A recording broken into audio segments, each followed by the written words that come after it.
Chapter 101. I want to tell my dad. Shiniren was furious. Suyu smiled. Go and tell him. You can not only tell your dad, but you can also call the police. Not to mention that there are no surveillance cameras in the corridor. Just to say that the Shin family has to save face. Shiniren can't lose face and call the police. So this beating was purely in vain. Shiniren was slapped 3 times in a row. Even though she didn't know whether Lu Jingyao would support Suyu, she felt timid when she saw the 4 1.9-meter tall bodyguards. She didn't dare to continue arguing with Suyu, and quietly stepped back 2 steps, and said carefully, Suyu, this is a family affair between Song Jibai and me, and it has nothing to do with you. Suyu sneered and said, you bullied my artist, so of course I have to deal with you. Shiniren looked at her, and then looked at Song Jibai beside her. Are you Shin Jibai's boss? Song Jibai corrected with a cold face. My last name is Song, and I am not a member of your Shin family.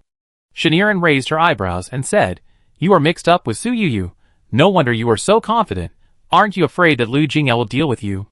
Song Jibai doesn't like to hear the name Lu Jingyao. Suyu took another step, rushed to Shiniren's side, and slapped her.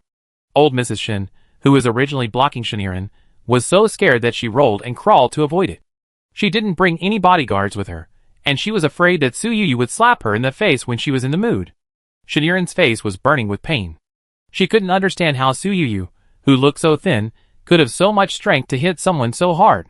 She didn't dare to talk to Suyu after being beaten, and could only speak harshly to Song Jibai. I tell you, Dad doesn't agree with you entering the entertainment industry. Song Jibai's face was dark. I'm an adult. He can't control my business. Suyu thought she was a good person, and she rushed up and slapped Shiniren again after the 2 of them finished chatting. Shiniren felt that her face was about to lose consciousness. She really wanted to run away, but Suyu's bodyguards were like a human wall, directly blocking all her retreat routes. Suyu turned around and asked Song's mother, Aunt, why didn't you call the security guards?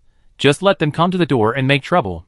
Song's mother looked helpless and said, the community uses the Shin family's property management company. Part of the Shin family's business is the property management company. Nearly 1/3 of the communities in Shanghai have hired the Shin family's property management company. No one expected that it would be so coincidental that the house they rented was actually related to the Shin family. Suyu rented this house. She didn't know the relationship between Song Jibai and the Shin family at that time. Sorry, I didn't think it through. Song's mother hurriedly shook her head. It was intentional. How can you be blamed? Good child, you helped us relieve our anger. I have to thank you very much. Suyu nodded and told Su Fong, find them another house to live in. Thinking that there were 2 children to go to school, she added, it must have 4 master bedrooms, and it must be close to me, with good schools nearby, and the property cannot be owned by the Shin family, and the security cannot be bad. Whether it is the Song family, or the 2 children, Suyu is now worried that they are too far away from her. If they are close, she can go over to support them immediately. Mrs. Shin, who was held by the bodyguard, could not help but say, you took the initiative to find a house to live in, and you said that you were being taken advantage of by your boss? Suyu smiled at Mrs. Shin, and then he made a move like lightning, slapping Shiniren on the face twice.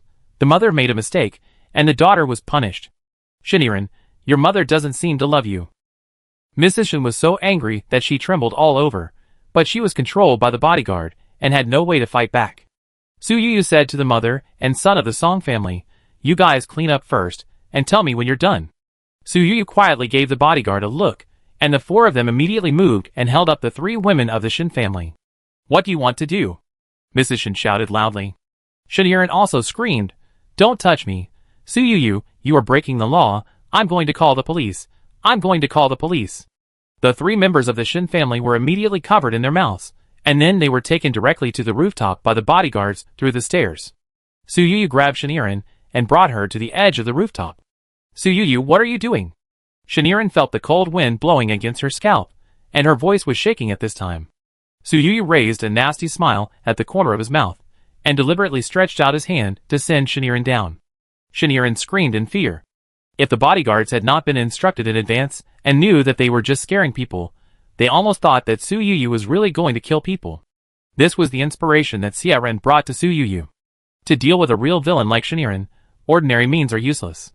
Only when she is really afraid, she will know to avoid the mother and son of the Song family. Shiniren has only come into contact with Suyu twice in her life. At this time, she only thinks that Suyu is a real lunatic. She was thinking vaguely in her heart that although Su Yu embarrassed the Gu family at the Lu family dinner, this was the result of restraining herself around Lu Jingyao.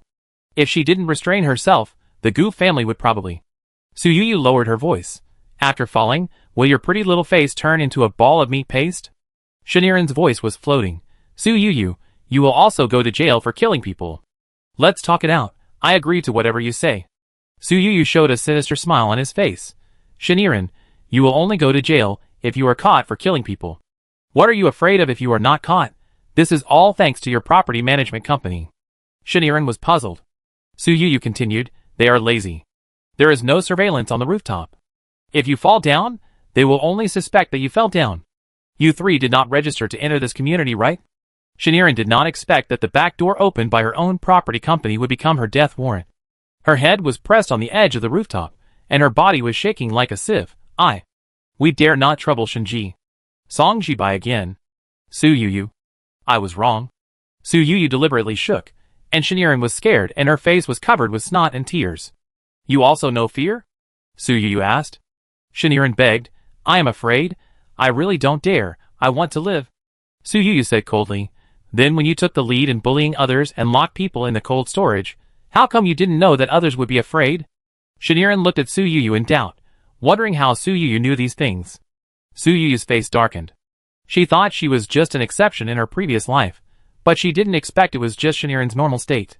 She even locked people in the cold storage, and it seemed that she had done it several times. I will never bully anyone again. I swear. Shiniren vowed. Su Yu dragged the person back from the edge of the rooftop and threw him behind her casually. I thought you were so brave, but you are just like this. Shiniren finally escaped from death, and she didn't care about the pain of falling to the ground. She rolled and crawled to the center of the rooftop. It seemed that only such an absolutely safe position could calm her inner fear. Do you see the Huangpu River over there? Su Yu suddenly asked. Shiniren, who was panting, was stunned when she heard the words. Su Yu gave her a weird smile. It's daytime now. It's not very convenient. Jumping off the building and falling bloody is also a bit ugly. If it's dark and windy at night, I will quietly throw you into the Huangpu River. Shiniren trembled with fear. Chapter 102. The Song family mother and son moved quickly. They had just moved into this house not long ago, and they didn't have much stuff. When Su Yu came downstairs, their stuff had already been packed. Boss, I'm looking for a house according to your requirements. After screening, I feel that the community you live in is the most suitable. There are also vacancies for rent there. The agent said that you can move in today, but the rent is very high. If you think it's not okay, I have a few alternatives. Su Fong said in a low voice. Su Yu glanced at Su Fong's several alternatives, and was very satisfied that she had screened out so many houses in such a short time. She decided on the spot. Rent the Thompson EP, don't worry about this little money. Su Fong's heart trembled when she heard this. The monthly rent of 130,000 was just a small amount of money in the eyes of the boss. When the Song family mother and son got into Su Yu's car, they still felt unreal. Don't worry, after what happened today, we have moved to a new place, and the Shin family will not come to make trouble again. Su Yu comforted Song's mother. Song's mother nodded, but her eyes kept going back and forth between Su Yu and her son. When Su Yu arrived at Thompson EP, the real estate agent was already waiting. Su Yu took a look at the house, and confirmed that it was fully equipped and ready to move in. She then remembered the two little girls, and told Song's mother the whole story. Aunt, those two children are pitiful. There is no suitable female elder in the company. I am not at ease leaving them to others. After thinking about it, you are the best at educating children. You have educated Xiao Song so well. I think you are the most suitable person. Su Yu said sincerely, saying good at education all the time, which made Song's mother's mouth curl up. I will not let you take care of these two children in vain. The company will sign a formal labor contract with you to clarify the content of the work, and the 5 insurances and 1 housing fund and salary that should be paid will not be reduced. Su Yu said with a smile. Song's mother waved her hands and said, because of my affairs, my mother, and I don't know how much money we owe you. Miss Su, I am just taking care of the children. I feel sorry for these two children when I hear you say that. Please don't mention the reward. Just think of it as my love for the two children. As long as you agree to let me quit my job as a caregiver. Seeing that Song's mother was in very good condition, Su Yu did not force the caregiver to stay. However, regarding the company's affairs, she was very determined and said, Aunt, please don't say such things. It is natural to receive reasonable compensation for the work. If you don't agree, then I can only find someone else. Song's mother was afraid that Su Yu had entrusted the wrong person. The two children were already pitiful enough. If they met a bad nanny, they would suffer a serious crime at that time. Okay, Auntie really can't argue with you. Song's mother was persuaded, and Su Yu went back to the company to pick up the two sisters. The two children now changed into clean clothes, but they looked even more pitiful. The clothes were obviously bought according to the size of the two, but now they were hanging empty on their bodies, and the exposed arms were as thin as sticks, which easily reminded people of old photos from the last century. Song's mother's nose was sore. She was a teacher in a public school before marriage. She resigned after her husband became rich. After the divorce, she had been out of touch with society for many years, so she could only work as a substitute teacher in a private school. As a teacher for many years, Song's mother couldn't bear to see her children suffer like this, so she hugged the two little girls on the spot. Auntie will take care of you in the future, and make sure you are fat and white. The two children lost their mother for many years. Other female elders in the family only disliked them, because they were girls. They haven't felt such a warm embrace for a long time. For a moment, they even thought their mother was back. Yi Xiaomei quietly wiped away the tears from the corners of her eyes, and whispered, "Can I call you Mom? I haven't called you Mom for several years." At this time, the elder sister also looked at Song's mother with longing. Song's mother's nose was sore and tears fell, of course. She didn't have a daughter, and seeing the two children being well-behaved and sensible, her heart had already softened. She turned around and asked Su Yu, "Miss Su, can I adopt them as my goddaughters?" Su Yu smiled and said, "If you are willing, it would be great." Su Yu believed in Song's mother very much. If she could raise a son as upright as Song Jibai, her character would definitely not be bad. With her words and deeds, the two children would definitely not go astray. After explaining the matter clearly, Su Yu got up and left the Song family. Although they both lived in Tomsanipin, this apartment was not in the same building as Su Yu, but it was very close, just a few minutes' walk. After dinner, Song's mother watched TV with the two children for a while. When she felt that it was almost time, she took out two clean bath towels and smiled and greeted the two children. "It's time to take a bath." Children should not watch TV too late. When the two children were in their hometown, they almost took care of the housework for the whole family, and had no chance to watch TV at all. In fact, they liked watching TV very much. At this time, their eyes wanted to stick to the TV. But when Song's mother spoke, even if they were reluctant, they still followed Song's mother into the bathroom obediently. The house that Su Fong found was said to be a 4-bedroom apartment, but in fact each bedroom was a suite, so each bedroom had an independent bathroom. At this time, Song's mother took the two children into the bathroom, but did not leave immediately. Instead, she said, "I don't know what the rules are in your hometown, but here, mothers have to help their daughters take a bath at least once." The two children could not refuse such a gentle request from Song's mother. Song's mother started from putting hot water to applying shower gel to the children, and her movements were all slow and gentle. The two children seemed to realize something. Their eyes were wide open. They saw Song's mother's movements clearly, and quietly learned how to use these modern bathing facilities. The two children originally had their own rooms, but the two sisters were used to staying together, and insisted on sleeping in the same room at night. Song's mother understood that the two had just moved to a new place, and were inevitably afraid, so she did not stop them. When there were only two sisters in the room, Yi Xiaomei felt the soft bed under her body, and still felt that everything was so unreal. "Sister, am I dreaming?" Yi Xiaomei asked. In response to her, her sister held her hand tightly. "I'm not dreaming. We really live in such a big house, and can eat meat in the future." The younger sister rolled directly into the arms of the older sister. The older sister felt that the clothes on her chest seemed to be soaked by the younger sister's tears, and gently patted her sister's back. "I really hope that every day in the future can be so happy," the younger sister whispered. The smiling face of Su Yu appeared in the elder sister's mind, and she whispered, "Yes, she won't lie to me. I will definitely do as she said, become a great singer."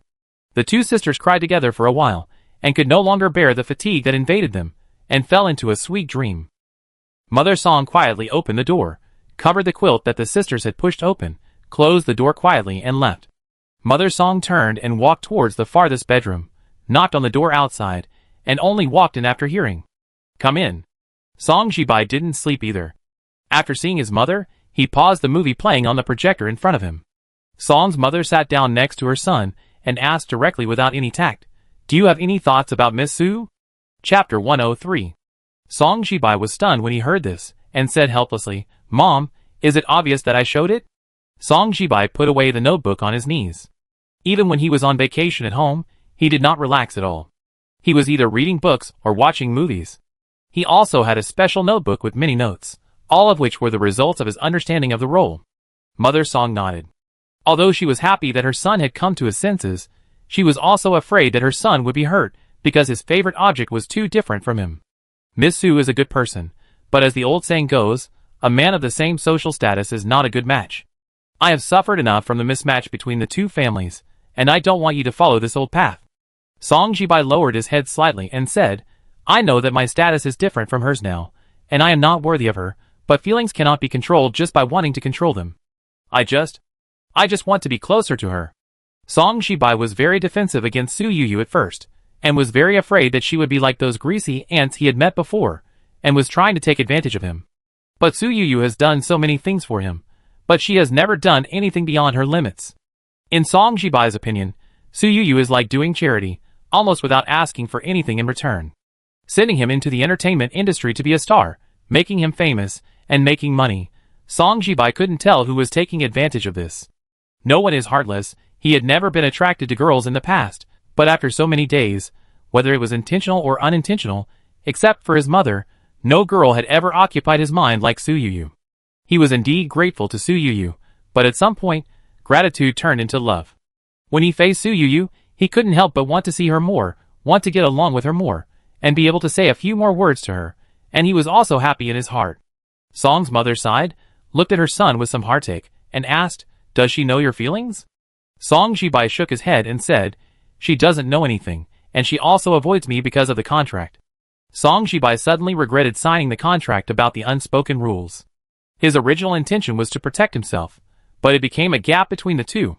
Song's mother asked, "Then are you going to tell her?" Song Jibai shook his head, "At least before I become a first-line star, I will not increase her psychological burden." Song Jibai was eager to become popular. It seemed that only in this way could he have the confidence to confess to Su Yuyu. Song's mother originally wanted to cut off the unnecessary thoughts in her son's heart, but at this moment, looking at the bright light in his eyes, she suddenly couldn't bear it. She had a serious illness and understood the brevity of life better than anyone else. Ms. Su is of noble character. As long as you are sincere to her, she will definitely feel it. Mom also hopes that you can succeed, Song's mother said softly. Song Jibai's eyes lit up instantly. Song's mother said again, "You will join the group the day after tomorrow. I want to invite Miss Su to dinner at home tomorrow at noon. Although this is a rented house, we still have to eat warm rice, right?" Song Jibai understood that his mother was helping him, and immediately raised the corners of his mouth. "I will invite her." It was late at night, and Song's mother did not stay in her son's room for long. After telling him to go to bed early, she returned to her room. Song Jibai wanted to send a message to invite Su Yuyu, but after hesitating again and again, he still felt that this method was not solemn enough. At around 9 o'clock the next morning, Su Yuyu woke up naturally. The housekeeper's sister Zhang came and said, "Boss, Mr. Song came here to wait for you at around 6 o'clock. Su Yuyu's face changed immediately and said, "Since he is here, why didn't he wake me up earlier?" Sister Zhang said, "Mr. Song said it was not an emergency and asked us not to disturb you." Su Yuyu shook her head. "Next time if you encounter this situation, whether it is an emergency or not, you must wake me up immediately, and not let Mr. Song or Mr. Xia wait outside." Song Jibai and Xia Ran are both extremely important cash cows for Su Yuyu. Su Yuyu keeps all their affairs firmly in mind. After a quick wash, Su Yuyu changed her clothes as quickly as possible and ran to the small living room. She saw a figure in a white shirt standing in front of the French window and looking out. The rising sun shone on him, and it seemed that the tiny dust in the air was particularly fond of him. At this time, Song Jibai seemed to have lost the fragile feeling that was almost welded to his body, and instead looked like the senior Baiyue Wang who he had a crush on during his school days. Su Yuyu couldn't help but think utilitarian ally.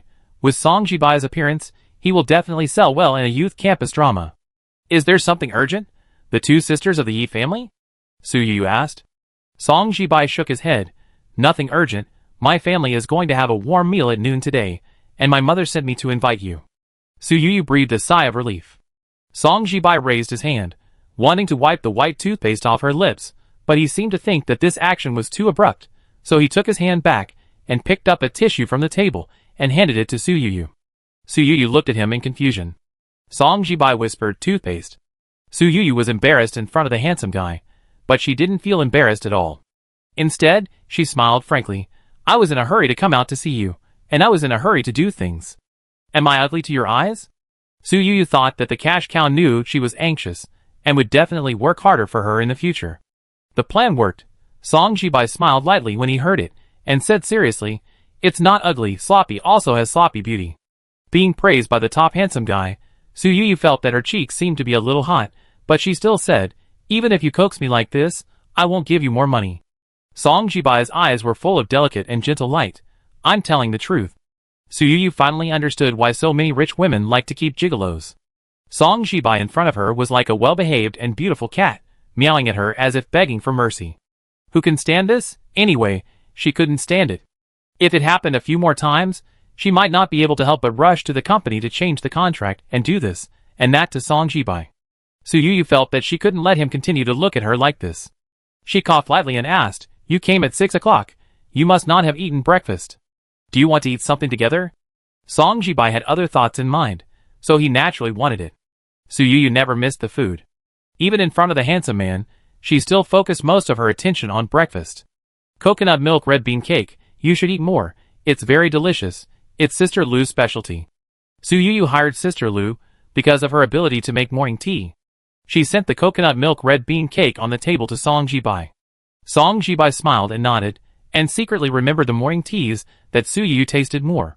Even though he wanted to stay with Su Yu for a while longer, after breakfast, Song Jibai still stood up and said goodbye in a measured way. To show her importance, Su Yu personally escorted the money tree out. But as soon as she reached the entrance, she heard the doorbell. She saw Lu Jingya's face suddenly appear on the large display at the door. Chapter 104. Su Yu suddenly remembered that before she went to sleep last night, Lu Jingyao seemed to say that he would come to visit her in the morning, but he didn't say what it was specifically about.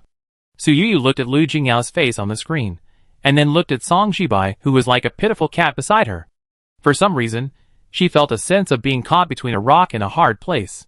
She had done nothing wrong, so why did she feel so guilty? She shook her head vigorously, threw these messy thoughts out of her head, and then pressed the door opening button with as open an eye as possible.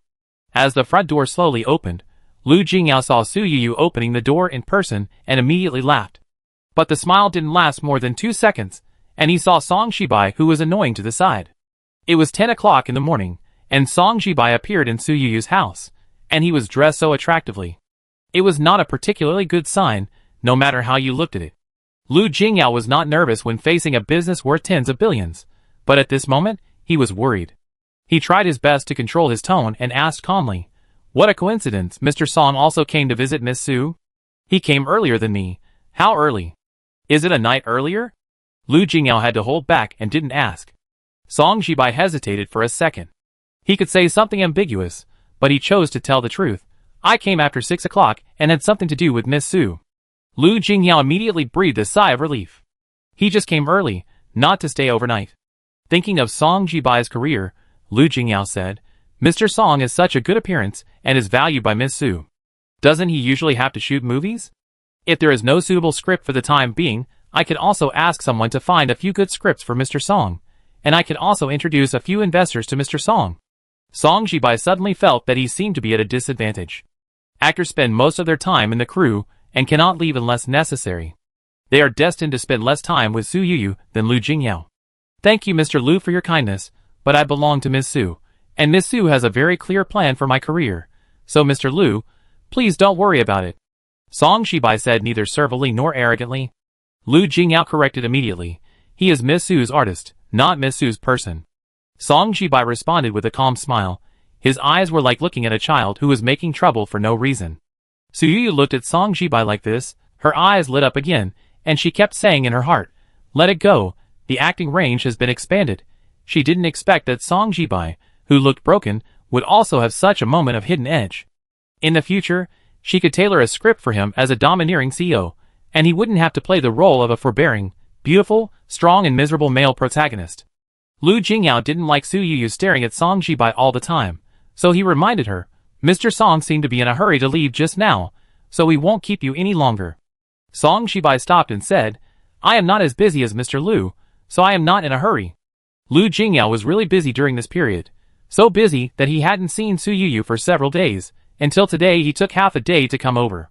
Su Yuyu listened to the two of them talking back and forth, and seemed to be competing with each other in their conversation. She looked at Lu Jingyao with regret. It's a pity that the domineering president must not want to debut, otherwise the two of them would form a group, and then they would directly wash fans and purify them. The fan circle girls would fight for these two, and she, as the boss, could just lie down and count money. When she thought about the money flying away, she couldn't help but sigh.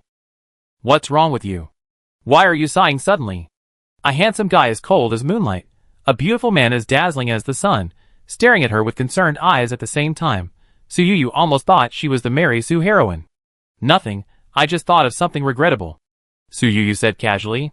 The two asked in unison, what's the pity? Su Yuyu, Su Yuyu certainly couldn't tell the truth. She suddenly wanted to end this inexplicable conversation as soon as possible, so she said to Song Jibai, go back quickly, your mother is still waiting for your news at home, and she needs your help. Song Jibai said softly, I pick you up at 12 o'clock. Lu Jingyao immediately asked, did you make an appointment for lunch? Su Yuyu explained, he just moved yesterday, and his mother invited me to have a meal. Lu Jingyao's mind had never moved so fast, and he asked Song Jibai directly, Mr. Song, do you mind having one more person? Song Jibai understood what Lu Jingyao meant, and couldn't help but sigh that this person was thick-skinned. But in front of Su Yuyu, he couldn't refuse, so he could only say, Mr. Lu is willing to honor me, naturally it's great. Even if Song Jibai was reluctant, he had to leave first. Lu Jingyao didn't wait for Song Jibai to enter the elevator, and immediately pulled Su Yuyu in, and closed the door heavily. I got a new calligraphy, and I want to bring it to you to see. Lu Jingyao said the reason why he came to find Su Yuyu. But he didn't mention that this calligraphy was snatched from his father in the old house of the Lu family. After Su Yuyu opened it, she looked at the familiar font, and after a moment, her face was full of excitement. It is Zhao Mingfu's The Goddess of Lu River. Lu Jingyao nodded. Zhao Mingfu wrote The Goddess of Lu River at least 4 times in his life. This calligraphy was written for his student Zhang Yuan in the first year of Dade. Lu Jingyao did not mention the feat of his father spending 500 million yuan at the auction to buy this calligraphy. Su Yuyu looked at the calligraphy with admiration. The brushwork is pure and round, and the composition is peaceful and unrestrained.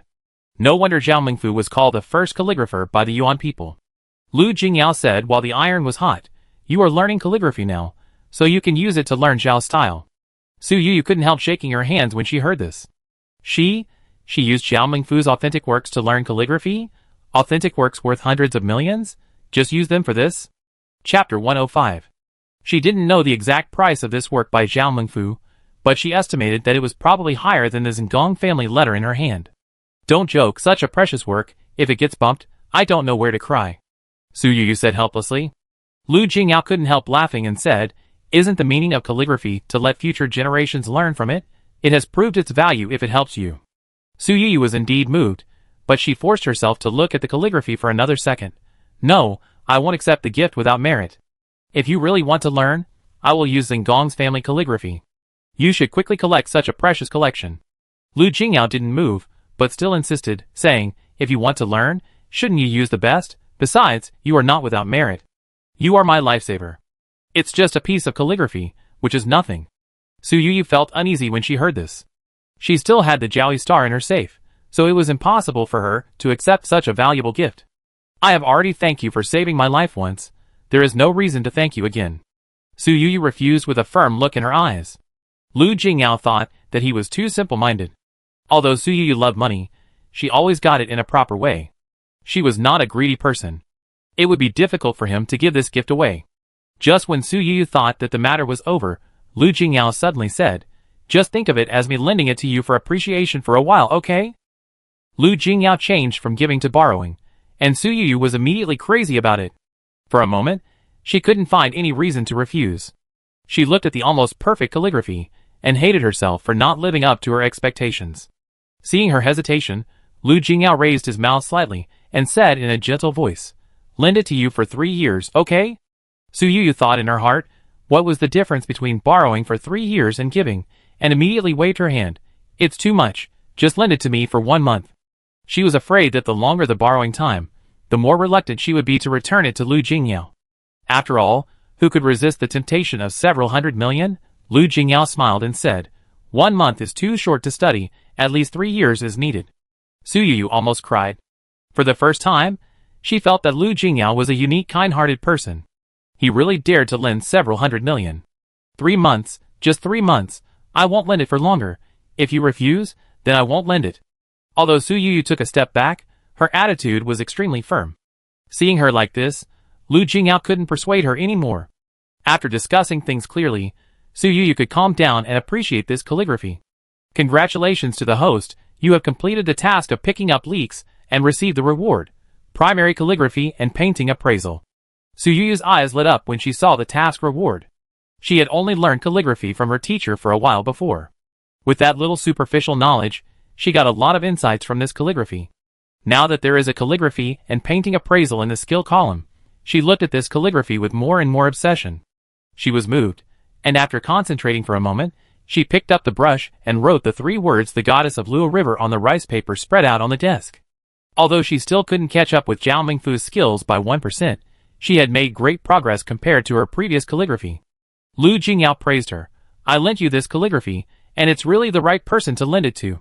It's much more refined than the previous calligraphy. Who doesn't like rainbow farts? Su Yu couldn't help but raise the corners of her mouth slightly. Lu Jingyao asked, can you give me this calligraphy you wrote? Su Yu looked at her own calligraphy, and then looked at Zhao Mingfu's the goddess of Luo River next to her. Although she had improved, the comparison was still tragic, and she couldn't help blushing. Forget it, this kind of calligraphy is not easy to give away. Su Yu refused.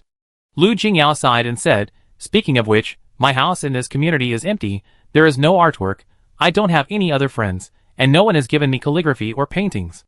Su Yu couldn't stand him pretending to be pitiful, so she could only say helplessly, okay, I will give you the calligraphy that I am most satisfied with. Lu Jingyu's eyes lit up immediately, and he said, you must have written good things. The relaxing time seemed to pass quickly. When Song Jibai came back, Lu Jingyao realized that it was time for dinner. Su Yu asked the aunt at home to prepare a few boxes of handmade cakes as gifts for the door-to-door visit, and Lu Jingyao was not a rude guest. Assistant Lu prepared a gift, and sent it over after receiving the news.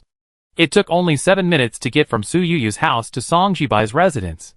Song's mother was still in the kitchen at this time. She heard the movement outside, and stuck her head out and said, there is one last dish. The meal will be served soon. Although it was a quick glance, when Song's mother saw Lu Jingyao, there was a flash of doubt on her face, and she looked at her son with some worry. Song Jibai raised his voice slightly and said, this is Mr. Lu, a friend that Miss Su has known for a while.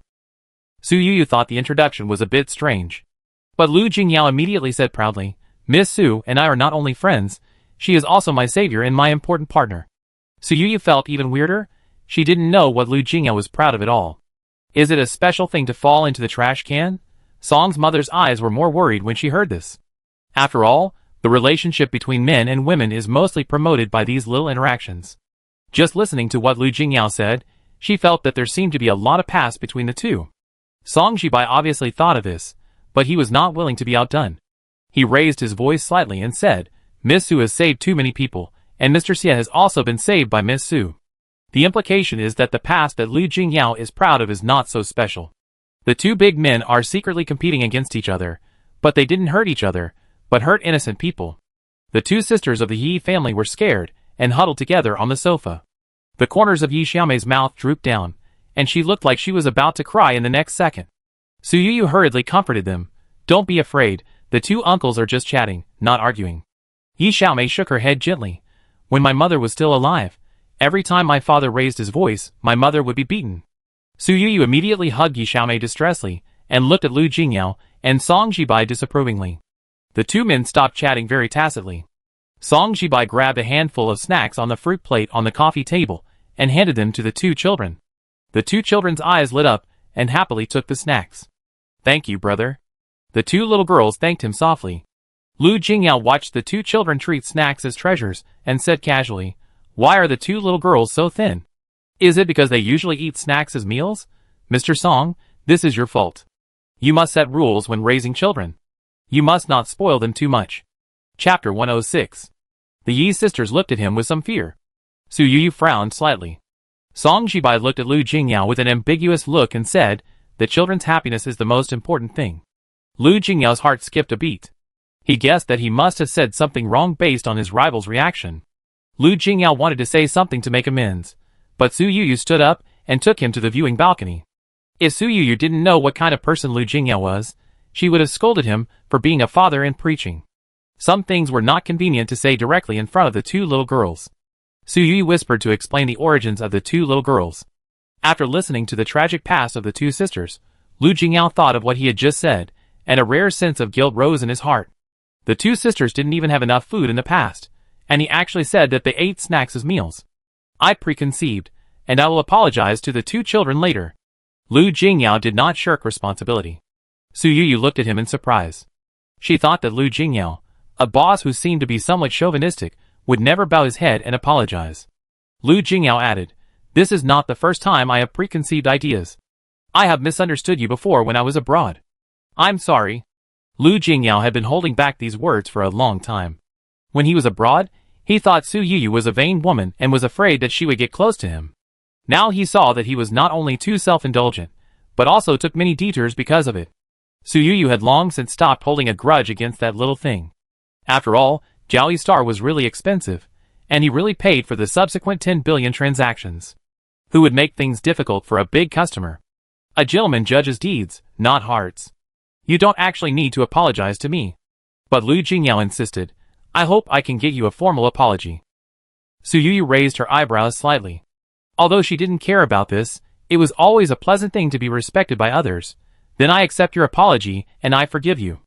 Lu Jingyao breathed a sigh of relief, turned around, and saw the two children, who were watching TV seriously in the living room, and suddenly wanted to do something for them. If they want to cut off their ties with their original families, it is best to move their household registration to Shanghai, so that it will be beneficial for them to take the college entrance examination in the future.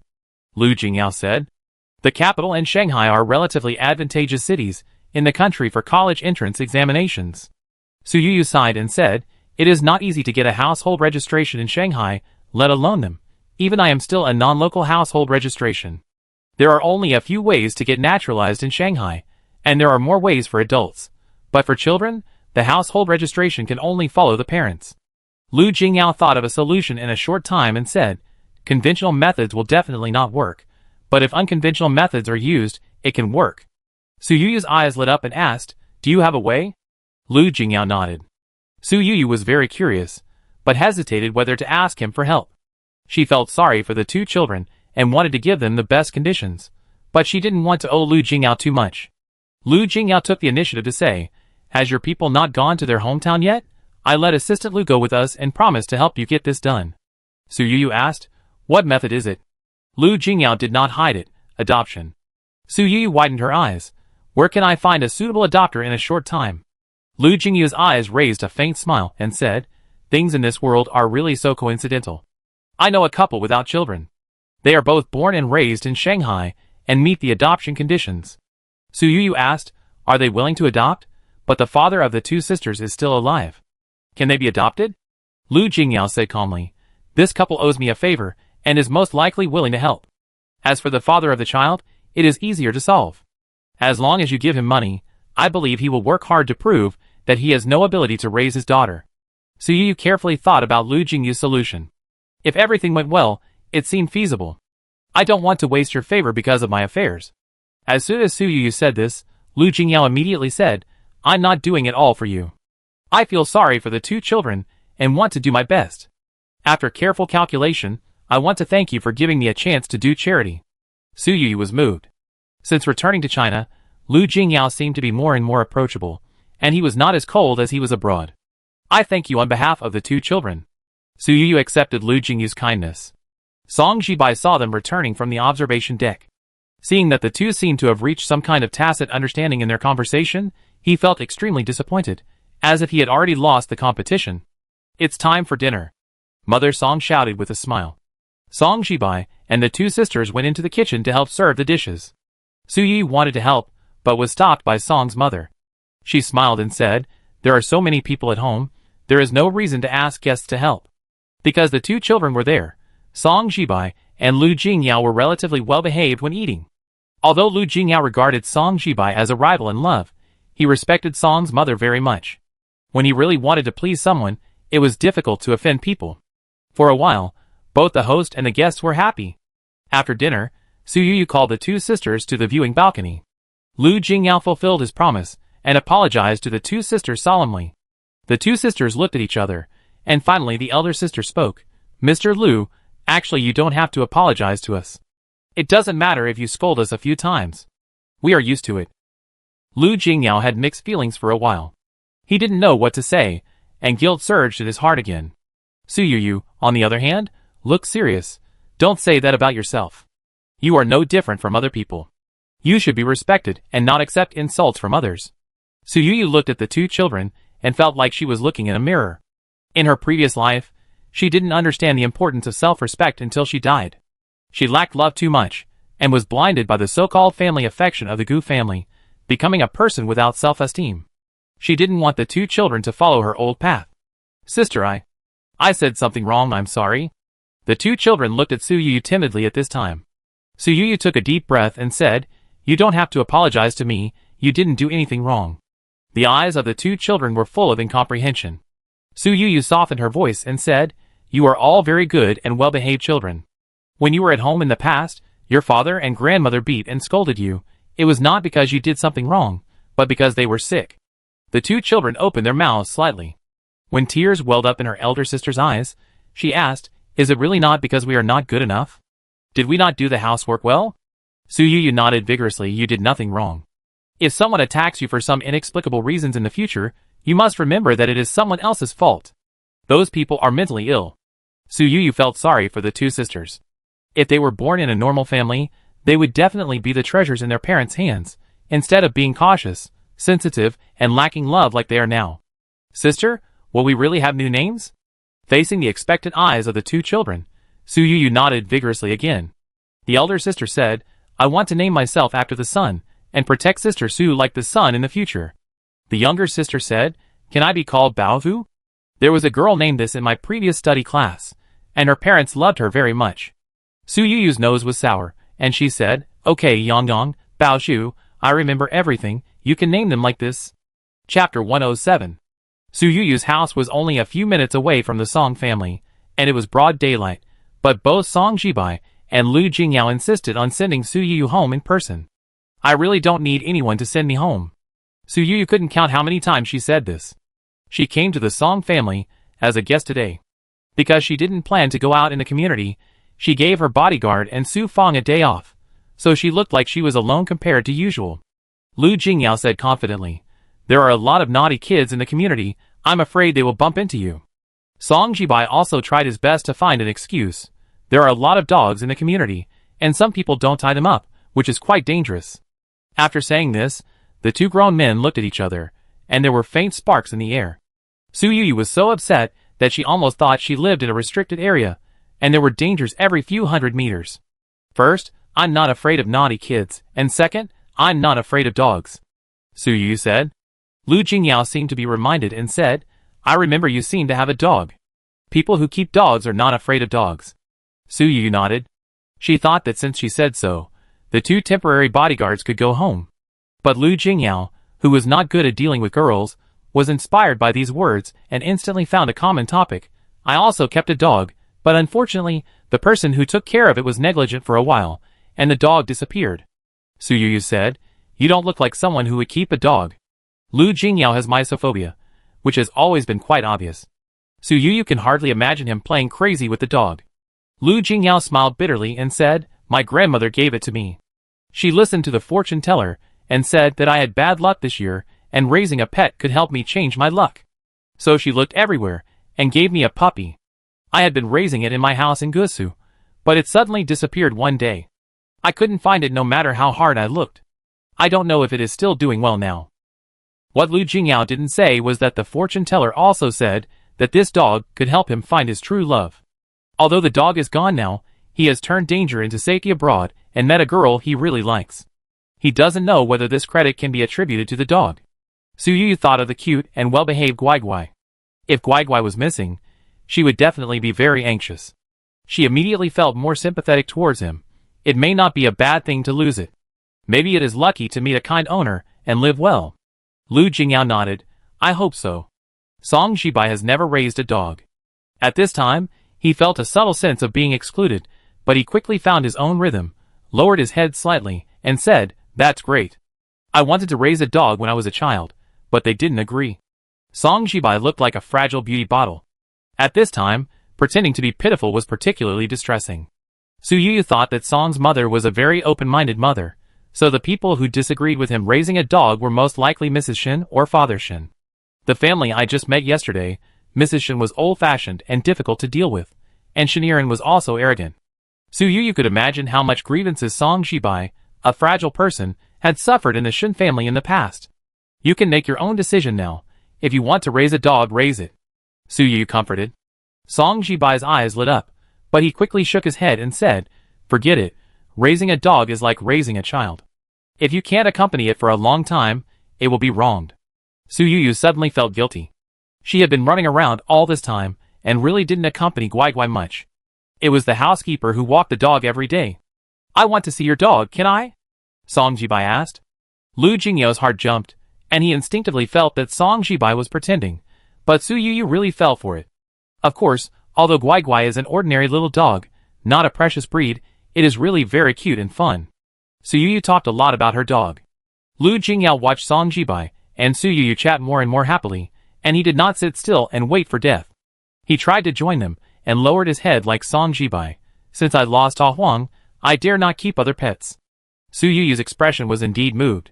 But Song Jibai said casually, "If I had a pet, I would never lose it. If I really lost it, I would repent for the rest of my life, and it would become a wound in my heart that I dare not mention." Lu Jingyao, "What are you saying, kid?" Lu Jingyao was not to be outdone.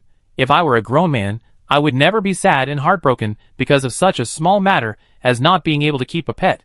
Su Yu watched the tension between the two people again, and her head was big for a while. She could only be glad that this section of the road was close enough. If it was a little further, I'm afraid that both of them would fight. As soon as she returned home, Su Yu couldn't wait to take the two people into the dog room, just hoping that they could go back to their own homes after seeing the dogs. This house is big enough, and Su Yu is generous to Guai Guai, and directly asked someone to transform another suite of more than 100 square meters into a dog room. The room was covered with soft carpets, and filled with toys. There was also an outdoor terrace of more than 100 square meters on the side, ensuring that Guai Guai had enough space to move around. As soon as Guai Guai saw Su Yu, he trotted over and complained, "Woof woof, you went out without me again today."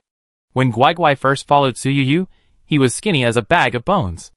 Now, after a few months of feeding, he has completely turned into a little pig dog, and he looks very heavy when he runs. Su Yu's face froze, pretending that she didn't understand what the dog said, and asked with a smile, "Are you good at home today? Did you have fun? Our good little dog will not cause trouble to Auntie." Guai Guai looked at Su Yu strangely, and continued to bark at her, "Woof woof, don't change the subject. The shit shoveler who doesn't take me out is a big bad guy." Su Yu patted the dog's head, "Watch less of those messy cartoons." Guai Guai has a super large TV in his room. He especially likes to watch a cartoon called Superhero King Dog. He always watches it intently. Su Yu was worried that he would be addicted to TV and hurt his eyes. But as soon as the TV was turned off, Guai Guai would roll on the ground and bark. Aunt Lu, who was responsible for taking care of Guai Guai, was very anxious. "Miss Su, Guai Guai doesn't have to study, so let him watch TV if he wants," Aunt Lu advised. Su Yu was really convinced by this aunt, who doted on the puppy. After all, it didn't matter if the puppy got myopia. If it got depressed because of quitting cartoons, it would be a big deal. Guai Guai's eyes rolled around at this time, and he said proudly, "Woof woof, this king loves to watch, I want to watch it all the time." Su Yu was angry and amused. This dog, looks a little familiar." Lu Jingyao hesitated to speak. If he hadn't raised Ah Huang for a while, it would be really hard to connect this fat dog with Ah Huang. Chapter 108. Su Yu didn't take this seriously, but asked, "Do you know Guai Guai's owner? I found it next to the community trash can." I also asked the property management, but I haven't heard of any owner losing a puppy. The more Lu Jingyao looked at it, the more it looked like Ah Huang. It looks like the one I lost in Gusu. Gusu is more than 170 kilometers away from Shanghai. Lu Jingyao thought he must have been wrong. Even if Ah Huang is a particularly clever puppy, it can't run so fast.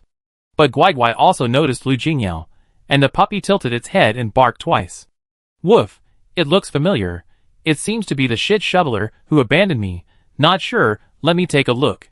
Su Yu listened to Guai Guai saying this, turned around and looked at Lu Jingyao with a puzzled look. No matter how he looked at it, Lu Jingyao didn't look like the kind of person who would abandon a puppy. Guai Guai looked at him for almost 3 minutes and shouted, "Woof! It's him! It's him who abandoned me! People are bad, dogs are good. You are not allowed to play with him." The barking of the puppy made everyone in the room's ears hurt.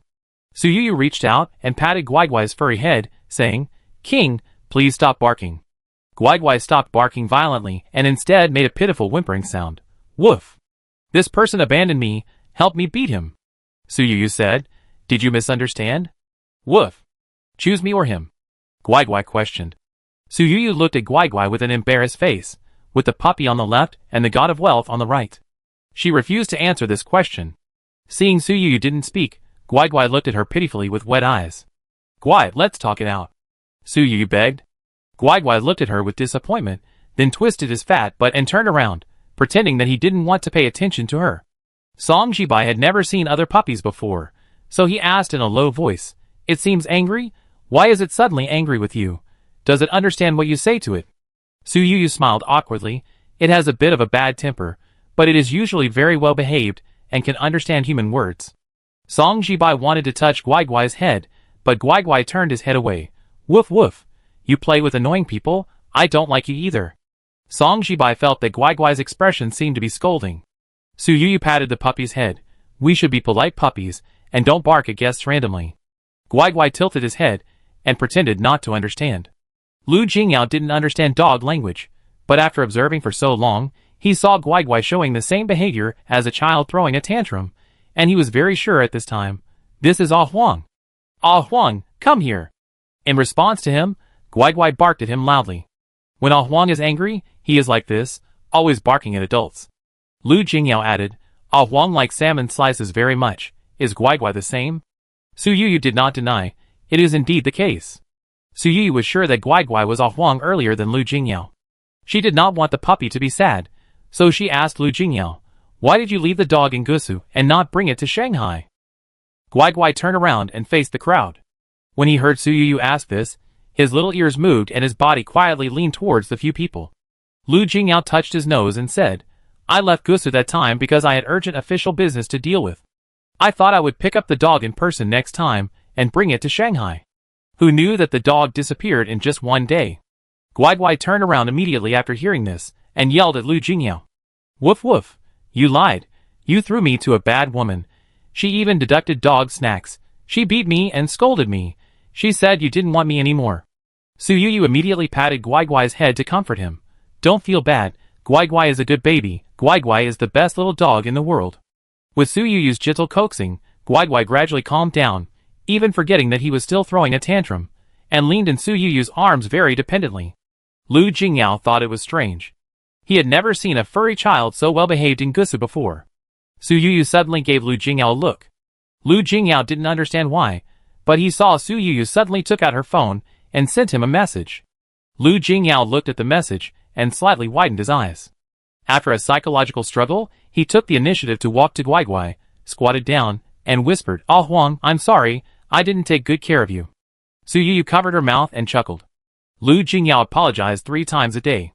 It is estimated that he has said less sorry than today in the past few years. Guai Guai snorted heavily, and his attitude seemed to soften.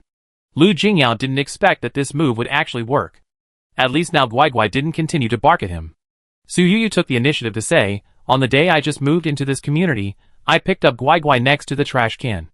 At that time, its hair was dirty and messy, and it was as thin as skin and bones, like a stray puppy. Maybe because it ran from Suzhou to Shanghai, it walked crookedly and had no strength. I almost thought it was a puppy that had just been weaned." Lu Jingyao felt guilty and said, "You ran so far, it's hard for you." Although Guai Guai was still angry with Lu Jingyao, he silently stretched his head in his direction. Su Yu gave a look, and Lu Jingyao reached out and gently touched Guai Guai's head. Guai Guai did not resist. Su Yu sighed in her heart that although Guai Guai sometimes got angry with adults, it was really easy to coax. Thinking of the nanny who abused Guai Guai in Gusu, Su Yu asked again, "Who takes care of Guai Guai in Gusu?" Lu Jingyao said, "It's the nanny in the villa over there. She was introduced by my grandmother's relative."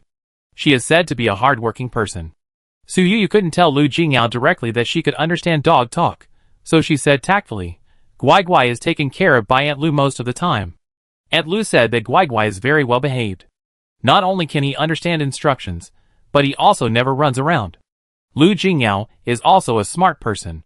He immediately understood what he said. Do you mean that there is something wrong with the nanny in Gusu? Su Yu nodded gently and said, the puppy ran all the way from Gusu to Shanghai. Maybe it smelled your scent, and was able to find this community accurately. I think it either thought it was abandoned or abused. No matter which possibility it is, it should be related to the nanny in Gusu. Lu Jingyao touched the puppy's hair, which was now soft again, and asked, did the nanny really abuse you? The puppy immediately whimpered, and looked at Lu Jingyao pitifully. Lu Jingyao sank his face, and said to Su Yu, I will ask someone to check in Gusu. I will never let Huangbai suffer any grievances. Su Yu was relieved, but a little embarrassed. Although the nanny was a bad person, Lu Jingyao asked the nanny to take care of the puppy. Obviously, he also had feelings for Guai Guai. This dog was given by the grandmother to help the grandson avoid disaster. It was the elder's love for the younger generation. If you think about it carefully, Lu Jingyao is the real owner of Guai Guai. But Su Yu has raised the dog for so long that she is reluctant to return it to him. Chapter 109. Song Jibai watched the two people surrounding the puppy, and the puppy was willing to get close to them. He felt more and more like an outsider. Seeing that the two seemed unwilling to take the initiative to speak, Song Jibai became the one who broke the window. Who will this puppy follow in the future? Song Jibai asked. Su Yu has no family, and has already regarded the puppy as a part of the family. Lu Jingyao looked at Su Yu comfortingly. He did not mean to take the puppy away. Instead, he felt a double happiness, not only finding Ah Huang back, but also having more interactions with Su Yu. Ah Huang! Lu Jingyao shouted. Guai Guai turned his head away, as if he did not want to agree to this name. Lu Jingyao shouted again, Guai Guai. The puppy made a low bark, as if agreeing to this name. Are you going to follow me, or follow Miss Su? Lu Jingyao asked softly. Although he had expected how Guai Guai would answer, he couldn't help but feel like an abandoned old father when he saw Guai Guai almost dive into Su Yu's arms without looking back. Ah Huang seems to agree with Guai Guai's identity more, so I may have to trouble you to keep it, Lu Jingyao said. Su Yu was delighted and said, you are willing to let me keep Guai Guai, I should thank you. Even if Song Jibai was a fool, he could see Lu Jingyu's routine now. The dog followed Su Yu, so Lu Jingyao could use the dog as an excuse to find Su Yu in the future, right? He couldn't beat it, so he chose to join. Guai Guai is so cute, Miss Su. Can I come to play with Guai Guai often? Song Jibai asked. Su Yu looked down at the yellow dog, but she didn't expect her dog to be playing the Mary Sue script. If you are willing, that would be great. Guai Guai also wants to make new friends. Su Yu replied. Lu Jingyao felt a sense of crisis in his heart. He patted the obedient dog's head and wanted to give it some advice in the capacity of a former owner, but the next second, something that made his blood pressure rise happened. Guai Guai took the initiative to walk towards Song Jibai, and approached him, looking obedient. It was just because Song Jibai gave Guai Guai a puppy pendant the size of a baby's fist. This was originally a small pendant on Song Jibai's keychain. Guai Guai, it's our first meeting. Can I be friends with you? Although Song Jibai was coaxing the puppy, his hard work in improving his acting skills during this period was not in vain.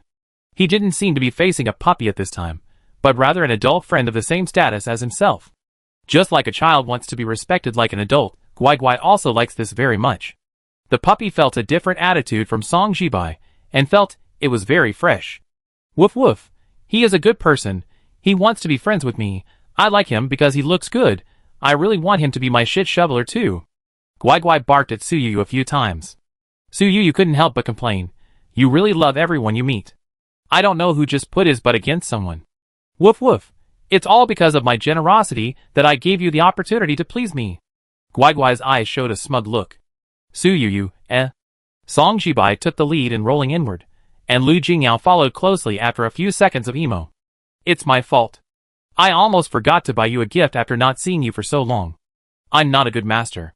Although Lu Jingyao's face was full of self-blame, it was more like a declaration of sovereignty. Song Jibai said casually, if you really have a heart, there will definitely be no mistakes, and you won't lose it. Lu Jingyao was reminded again that he had lost Guai Guai, and his face was very ugly. Su Yu saw that the two were about to fight again, and said helplessly, I'm home safely, and I've seen the dog. It's getting late. You go back first. I'm going to take a nap. She almost pushed the two people to the door. Song Jibai and Lu Jingyao looked at each other, both feeling a little disgusted, and took 2 elevators to go downstairs. 2 days passed in a flash, and Su Yu woke up naturally this morning. Sister Zhang smiled and said, Miss Su, I have sent your luggage to the car, and Mr. Lu is waiting in the small reception room. Su Yu nodded casually. She decided to leave today, and her destination was the capital. Lu Jingyao knew her habits, and did not urge her. After Su Yu finished washing up, she just entered the small reception room, and saw Lu Jingyao playing with Guai Guai. Lu Jingyao didn't know what went wrong yesterday, and asked Assistant Lu to send a car of puppy toys. Guai Guai's room has a small mountain of toys, and he likes to run around with toys in his mouth. Now toys with bite marks can be seen everywhere in the house. Have you had breakfast? Su Yu asked casually. Lu Jingyao shook his head. Then let's eat together, Su Yu said. Lu Jingyao was waiting for her invitation, and he immediately agreed when he heard this. Su Yu looked at his suddenly excited expression, and almost thought she saw a big dog wagging its tail wildly. It looked like Guai Guai. After they had breakfast together, they prepared to go out. They pretended not to touch Guai Guai's anxious look of scratching his ears and cheeks. Guai Guai couldn't help but barked. Woof woof. 2 shit shovelers go out together without me. What on earth are you doing behind my back? Are you going to abandon me again? Guai Guai's mouth never stopped, accusing the 2 of them like a machine gun. Lu Jingyao didn't understand what the dog was saying, but he guessed what the puppy was saying and couldn't help laughing. Su Yu also laughed. Woof woof. What are the 2 bad guys laughing at? They dared to laugh at me. I want. Before Guai Guai finished barking, he saw Aunt Lu, who was responsible for taking care of it, pushing 2 large suitcases. Su Yu bent down and patted the little stupid dog's head. It's time to go out. Dear little friend, are you ready? Chapter 110. Because it is not a particularly easy thing to take a puppy out, Su Yu was reluctant to lock Guai Guai in the pet check-in cabin. So they took a private plane this time. Su Yu has not used this plane many times since she got it. This time is not only the first time for this plane to go to the capital, but also the first time for Su Yu to go to the capital. Compared with the bustling terminal, their group took an independent channel and passed the security check in less than 10 minutes. The surroundings were also very quiet. Assistant Lu smiled and said, it is still worry-free to take a private plane. Otherwise, even if you sit in the first class, there will always be someone typing on the computer next to you, and you can't sleep well. He said this obviously because he suffered a lot. In the past, Assistant Lu took a plane alone to and from Shanghai and the capital. The flight route between the capital and Shanghai is also called the Oxhorse route. Whether it is economy class or first class, you can see people working on computers on the plane everywhere. Almost everyone has a solemn expression on their face, and even when they are resting, they are surrounded by a tense atmosphere. Assistant Lu thought he had an easy time this time, but he didn't feel happy for long. Before the plane took off, he received a call. His subordinates had made trouble at work, and he, as a leader, immediately turned into a worker, running to the plane conference room with a notebook and typing all the way. Xia Ran, who was traveling with Su Yu, had the same style as Assistant Lu. His eyes almost never left the computer screen. It didn't seem like he was flying on a journey, but more like he was in a new office and continued to roll. Su Yu went directly to the master bedroom after getting on the plane. She was not sleepy at all, but she simply preferred to lie down. Beside her was the champagne that the flight attendant had just brought her, and in front of her was a cinema-level projection screen. Su Yu leisurely selected a classic comedy and took a sip of champagne. If the master bedroom on the plane was not big enough, she almost thought she was still at home. Lu Jingyao originally wanted to say a few more words to Su Yu, but seeing that she had already laid down, he had no choice but to go into the small conference room and start handling official business. Lazy and working, Guai Guai was so happy that it was the first time for the puppy to take a plane. He lay by the window and looked at the clouds outside for half an hour. After seeing enough of the clouds, he walked around in the plane again, sticking to Su Yu, looking for Lu Jingyao, and occasionally causing trouble for Assistant Lu. Finally, Xia Ran, who was working overtime, couldn't stand it anymore and closed the door of the small conference room. Guai Guai was rejected, but he didn't get discouraged. Instead, he continued to walk around happily. When he saw that the flight attendant prepared a special dog airplane meal for him, his tail didn't stop wagging. Su Yu was lying on the bed in the master bedroom. After watching the movie for more than 2 hours, the plane just landed at the capital airport. As soon as she left the master bedroom, Guai Guai ran towards her happily. Woof woof, you are the best, my poop scooper, I like you the most, I really like going out. Guai Guai called out to her, blinking his eyes non-stop, looking extremely lovable. Su Yu touched the puppy's head, and seeing it was so easily satisfied, she felt even more guilty, and promised, I will try to take you out next time. Guai Guai tilted his head, and rubbed against Su Yu's hand. Su Yu's heart melted. Andy Liu, the nanny who was responsible for taking care of Guai Guai, looked at this scene and said excitedly, Miss Su, Master Guai Guai hasn't been so happy for a long time. Thank you so much for taking Guai Guai out. Su Yu, so weird. Listen to it again. Aunt Lu was like Guai Guai's exclusive housekeeper, reporting Guai Guai's mood today. Miss Su, you don't know that although Guai Guai eats 3 bowls of rice at home, he is actually not happy at all. Only when he goes out with you, he is truly happy. Su Yu glanced at the fat pig puppy, and she forgot Aunt Lu's words as soon as she heard them. After all, it is really hard to imagine that a dog can eat 3 bowls of rice casually when it is unhappy, as long as you think it is happy. As a full-time puppy nanny, Aunt Lu seems to be a little too conscientious. At this time, she is exaggerating in the tone of spoiling her grandson. Today is our Guai Guai's first time to take a plane and eat airplane meals. As she spoke, she took photos of Guai Guai, who actually cooperated very well. After getting off the plane, Aunt Lu exaggerated, This is our first time in the capital. This is a very memorable day. Guai Guai held his head high, and walked in front, with an extraordinarily confident pace. Aunt Lu followed behind with her phone in hand, taking photos all the way, like a crazy paparazzi. After getting on the shuttle bus, Aunt Lu came over and said, Ms. Su, someone recommended me a very useful app that can share pet photos. I send you the registration link. After registering, you can see Guai Guai's beautiful photos anytime and anywhere. Su Yu didn't think much about it at first, but when she saw the line of words that suddenly appeared in the dialog box, link Guai Guai's mom, I'm using Kinbeobo to record Guai Guai's growth. Come and follow it. Su Yu frowned slightly. Kinbeobo, this looks like a place to share children's photos? Aunt Lu nodded. I see a lot of people sharing baby photos here. As long as the upload is successful, everyone in the family can see the photos and videos.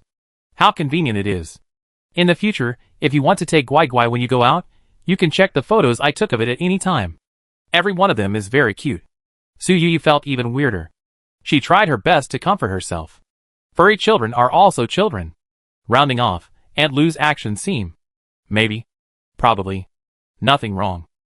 After successfully registering, Su Yu saw hundreds of puppy videos and thousands of puppy photos. Su Yu couldn't help but looked at Aunt Lu in shock. Aunt Lu was excited at this time. There is also wireless network in the car. This is too advanced. This car was rented before coming to the capital. It is equipped with Wi-Fi in the car, and no password is set. Aunt Lu's mobile phone automatically connected, and she immediately started uploading the photos and videos she just took. The phone seems to be getting slower and slower. Aunt Lu frowned and said. Su Yu thought that older people generally don't know how to use electronic products, so she took the initiative to say, Auntie, let me help you check your phone. Aunt Lu used an affordable smartphone. There were not many apps downloaded on the phone, but it was abnormally stuck when it was used. This was obviously not normal. My daughter bought me a new phone last month. How come it got stuck after a few days of use? These electronic products are really deceiving. Aunt Lu muttered and complained. Su Yu opened her phone and saw that 99% of the memory was occupied. She also saw dozens of GB of videos and photos. She glanced at Aunt Lu, who was still passionately accusing the phone manufacturer. Su Yu, Chapter 111.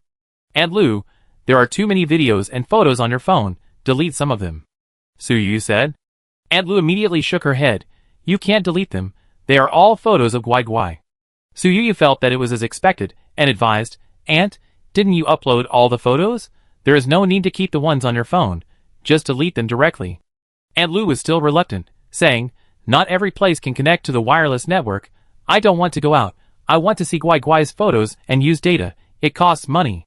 Su Yu laughed dumbly. She could see that Aunt Lu was really attentive to Guai Guai.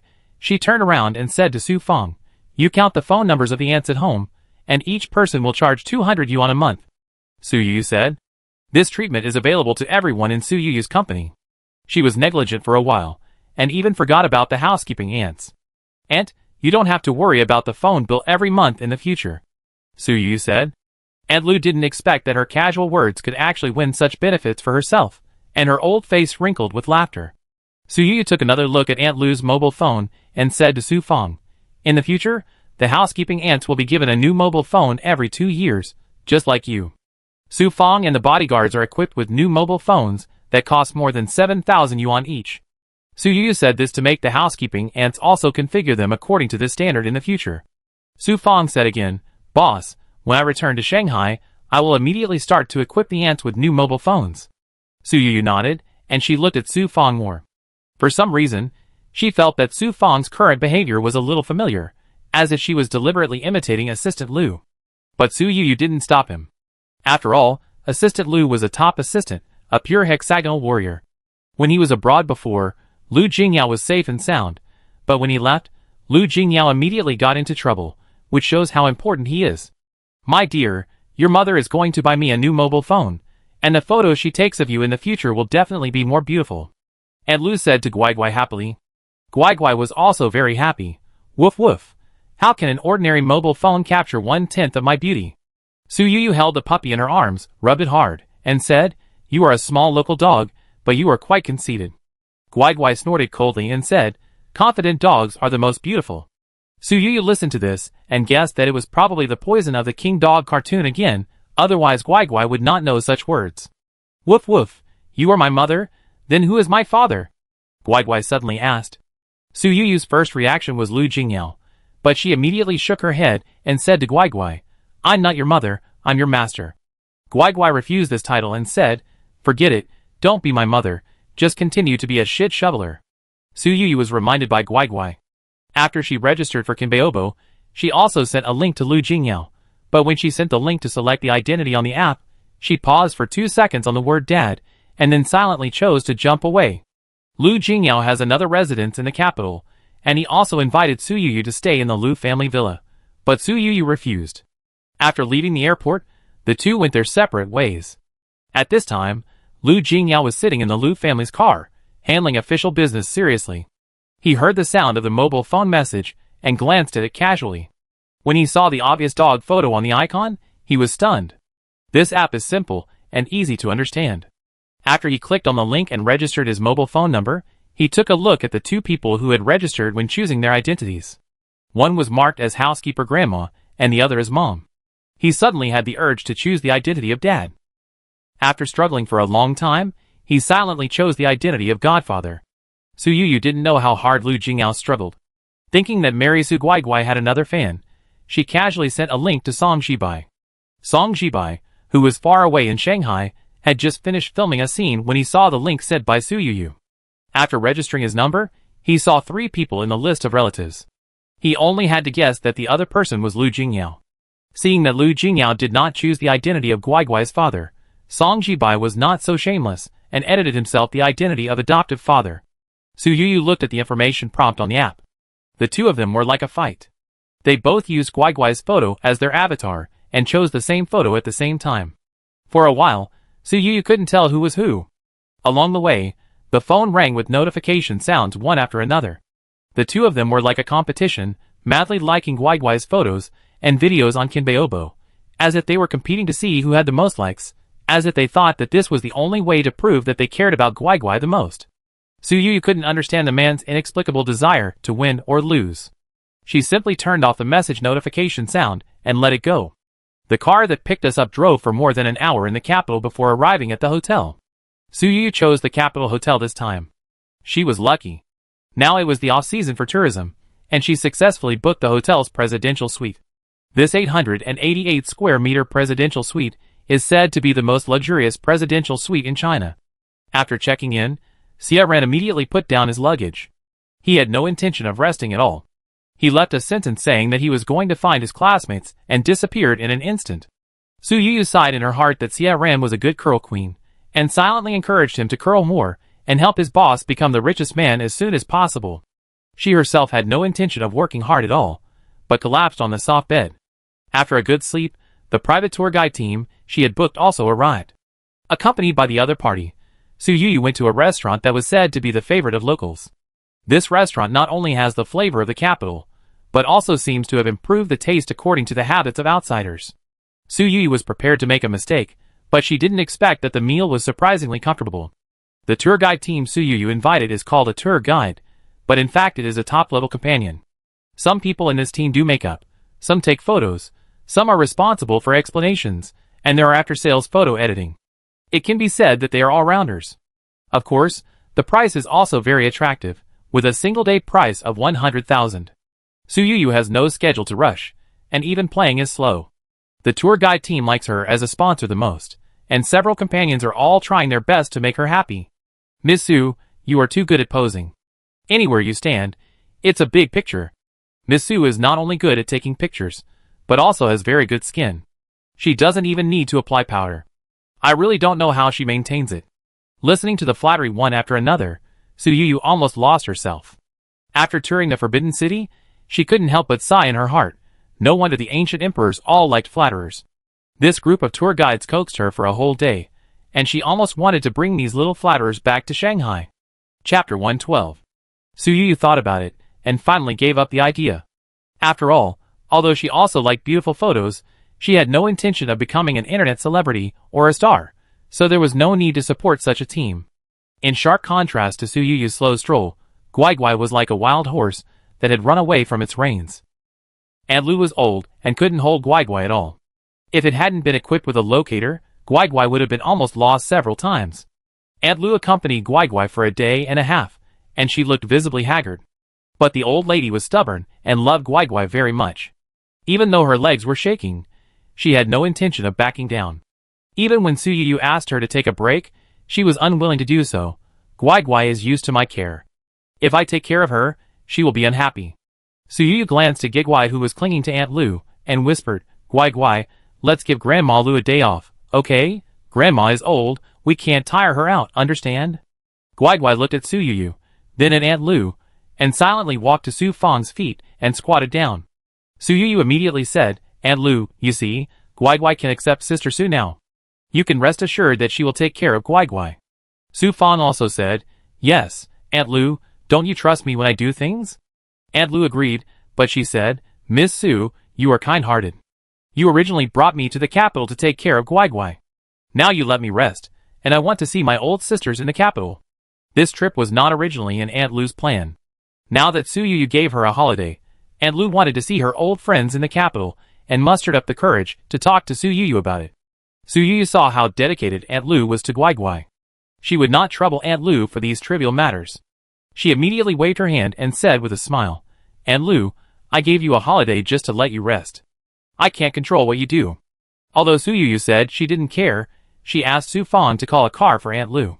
Su Yu's original schedule today was to go to the Summer Palace, but as soon as she walked out of the hotel gate, a system prompt appeared in front of her. The task of picking up leaks has begun. Please reach the target location as soon as possible. Su Yu has been dealing with the system for so long, and looking at the long arrow, she immediately understood that this place is not close. The car will change its route and go somewhere else. Su Yu directly ordered Su Fang, who had just started the car.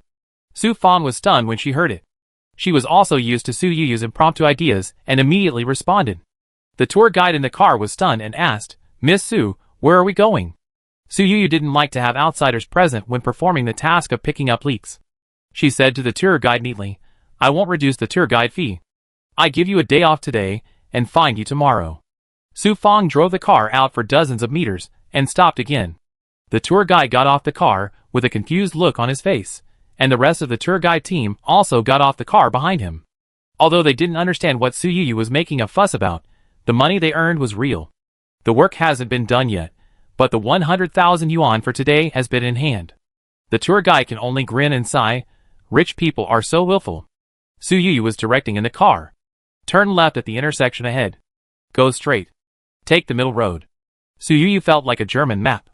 Su Fang, who was in charge of driving, couldn't help but mutter in his heart, didn't they say Su Yu had never been to the capital? Why did he seem to be particularly familiar with the terrain? The traffic in the capital is always congested in the morning. This journey that usually takes 30 minutes took more than an hour. Su Yu saw the huge 4 words on the destination, and a rare look of confusion appeared on her face. The flower and bird market again? She asked the system in her heart. The system did not reply. Su Yu did not ask any more questions, but followed the instructions and walked in, her steps getting faster and faster. Su Fong and the bodyguards following behind her exchanged strange glances. Previously in Gansu province, Su Yuyu's sudden action of going into the flower and bird market to buy potted plants was already strange enough, but she didn't expect this to happen again. The system's prompts kept flashing, and the flashing was getting faster and faster. The system even played a particularly exciting BGM in Su Yuyu's ear, which made Su Yuyu anxious, fearing that if she was a step late, the good thing would fall into the hands of others. How much is this bird? Su Yuyu rushed into a bird shop panting. As soon as she entered, she heard someone asking for the price. She almost didn't have time to think about it, and said, "I want to buy this bird too, I pay double." The one who asked the price before her was a middle-aged man in his 40s. He was wearing a white linen tang suit with a front opening, a string of beads hanging around his neck, and a pair of red sandalwood handballs in his hands. He was in a very leisurely posture. He didn't get angry when he heard what Su Yuyu said, but laughed. "Little girl, are you trying to snatch it from me?" The shop owner also laughed. "An ordinary stupid bird like ours will be snatched away one day." Su Yuyu then noticed that the bird cage held by the shop owner was not the one indicated by the system. The golden pointer of the system fell behind the bird. Chapter 113. It's useless to argue with me. I go first. The middle-aged man in a tang suit said so. But the shop owner was greedy for money and said, "Lao Fong, she's expensive, I have to sell her. I keep the next batch of good ones for you." Su Yuyu listened to the two people talking like a crosstalk. She smiled awkwardly, poked her head out, and looked back carefully along the little bird. She first heard a few low whimpers, and vaguely saw a cage filled with a few white puppies. The system's indicator needle did not stay on these puppies. It seemed that there was an old cage full of rust behind the dog cage. Before she could take a closer look, a dog barked suddenly behind her. "Woof woof, you run so fast. Sure enough, there are other dogs outside. This king will never pay attention to you again." The one who caught up shouted. In Su Yuyu's ears, it was the puppy's crazy accusation. But to outsiders, it was just a vicious dog losing its temper, and the barking was terrifying. The birds in the store, which were originally quiet and well-behaved, were frightened to flutter their wings and fly up and down after hearing Guaiguai's continuous barking. If it weren't for the chains on their feet, they would have flown out of the store directly. The puppies in the dog cages were also frightened and trembled, and they started barking one after another. The boss was not at all relaxed and comfortable at the beginning. He looked at the birds he raised with heartache and shouted to Su Yuyu, "Ouch, girl, take care of your dog. Don't scare my bird to death. Won't this cost me my life?" Su Yuyu also felt guilty and immediately squatted down to comfort Guaiguai. "Guaiguai, don't bark. I don't plan to buy a dog, don't worry." Guaiguai looked at Su Yuyu with a suspicious look. Su Yuyu immediately raised her hand and swore, Really, I'm not lying to you. I will never buy another dog. If I lie to you, you will be my master from now on." After hearing the last sentence, Xiaoguai's doubts disappeared, and he was no longer as noisy as when he first entered the door. Instead, he snuggled up to Su Yuyu's feet obediently. On the other hand, the middle-aged man in a tang suit watching this scene was happy again. "Girl, your puppy is really obedient and looks clever. Do you want to sell it? The price is negotiable." The obedient dog, who had originally sat down, stood up again with a jump. "Woof woof, are you going to abandon me? I don't want to follow this ugly bastard." As soon as the barking sounded, the birds in the store fluttered again, and the puppies also followed suit. Even the hamster that was originally sleeping was scared and ran around in the cage. In an instant, the whole store became a mess. As the instigator, the man in tang suit not only did not feel guilty, but was still happy. "Oh, this little guy can really understand." The shop owner almost cried. "Please be kind, don't scare my little babies anymore. If a dog scares a bird, it will be a sin if it scares it to death." Su Yuyu continued to comfort Guaiguai. "Don't listen to his nonsense. How can I bear to sell you? You are the big baby in my heart. I can't bear to sell you even if I sell myself. Guaiguai, let's not listen to him." A hint of shyness appeared on the face of Guaiguai in a humanized way, and he obediently, "Woof woof," 2 times, squatted down next to Su Yuyu, and rubbed Su Yuyu's trouser legs with his furry head affectionately. The man in the tang suit still looked surprised, looking at Guaiguai with a face full of pity. "Your dog is smarter than some police dogs I have seen. Are you really not going to sell it? You can name the price. I really like it." Guaiguai almost got up and yelled at him again. Su Yuyu hurriedly said, "Big brother, please don't tease it. I don't sell this dog. It's my family." Guaiguai immediately performed Sichuan opera face changing after hearing this, and the whole dog became obedient. The man in the tang suit showed regret, but he didn't dwell on it. Instead, he said, "Speaking of which, since you don't want to sell the dog to me, then be a good person and don't snatch this little bird from me." Suyuyu glanced at the little bird, which was a goose yellow bird. It looked very cute. It didn't look like a bird, but more like a newborn little yellow chicken. Suyuyu had admitted her mistake before, and had to fight for the bird. Now that the bird was not the one she was looking for, she would not continue to fight for it, but she still had to put on the necessary show. Since you've already asked, I won't fight for it. I look at something else. Suyuyu's acting skills were good. Even though she didn't want to buy the bird, her eyes were still on it. She pretended to be reluctant, and it really looked like the real deal. At least the shop owner believed Suyuyu's performance.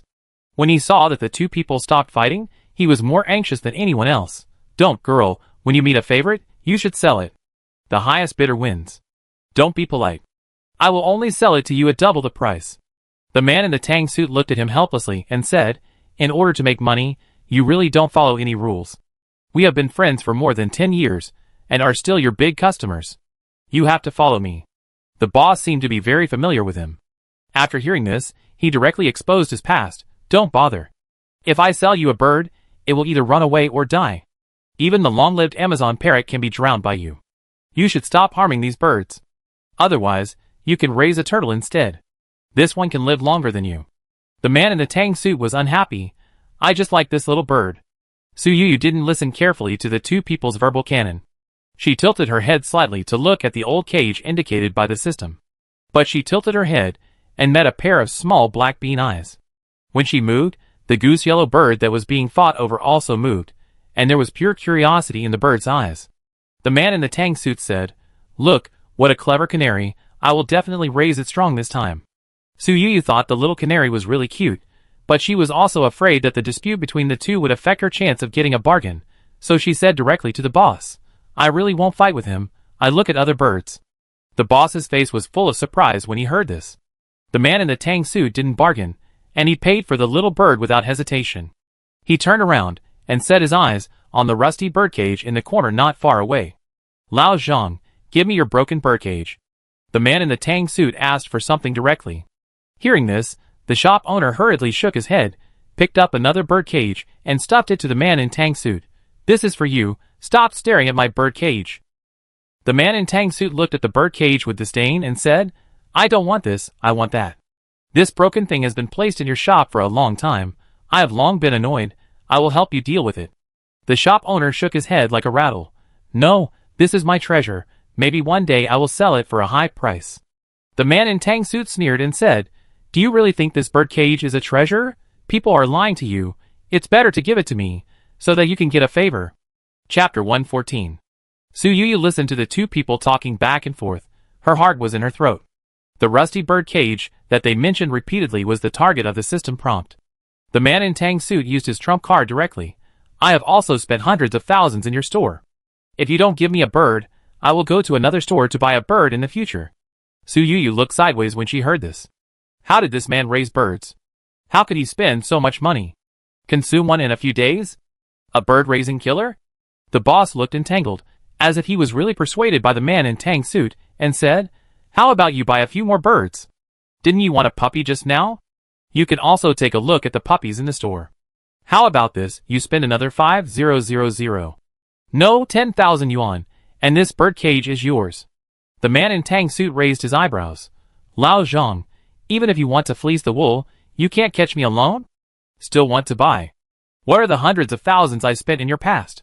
The boss thought to himself that of course, it was your bad luck, but he didn't dare to say it out loud. He was reluctant to let him give the birdcage away. But he also knew that if the man in front of him got rude, he might not take care of his business in the future.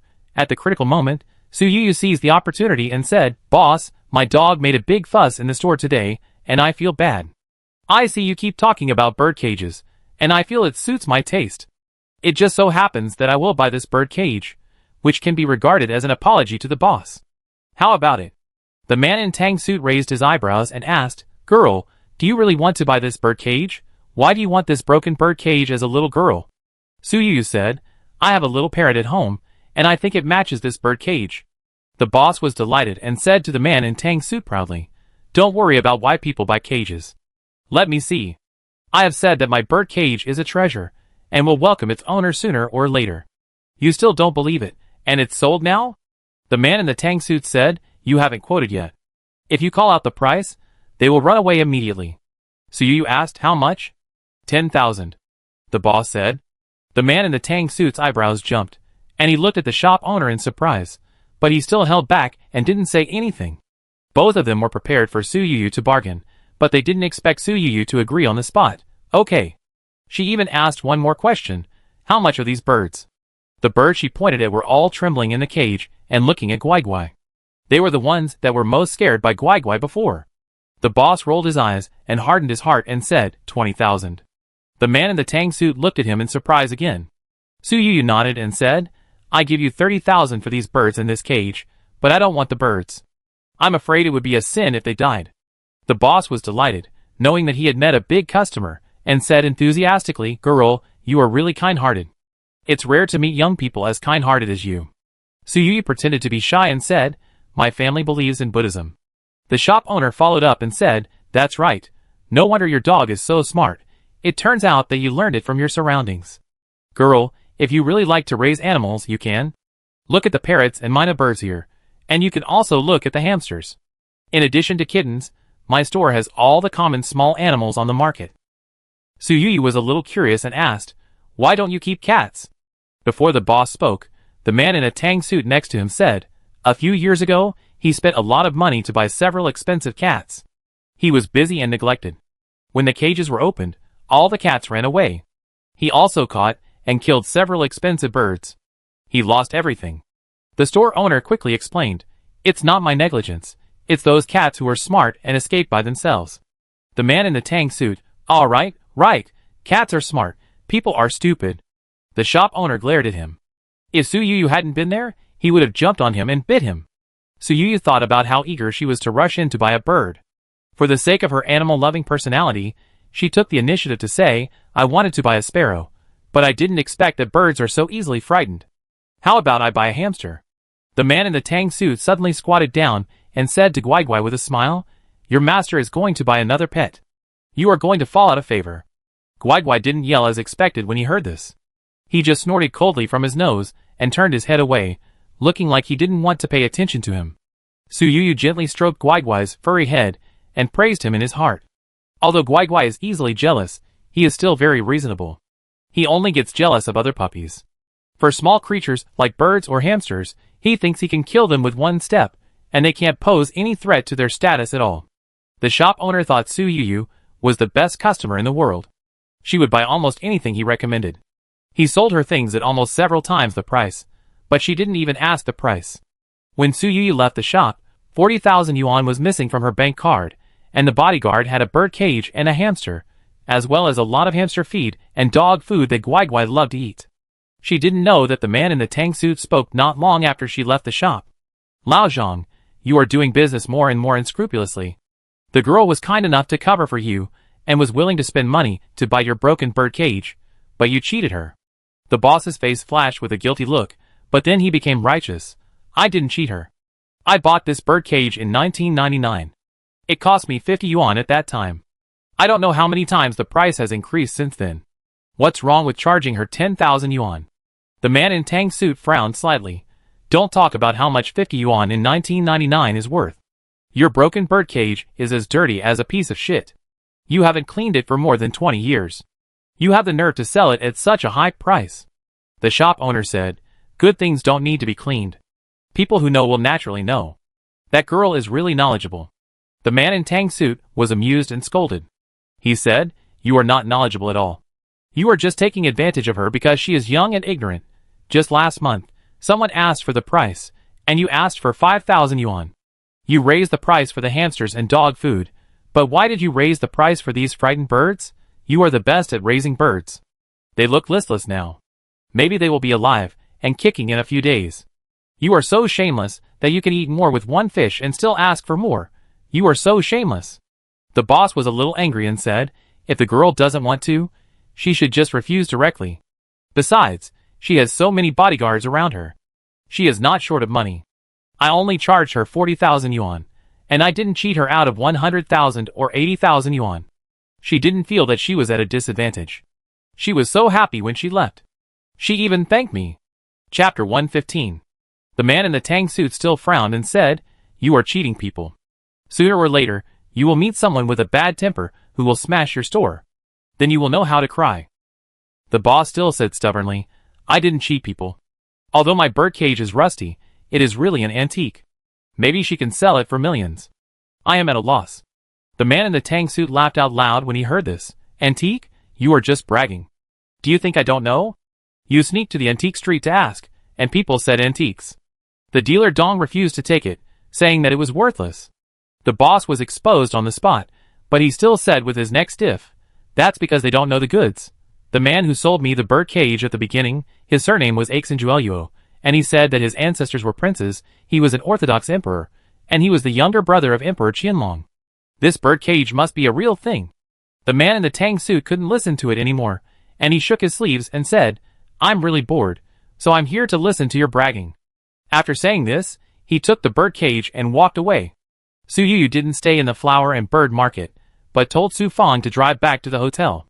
Su Fong and the bodyguards thought it was strange to come to the capital and not visit those scenic spots, but visit the flower and bird market, but no one questioned Su Yu's decision. After all, Su Yu really hated people who talked too much. After returning to the hotel, Su Yu immediately locked herself in the hotel suite. "Is there anything special about this bird cage?" Su Yu asked the system. The system said, "Brush it clean." Su Yu opened her carry-on suitcase. In addition to her daily luggage, she also brought a set of cultural relic restoration tools, including a professional small brush. She didn't let anyone else do it, but took a soft bristled brush and dipped it in clean water and slowly cleaned the bird cage. This bird cage seemed to have been protected by some professional material. It looked rusty, but in fact it was not real rust, but some special craft material. It was the rust that served as a protective layer that allowed the bird cage to be preserved relatively intact. After Su Yu worked for 2 hours, the full picture of the bird cage finally appeared in front of Su Yu. "This is..." Her eyes were full of disbelief. "This is a cloisonné enamel bird cage. After cleaning, the originally heavy and old bird cage now shines with dark gold, with pure glaze, smooth cloisonné, and brilliant gilding. Anyone who sees it can see that it is definitely not an ordinary thing. The most extraordinary thing is the 6 words revealed after the protective layer is washed off, made in the Qianlong period of the Qing dynasty. Why has no one thought of wiping this bird cage clean for so long?" Su Yu asked the system. She felt that even if it was protected by special materials, it was not impossible to wipe it off. Once someone wiped it clean, I am afraid that everyone would know that this thing is very valuable. Host, please remember this. The world is a huge makeshift team. Su Yu was speechless. She couldn't help but think of those eye-catching news, such as spending 200,000 yuan to make 170,000 counterfeit banknotes, and a couple fighting over uneven distribution of the spoils after imagining a 5 million lottery ticket. It doesn't seem to be particularly difficult to understand that an expensive bird cage is buried in an ordinary pet store. Su Yu took a photo of the bird cage and sent it to Lu Jingyao. In the conference room of a technology company in the capital, Lu Jingyao sat in the audience and frowned at the young man on the stage. Lu Jingyao's trip to the capital was already tight. He finally took some time to inspect this small company that was founded not long ago. Unexpectedly, the other party sent an inexperienced newcomer to demonstrate the PPT. Lu Jingyao was so bored that he wanted to leave the table directly. Hearing the message notification sound on his mobile phone, Lu Jingyao saw the message sent by Su Yu and was immediately shocked. He saw that it was a photo of a cloisonné enamel bird cage. "Picking up a bargain?" Lu Jingyao asked. Su Yu's reply seemed very cheerful. "Congratulations, you got it right. The total price was 40,000 yuan, and there is a mark at the bottom that says it was made during the reign of Emperor Qianlong of the Qing dynasty. Although I haven't asked the appraiser to issue a report yet, I am sure it is genuine. Do you think this transaction is worth it?" Seeing Su Yu reply so many words in one breath, Lu Jingyao knew that she was very satisfied with the transaction, and he was very supportive. "It just so happens that my father has a mina bird. Do you want to sell this birdcage?" Su Yu's reply was simple. "Sell. One price 50 million. Lu Jingyao said. When Su Yu saw the price, she couldn't help but sigh in her heart that Lu Jingyao was still so generous. Antique birdcages don't flow out of the market very often. The one she has is similar to the one she has in her hand. A few years ago, Hongcheng auctioned a cloisonné enamel birdcage from the Qianlong period, but the final transaction price of that one was 10 million. Lu Jingyao now asked for 5 times the price. Too high, it's not worth that much. Su Yu replied. She forwarded the news link of the birdcage auction in Hong Kong to Lu Jingyao and said, just give 10 million. But Lu Jingyao has his own bargaining logic. That was news 10 years ago. With inflation so severe now, how can you still go by their price? Listen to me, I think this birdcage is worth 50 million. Su Yu couldn't do anything with him. So she said helplessly, let's each take a step back and give it 15 million. Lu Jingyao replied, even if we each take a step back, the median between 10 million and 50 million should be 30 million. It can't be any lower. If it's any lower, you suffer a loss. Su Yu, brother, I bought them all for less than 40,000. While Su Yu was complaining, he was thinking, if Lu Jingyao kept bargaining like this, how did the Lu Group make a fortune? Since Lu Jingyao took over the Lu Group, its market value has increased significantly every year. Lu Jingyao was therefore hailed as a business genius, and he even topped the list of the richest man for 3 consecutive years. Some netizens even said that Lu Jingyao was the richest man for only 3 years, just because he had taken over the Lu Group for 3 years. Lu Jingyao was still persuading Su Yu at this time. Although it only cost tens of thousands of yuan to buy it, the thought you put into it is the most precious. Su Yu thought about how hard she had worked for 2 hours, and suddenly began to agree with Lu Jingyao's words inexplicably. Lu Jingyao seemed to really know how to convince people with money. Do you think what I said makes sense? Lu Jingyao asked confidently. Su Yu took a photo and sent it over. It was a brush with black dirt all over the brush head. Lu Jingyao didn't expect that Su Yu actually handled the bird cage personally. I think the price you quoted is still too low. You are so worth a lot, but you still handled it yourself. It must cost at least 100 million. Chapter 116. Su Yu watched him raise the price more and more outrageously, and said helplessly, it's just 16 million, no more. If you raise the price again, I will sell it to someone else. Seeing that he had no way to quibble, Lu Jingyao could only agree helplessly, but turned around and told Assistant Lu, I bought a bird cage from Miss Su, you transfer her 16 million, remember, it is 16 million after tax, and pay the tax for her by the way. Assistant Lu hurriedly smiled and said, don't worry, every time you buy antiques from Miss Su, we help her pay the tax, we won't forget this. Lu Jingyao nodded. Assistant Lu quietly calculated how much money he actually had to pay for this transaction, thinking that he didn't know what kind of bird cage was so expensive. In a trance, he also remembered a sentence, where a man's money is, there is love. Lu Jingyao didn't even see the real thing, but out of trust, he had already spent so much money. Assistant Lu could only hope that Su Yu had a career, and was not a fraudster, otherwise Lu Jingyao would be deceived into a pauper sooner or later. Boss, did Miss Su take the initiative to raise this price? Assistant Lu asked. But unexpectedly, his question made Lu Jingyao happy. I think this bird cage is worth 100 million, but she refused and only accepted 16 million. She is too honest, and never wants me to suffer a loss. Assistant Lu opened his eyes slightly. He looked at Lu Jingyao's face, which was full of she has me in her heart. Thinking of the outrageous offer of his love-brain boss, he really wanted to shake the boss hard to make him sober up. You have money to spend so recklessly, don't spend it. But he couldn't. He was just an ordinary worker who wanted a pay rise. Not only did he not persuade him, but he said against his conscience, she doesn't want you to spend more money. This means she is starting to care about you. Although Lu Jingyao's eyes were fixed on the PPT on the stage, he couldn't suppress the arc of his mouth. The young man who was presenting the PPT on the stage was originally nervous because he had to present the PPT to the richest man, but he suddenly saw Lu Jingyao smiling today. Previously, Lu Jingyao had been frowning, which put great pressure on the young man. Now, seeing Lu Jingyao's relaxed expression and smiling eyes, the young man suddenly felt relieved and couldn't help thinking, maybe his performance was not that bad. With this thought in mind, the young man's voice became louder and louder, his back became straighter and straighter, and he became more confident when presenting the PPT. Lu Jingyao originally disliked this young man in his heart, but now seeing that his condition was getting better and better, he couldn't help but look at him twice more and whispered to Assistant Lu beside him, this young man is okay, he is a man who gets more and more courageous with more setbacks. Assistant Lu whispered, then do you want to acquire this company? Lu Jingyao shook his head, the company is not good, the management is chaotic, it is in a mess before it takes off, and it won't go far. Assistant Lu chuckled. He just turned his head accidentally, and saw that it was the vice president touching the young female assistant's hand. He couldn't help but touch her in such an occasion today, which shows how chaotic she is usually. Pull this young man over later. If he has a good attitude, he can go far in the future. Lu Jingyao said. Assistant Lu agreed immediately.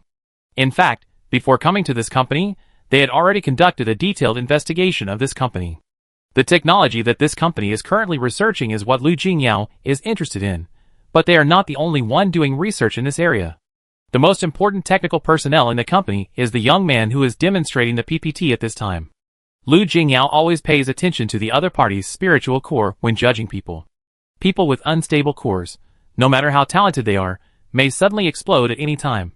In other words, if this young man is still as stumbling as before, Lu Jingyao will definitely not want to poach him.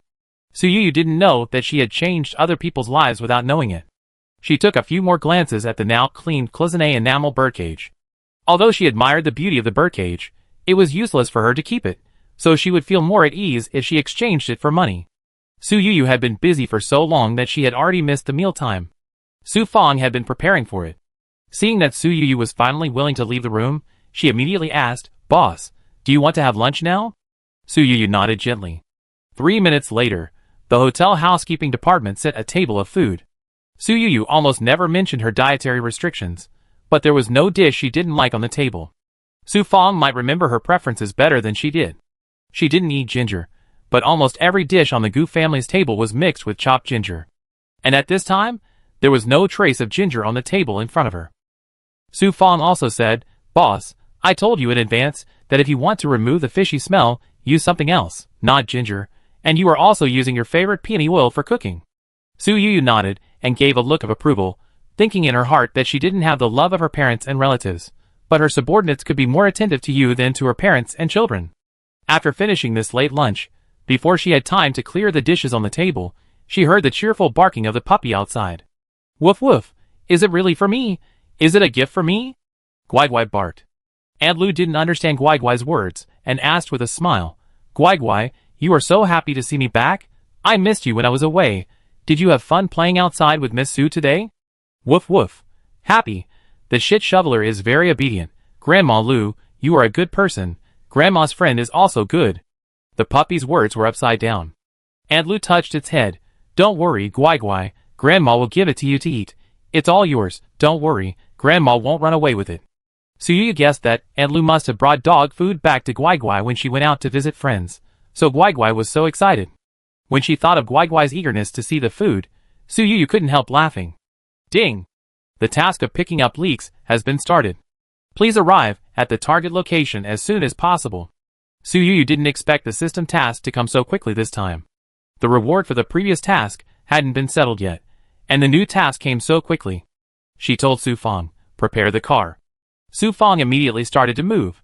But before Su Yu got up and left the presidential suite, she was stunned as soon as she reached the living room and stopped Su Fang. "Forget it. No need to go out." "No, I don't want to go out again." Su Fang was particularly tolerant of Su Yu's fickleness and said with a smile, "Boss, you take a rest first.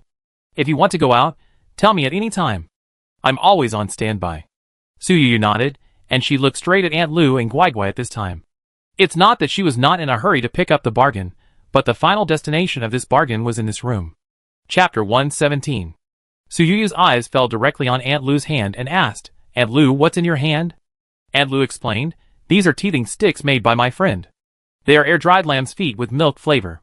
They are not greasy, wear-resistant, and do not hurt teeth. She heard that Guai Guai likes to chew teeth, so she gave me some. The cats and dogs she raises like to eat them." Su Yu reached out and took the lamb's feet wrapped in newspaper. As she moved, the system pointer also changed, pointing directly to the package of lamb's feet with milk flavor.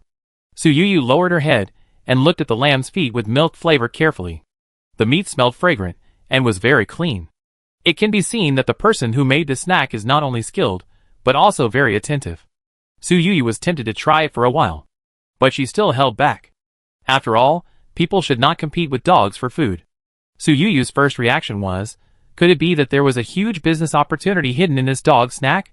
Thinking of this, she actually wanted to try it even more. But she felt that it was not right. If dog snacks were particularly valuable, and could become a bestseller in the pet industry, then the system pointer should point to the person who made the snacks, not these chew sticks. Dog bowl.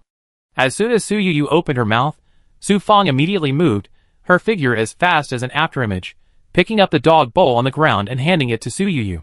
She stuffed all the chew sticks into the dog bowl. Her guess came true. The system pointer did not point to the snacks, but continued to point to the old newspaper in her hand. Su Yu then looked at the newspaper. At first glance, it was ordinary. The person who wrapped the lamb's hoof was particularly willing to use several layers of old newspapers, which looked particularly solid, and the color seemed to be a bit old, but when she opened the newspaper completely, she saw that the words were all arranged vertically, and there were many traditional Chinese characters.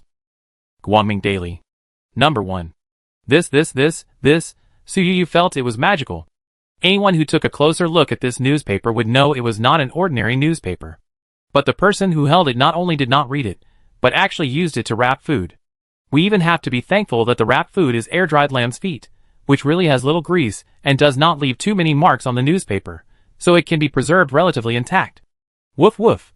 Shit shoveler, why are you in a daze? Why haven't you brought my teething stick yet? Guai questioned Su Yu, while anxiously circling around Su Fang, who was holding the dog bowl. But Su Yu didn't speak, and Su Fang didn't move.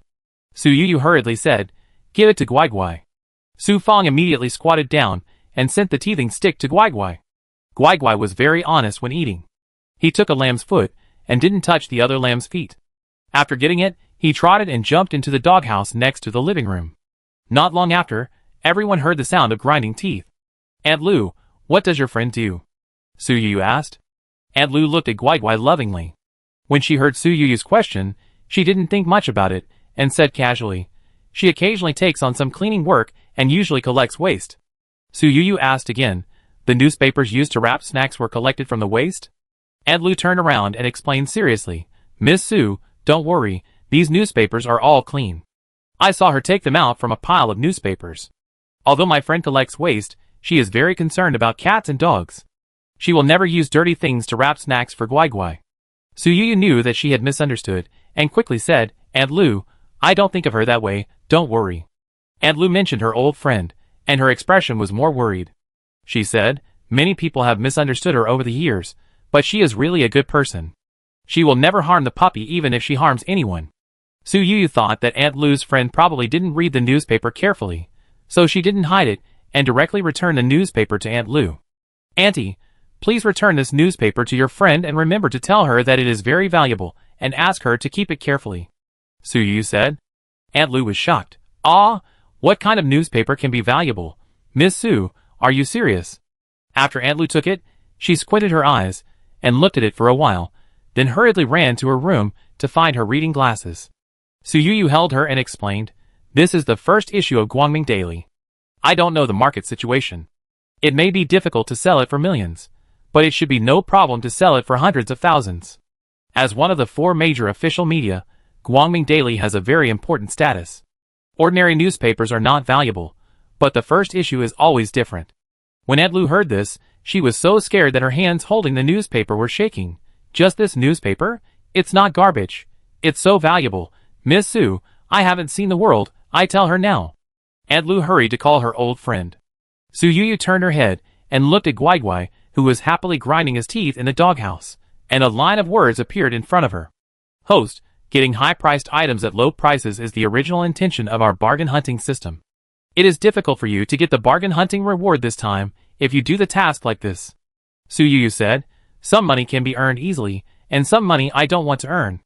After the system flashed for a moment, a line of words appeared. "Congratulations to the host, you have completed the bargain hunting task and received the bargain hunting reward, a Rolls-Royce floating shadow." Su Yu was puzzled. She remembered that she didn't want this newspaper, so why did the system determine that the task was completed? "System, you favor me so much? This is the reward for the birdcage bargain hunting task," the system explained. Su Yu suddenly realized it. It's just that she had never heard of the Rolls-Royce floating shadow, and didn't know what kind of car it was. She took out her mobile phone and searched it. Half a minute later, Su Yu, surprised, she looked at the photo of the big guy displayed on her mobile phone. Although it didn't meet her aesthetic standards, the price of 180 million made Su Yu feel beautiful no matter how she looked at it, and her eyes unconsciously turned into a golden shape. The reward she got was much more valuable than the bird cage.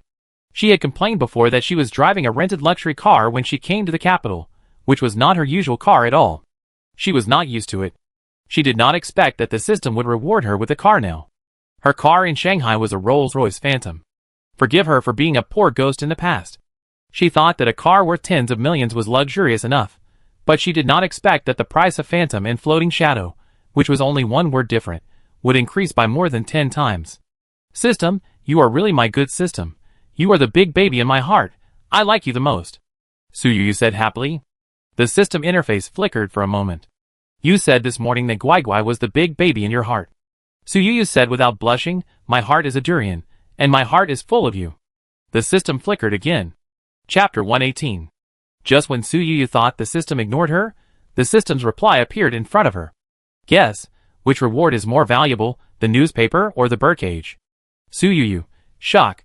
Suyu understood the system's hint. She thought she had only lost a few million, but she didn't expect it to be several hundred million. Suyu covered her chest, and seemed to hear someone cutting her heart with a blunt knife. Pain, it hurt so much. Boss, are you feeling uncomfortable? Su Fong looked at Suyu with gritted teeth.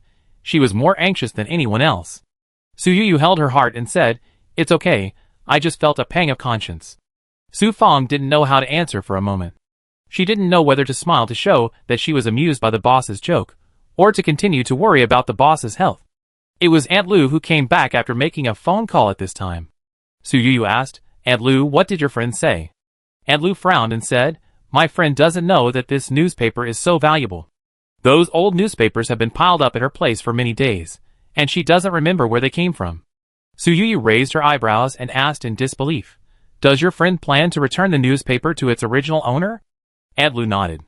Suyu instantly felt that the other person's figure was so brilliant that she looked like a clown. If she had such an awareness, I'm afraid she would still be living in a small emo house in the village in the city. You must persuade her.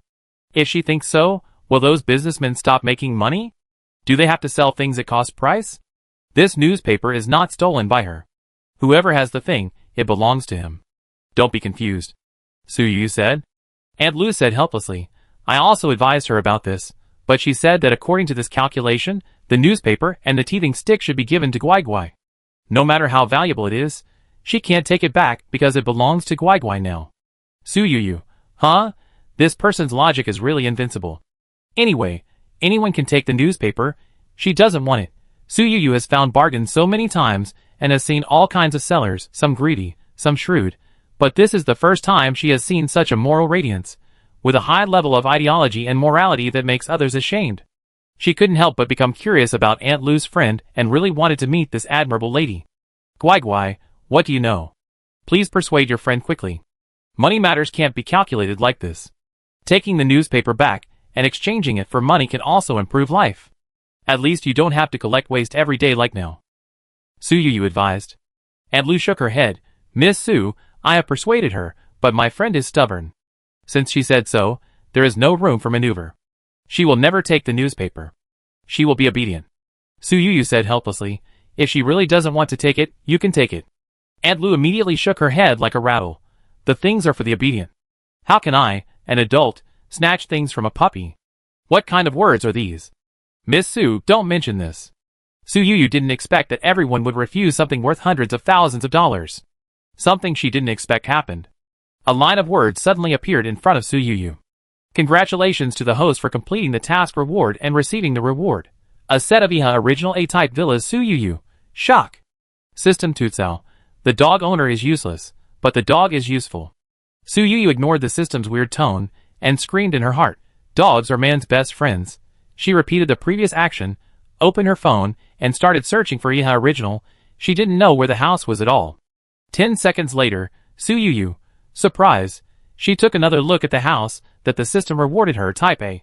There are only 2 Type A houses in the entire villa area, which is considered the king of the building. The area written on the house certificate is 2,500 square meters, but because of the free basement, the actual usable area is more than 3,600 square meters. There's no room for it. Suyu didn't know how many parts she had to divide herself into to be able to live in such a big house. The best single-family villa in HD district. The summer palace is right next to it. 500 million. She looked at the photos of the villa on her phone and almost drooled. Suyu also didn't forget that she could get this villa thanks to Aunt Lu's friend, but with this person's character, she would never accept money directly. Su Yu thought that she now has so many people to support, and she doesn't need 1 or 2 high-paid workers around her. She suppressed her excitement and turned to ask Aunt Lu. Aunt Lu, can you tell me more about your friend? How did you meet? Why is one in Shanghai and the other in the capital? How many children does she have? Aunt Lu sighed and said, speaking of which, she is a native of the capital. When I was young, I was a model worker in the factory. I was sent to the capital by the factory to participate in training, and that's how I met her.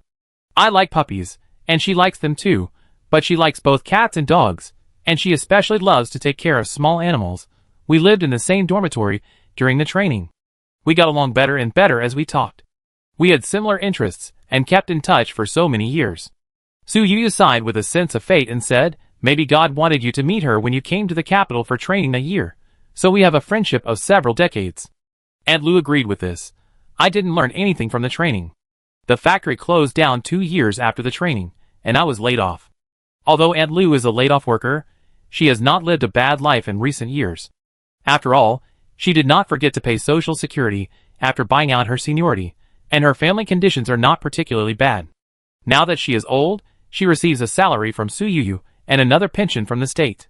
Her daughter has not started a family yet, so the burden is light and her mentality is so relaxed. As for children, she has no children. If she had children, it wouldn't be so difficult, Aunt Lu said.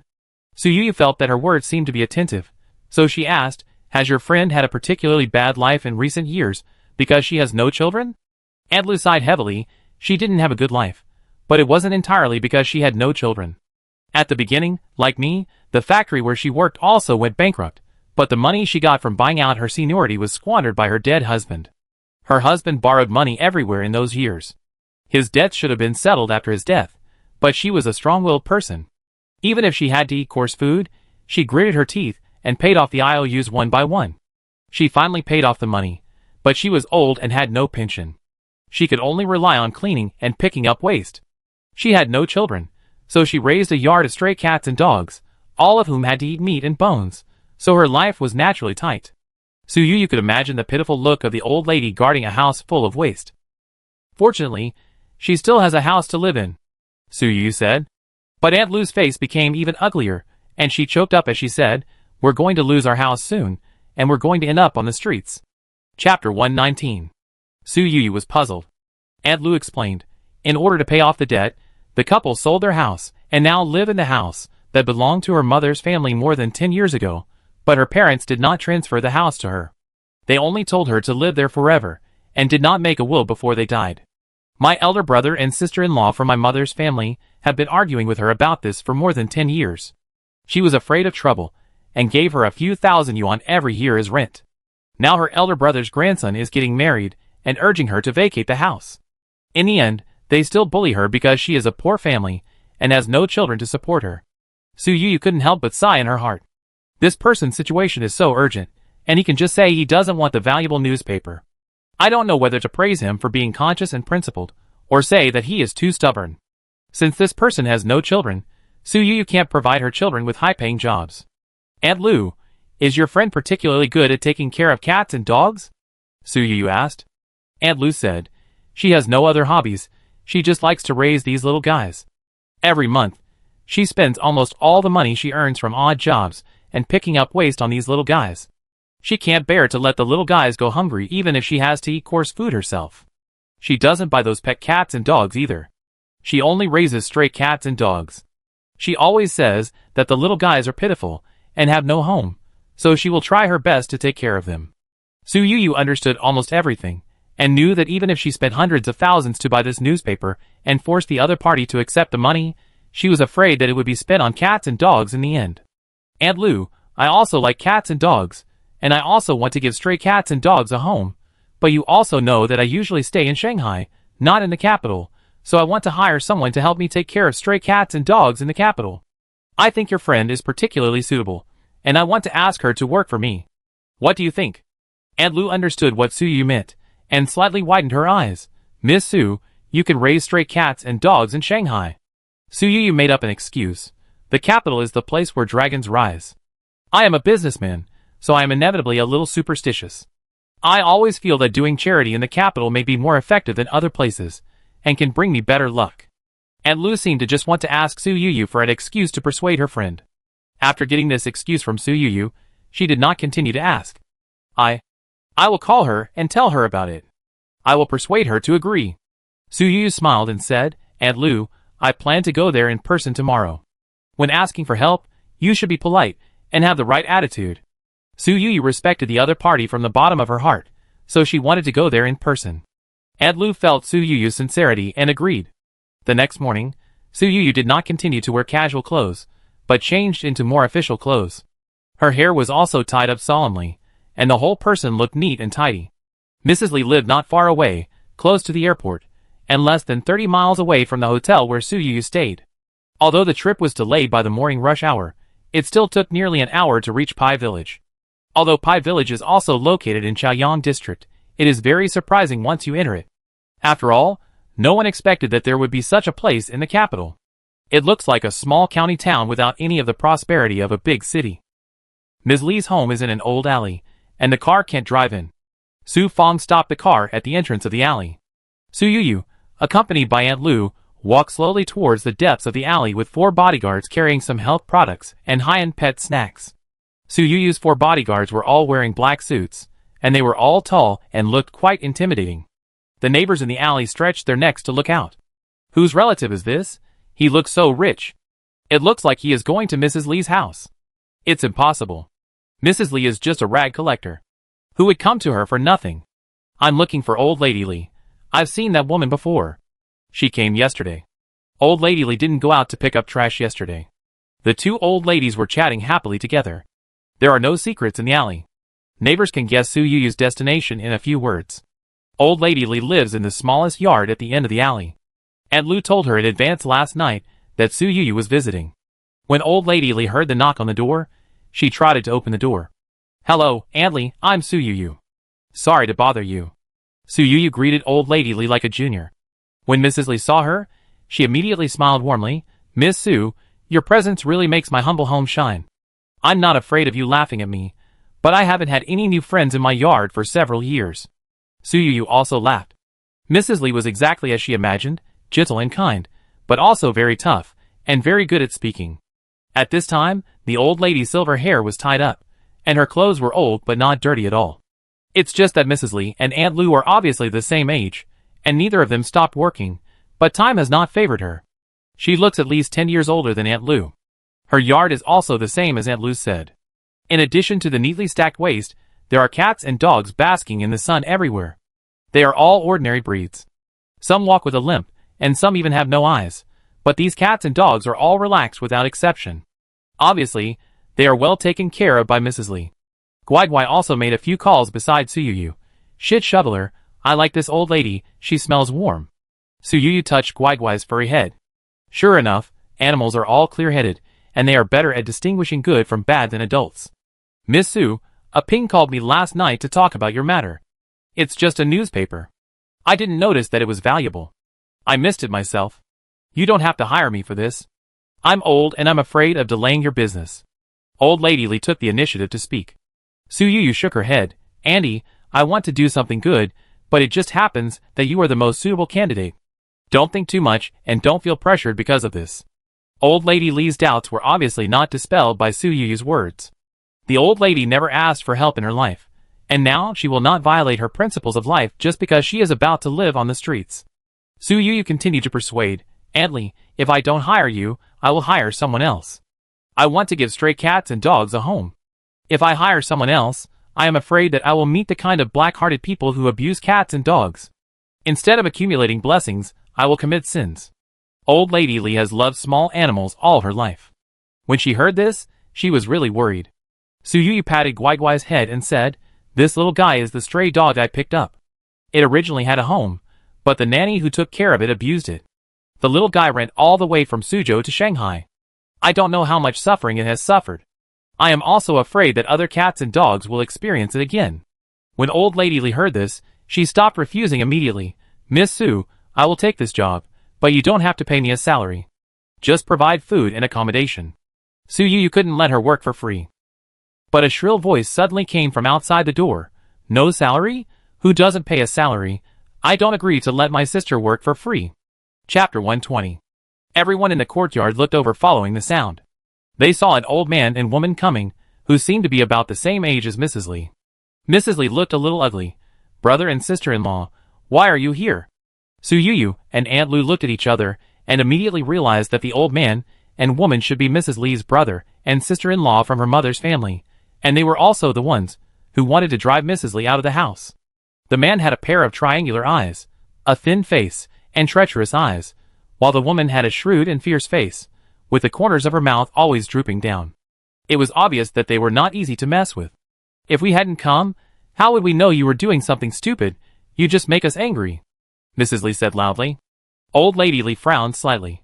Since I promised to move out, I won't break my promise. But Sister Lee said, one thing is one thing, moving out is a matter of moving out, and getting paid is a matter of getting paid, don't mix them up. Old Lady Lee said, whether I get paid or not is my own business. Sister Lee stamped her feet anxiously. How can it be your business alone? We didn't agree with you raising so many cats and dogs, and spending all the money you earn every day on animals. Now that a rich man finally invites you to work, you are so stupid that you don't even want the money. Old Lady Lee didn't want to talk. She really didn't know what to say to Sister Lee. It seemed that no matter what she said, the other party would not listen. Mrs. Lee is most annoyed by her sister-in-law's sullen look. You are all alone. Who can you count on when you can't work anymore? You count on my son and my grandson. Now that the child is getting married, you, the dear aunt, don't show any support? Don't you plan to leave a penny in the future? Just bury it in the ground empty?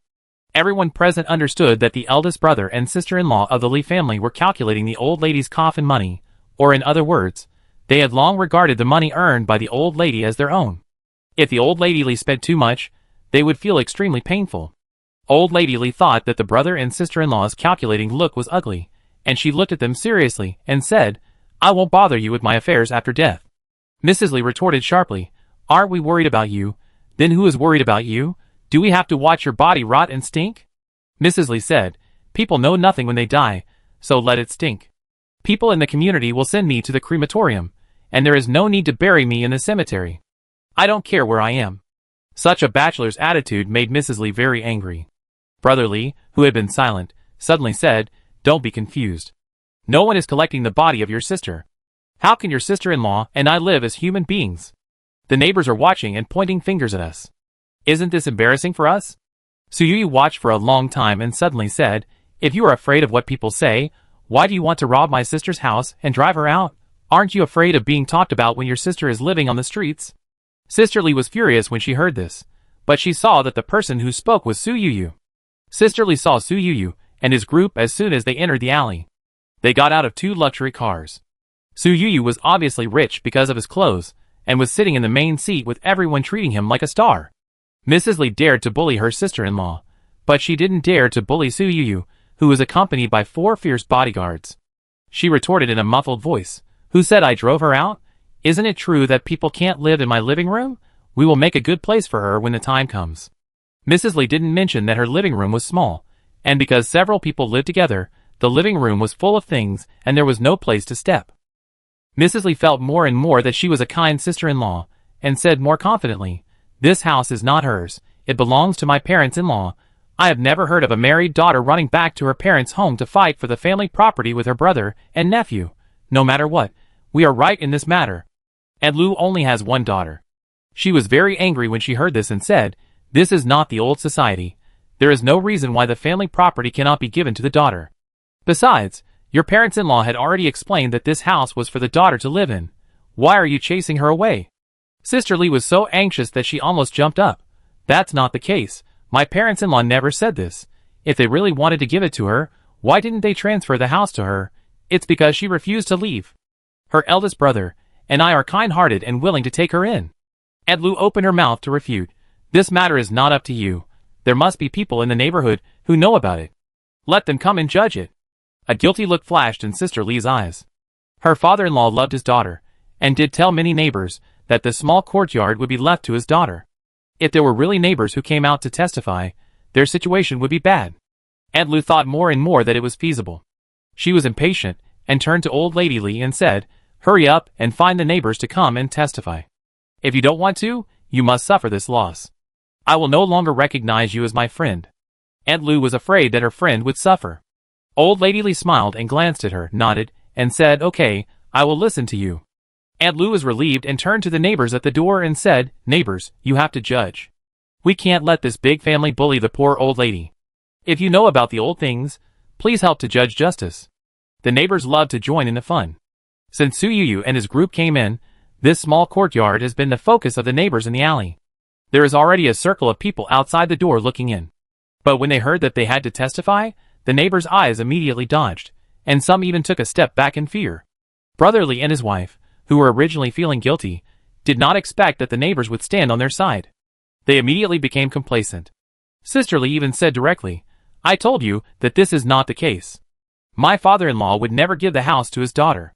It is because we, as brothers and sisters-in-law, are kind-hearted that we have taken care of her for so many years. She should know how to be grateful." As soon as the voice fell, an old man in a shabby coat squeezed into the yard from the crowd. Brother Lee and his wife looked at each other, and their hearts skipped a beat.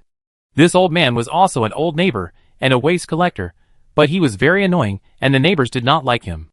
Brother Lee and his wife were worried that the old man would talk nonsense, but they did not expect that the other party would actually be one of their own when he spoke. "I testify that this house has nothing to do with old Lady Lee. Her grandfather said that the house was for his children and grandchildren. It's just because I feel sorry for old Lady Lee that I haven't kicked her out. She is shameless and has occupied the house for so many years." Aunt Lou's face changed and she blurted out, "You are lying." Chapter 121. Aunt Lou believed in old Lady Lee's character very much and felt that her friend would never deceive her. She was sure that the old man was lying. A vicious flash passed through the old man's eyes, and he continued to be firm. "I didn't lie. His grandfather said it himself, and I heard it sincerely. If it was false, the neighbors would have stood up and said something about me." Aunt Lou looked at other neighbors for help, but no one spoke out to refute.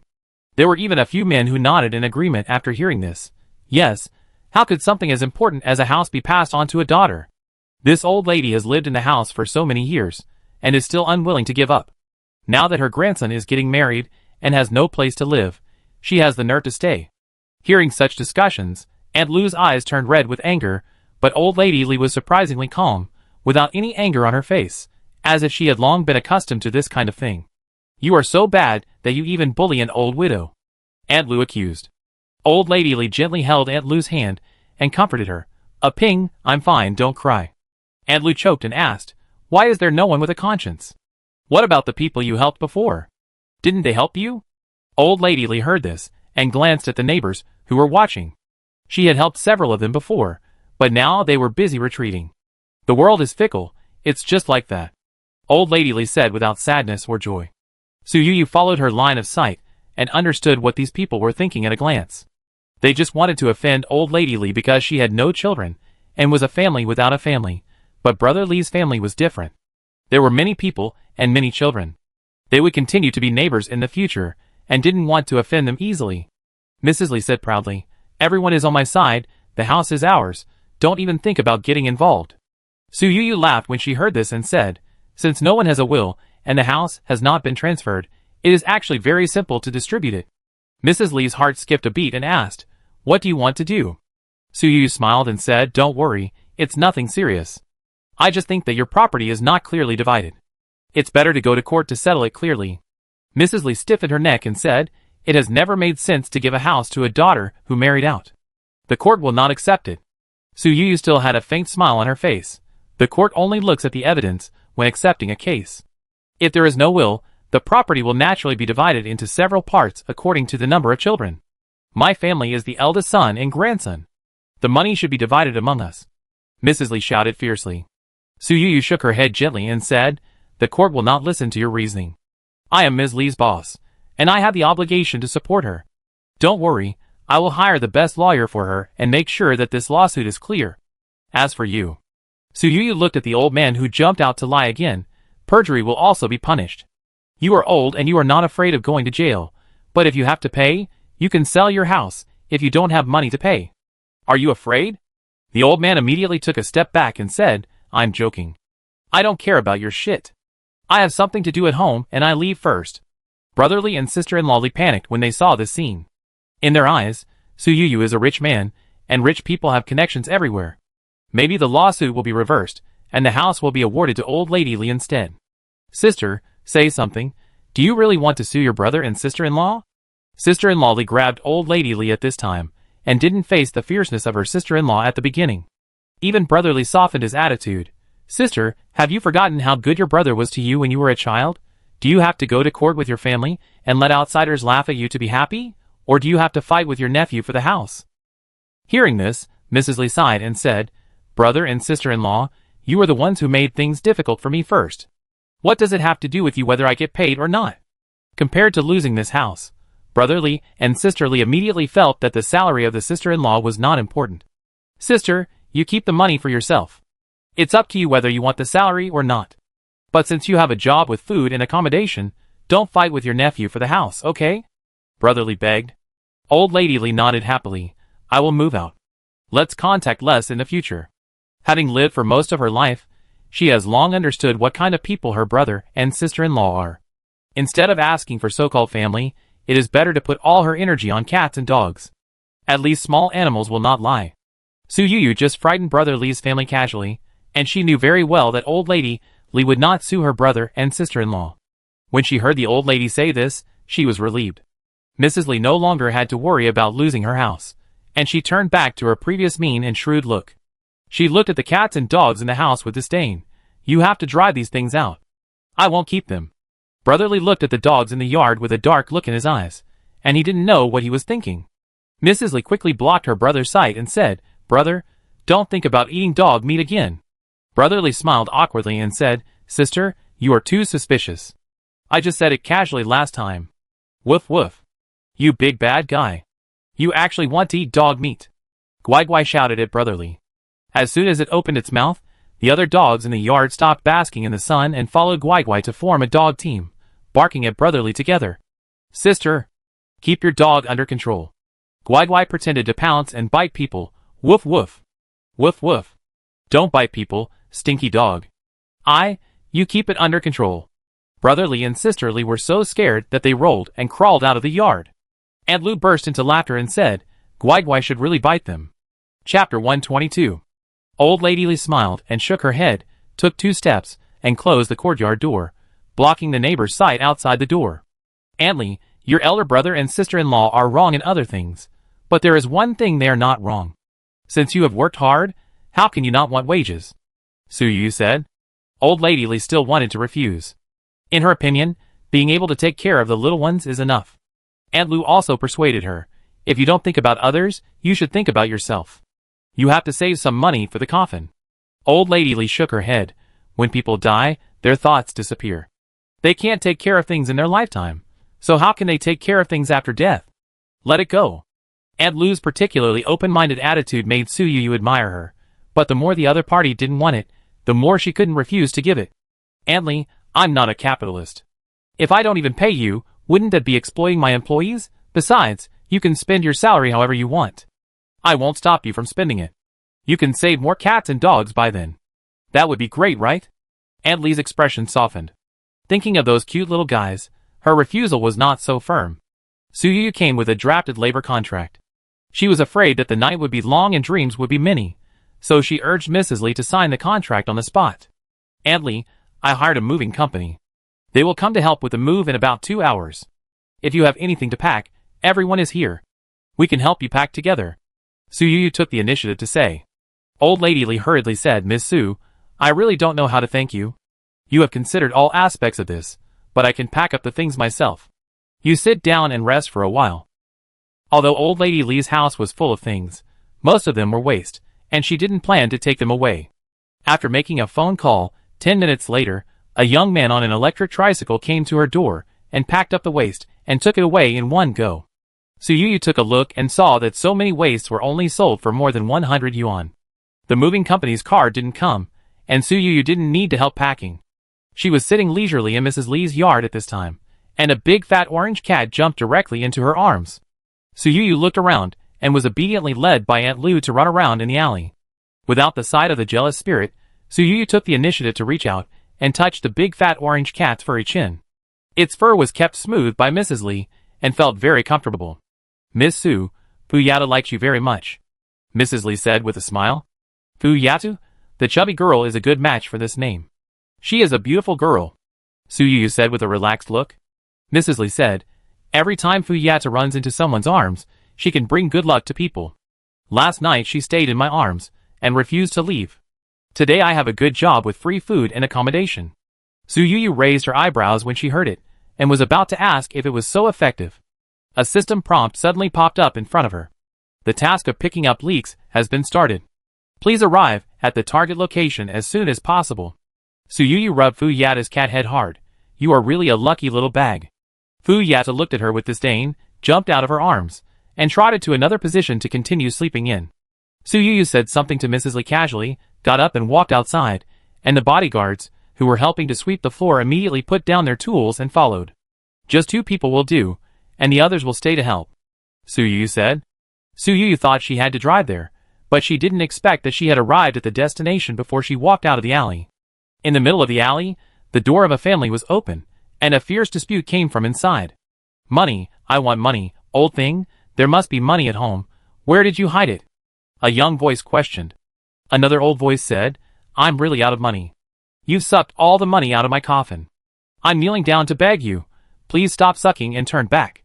Su Yu felt that the voice sounded familiar, as if it was the old man who had given false testimony before. He was begging desperately at this moment, and there was no trace of the ferocity of giving false testimony at old lady Li's house. The neighbors in this alley came over to watch the fun again, pointing and talking in the yard.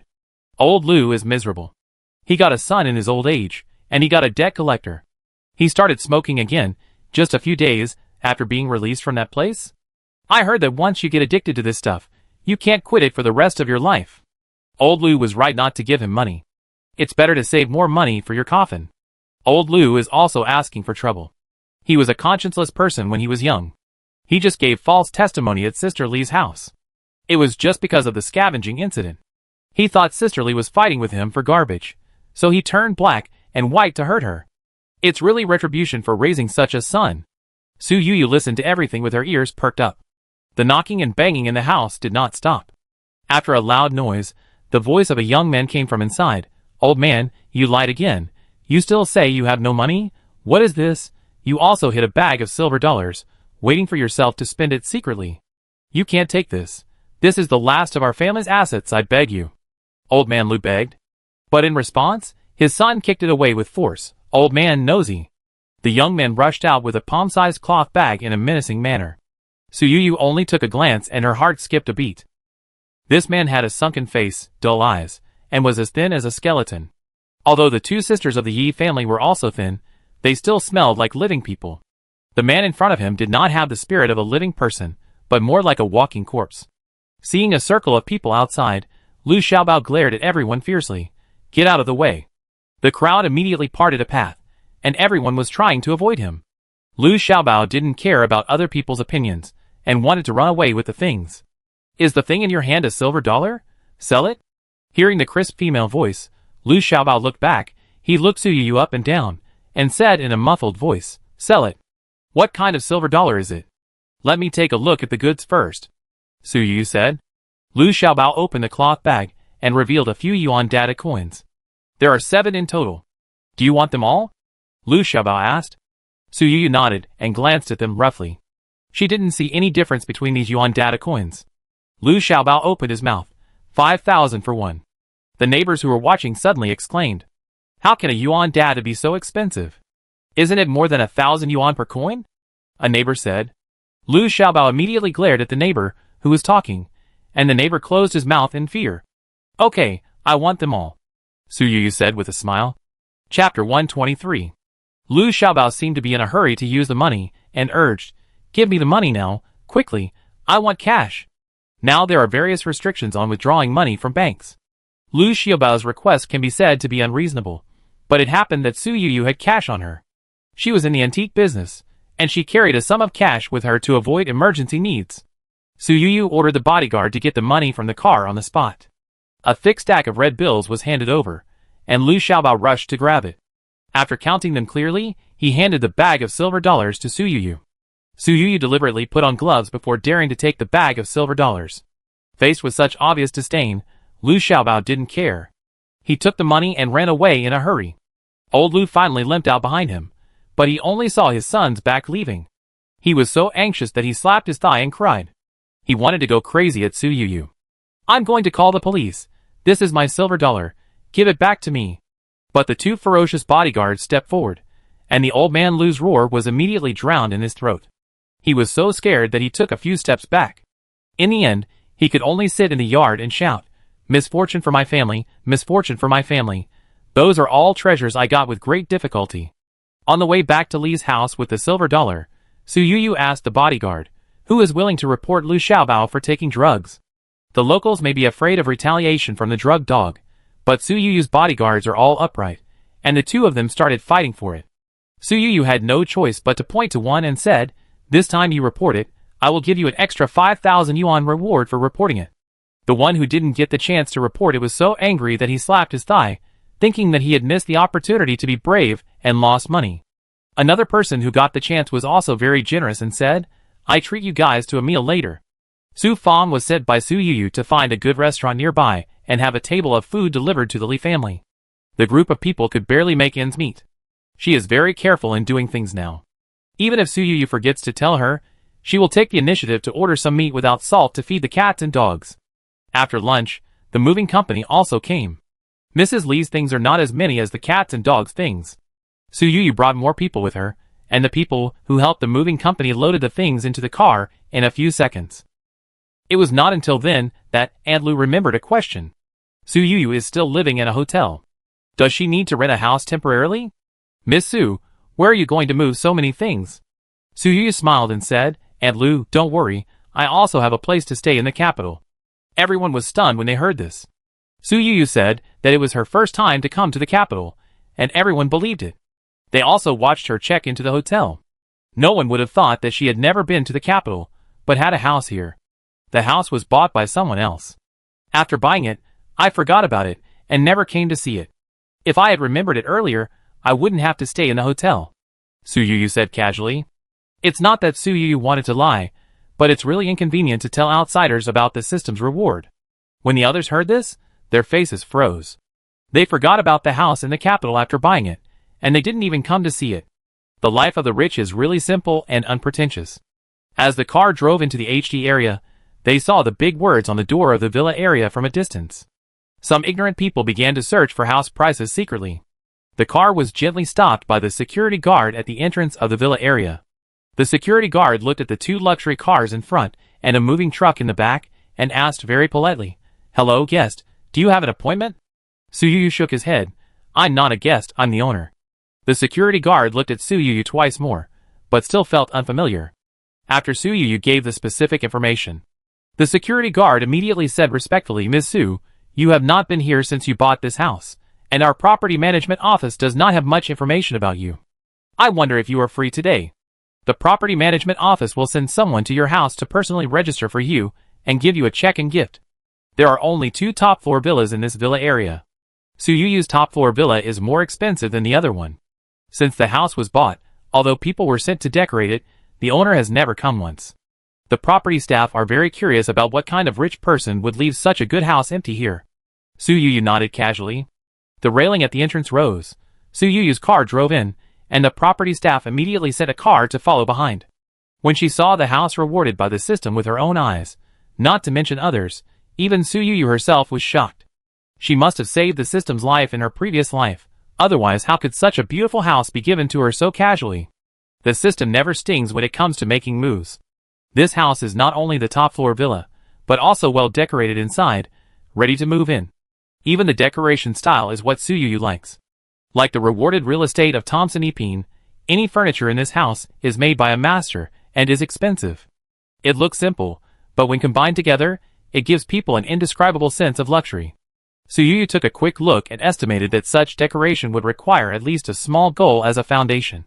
What surprised Su Yu the most was that there was a shiny car lying in the garage of the house at this time. Rolls-Royce floating shadow. The system put the 2 rewards together this time. "Boss, you also bought a new car. Such a good car, you can actually bear not to drive it all the time." Even though they knew that Su Yu didn't like people around him to talk too much, the bodyguard and Su Fang couldn't help but exclaim at this time. It's true that anyone who sees such a beautiful car will want to stick their eyes on it, especially for those of them who have a driver's license and like cars. Su Yu doesn't have a driver's license.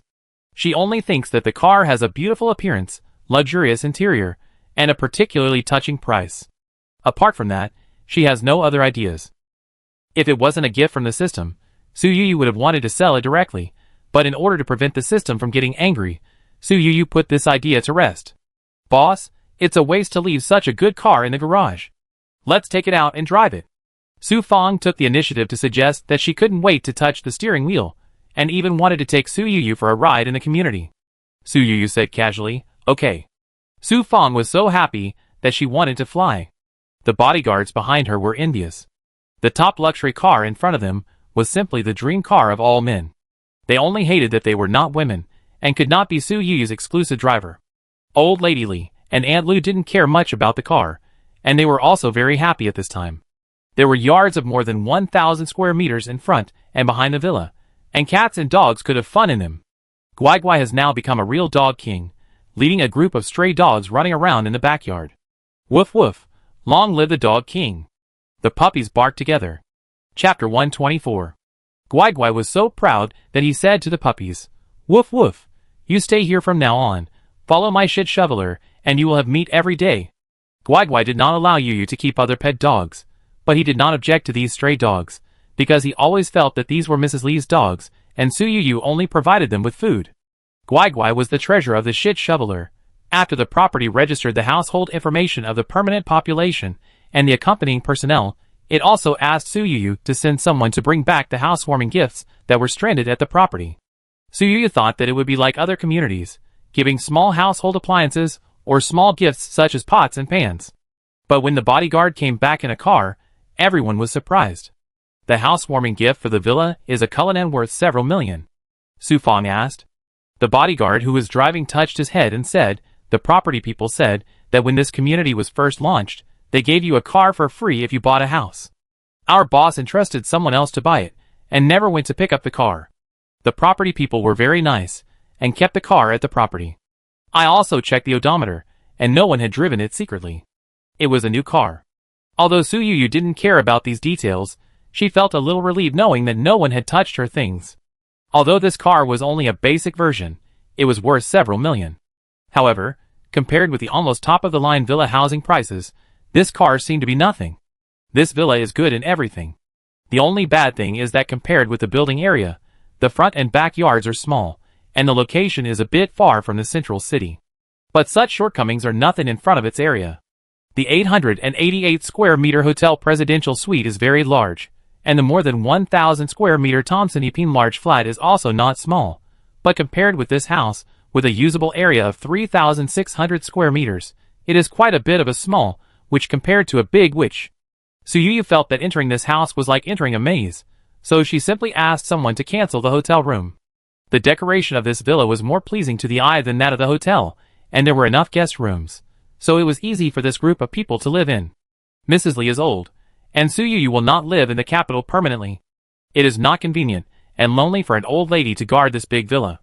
Su Yu wanted to invite a few more people to accompany her, but was rejected by the old lady. I want to learn to ride an electric bike. I heard that it is easy to learn to ride an electric bike, so I want to try it. Although Mrs. Li is old, she is agile, and she is also a person who loves to learn. She had no chance to learn in the past because she had to support her family. Now she only needs to take care of cats and dogs, so she can also learn to ride a bike and take the cats and dogs out for a ride. Su Yu frowned and said, with so many furry children, every meal will require a lot of food, and you can't carry it. Old Lady Li has rich life experience and said, if you buy a lot of things, you can ask the people in the vegetable market to deliver them to the gate of the community. I just asked the property management, and they said they would help deliver them to the door. The old lady has no habit of buying cat food and dog food. She feeds cats and dogs by cooking for them herself. The food is nutritious, fresh, and delicious. Not to mention that the cats and dogs she raises like it, they just tasted it once, and wanted to praise the old lady. In the past, if you want to save money for cats and dogs, every penny must be spent on the blade. Now old Lady Li took out the 3,000 yuan savings she had saved for a long time on the spot, and wanted to buy a battery car for herself.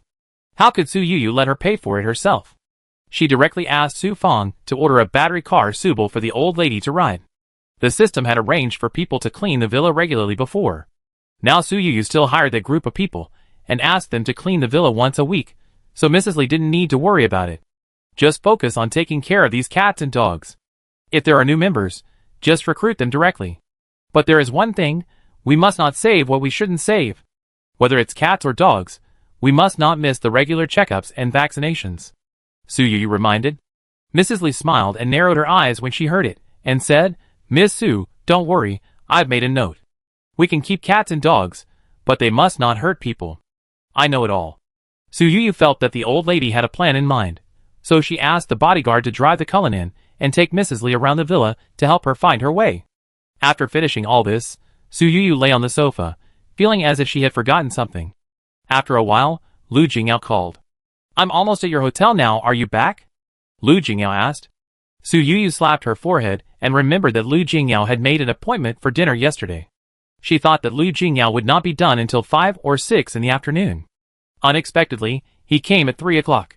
Su Yu quickly set a new location and said hello to the property management. Fortunately, the distance between the two sides was not particularly far, and Lu Jingyao's car drove in more than half an hour later. Newly bought house? Lu Jingyao asked curiously. Su Yu naturally couldn't say that it was a reward from the system, so she could only continue her previous lie. I forgot about it after I bought it, and when I remembered it, I just came here to live. Lu Jingyao nodded. Living in your own home is more convenient than staying in a hotel. When he saw the cats and dogs running around in the yard, there were at least a dozen of them, and Lu Jingyao raised his eyebrows. You raised all these? Are you angry, Guai Guai? Lu Jingyao still remembered that when he raised Guai Guai, he took it for a walk, and if he looked at the puppy next to him for a little longer, Guai Guai would yell at him. This is obviously an extremely jealous puppy. Don't be angry, I've coaxed it, Su Yu said with a smile. Lu Jingyao looked at the villa, which seemed particularly lively because of a group of cats and dogs. Seeing that Su Yu seemed to like staying here very much, he couldn't help but have an idea in his heart. Are you going to live in the capital in the future? Lu Jingyao asked. He was very conflicted. On the one hand, he felt that Su Yu lived in the capital, while he lived in Shanghai, which was far away. On the other hand, he felt that if he also moved to the capital, Su Yu would be away from Songjibai, which would be a good thing. Su Yu shook her head. Come and live here occasionally, the company is still in Shanghai.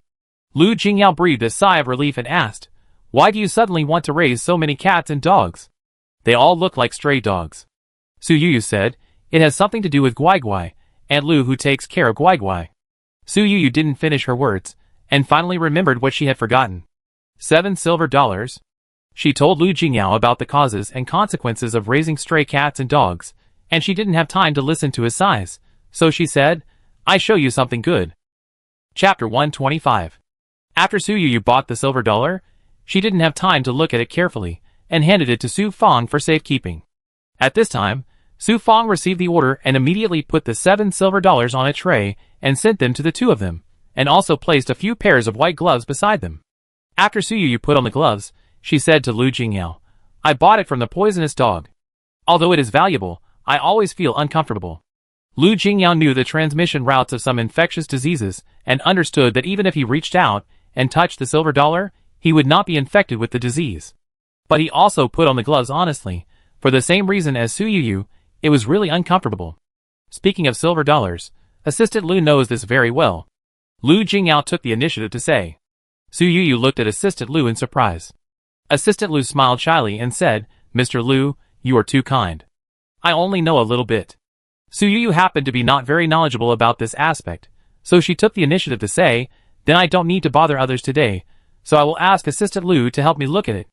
Assistant Lu originally collected various coins because he liked to collect them, so he got a reputation as an expert. He had already stretched his neck to look at the $7 silver when he just saw them. Now that he finally had the opportunity to get his hands on them, the usually calm person was also a little excited at this time.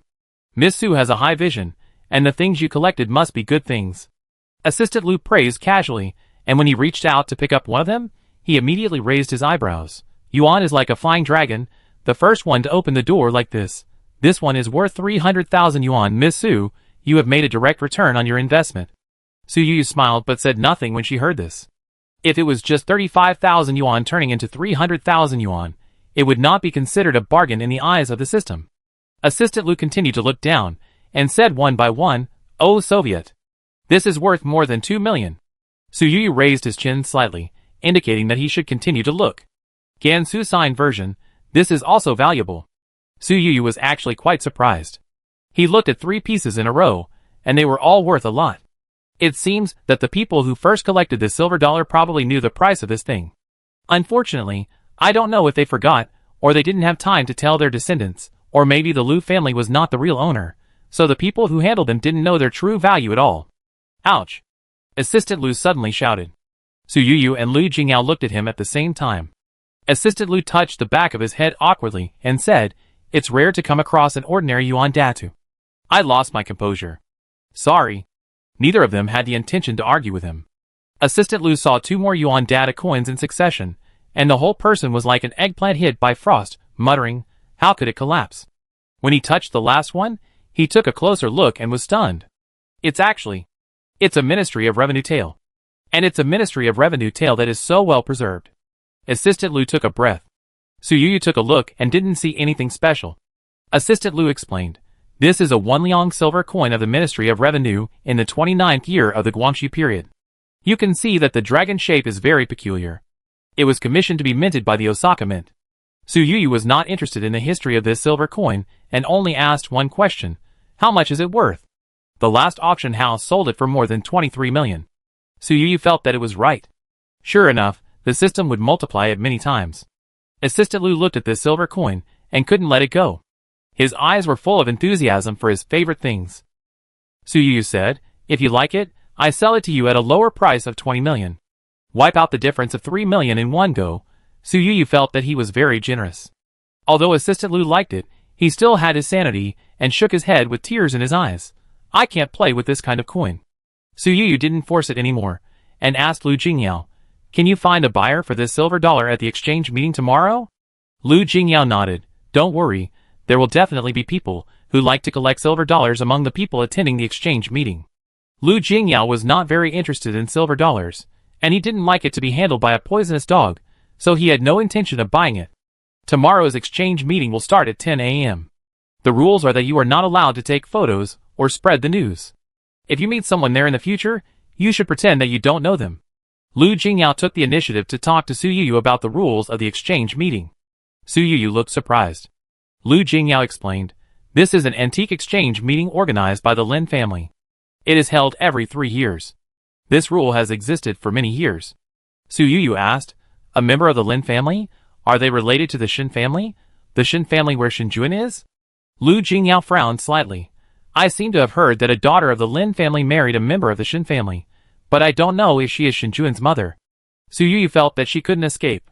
Does this Lin family have a particularly big background? Su Yu asked.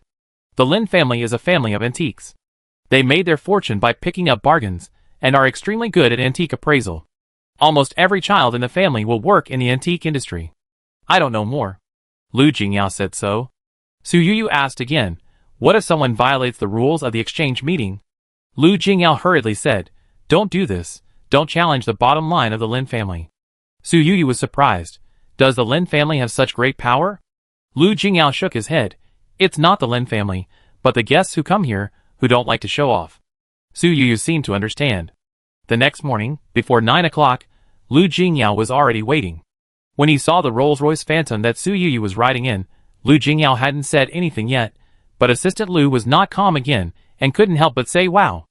After not seeing you for a few days, Miss Su not only has a mansion, but also a ceiling-level luxury car. Assistant Lu said excitedly to Lu Jingyao. Lu Jingyao looked at his car worth tens of millions, and suddenly felt that this car was not good. Although Su Yu loves money, she is rich enough, and this food, clothing and daily expenses directly made Lu Jingyao lose confidence. Even though he had not been driven off the rich list, Lu Jingyao still had a subtle sense of mismatch. Although he was in charge of the Lu group, his money was allocated to assets, and his cash flow might not be as abundant as Su Yu's. Lu Jingyao's car led the way in front, and soon he took Su Yu to a courtyard in the inner city. The courtyard gate was tall and painted red, but there was no name on the door. Is this place deliberately unmarked? The map only shows the 4 words nameless courtyard. Su Yu asked. Lu Jingyao nodded. You know when you go in. There were special people in the courtyard to check the invitation letters of the guests, and the inspection was particularly strict. This invitation letter was actually in duplicate, with a saddle stamp on it. At this time, the inspection was to compare the saddle stamps one by one to see if they matched. There were also young men and women on the side, who reminded the guests of the rules inside, and it was indeed the same as what Lu Jingyao said. Su Yu asked, "These young men and women look handsome and beautiful. Are they specially invited to help? Do they have to sign a confidentiality agreement?" Su Yu felt that an MC with such appearance would earn at least 3,000 yuan a day. Lu Jingyao shook his head. Most of them are the younger generation of antique families. Su Yu soon saw an acquaintance here. The other party just came in and raised his eyebrows when he saw Su Yu from a distance. After the same inspection, he walked in and said, "Little girl, you are really a hidden talent." Chapter 126. Su Yu couldn't help laughing as she saw the middle-aged man in front of her still wearing the old Tang suit even in an occasion like today. "Wang Huaigu, nice to meet you." The man in the Tang suit extended his hand. Su Yu gently held his hand. "Su Yu." Then he took the initiative to introduce the person next to him. "This is Mr. Lu Jingyao." Wang Huaigu chuckled and said, "The youngest richest man, standing with Miss Su, is a perfect match." Seeing is believing. Lu Jingyao was very happy to hear this, but Su Yu said, "You misunderstood. Mr. Lu and I are just ordinary friends." Wang Huaigu glanced at Lu Jingyao on the side, and muttered in his heart that Lu Jingyu's eyes did not look like ordinary friends, but he did not expose these little tricks of dating young people in person. Instead, he said neatly, "Haha, isn't it? That was my mistake, but handsome men and beautiful women, standing together is indeed pleasing to the eye." Su Yu smiled generously and said, "I will take your words as a compliment. I've grown up." However, compared to Lu Jingyao, Wang Huaigu was more interested in Su Yu and said, "Miss Su, you don't seem to be around the capital often. I haven't seen you before. Are you from the Su family in Guangqing in the south? Speaking of which, I know several elders in your family, all of whom are famous talents." Su Yu had never heard of the Su family in Guangqing, and she had no intention of pretending to be someone else. She said, "You misunderstood. I'm just an ordinary antique dealer with no background." Wang Huaigu shook his head when he heard this. "Miss Su is too modest. There is no ordinary person who can come here." Su Yu didn't want him to keep the pace, so she took the initiative to ask, "What collection did Mr. Wang bring today? Can I take a look?" Wang Huaigu was generous, and took out a wooden box. Su Yu didn't know much about wood, and didn't see how special this wood was. She only vaguely smelled a fresh fragrance. After the wooden box was opened, the thing inside was a cup. Wang Huaigu said, "Please help me take a look." The material of this cup is not porcelain, and the cup body is a clear yellow, and it does not look like topaz. Su Yu looked at the pattern on the cup carefully. 8 immortals celebrating birthday? Wang Huaigu nodded slightly, but still did not say more. Su Yu thought of a sentence. "It smells strange. Is it a rhino horn cup?" Wang Huaigu looked at Su Yu with approval. Miss Su is smart and sharp-eyed. Su Yu looked at the pattern on the rhino horn cup carefully again and said, "This looks like the artistic style of the Ming and Qing dynasties." Wang Huaigu looked at Su Yu with more appreciation. "Miss Su, you can guess most of the things with just one glance, before you even see the signature. This shows that you, a girl, are born to be in our business." When Lu Jingyao heard this, a hint of pride flashed in his eyes. He felt proud that Su Yu was praised, just like a treasure that was hidden in the dark, and finally her brilliance was seen by outsiders. Su Yu shook her head modestly. "You are too kind. I just said it casually. Who would have thought that I was right?" Wang Huaigu said, "You are too modest, girl. Many people at your age are still serving tea and water outside. You just took a look and didn't touch it, but you can see so much. It's already very remarkable. It's really a hero in youth." Su Yu knew in her heart that she was not as good as others said. She was just standing on the shoulders of the giant system, and she still had a lot to learn. She had never played with rhino horn cups in the past. She vaguely heard that the country seemed to have banned this kind of handicrafts now, and such treasures seemed to be difficult to get again, so she asked, "Such a good cup, sir, don't you plan to keep it for yourself?" Wang Huaigu immediately said, "Of course, I will keep it for myself. I brought this cup to show people." Su Yu immediately understood that some people came to the exchange meeting to buy and sell, and some people came purely to show off. Wang Huaigu continued to say proudly, "I found this cup in Panjiayuan. They always say that there is no real thing in Panjiayuan, and they refuse to admit that they are incompetent. I brought this treasure here just to slap them in the face." Su Yu naturally knew that the they Wang Huaigu mentioned were antique colleagues. For people in this business, buying a high-price bargain at a low price is not only a proof of their luck, but also shows that they have a strong eye.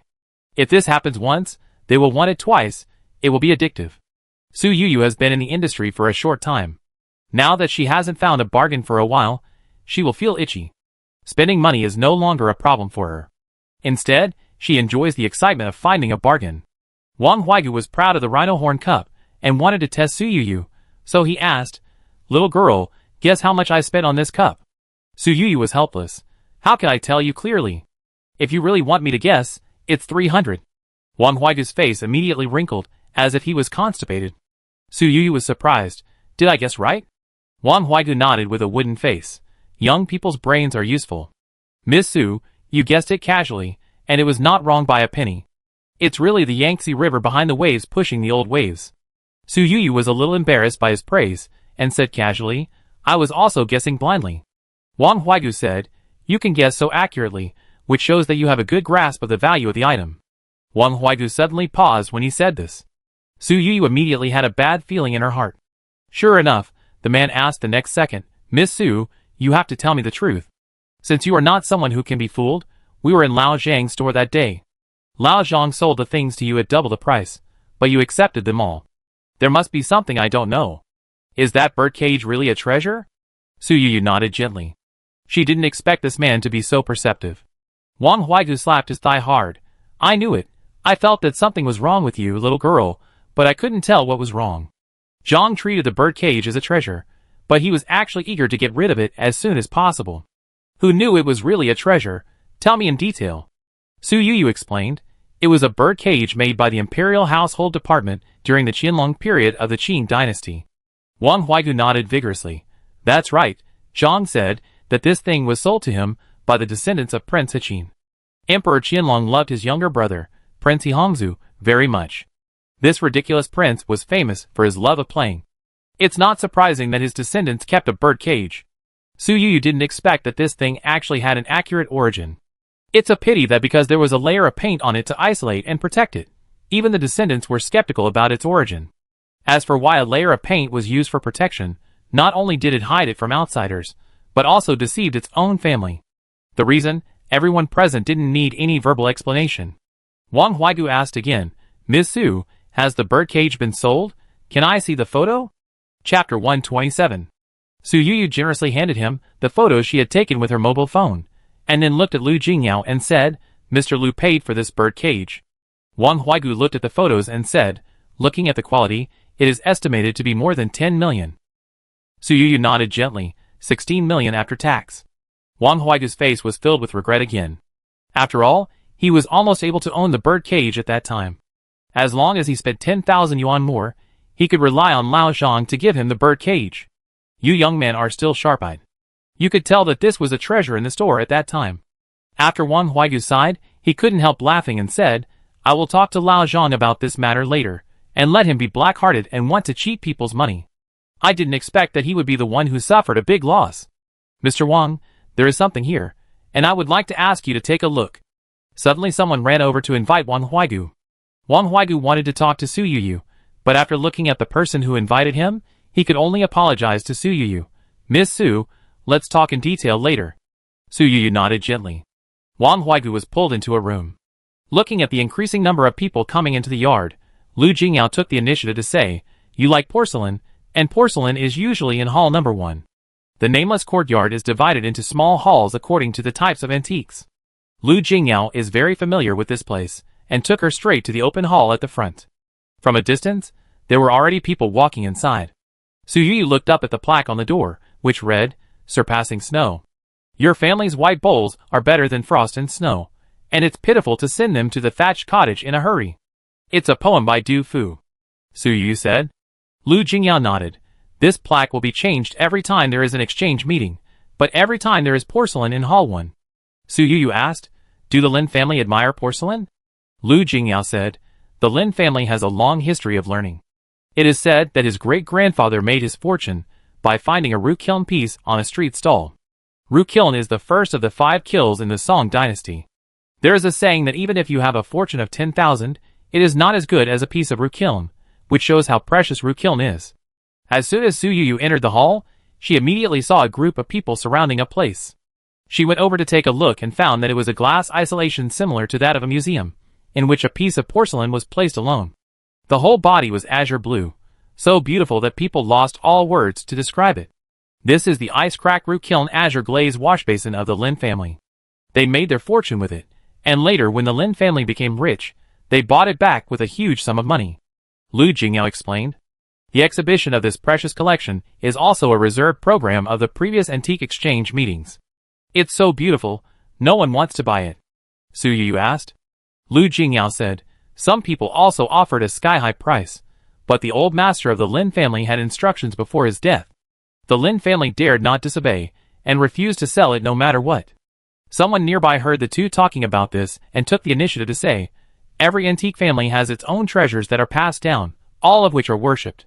Except for the He family, no one would throw heirlooms around.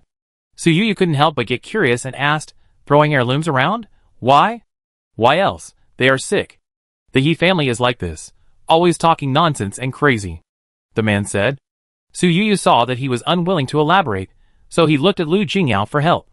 Lu Jingyao had only heard of the He family, but didn't know much. The He family is now the last of the 4 major antique families, but it has the longest inheritance and has never fallen out of the 4 major antique families. Su Yu heard this and immediately understood that although the He family was not the strongest, it had always been strong. She became curious about another question. What are these 4 great families?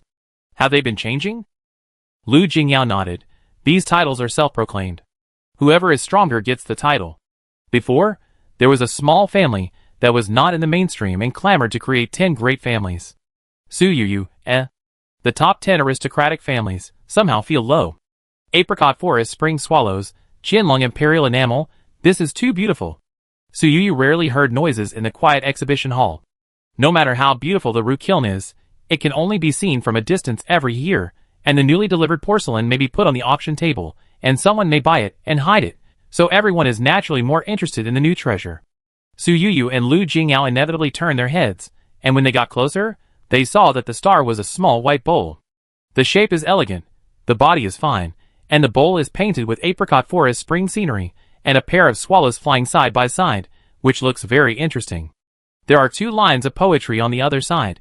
The jade scissors pass through the flowers, and the colorful clothes return with the moon. It is a poem by Shen Shishing of the Ming dynasty. It is placed here, and it really complements the painting on this bottle. Su Yu said softly. While speaking, the person who showed the enamel bowl turned it over in his hand, revealing the blue material signature on the bottom, made in the Qianlong period. Su Yu wanted to try it, but there were many people queuing to try it. She has now reached the maximum level of porcelain identification skills.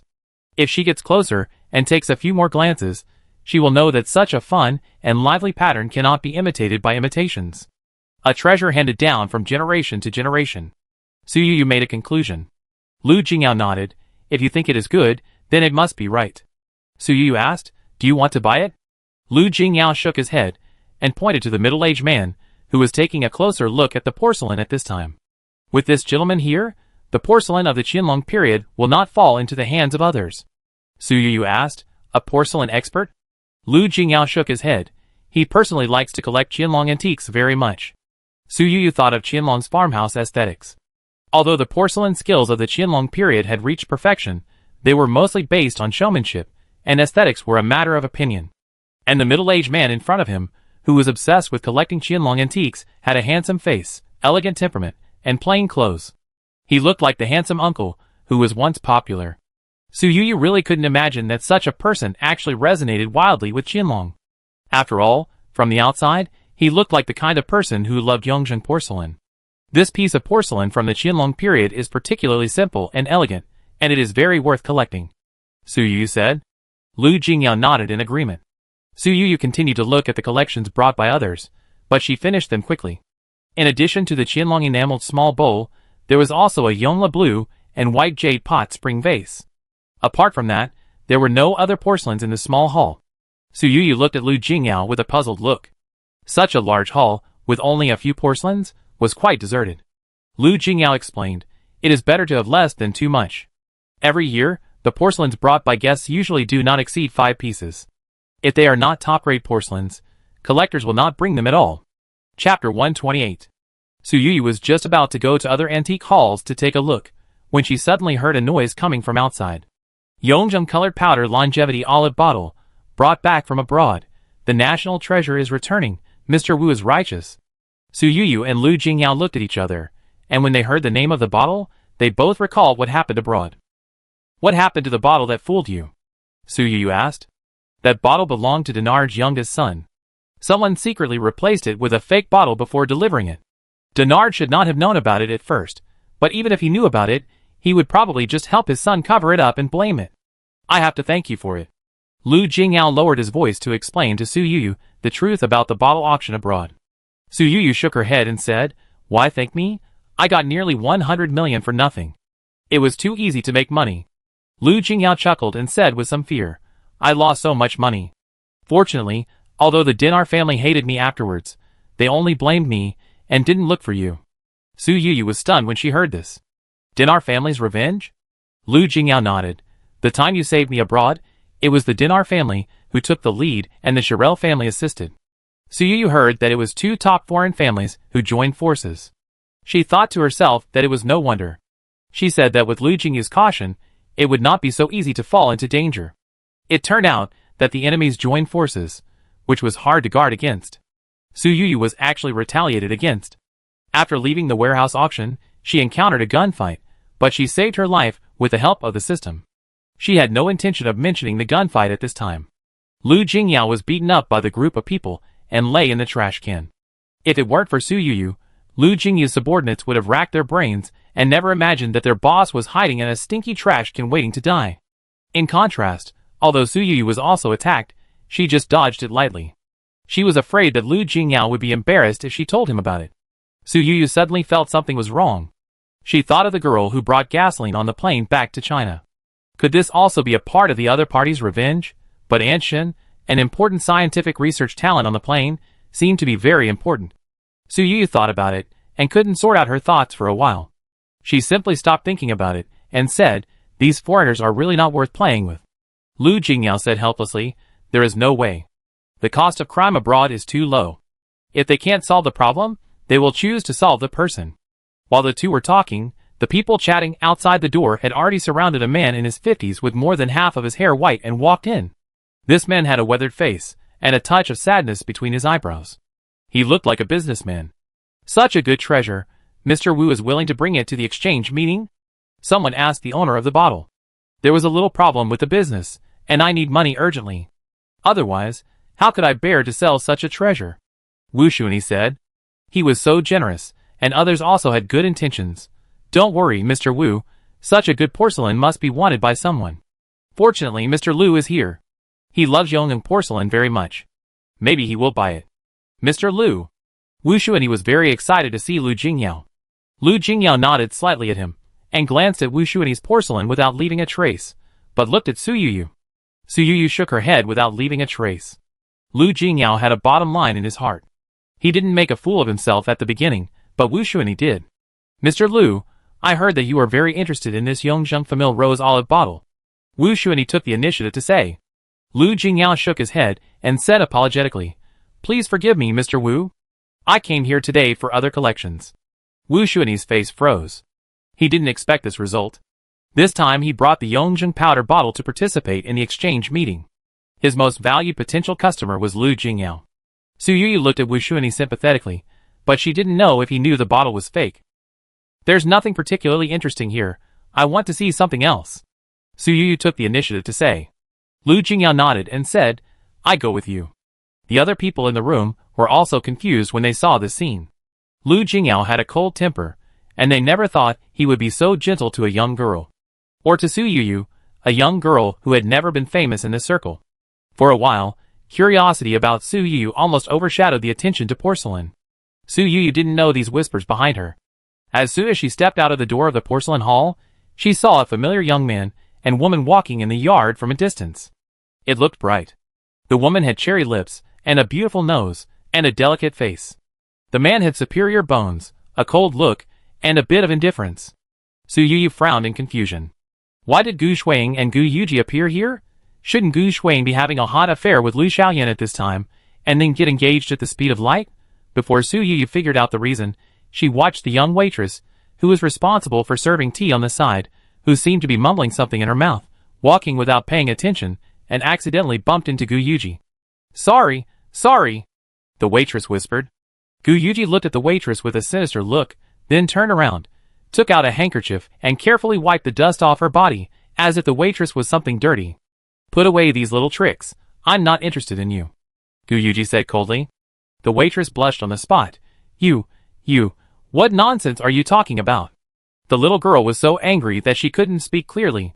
Gu Shuang gently tugged at Gu Yuji's sleeve, and said in a voice that was neither too loud nor too low, "Third brother." The girl was just confused for a moment. Please be more friendly. It would have been fine if she didn't speak, but once she spoke, it seemed to confirm that the waitress had ulterior motives. The waitress opened her eyes wide. Who is confused? I just didn't walk steadily. Gu Shuang looked back at the waitress gently, with a kind of tolerance that outsiders couldn't understand. It's okay, the girl is very proud.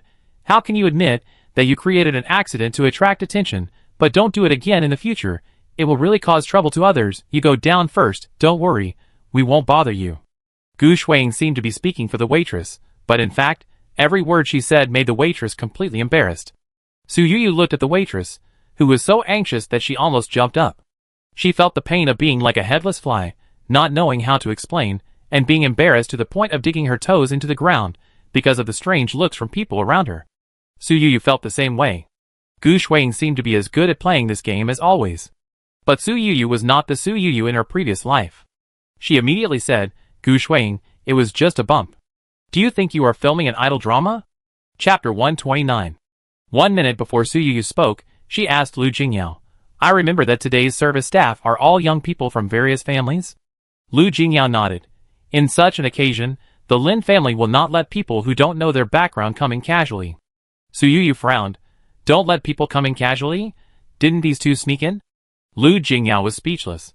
Su Yuyu saw that Gu Shuang had the upper hand, and the little waiter was about to cry because of this method, so she spoke up to expose Gu Shuang's little tricks.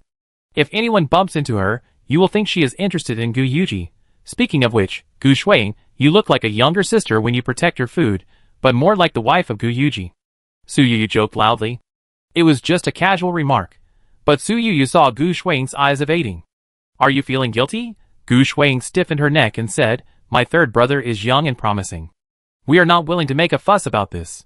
Why do you have to point it out? Gu Shuang's words made Su Yuyu seem inconsiderate. Su Yuyu said, You are so shameless. Are there no other young talents here? Gu Yuji is just a young painter. As everyone knows, in this line of work, only works can be valuable after death. How can the living Gu Yuji compare with others here? Not to mention the distant past, Mr. Lu next to me, in terms of appearance, wealth, and demeanor, is far better than Gu Yuji. Why don't young girls bump into him? The wronged waitress saw Su Yuyu speak for her, and the anger in her heart was swept away, and she said loudly, Yes, I don't like this feminine man. I only like porcelain. Su Yuyu continued, If bumping into him means you are interested in him, then. Before Su Yuyu finished speaking, her body moved and bumped into Gu Yuji like a cannonball. Gu Yuji was caught off guard and was bumped by her. He staggered and almost fell to the ground, looking very embarrassed. Su Yuyu smiled and said to the Gu siblings, I didn't mean to bump into you. Just think that I'm interested in you too. I fell in love with you at first sight. The others at the scene burst into laughter, and the waitress laughed particularly loudly. Gu Yuji steadied himself, listening to the noise around him, with a sinister look in his eyes that seemed to want to eat Su Yuyu. Su Yuyu, you're very nice. Su Yuyu smiled provocatively in return. She couldn't see clearly in her previous life, but when she looked at the two siblings in this life, a strange feeling suddenly rose in her heart. Gu Yuji had always been very protective of Gu Shuang, and it was almost not a matter of not distinguishing right from wrong. Gu Shuang sometimes even deliberately framed Su Yuyu in front of Gu Yuji. Su Yuyu thought he was her relative, and if she asked him for help, she would get his consent, but when she was in front of the other people in the Gu family, Su Yuyu was confident that she could clear her grievances. But in return, Gu Yuji stabbed her in the back. Gu Yuji was involved in all the painful experiences of Su Yuyu in the Gu family in her previous life. He was like a poisonous snake, with no sense of right and wrong, no blood relationship, and everything he did was for Gu Shuang. Su Yuyu still remembered that when Gu Shuang had a miscarriage, she saw a crazy Gu Yuji. Gu Yuji's eyes were red, and he wanted to kill Su Yuyu. He shouted that he wanted to send Su Yuyu to Myanmar, and even pinched Su Yuyu's neck several times. If it weren't for other people in the Gu family holding him back, Su Yuyu would have died before the disease broke out in her previous life. A black shadow suddenly appeared in front of Su Yuyu. At some point, Lu Jingyao stepped forward and stood between her and Gu Yuji. As expected of my biological sister, she has charmed Mr. Lu with her pretty face, Gu Yuji said in an extremely frivolous tone. He emphasized the 3 words biological sister. Especially, and it didn't sound like he was talking to Su Yuyu and Lu Jingyao, but to someone else. Mr. Gu, it's not gentlemanly to say such things to a girl, Lu Jingyao said in a deep voice. Gu Yuji chuckled, and her feminine and handsome face was full of coldness.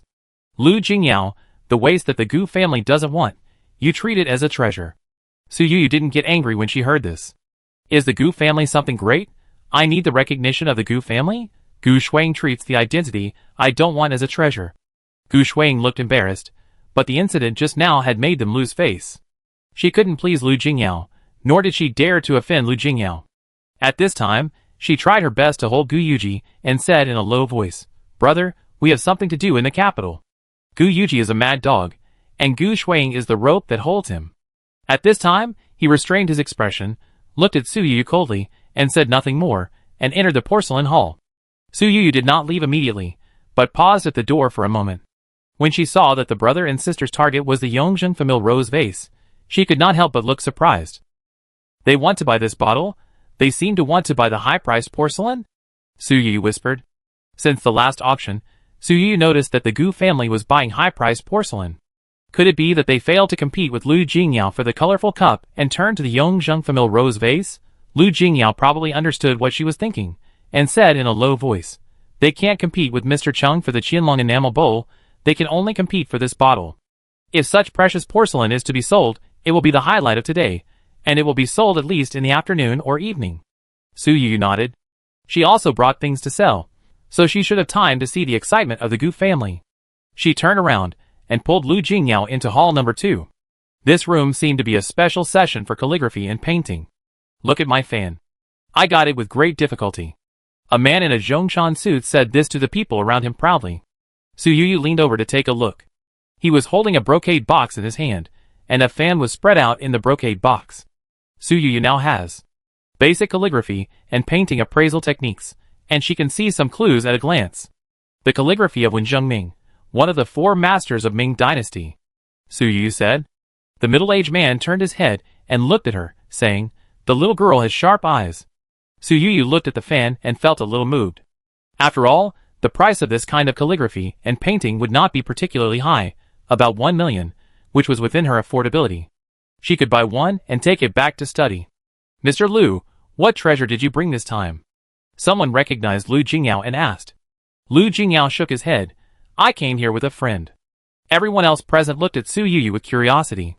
Su Yuyu was well prepared and took out the letter from Zengong. Zengong's family letter.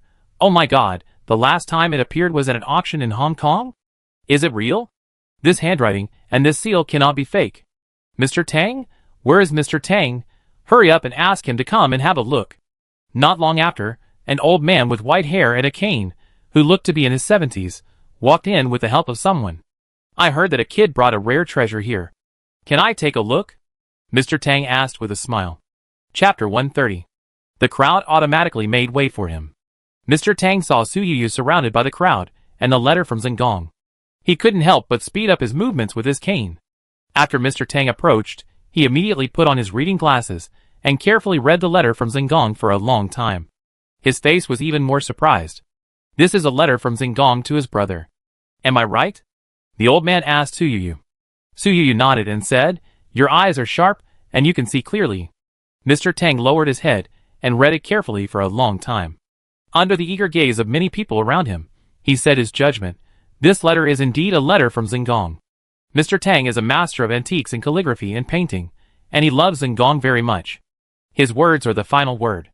Su Yuyu originally brought the Zeng family tree, but looking at this situation, it is useless. "Little girl, I like this letter very much. You can name your price." A middle-aged man, with a big belly took the initiative to say. Su Yuyu felt that the other party looked familiar, and seemed to be a well-known entrepreneur, but she couldn't remember his name for a while. Someone on the side rushed to accuse Su Yuyu without waiting for her to answer. "Old Lu, what you said is really strange.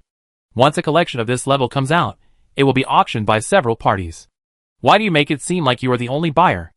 Don't you take us seriously? Yes, we also want to collect such treasures. Others echoed. Old Lou said helplessly, Okay, I can't argue with you. So let's invite the Lin family to come and follow the auction process. Su Yu didn't know much about this small exchange meeting, but it seemed that they often participated in it, and they were all very knowledgeable when talking about the process. Not long after, someone invited Lin Yeshu over. It's really lively today. In the front hall number 1, there are Yongjing famille rose vases and Qianlong enamel bowls. Here, there is also a letter from Zingong. Lin Yeshu said with a smile. Someone joked with a smile, saying, Your Lin family's venue is more lively than the Hong Kong spring auction. Otherwise, your Lin family should just switch to auctions. Lin Yeshu smiled and shook his head, saying, We Lin family have no plans to enter the auction industry. Mr. Li, please spare us. Lin Yeshu said and laughed, as if he had the final say. Su Yu was surprised. Lin Yeshu was not old. She looked no more than 30 years old. People around her also respected her very much. They guessed that she was probably a highly valued junior in the Lin family. Lin Yeshu walked to Su Yu under the guidance of others. When she saw that the owner of the letter was Su Yu, she was surprised. Ms. Su, such a precious collection was brought by you. The invitation letter I gave you was really sent to the right person. Lin Yeshu originally gave the invitation letter to Su Yu, which meant to repay Shinjuan. She wanted to help Shinjuan's friends broaden their horizons and make more friends in the circle. But she never thought that Su Yu brought Zengong's letter, which added extra glory to the Lin family's exchange meeting. Lin Yeshu felt that she owed Su Yu for a while. Su Yu smiled and said, Ms. Lin, you are too kind. I am grateful for your kindness and invitation to me. Naturally, I have to bring out my most precious collection. Lin Yeshu's lips curled up slightly. She thought that Su Yu was also an interesting person. She smiled and responded, Ms. Su is so kind. Don't worry, I will definitely help you find a suitable owner for this letter. The formal auction process is not simple. Before handing over the items, there will be a lot of appraisal work. Su Yu saw that Lin Yeshu did not seem to have any plans for appraisal, so she couldn't help asking, Ms. Lin, what is the bidding process? Do I have to hand over the items to you? Lin Yeshu hurriedly shook her head and said, We dare not help keep such an important collection, but the rules here are simpler than those of the auction house. If the buyer feels that there is a problem with the auction item, he can refuse the transaction and compensate the seller for 5 million. If the seller regrets not selling, the buyer will be compensated. If the seller regrets before the auction, the 5 million yuan compensation will be used as tea money for the exchange meeting. In fact, there are kind people who pay for tea at every exchange meeting. But if both the buyer and the seller agree to the transaction, the payment will be made on the spot. Even if they feel something is wrong afterwards, they should not entangle each other, let alone our Lin family. Su Yu nodded. Although the Lin family is a family of antiques, it is not a real auction house after all. Su Yu is not at ease to hand the items to the other party. Although this model is said to be compensated at every turn, it can make both parties feel relieved. After all, the Lin family does not handle money or treasures. They are more like a host who calls out prices. As for how to ensure that both parties are willing to pay the compensation, it all depends on the Lin family's reputation in the circle for many years.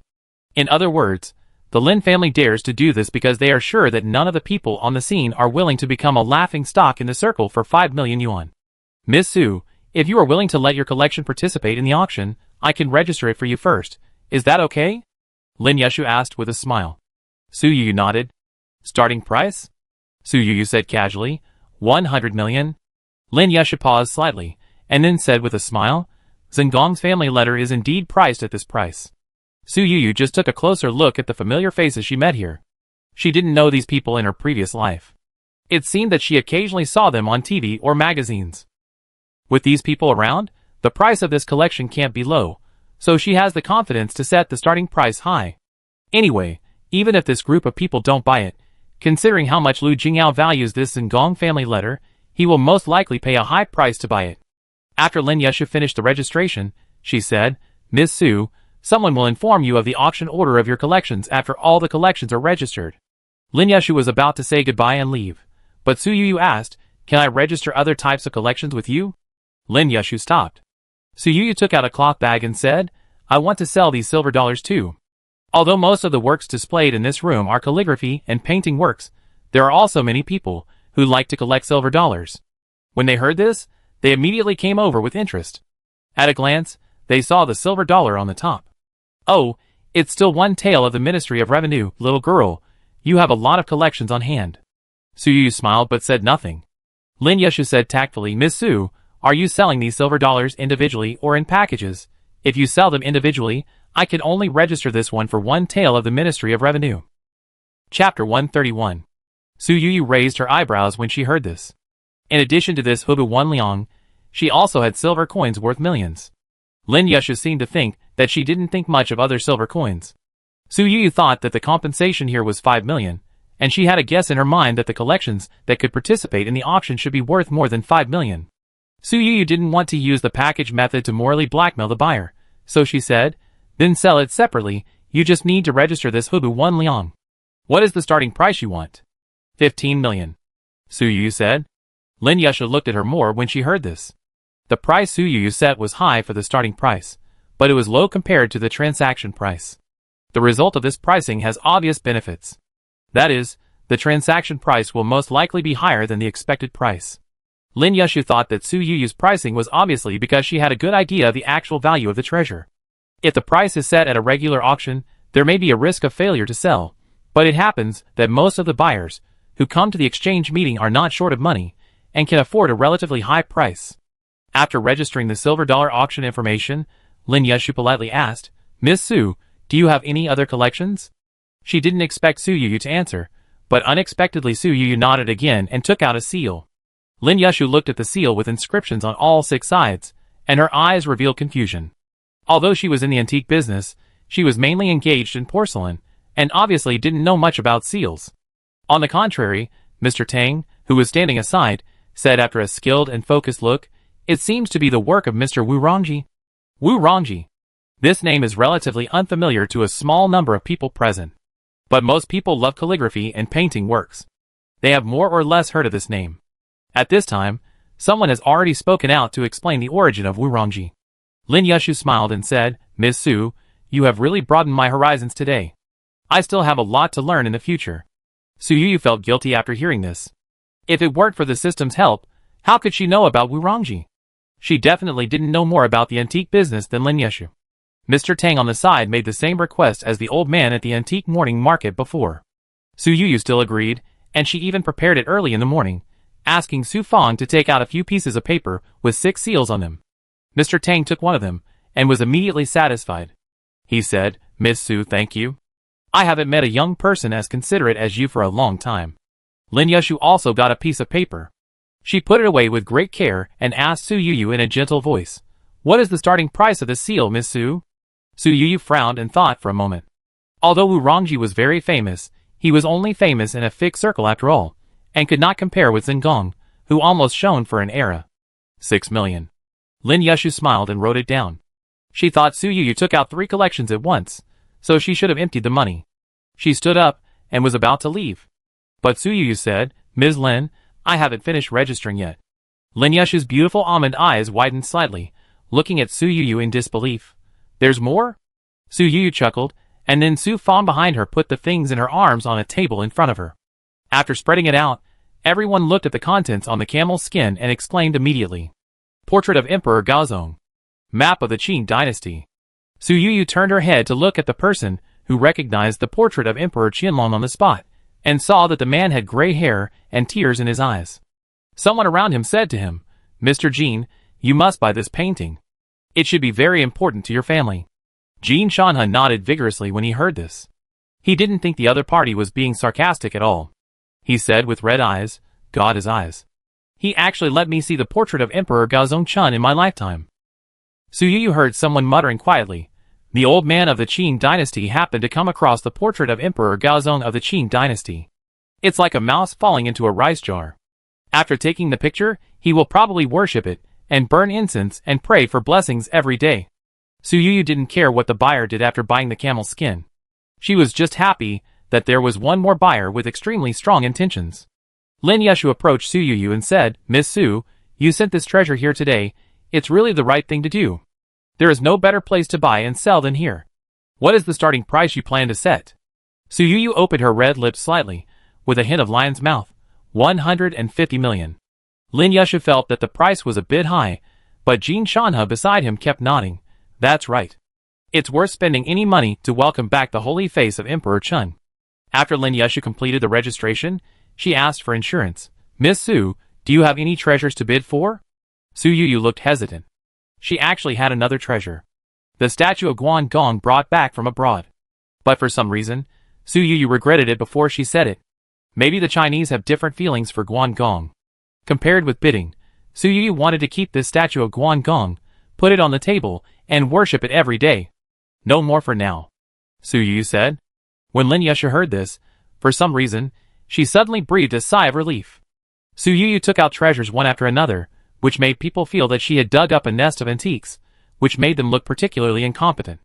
Now that Su Yuyu finally emptied out her money, Lin Yushu suddenly felt that Su Yuyu seemed to have descended to the mortal world. Even though Su Yuyu was emptied out, she became the focus of this small exchange because she took out 4 good-looking collections in one go. Some people even took the initiative to buy the silver dollars that were not auctioned from her. The other party's price was right, and Su Yuyu sold it to him on the spot. With so many people watching, the transaction was completed without any hesitation.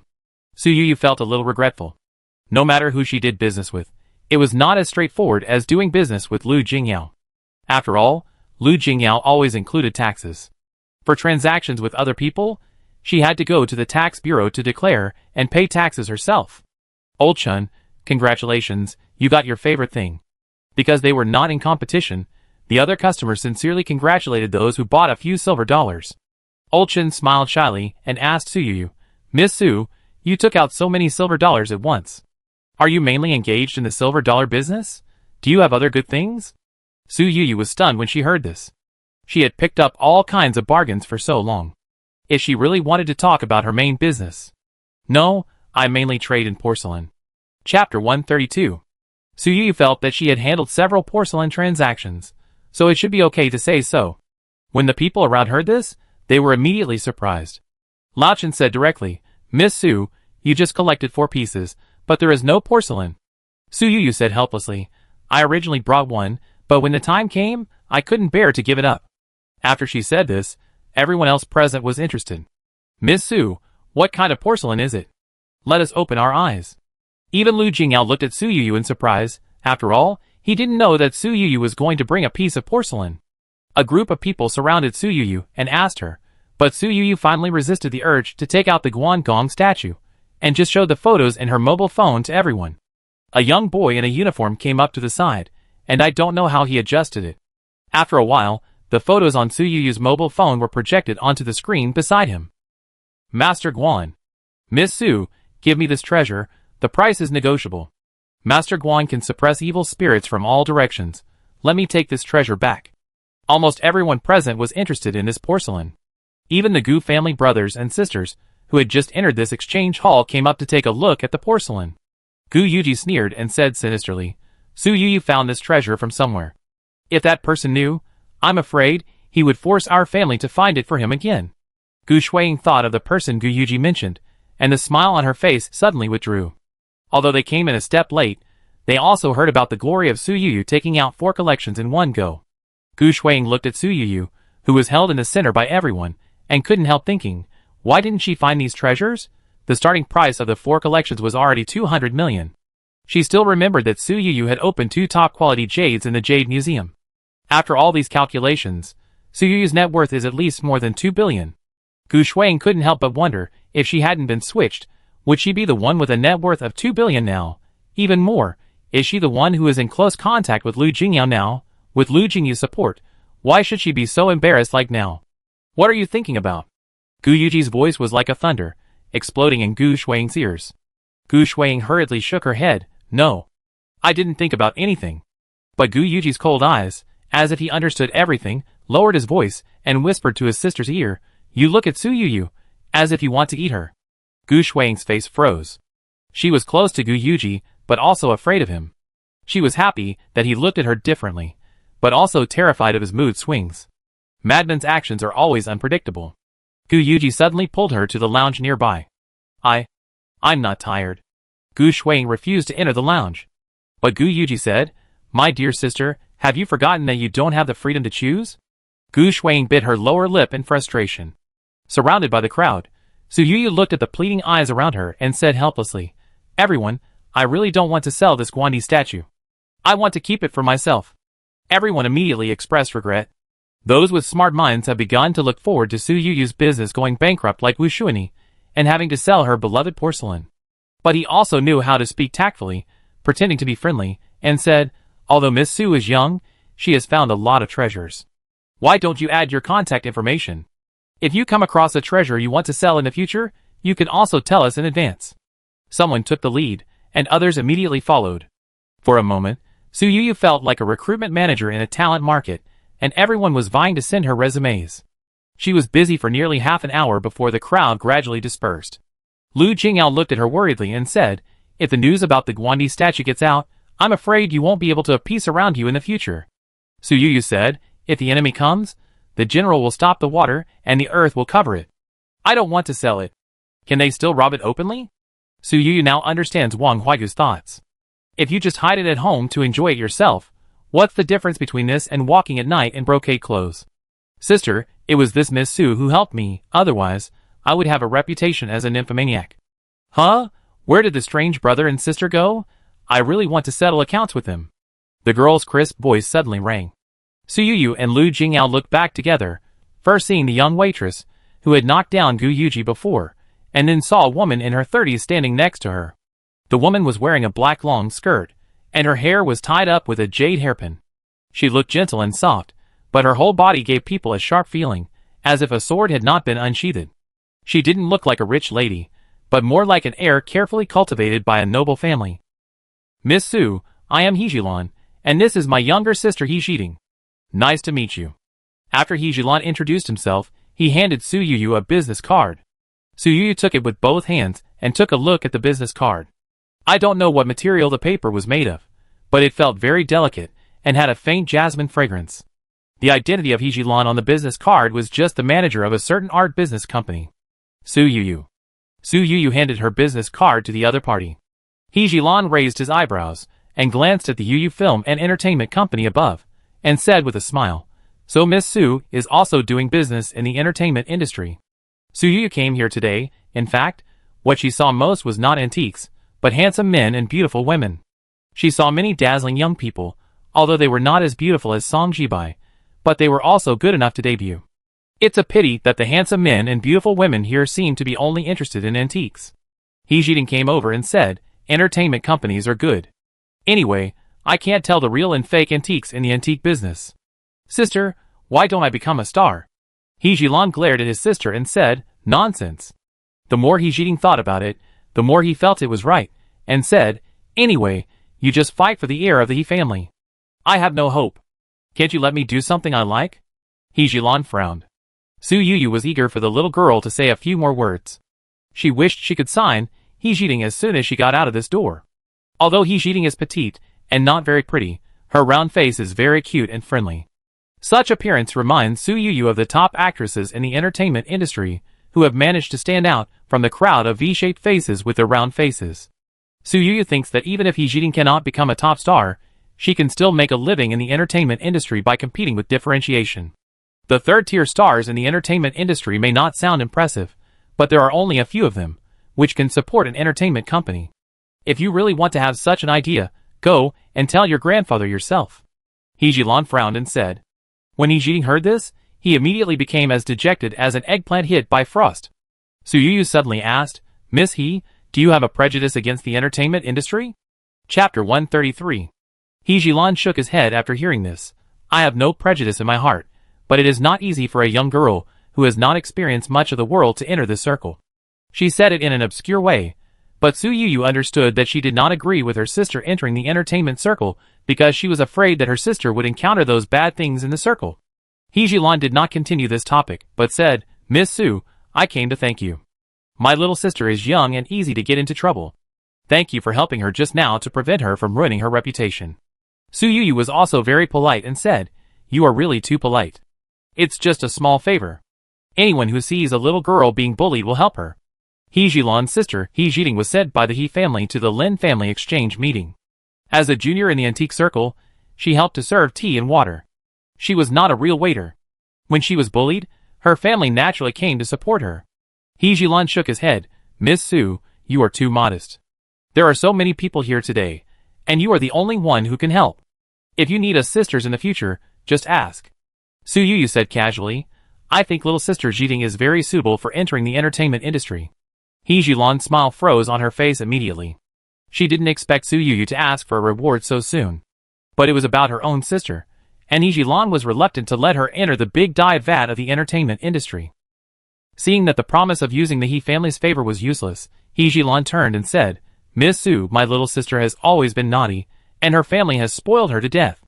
I won't let her cause trouble for you. I came in a hurry today, and only brought this thing.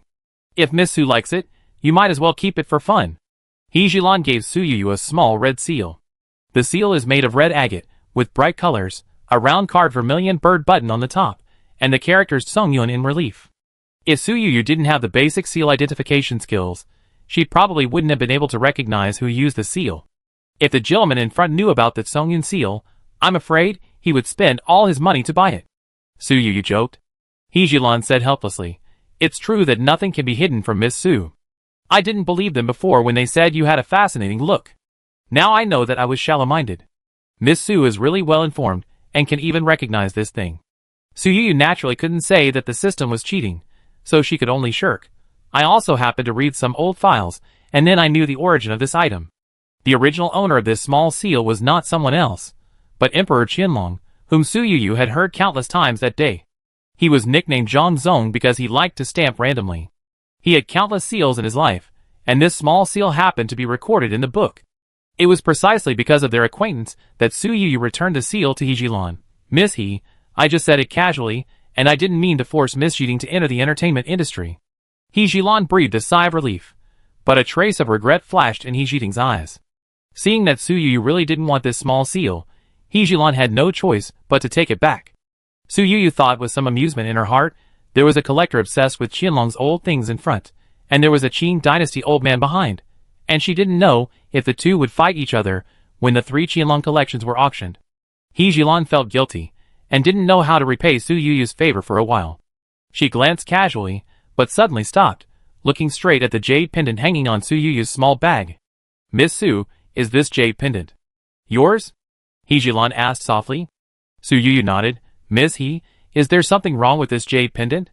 This Qilin jade pendant was bought by Su Yu when she first participated in an auction. It was also a bargain hunting task assigned by the system. Now that such a long time has passed, the system only asked Su Yu to carry the Qilin jade pendant with her, saying that one day she would meet a buyer for it. He Jilan said directly, 100 million, no, 110 million, are you selling it? Su Yu was stunned when she heard this. Why did the buyer raise the price again? She bought this jade pendant at an auction for 12 million yuan. Afterwards, she also asked relevant experts to appraise it. Although the waterhead of this jade pendant is good, the estimated value is only 2 million yuan. It can be said that it is a waste of money. Unexpectedly, it is now sold for 10 times the price. Sell. Su Yu said without hesitation. He Jilan breathed a sigh of relief. But Su Yu continued, 100 million is fine. Miss He, don't add the friendship price of 10 million. He Jilan didn't expect Su Yu to be so sharp. 100 million is her real offer for the jade pendant. The additional 10 million is to thank Su Yu for her previous help to He Jiding. He Jilan thought that she owed Su Yu a favor, which was destined to be impossible to repay in a short time, but her mentality changed at this time. After thinking for a moment, she took the initiative to say, Miss Su, if you think my disappointing sister can be used, feel free to use her like a dog. Su Yu, question mark. He Jiding, question mark. Although He Jiding saw that her elder sister's attitude suddenly changed 180 degrees, and agreed to let her enter the entertainment industry, she felt that this was not right. Just now she said that she loved herself. Why did she suddenly call herself a dog? In less than 10 minutes, she devalued herself so much. Su Yu asked, I want to sign Miss Jiding. Miss He, are you really willing to do it? He Jilan nodded vigorously and said, I was reluctant before, but now I am no longer reluctant. Su Yu didn't understand and asked, what do you mean? He Jilan glanced at Lu Jingyao beside him obscurely. Lu Jingyao didn't expect that he had anything to do with this. After a little thought, he found an excuse to leave. I saw an old friend and went to say hello to him. After Lu Jingyao left, Su Fang also stepped back a few meters with the babies in her arms. At this time, there were only Su Yu and the He sisters in this small world. He Jilan still didn't speak, but looked at He Jiting. Me? He Jiting pointed at himself. I also avoid it. He Jilan's eyes said it all. He Jiting left with his mouth clenched. He Jilan explained. Our He family is a family of antiques that has been passed down for thousands of years. As early as the Eastern Han Dynasty, our He family's ancestors were studying Western Zhou bronze ritual vessels. Su Yuyu glanced at the Qilin jade pendant. Her eyes were not blurry. This is a jade pendant, not a bronzeware. The reason why our He family has been passed down for generations, and has never been cut off, is because of this Qilin jade pendant. This is a secret that only the candidates for the head of the family can know. The Qilin jade pendant will help the He family find a thigh to cling to. He Jilan coughed lightly and changed his words. It can help us find a destined person for win-win cooperation.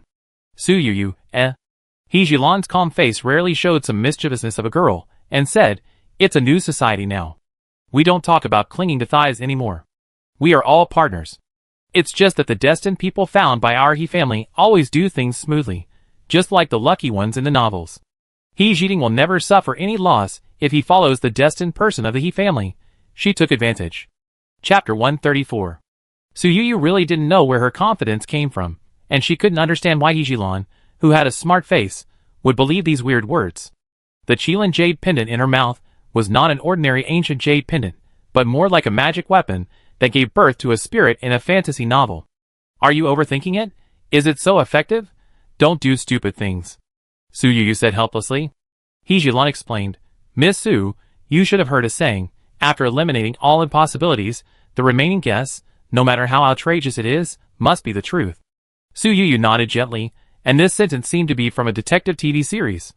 He Jilan continued, my ancestors recorded that they had lost this Qilin jade pendant several times, but in the end it was always found by their children and nephews, and these children and nephews, without exception, are the best descendants of the He family. Later, my ancestors used this method to select the successor of the head of the family. Whenever the head of the family was handed over, the previous head of the family would deliberately give this Qilin jade pendant away. Whoever could find this jade pendant would be the next head of the family, and the owner of the jade pendant outside would also be the closest partner of the He family. Su Yuyu said, are you so sure? Hasn't there been any trouble in these years? For example, did the previous head of the family secretly tell the younger generation he favored about the whereabouts of the jade pendant? He Jilan smiled and nodded, saying, everyone has selfish desires, and this kind of thing is naturally inevitable, but the Qilin jade pendant is spiritual. Even if you know where it is, you may not be able to get it. Su Yuyu slightly widened his eyes. He Jilan explained, there was a family head who wanted to pass the throne to his own son, so he buried the Qilin jade pendant in his backyard. He only waited for one night, but the jade pendant was dug out by an uninformed servant and sold secretly. Finally, 3 years later, it appeared thousands of miles away from the He family's base camp, and happened to meet a branch of the family who was exiled. This person who was not valued and forced to leave home with a stigma was my great-grandfather, and he became the head of the He family. Su Yuyu heard her tell this story, and it felt like she was listening to a male-oriented counterattack story. The Qilin jade pendant is the most important treasure of the He family. It will select the real Qilin children of the He family. He Jilan's face was shining with a strange glow at this time. Now that she has obtained this jade pendant, it means that she is the next head of the family. But Su Yuyu still thinks this is too childish, and it is not like the decision that a big family should have. Don't judge this person's character, rely entirely on a jade pendant. Can't this jade pendant make mistakes? Su Yuyu asked.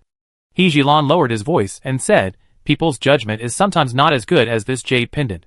During the Han Wu period of the Ming Dynasty, my ancestors tried their best to send this jade pendant to the newly appointed Emperor Jiangwen, hoping that he would become the destined person of the He family. But in the end, this jade pendant appeared in the hands of Yin Wangzhu Di. Not long after Emperor Jiangwen ascended the throne, Yin Wangzhu Di gave this jade pendant to his family general as a wedding gift. The wife of the family general, He, returned to her parents' home wearing this jade pendant half a year after the marriage. According to the choice of the Qilin jade pendant, the destined person of the He family is Yin Wangzhu Di, and the next head of the family should also be the married He woman. But the He family at that time felt that Emperor Jiangwen's throne was stable, and they were unwilling to recognize the married-out daughter is the head of the family, and thinks that the Qilin jade pendant is wrong. After Emperor Jiangwen ascended the throne, he advocated the reduction of the feudal lords and forced the Queen of Xiang to death. After that, Prince of Yanzhou Di started a rebellion. After the Jingnan campaign, the main branch of the He family was brutally attacked as the remnant of Emperor Jangwen, and only 1 in 10 survived. However, the married-out daughter and her close relatives were able to save their lives because they stood on the side of Prince Yin. The remaining He family members, even if they were unwilling to accept a female head of the family after Prince Yin ascended the throne, they all recognized the married-out daughter as the head of the family. In the years when Chengzu Neo-Confucianism was most popular, no matter how many strange voices there were in the outside world, married-out daughters, or widows, as long as they were the head of the family selected by the Qilin Jade Pendant, regardless of gender, could be the head of the He family, and the He family has been able to continue to this day. Su Yuyu was shocked. How many lives had the He family ancestors saved in the previous life with this Qilin Jade Pendant? 1,000 years of gratitude. She believed He Jilan's words at this time. After all, outsiders didn't know, but Su Yuyu knew in her heart that the system had given her a cheat. She was not an ordinary person. Su Yuyu was also a little curious and asked, "How did your He family choose in the past 100 years?" He Jilan knew everything about Su Yuyu and explained, "The destined person that our family followed back then resolutely joined the anti-Japanese war. In order to support him, the old patriarch sold all his family property in exchange for supplies to support the front line, and sent several family members to the front line to fight against the Japanese. Unfortunately, the destined person died on the battlefield, and most of the family members were unable to come back." Su Yuyu sighed when she heard this, and she also had more respect for the He family. They acted so decisively, no wonder they were always one of the 4 great antique families. He Jilan was quite helpless about this and said, "Since the He family stood on the wrong side between Emperor Jangwen and Emperor Qingzu of the Ming dynasty, which almost led to the downfall of the whole family, we dare not disobey the Qilin Jade Pendant anymore." The Qilin Jade Pendant seemed to be too effective, and Su Yuyu was reluctant to sell the Qilin Jade Pendant to the He family for a while. But she knew in her heart that if she kept such an item that was deeply entangled with the family, she would probably not be able to use it. "I am lucky to have the Qilin Jade Pendant, otherwise you would not be willing to sign Miss to me." He Jilan smiled and said, "The person chosen by the Qilin Jade Pendant will definitely not be a treacherous and evil person, and Miss Su's company must be cleaner than others, so I have nothing to worry about." Su Yuyu could only comfort herself that it was not a loss. She earned 100 million yuan for nothing and selected a female artist with top potential for the company. Happy cooperation. Su Yuyu stretched out her hand, which was considered to be an acknowledgement of the identity of the destined person. He Jilan shook hands back. "Ms. Su, from now on, the He family will be Ms. Su's most steadfast partner, and will unconditionally support all of Ms. Su's decisions." Su Yuyu actually couldn't figure out what the point was of having an antique family as a partner. After all, she never needed help from others to find bargains. "Ms. Su, I have another unwelcome request. When you bought this Qilin Jade Pendant at the auction, do you have relevant evidence? In order to confirm the position of the head of the family, the He family must also trace the adventure route of the Qilin Jade Pendant outside." He Jilan asked politely. Su Yuyu nodded. "I will ask the housekeeper at home to send you the relevant evidence from Shanghai later." Chapter 135. When Su Yuyu bought the Jade Pendant at the auction, she also kept all the auction handover materials. He Jilan was immediately grateful and said, "Ms. Su, don't bother, just take a photo." Su Yuyu was also very straightforward. Although she didn't know what the He family's partner was for, she still called the housekeeper Zhang on the spot and asked her to take photos of all the materials. He Jilan didn't care at all that the transaction price marked on the handover materials was 12 million. After receiving all kinds of certification materials sent by Su Yuyu, she immediately forwarded them to a small group called He Family Future. In less than 30 seconds, the small group exploded, and some people even sent dozens of crying emoticons on the spot. Su Yuyu smiled and said, "Speaking of which, your family is a family of antiques. Don't you usually pay attention to auctions? Otherwise, you should have noticed this jade pendant a long time ago." There were many people attending this auction in Shanghai, and Su Yuyu met several acquaintances from that time today. He Jilan said, "We are naturally concerned about the auction, but the Qilin Jade Pendant always has this ability. Before completing its mission, it will accurately avoid people like us until it reaches the hands of the destined person. For example, my third cousin was originally going to this auction, but it just happened that his wife had a quarrel that day, and he was busy coaxing his wife, so he didn't go to this auction." Su Yuyu suddenly remembered an old story in the Jade Museum. "It seems that someone in your family has commissioned Ms. Sun Mingju to find this jade pendant." He Jilan nodded and said, "The Sun family is deeply involved in the jewelry industry, and has business dealings with my third cousin's mother's family. It's not surprising that someone commissioned her to do this, But she certainly didn't say who was looking for this jade pendant, right? Su Yu nodded. It was true. Sin Mingju just said something that seemed to be true. She thought that a buyer would come soon, but who knew that she waited and waited, but no one came. He Jilan explained. According to the rules, those who are interested in competing for the position of head of the family cannot openly inquire about the news of the Qilin Jade Pendant, but in private, they all use their own means. But the Qilin Jade Pendant will only recognize the most capable young generation of the He family. Even if some information is obtained by accident, as long as the Qilin Jade Pendant is unwilling, this information will be intentionally or unintentionally covered up. The more Su Yu looked at the Jade Pendant, the more reluctant she felt. At this time, Sin Mingju, who was in Shanghai, was originally checking the jewelry design drawings of the new season, and suddenly slapped her forehead. Yes, that Jade Pendant. I almost forgot to notify He Lao-san. Sin Mingju has always been smart and capable. This time her memory is so bad that she herself feels a little strange. She shouldn't forget such an important thing for several months. When she hurriedly called He Lao-san, the other party on the other end of the phone could not hide his disappointment, but still tried to maintain his dignity. Thank you for your reminder. Is the buyer a young woman named Sue? She spent 12 million to buy it? Sin Mingju was shocked. Have you met her? My cousin met her and bought the jade pendant. He Lao-san's voice was hoarse, and Sin Mingju could feel his disappointment across the phone. Wouldn't it be good for your cousin to buy it? Speaking of which, why is this jade pendant so important? It seems that everyone in your He family is looking for it. Sin Mingju asked curiously. When she received this commission, the other party offered a price that she could not refuse. Now that He Lao-san has known the relevant information, this price naturally does not count, and Sin Mingju is more and more annoyed by her bad memory. Although He Lao-san lost the competition for the position of head of the family, he would not betray the He family. He made up an excuse and said, the jade pendant was my grandmother's favorite thing. The old lady was very disappointed after losing it, so we tried to find the treasure back. Sin Mingju didn't think much about it, and comforted her. It's a good thing that your eldest cousin has been found now. All the children of the He family are filial. Your grandmother will definitely be very happy when she knows it. After He Lao-san hung up the phone, the look of loss on his face was still hard to hide. His mother said, it's just a jade pendant. He Jilan can find it back. Does your grandfather really want a little girl to be the head of the He family? You are the eldest grandson of our He family, and the family business must be handed over to you. But as soon as she said this, both He Lao-san and his father looked at her with disapproval. The He family never favors boys over girls. Don't say this in the future. Grandpa will be unhappy when he hears it. He Lao-san said in a muffled voice. His mother frowned. Girls will get married sooner or later. You can't let the entire He family be her dowry. If you really want Lan girl to inherit the He family, I will definitely make a fuss. His father said firmly. If Lan girl becomes the new head of the family, I will be the first to support it.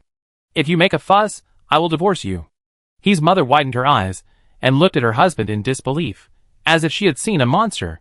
He Lao-san also knew the difference between the important and the unimportant, and knew how terrible the consequences would be if he stood on the wrong side. Mom, after you and Dad divorce, I will also call you Mom, but I will not continue to fight with Sister Lan. His mother was so angry that her nose was crooked, but she finally compromised. You all talk like the Riddler, using me when you need help, and kicking me away when I can't help. If you don't want to fight, then don't fight. It's like I'm begging you to be the head of the family. Such quarrels have been staged in several small families of the He family, but without exception, no one intends to continue to fight for the inheritance rights, no matter how much others instigated. He Jilan made the payment very quickly. Before the auction started, the huge amount of money was transferred to Su Yu's account through the financial department. What's more surprising is that this money is after tax, and He Jilan's financial department also showed Su Yu a freshly baked tax payment certificate. This is the second person who traded with Su Yu using after-tax income besides Lu Jingyao. With so much real money, Su Yu saw the determination of the He family to seek cooperation, and she also appreciated He Jilan more. Lu Jingyao didn't expect that he would lose the closest position to Su Yu just by giving space to He Jilan for more than 10 minutes. He Jilan was close to Su Yu, and even He Jiting was squeezed into a corner. If you didn't know, you might think that these two people were close friends for more than 10 years. Miss He, don't you have antiques to sell in your He family? Lu Jingyao felt that He Jilan was particularly annoying, and wanted to send him away. He Jilan smiled and said, the items that the He family wants to auction have been registered. After perfunctorily dealing with Lu Jingyao, He Jilan immediately stuck to Su Yu and said, you have been accompanying me here all the time, And you haven't been to other antique halls properly. I will accompany you to see other collections. An old gentleman brought the emerald green phoenix crown of Empress Xika of the Ming dynasty. Su Yu was really interested.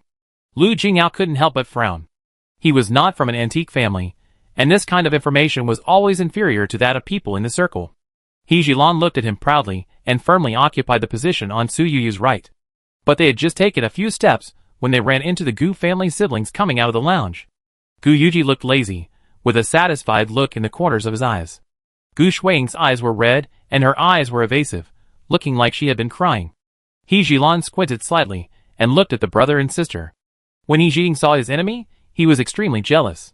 He pulled He Jilan's sleeve and complained fiercely, "Sister, they are the ones who bullied me." Chapter 136. Gu Yuji looked at He Jing impatiently, while Gu Shuiying took 2 steps back like a frightened little white rabbit, and stuck her head out from behind Gu Yuji, looking at the group of people. He Jilan restrained his expression, showed an extremely official smile, and said, "Gu family? Is it the Gu family in Shanghai?" Gu Yuji nodded carelessly, and looked at He Jilan without any warmth. It didn't seem like he was looking at someone with whom he had a conflict, but more like looking at an irrelevant dead object. He Jilan didn't care about his attitude, and he always had a smile on his face, saying, "Then please say hello to Mr. Gusen for me." Gu Yuji's eyes flashed with confusion, and after a moment, he realized that Gusen was the head of another Gu family in Shanghai. The assets of the other Gu family were higher than theirs, and everyone recognized them as the Gu family in Shanghai.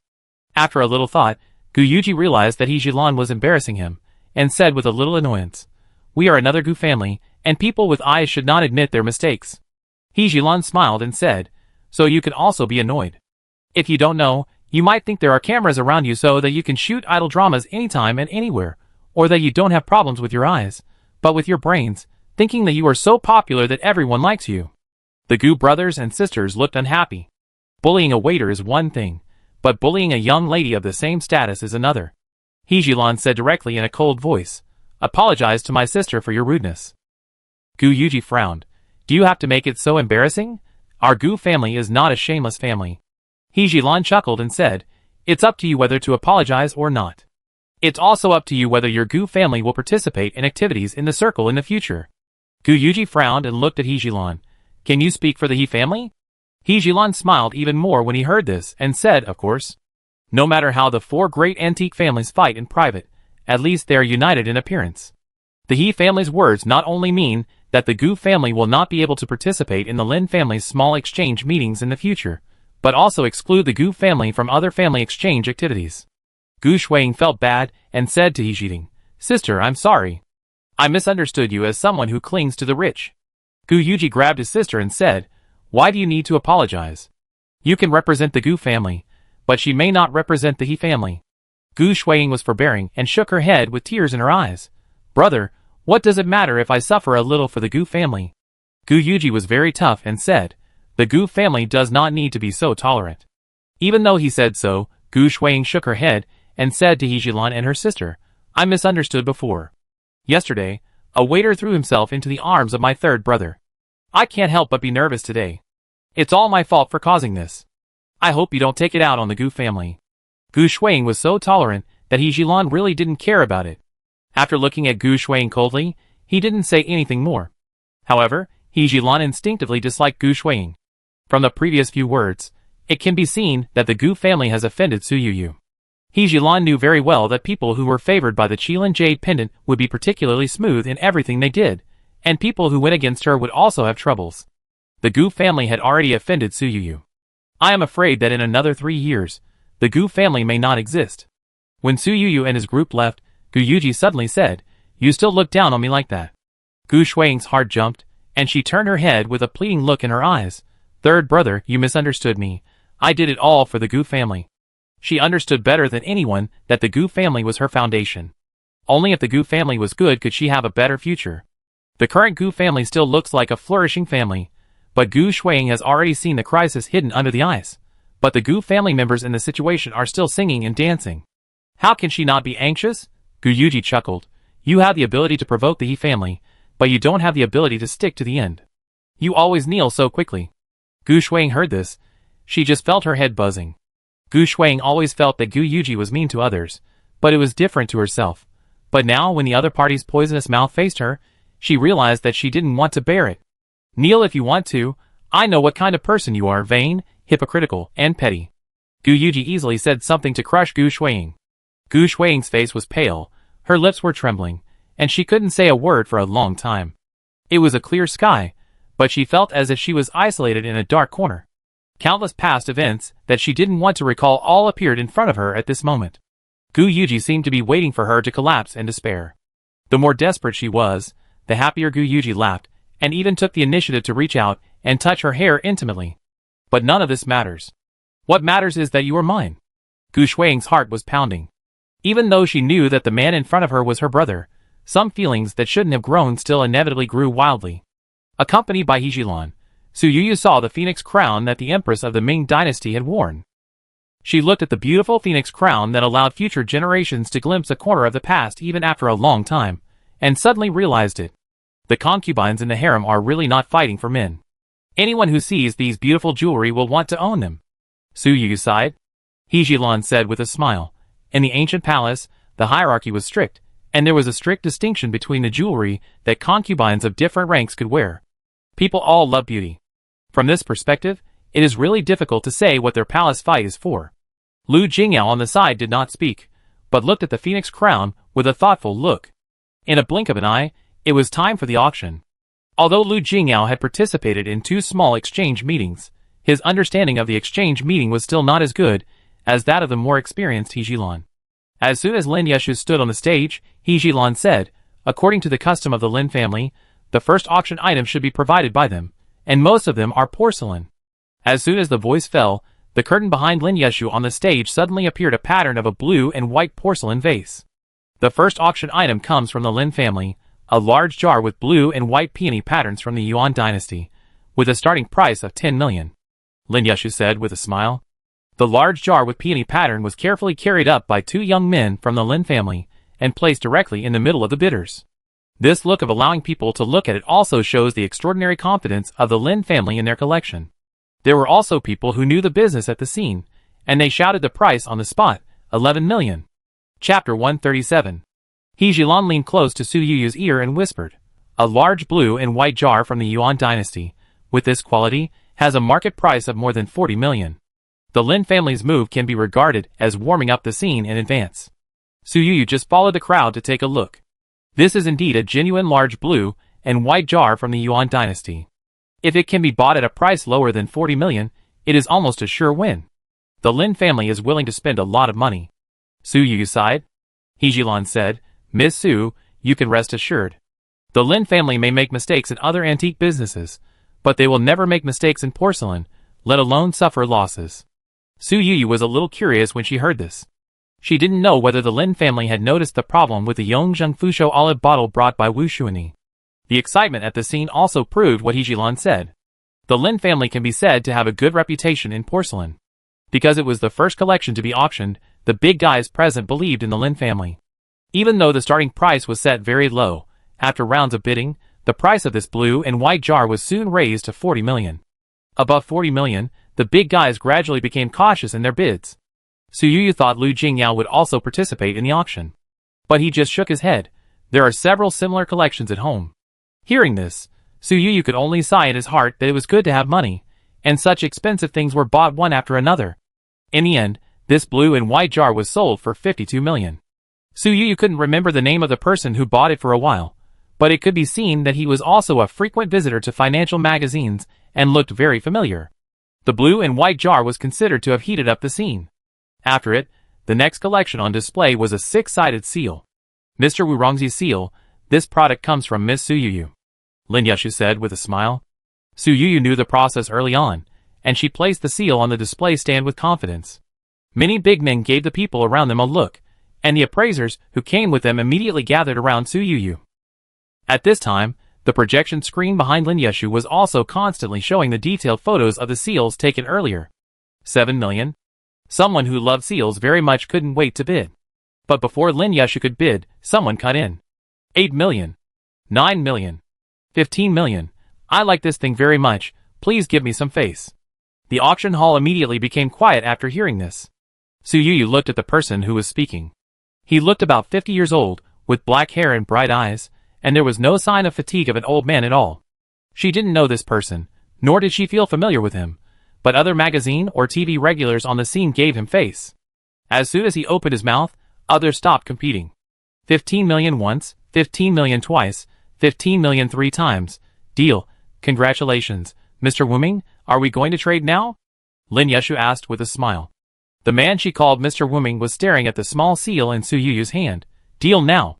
Su Yuyu walked towards the man and handed him the account information that had been prepared long ago. The other party did not hesitate at all.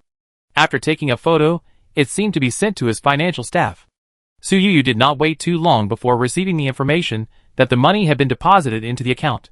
Miss Su, if you have interesting collections next time, you can also contact me. Su Yuyu nodded, and the other party gave her a business card, but the photo printed on the business card was obviously not the man's appearance, so it should be his agent. Although this man killed the bid with 15 million, Su Yuyu's psychological price for this seal was actually 8 million. This man gave money generously, and without any hesitation, so Su Yuyu was also happy to continue trading with him. While they were making the transaction, the auctioneers were also busy. A piece of calligraphy had just been sold for 8 million.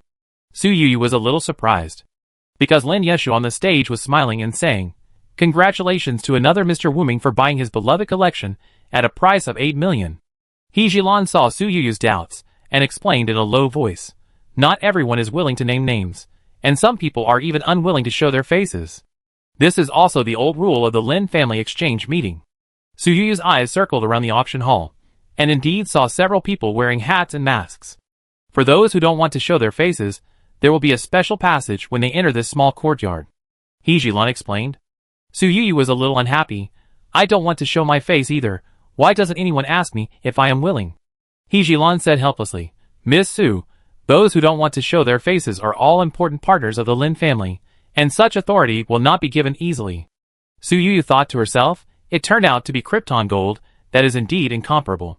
After selling 2 more collections on the field, Lin Yeshu's voice rose slightly. The next piece of collection is of particular interest to many people. I won't keep you in suspense. It's a Yongzheng Famille Rose Olive Vase with a starting price of 60 million. As soon as Lin Yeshu finished speaking, someone started bidding. 70 million. 90 million. I want this thing. Give me some face, and don't compete with me. But the face of the person who said this time didn't seem to be particularly useful. 90 million to get this treasure? Who are you kidding? 180 million. The price doubled in an instant, and the scene became quiet in an instant. The owner of the bottle couldn't help but breathe softly at this time. He carefully observed the expressions of everyone present, and kept hoping that someone would offer a higher price. His voice seemed to be heard. Gu Yuji said lazily, 300 million. Su Yuyu saw the Gu family's move, and without any hesitation, 301 million. He Jilan looked at her in surprise, opened his mouth, and wanted to say something. The price Su Yuyu offered didn't seem to be robbing, but more like deliberately raising the price. Even so, He Jilan was still very worried that Su Yuyu would really take the picture. Su Yuyu shook her head gently. Gu Yuji, who was not far away, looked at Su Yuyu gloomily, and opened his lips slightly. 350 million. Su Yuyu heard a message alert sound from her mobile phone. She didn't intend to read it, but He Jilan winked at her crazily. This bottle is fake. Raising the price randomly is dangerous. This mobile phone message was sent by He Jilan. Su Yuyu nodded slightly, indicating that she understood. Then, in the other party's unbelievable eyes, she spoke again. 400 million. Gu Yuji's eyes had now become sinister. 410 million.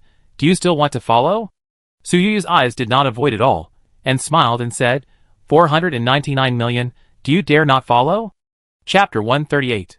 Anyone with eyes could see the strong smell of gunpowder between Su Yuyu and Gu Yuji. The originally lively auction venue was now only the 2 of them bidding. There were also people who really loved this Yongzheng Famille Rose Olive bottle and wanted to continue bidding, but before he opened his mouth, he was stopped by the people around him. If they fight, the price will definitely be raised very high. What if an outsider gets involved and becomes the buyer? Don't be impulsive. Once it involves a dispute of arrogance, the nature of the auction changes, and those who really love this bottle can only hold back their hands that are about to raise their hands. The happiest person now is Wu Shuini, the current owner of this bottle. 501 million. Gu Yuji had a cold face. The most important task for him to come to the capital this time was this bottle, and he really didn't dare not follow. He thought Su Yu didn't dare to follow, but he didn't expect that Su Yu continued to provoke him almost as soon as he finished speaking. 550 million. Everyone in the audience focused their attention on the two people bidding. Gu Yuji looked at Su Yu steadily, as if he wanted to see through her completely. Su Yu didn't show any fear on her face, and looked back at Gu Yuji without avoiding or giving way. Lin Yushu waited on the stage for a moment and asked, "Is there a higher bid than Miss Su?" 550 million once, 550 million twice. Lin Yushu's words made everyone present nervous. If there were no accidents, this price should be the highest bid in this auction. Gu Yuji stared at Su Yu, trying to see fear or regret on her face, but there was none. Su Yu just looked at him with interest all the time, not afraid to really buy the bottle. Seeing that Lin Yushu was about to raise the hammer, Gu Yuji almost gritted his teeth and said, 560 million. There was an uproar, but before Lin Yushu could speak, Su Yu smiled at Gu Yuji and said, 600 million. Gu Yuji's face was full of gloom at this time, and he looked like he wanted to eat Su Yu. "Miss Su, do you like this bottle so much?" Su Yu smiled and said, "The family is short of a vase. This one is just right, Mr. Gu. Why don't you give it to me?" Gu Yuji couldn't see through Su Yu, but he felt that he seemed to be seen through by Su Yu. If this bottle was what he liked, he would definitely give up the bid after fighting to this extent. But this bottle was the purpose of his trip to the capital this time, and he couldn't give up. 610 million. Gu Yuji gritted his teeth and made an offer, thinking that if Su Yu continued to bid, he might give up this collection. But unexpectedly, Su Yu didn't continue to bid after hearing the price, but looked at him with a smile. Gu Yuji finally understood where the hatred of his elder brother Gu Fengchuan for this cheap sister came from. She did it on purpose. Last time at the auction in Shanghai, she raised the price randomly to tease Gu Fengchuan. Lin Yushu waited for a moment, looked at Su Yu with an inquiring look, and saw that she really had no intention of continuing to bid. So she said, 610 million once, 610 million twice, 610 million three times. Congratulations to Mr. Gu. You have successfully won your beloved thing. Su Yu took the lead in applauding. Beautiful bottle, beautiful price. She actually felt quite sorry in her heart. No matter how fierce the price Gu Yuji bid now, it was actually not as good as Lu Jingyu's offer abroad, but Gu Yuji looked like he was on the verge of giving up the auction. Su Yu didn't dare to gamble anymore. Gu Yuji wanted to leave after getting the bottle, but Gu Shuang wanted to stay. "Third brother, don't you want to see what Su Yu wants to buy?" Gu Shuang asked in a low voice. She thought that after she said that, Gu Yuji would definitely stay to cause trouble for Su Yu, and she could also stay to socialize with these celebrities from all walks of life. Unexpectedly, Gu Yuji opened his thin lips and said something very unpleasant. "I am not that idiot Gu Fengchuan, and I don't want to continue to see you flirting with that idiot from the Xingzuan family." Gu Shuang's face turned pale. She didn't expect that he saw her little action. She tried to explain, "I am also doing this for the Gu family." "Who is it for?" "You know it better than anyone else," Gu Yuji said. Gu Shuang watched him leave, and didn't dare to delay. She immediately chased after him. She didn't care about Chai Wei's retention behind her. It's only been a short time since the auction. Why did she leave? The people around him immediately comforted their young master. "Young master, our Xingzuan family is big and powerful. What kind of beauty do you want? If you really like her, you can ask Mr. Chai to arrange a blind date between you and Miss Gu. I believe the Gu family will not dare to refuse." Chai Wei was really moved by hearing this and said, "Yes, she looks gentle, and is a girl in the circle. Although her family background is a bit low, as long as she behaves well, she is suitable to be my wife." The people around him were about to breathe a sigh of relief. Chai Wei suddenly touched his chin and said, "Speaking of which, Miss Su, that little face is prettier than Miss Gu, but I don't know which family she is from. She seems to have a bad temper.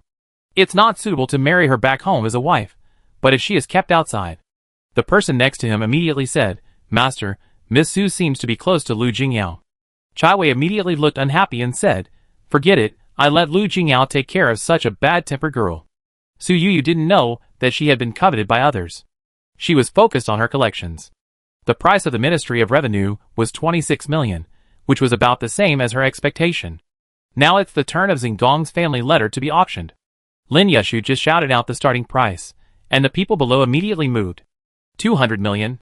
Lu Jingyao was the first to raise a sign, and it seemed that he was determined to get the Xingdong family letter. Chai Wei, who had not made any bids, also raised his sign, 210 million.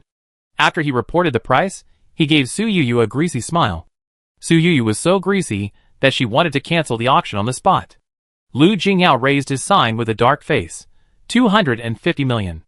There were many people who wanted Zhang Gong's family letter. Almost as soon as he raised his sign, someone shouted, 260 million. 270 million. 280 million. The bid increase amount at the auction was actually not less than 1 million per time, but the bidders seemed to have agreed on it, and no one would raise the price less than 10 million. 300 million. Lu Jingyao made another bid. At this number, fewer people were willing to continue bidding. Chai Wei suddenly stood up and bowed to Lu Jingyao, saying, 310 million. Mr. Lu, your father won the bid for Zhao Mingfu's The Goddess of the Luo River last time, so please let me have it this time. Chapter 139. Chai Wei's joking appearance made many bidders laugh. Someone who knew him even said, Mr. Lu, Mr. Chai has made him sound so pitiful, why don't you just let him go? Yes, your Lu family has already got Zhao Mingfu, so don't fight for Zhang Gong. Lu Jingyao listened to the noise around him, but was not moved at all, and said, good things always go to the highest bidder. Chai Wei said, then we can only compete in spending money. He pretended to be helpless, but secretly hated Lu Jingyao for not giving him face. 400 million? Lu Jingyao spoke directly with financial resources, and this price almost killed the competition. Chai Wei wanted to continue bidding, but the person next to him held him back. Master, if you raise it any further, it won't be worth it. Chai Wei looked at Lu Jingyao, who was sitting in front of him with hatred, and said, Lu's group has spent tens of billions to buy technology. Where on earth did he get so much money? The person next to him whispered. It is said that in addition to the Lu family's assets, Lu Jingyao also has a small treasury. It is the money he earned when he started his business. He is extremely good at investing. It is said that he has at least several $100s after so many years of operation. This money has always been kept separate from the money of Lu's group. Chai Wei became even angrier. As a second-generation rich man, why is he not as rich as Lu Jingyao? Others have already inherited the family business, and his father doesn't dare to let him touch the family business now. It's really annoying to compare people. Congratulations, Mr. Lu, for successfully winning this Zhang Gong family letter, Lin Yushu said with a smile. This time, Su Yu didn't even wait for the funds to arrive, and handed the treasure to Lu Jingyao in advance. This price is higher than I expected. I will pay the tax myself, Su Yu said. Lu Jingyao shook his head. The transactions between you and me have always been after tax, don't break the rules. Su Yu had no way to deal with this man. Even if she wanted to stop him, Lu Jingyao's people were faster. She was afraid that Lu Jingyao's people had already paid taxes at the tax bureau. In less than half an hour, she would receive the tax payment certificate. Zhang Gong's letter was sold at an unexpectedly high price because of Lu Jingyao's bid, which was enough to surprise Su Yu. What she didn't expect was that the camel skin with a map of the Qin dynasty and the portrait of Emperor Qianlong painted on it made the whole place hot. 450 million. 500 million. Su Yu watched the starting price of 150 million rise to 500 million. Others' bids were just for fun. Only the descendant of the Qin dynasty, Jin Shanhe, and the fanatical admirer of Emperor Qianlong were serious, and the two fought for this thing. 550 million. Do you still want to follow? Jin Shanhe asked angrily. The person he asked hesitated for a moment, and shook his head helplessly. Jin Shanhe bought the camel skin at a super high premium, and couldn't wait to trade with Su Yu, looking at others vigilantly at all times, as if he was afraid that someone would compete with him. Some are happy, some are sad. Su Yu's camel skin was sold at a high price, while the price of another Qianlong collection was far below expectations. The final transaction price of the Qianlong dynasty Xinglin Chunjing enamel bowl was fixed at 150 million, which was 30 million higher than the starting price. The buyer was a fanatical admirer of Emperor Qianlong, and Yijilan's Qianlong Songyan small seal was also taken by this person. The seller of the enamel bowl was so angry that he slapped his thigh. If there were no troublemakers, my bowl would definitely be sold at a higher price. Su Yu felt that this person seemed to be scolding her, but she turned a deaf ear to him. After all, she had earned 900 million today, so what else could she be unhappy about? The main auction today was arranged for the Ming Dynasty Queen's Phoenix Crown. Su Yu hesitated several times, but she didn't make a bid in the end. She felt that the little money in her pocket was not enough to buy such a collection at will. Unexpectedly, the final buyer of the Phoenix Crown was Lu Jingyao. You like it so much? Su Yu asked in a low voice. What a coincidence. I don't have a phoenix crown in my collection, Lu Jingyao said casually. Su Yu couldn't help but be amazed, thinking that the gap between her and the top rich people was probably that she would never be like Lu Jingyao, who spent 300 million to buy things not because he liked them, but just to enrich his collection. After the auction of the small exchange meeting, many people handed Su Yu their business cards, and most of them had something to ask for. The fanatical admirer of Qianlong said directly that if Su Yu received a treasure from the Qianlong dynasty, she could contact him directly, and the price would be negotiable. Jin Shanha also found Su Yu, but what he wanted was not limited to Emperor Qianlong. As long as it was an item from the Qin dynasty emperor, he could find him. Others had different requirements. Some liked Huang Tingjian, some liked Su Shi, and some asked Su Yu to find silver dollars, specifically asking for Zhongwei Tongbao. Su Yu took all the business cards and marked each person's requirements. The second day of the exchange meeting, Lu Jingyao returned to Shanghai with his entourage. Su Yu was not in a hurry to leave. She had not yet completed her travel goal in the capital. She stayed here with a group of people.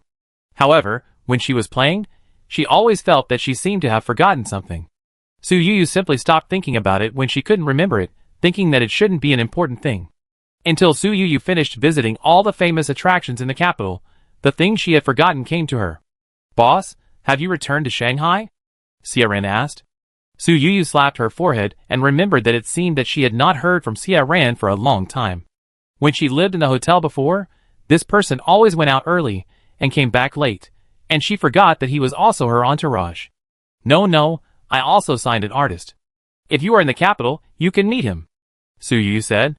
At this time, she was in a villa in the capital. After He Jiding knew that she had a villa with many cats and dogs, he also stayed here. He didn't even like to go back to his own home.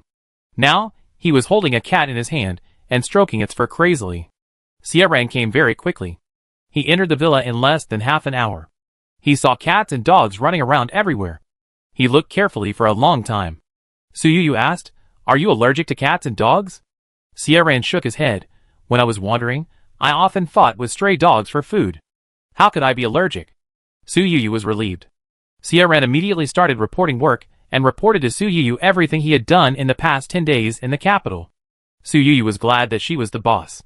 She felt that Xia Ran's schedule, which required him to squeeze in time to drink water, was too hard for her. Xiao Song's TV series has been approved and will be released in a month. I have contacted several video platforms in the capital.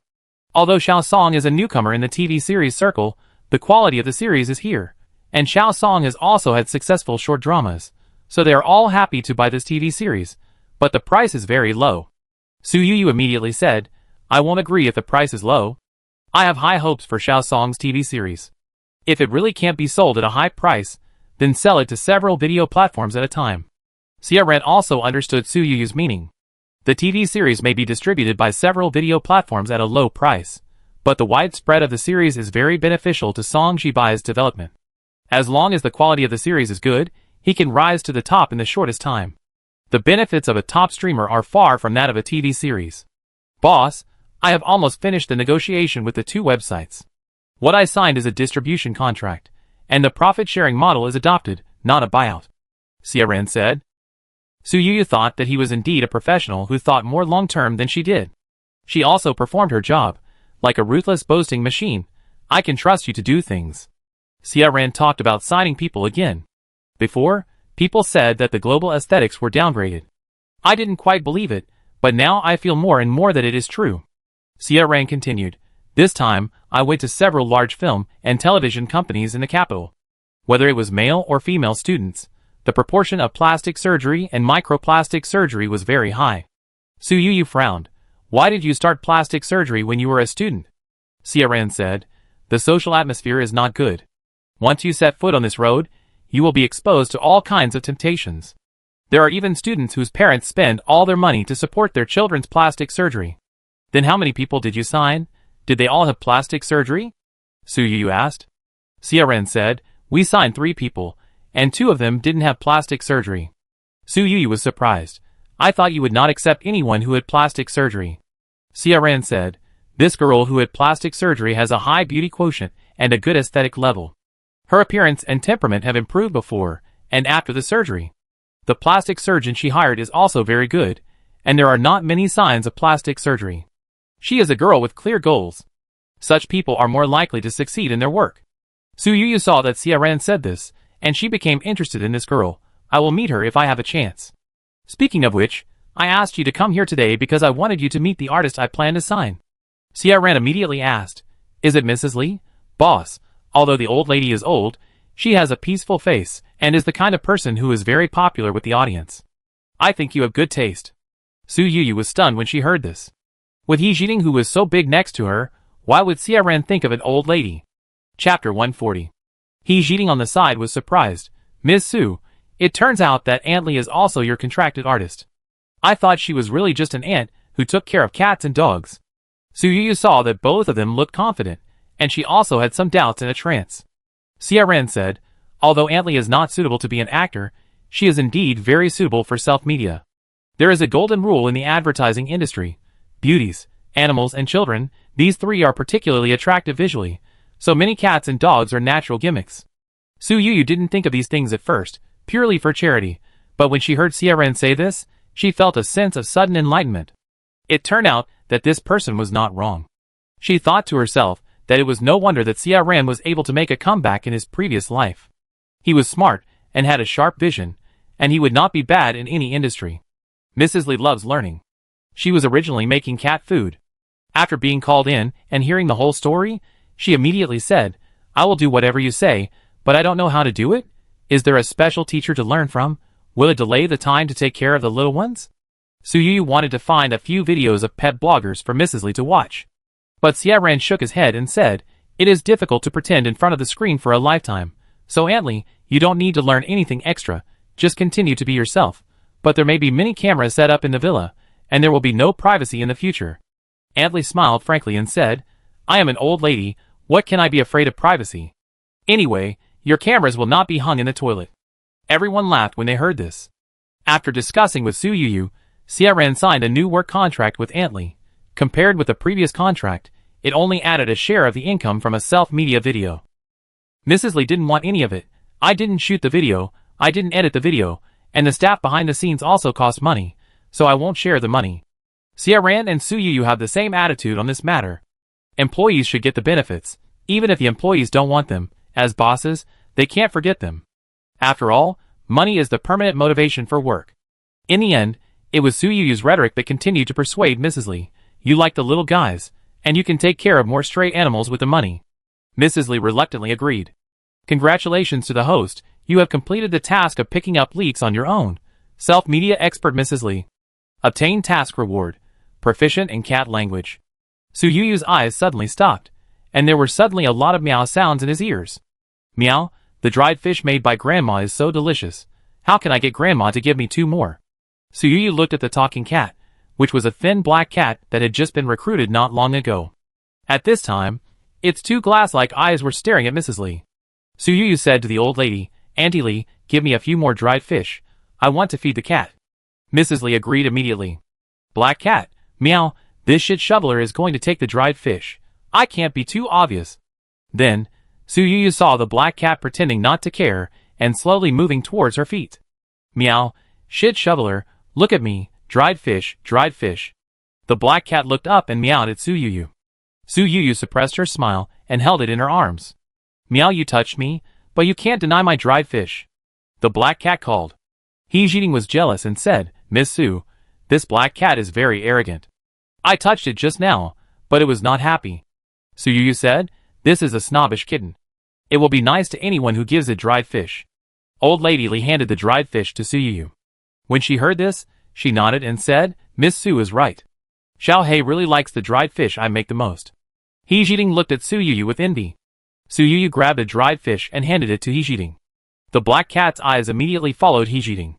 Meow meow, dried fish, it's mine. Xiao Hei was so anxious that he almost jumped up.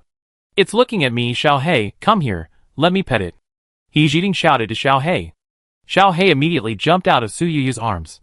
The arm suddenly felt lighter, and before Su Yu could sigh at the bad cat's change of face, her thigh suddenly felt heavy. A chubby orange cat landed on Su Yu's legs. It was Fu Yatu. The last time it landed on Su Yu's legs, not long after, Su Yu picked up a silver dollar. Meow meow, tin dried fish, I tell you a little secret. Fu Yatu meowed. Su Yu raised her eyebrows when she heard it, and then grabbed 10 dried fish for Fu Yatu. Seeing this, the little black cat meowed anxiously. Meow, the owner is biased. I want 10 dried fish too. Fu Yatu looked at the black cat with contempt, and then said to Su Yu, Meow, turn left and there are treasures in the third trash can on the roadside. Su Yu immediately stood up and said to Yijing and Xia Ran, You guys chat here slowly, I will take Fu Yatu out for a walk. After leaving the villa yard, Fu Yatu immediately jumped out of its arms. Meow, go faster, Mr. Cat is in a hurry. Su Yu couldn't help but speed up. Although Fu Yatu is as fat as a pig, it is a flexible piglet cat. The 4 agile long legs ran very fast, and Su Yu had to run to barely catch up with it. From a distance, Su Yu saw a Chinese-style trash can. After Fu Yatu got the dried fish, she worked very hard. She jumped up and kicked the trash can, as if she wanted to knock it down so that the things inside could fall out. Su Yu hurried forward. She had already put on disposable gloves. Take it easy, don't damage the trash can, I find it myself. Before she finished speaking, she suddenly realized that it seemed unnecessary to look for it, because the situation in the trash can was unexpectedly familiar. A bouquet of roses. From her perspective, she could just see the half corner of the red box exposed in the roses. She immediately guessed that this was probably another evidence of someone's failed courtship. Su Yu reached out and took out the red box. When she opened it, she saw a Cartier love bracelet inside, made of rose gold and inlaid with small diamonds. The market price is 210,000. The system I had just seen popped up. Congratulations to the host, you have completed the task of picking up the bargain, the bracelet that was abandoned after failing to pursue love, and receive the reward, a little hint. Su Yu, ? What is this little hint? Su Yu couldn't help asking. The system replied in a good mood, Sometimes, we are only a little bit away from real success. Su Yu felt that it was the same as saying nothing. She walked back with the orange cat in her arms, and she had no interest in leaving behind a Cartier bracelet that no one else wanted. The reason she made this trip was purely to pick up the reward from the system. She returned to the villa and met Su Fang head-on, and handed the Cartier bracelet to her casually. Here you go. Chapter 141. Su Fang hurriedly took the bracelet box, and then put the windbreaker on Su Yu. Boss, it's windy outside today, don't catch a cold. Su Yu casually put on the clothes, thinking again in her heart that subordinates are indeed more considerate than parents, and they want their employers to be happy more than anyone else. Su Fang also recognized that this was a Cartier box, and she was happy, thinking that if you treat a man well, he will only treat you as a nanny, but if you treat your boss well, she will really remember you when she has good things. Su Yu would not care whether to keep or sell such things thrown at her. Although Su Fang also likes beautiful jewelry, she is calculating the savings for buying a house in Shanghai, and has decided to send the things to the second-class luxury store when she is on vacation. Su Yu returned to the small reception room, and Xia Ran and He Jiding had not finished their conversation. Can you endure hardship? Xia Ran asked. He Jiding shook his head gently. I haven't eaten it, I don't know. Xia Ran paused for a moment, and saw Su Yu walking in. I can't endure hardship, I can't sing, I can't dance, but I have a pretty face. Xia Ran looked thoughtful. Su Yu raised her eyebrows and asked He Jiding, Didn't your family let you learn any talent when you were a child? Dancing? Painting? Piano? He Jiding's face flashed with embarrassment. I can't endure hardship, I cried a little, and my family let me stop learning. Su Yu slightly widened her eyes, and finally understood why Xia Ran's face was so strange just now. What about your family's inherited skills? Don't you have to learn them? Su Yu asked. He Jiding said, I have 2 older sisters, they are both very good, and I can't learn them, so my family said forget it. What about the hardship of studying? Su Yu asked. He Jiding straightened his chest when he heard this. Although my parents told me to just study casually, I still worked hard and got into a good 3rd-tier university. Su Yu couldn't help but think, with a capital Huku, is it that difficult to get into a 3rd-tier university? But she was also quite puzzled. Why didn't your family send you abroad? He Jiding wrinkled his nose and said with a look of disdain, The food abroad is too bad, I can't stay there. Su Yu felt that she was born to be a young lady. She had never suffered any hardship since she was a child. The biggest grievance she suffered was probably serving tea and water at the exchange meeting. Why did your family send you to the exchange meeting as a waiter? Didn't they love you very much? Su Yu asked. He Jiding said helplessly, Other cousins in the family don't want to go. My 2 sisters have been there at the last exchange meeting and the one before that. It's my turn now. Besides, they also gave me compensation. Su Yu asked. What compensation? Money? He Jiting said. A McLaren Senna. I have wanted it for a long time.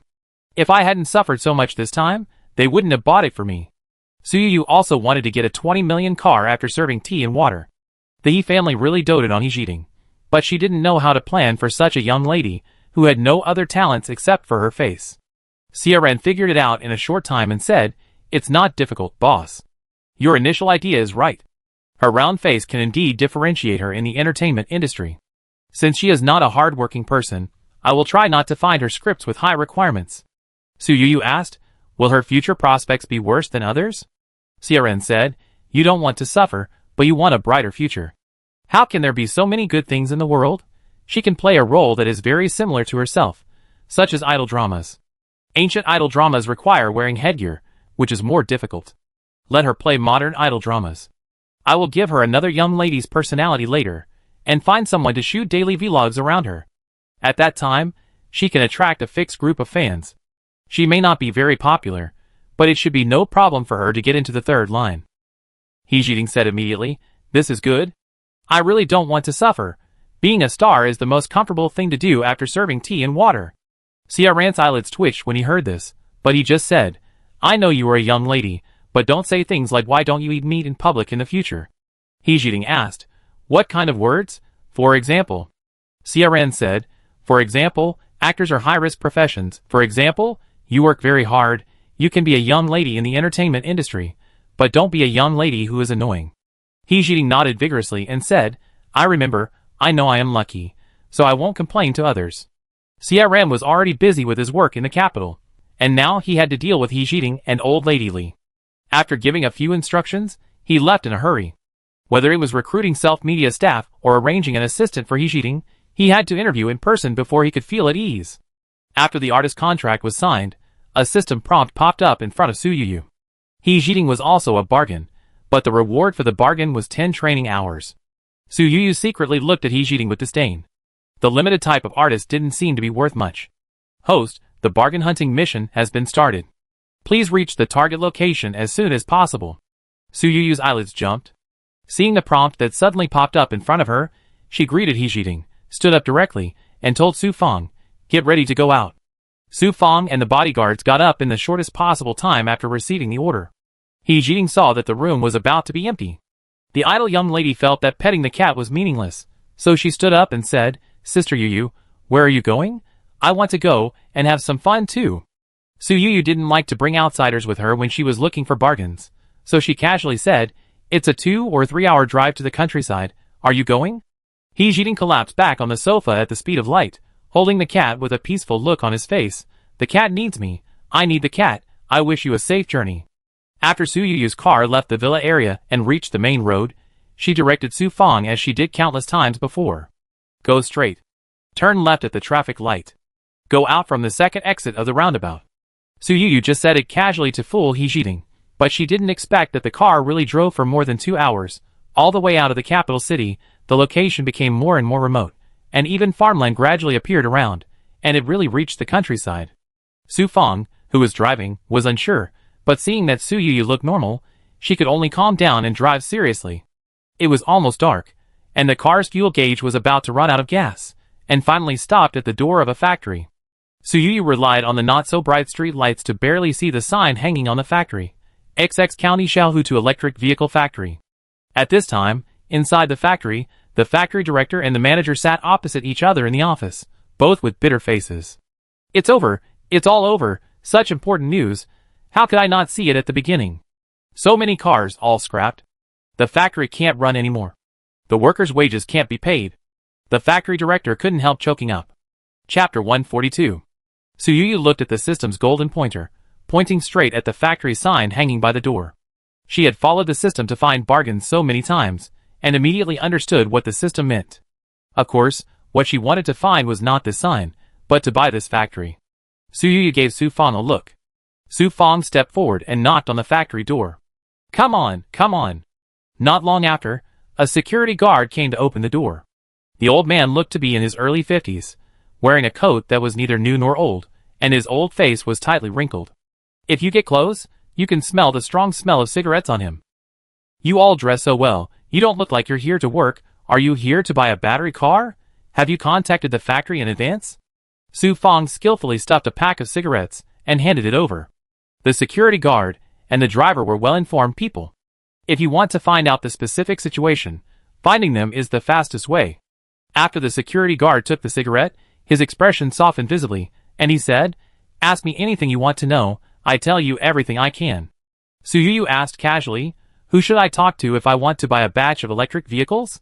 The security guard took the cigarette and said more honestly, "Little girl, it's not that our factory doesn't want to sell it to you, it's just that there's something wrong with the goods in the factory. If we sell it to you now, you have to return it later, so just don't buy it." Su Yu was stunned. She didn't expect this was still an electric vehicle factory that encountered difficulties. "What's wrong with the car? Can't all of them run?" Su Yu asked. The security guard said, "The country issued a new regulation this month, limiting the speed of two-wheeled electric vehicles to 25 miles per hour. Our factory received the news late, and just produced a large number of speeding electric vehicles, which are now unsaleable." Su Yu did not expect the other party to be in this situation, and asked, "Can't you add a speed limiter?" The security guard obviously understood the factory's dilemma, shook his head, and said, "There was a problem with the design of the battery car at that time, and the speed limiter cannot be added now. Several designers in the factory are overwhelmed and don't know how to solve it." "How much inventory do you have?" Su Yu asked. 20,000 units. Su Yu raised an eyebrow in surprise. "So many?" This number is not just a normal inventory pressure. According to her quick glance outside, 20,000 inventory should be close to the limit of this factory. The security guard was angry when he talked about this and said, "The factory received a large order before, and designed it completely according to the other party's design drawings. Who knew that this incident would happen just after the production was completed, and now the other party doesn't want the goods anymore." Su Yu said, "At least they gave a deposit, which can also recover some losses." The security guard heard this and slapped his thigh and said, "If there is a deposit, it can also delay for a while. There is a clause in the contract that they signed that clearly states that if the policy affects, then we have to refund unconditionally." Su Yu, She suddenly felt that this factory needed a good lawyer to review the contract. The security guard said with a sad face, "Our factory director was strict. They kept urging us to hurry up, and the factory leaders didn't notice anything wrong. When the new regulations came out, more than half of the order had been completed. They sued to get the deposit back. We still have a lot of materials in the warehouse. We can only produce this kind of electric vehicle. We haven't received wages for 2 months. The workers are about to rebel," the security guard said. Su Yu could imagine how anxious the people in the factory were. After she inquired about the personalities of the factory leaders, she said, "Take me to meet your factory leaders." The security guard looked at Su Yu in surprise, then looked at the bodyguards behind her, and the 2 cars that were obviously worth a lot of money. "Little girl, do you want to invest in our factory?" Su Yu shook her head and said, "If the price is right, I will buy this factory." The security guard immediately asked, "Do you really want to buy the factory? Will you also pay our wages in the future? Will you pay us the wages we owe you?" Su Yu nodded, "Of course." "Then will you buy our inventory too?" the old man asked. Su Yu nodded again. "It will probably cost tens of millions in total," the old man said cautiously. Su Yu raised an eyebrow. "So cheap? It's not even as expensive as my car." The security guard was amazed at the extravagant lifestyle of the rich, but the richer Su Yu was, the more relieved he felt. Okay, I call the factory leader now, and someone will come to see you in a while." Before the accident, some people actually said they wanted to buy the factory, but after the accident, few people were willing to take over the batch of problematic vehicles. Most of them only wanted to buy the factory, and did not want to be responsible for the inventory and workers. Su Yu was the first person to say that they wanted everything. The effect of the call made by the security guard was immediate. Su Yu waited in the communication room for less than 5 minutes, and saw a person riding an electric bike rushing over. She asked the security guard beside her, "Is this car produced in your factory?" The security guard nodded. "Miss Su, don't look at this car's small size, it runs very fast, and the sound is also small when it runs. Once it is on the market, it will definitely sell well." Su Yu looked at the small and cute car, which seemed to be made of solid materials, and couldn't help but regret that it could not be put on the market. The factory director had a loud voice. He glanced at the security guard and immediately asked, "Lao Lu, is the big boss really here?" The security guard immediately introduced, "Miss Su, This is our factory director Chen. Director Chen muttered to himself that Su Yuyu looked too young, but when he saw 4 bodyguards wearing the same clothes and Su Fang accompanying them, he still tried to smile. Ms. Su, thank you for coming. Let's talk about it in detail. Lao Lu, please open the door quickly and let Ms. Su's car drive in. Of course, the transaction cannot be discussed in the reception room. The security guard pressed the button, and the door slowly opened. Su Yuyu got in the car and followed them to a 3-story office building. Ms. Su, please come this way, be careful of the steps. The factory director bowed and nodded, looking particularly humble. Su Yuyu went up to the 3rd floor with him. Many bosses will spend a lot of effort to decorate their offices after they become rich, making them extremely luxurious. The office of this factory director Chen seemed very simple, with a set of office desks and chairs, a set of sofas and coffee tables, and a curtain separating the two, revealing half of a single bed inside. Factory director Chen personally made tea for Su Yuyu. Miss Su, I don't know where you are from. Factory director Chen tried to get close to her. But as soon as he finished speaking, a middle-aged man rushed in from outside the door. Factory director, I really have no choice. My daughter is sick now, and needs money urgently. The factory hasn't paid wages for 2 months. I have to see the money today. Chapter 143. Su Yuyu took a casual look. The middle-aged man was wearing a dirty worker's uniform, with messy hair and bloodshot eyes. He looked very poor. Director Chen said helplessly, Lao Fang, I'm not targeting you. You have seen the situation in the factory. I owe the bank a large sum of money now. I really don't have any spare money to give you. Su Yuyu looked at the man called Lao Fang and suddenly became angry. His eyes fell on Su Yuyu, who was dressed well and looked good, and said, Mr. Chen, a coworker just said that you took money to play with women. I didn't believe it at first, but now I see it. You beast, you don't even give me my hard-earned money. I'm going to kill you. Lao Fang took out a fruit knife from his waist and rushed towards Director Chen. This incident happened very quickly, which was unexpected by everyone. Lao Fang had the idea of dying together, and his actions were fast, accurate and ruthless. The knife was about to stab Director Chen. A bodyguard, who was closer to Director Chen, almost instinctively blocked him. Even though Lao Fang had a knife in his hand, he was facing a bodyguard who was trained every day and had a strong physique. Soon the knife fell to the ground, and Lao Fang was also pressed to the ground by the bodyguard. Director Chen's face was pale, and his body was trembling slightly. The knife was very close to him just now, and Lao Fang's hateful eyes were always lingering in his heart. If it wasn't Su Yuyu's bodyguard, he might have faced Lao Fang alone. He was unprepared, and I'm afraid that the knife had already stabbed into his real place, and he was afraid that he would be in danger. Lao Fang, you have also worked in our factory for more than 10 years. Why are you so confused? It's just that you are not available at the moment. When I have money, will you continue to delay and not pay me? Director Chen questioned. Lao Fang's eyes were red at this time. My daughter is only 3 years old. I need money for medical treatment. I have borrowed money from all my relatives. She has to live. You have money to pay the deposit. But you don't have money to pay our wages. I don't accept it. Lao Fang's appearance seemed quite justifiable, and Chen Chongzi had mixed feelings. Su Yuyu was very calm and asked, Director Chen, are you going to send this man to the public security agency? Lao Fang didn't look scared when he heard this. I'm dead, so I die. But my daughter is only 3 years old. I beg you, at least give me my salary. Director Chen looked at the collapsed man, hesitated for a moment, and shook his head. Miss Su, when I opened this factory, Lao Fang was one of the first workers. Although he wanted to kill me, I'm fine now, so don't send me to the public security agency. Lao Fang was stunned when he heard this. Director Chen sighed and said, Lao Fang, I'm the same as you. I've borrowed all the money I can. I really don't have any money. All my money is tied up in the goods. I thought I'd give you more bonuses after this big order was completed, but who could have thought? Lao Fang's eyes flashed with confusion. My daughter. What about my daughter? Su Yu asked, how much do you owe him? Lao Fang is a skilled worker in the factory. His basic salary is 2,000 yuan, and there is also a commission. It is piece rate. He has worked overtime a lot in the past 2 months, so he should owe 20,000 yuan. Director Chen was ashamed. Lao Fang said, 21,992 yuan. He remembered this number clearly. This was his daughter's life-saving money. Su Yuyu asked again, how many years have you worked in the factory? What is your average salary? I've been here for 15 years. My daughter is sick. I've worked harder in the past 2 months.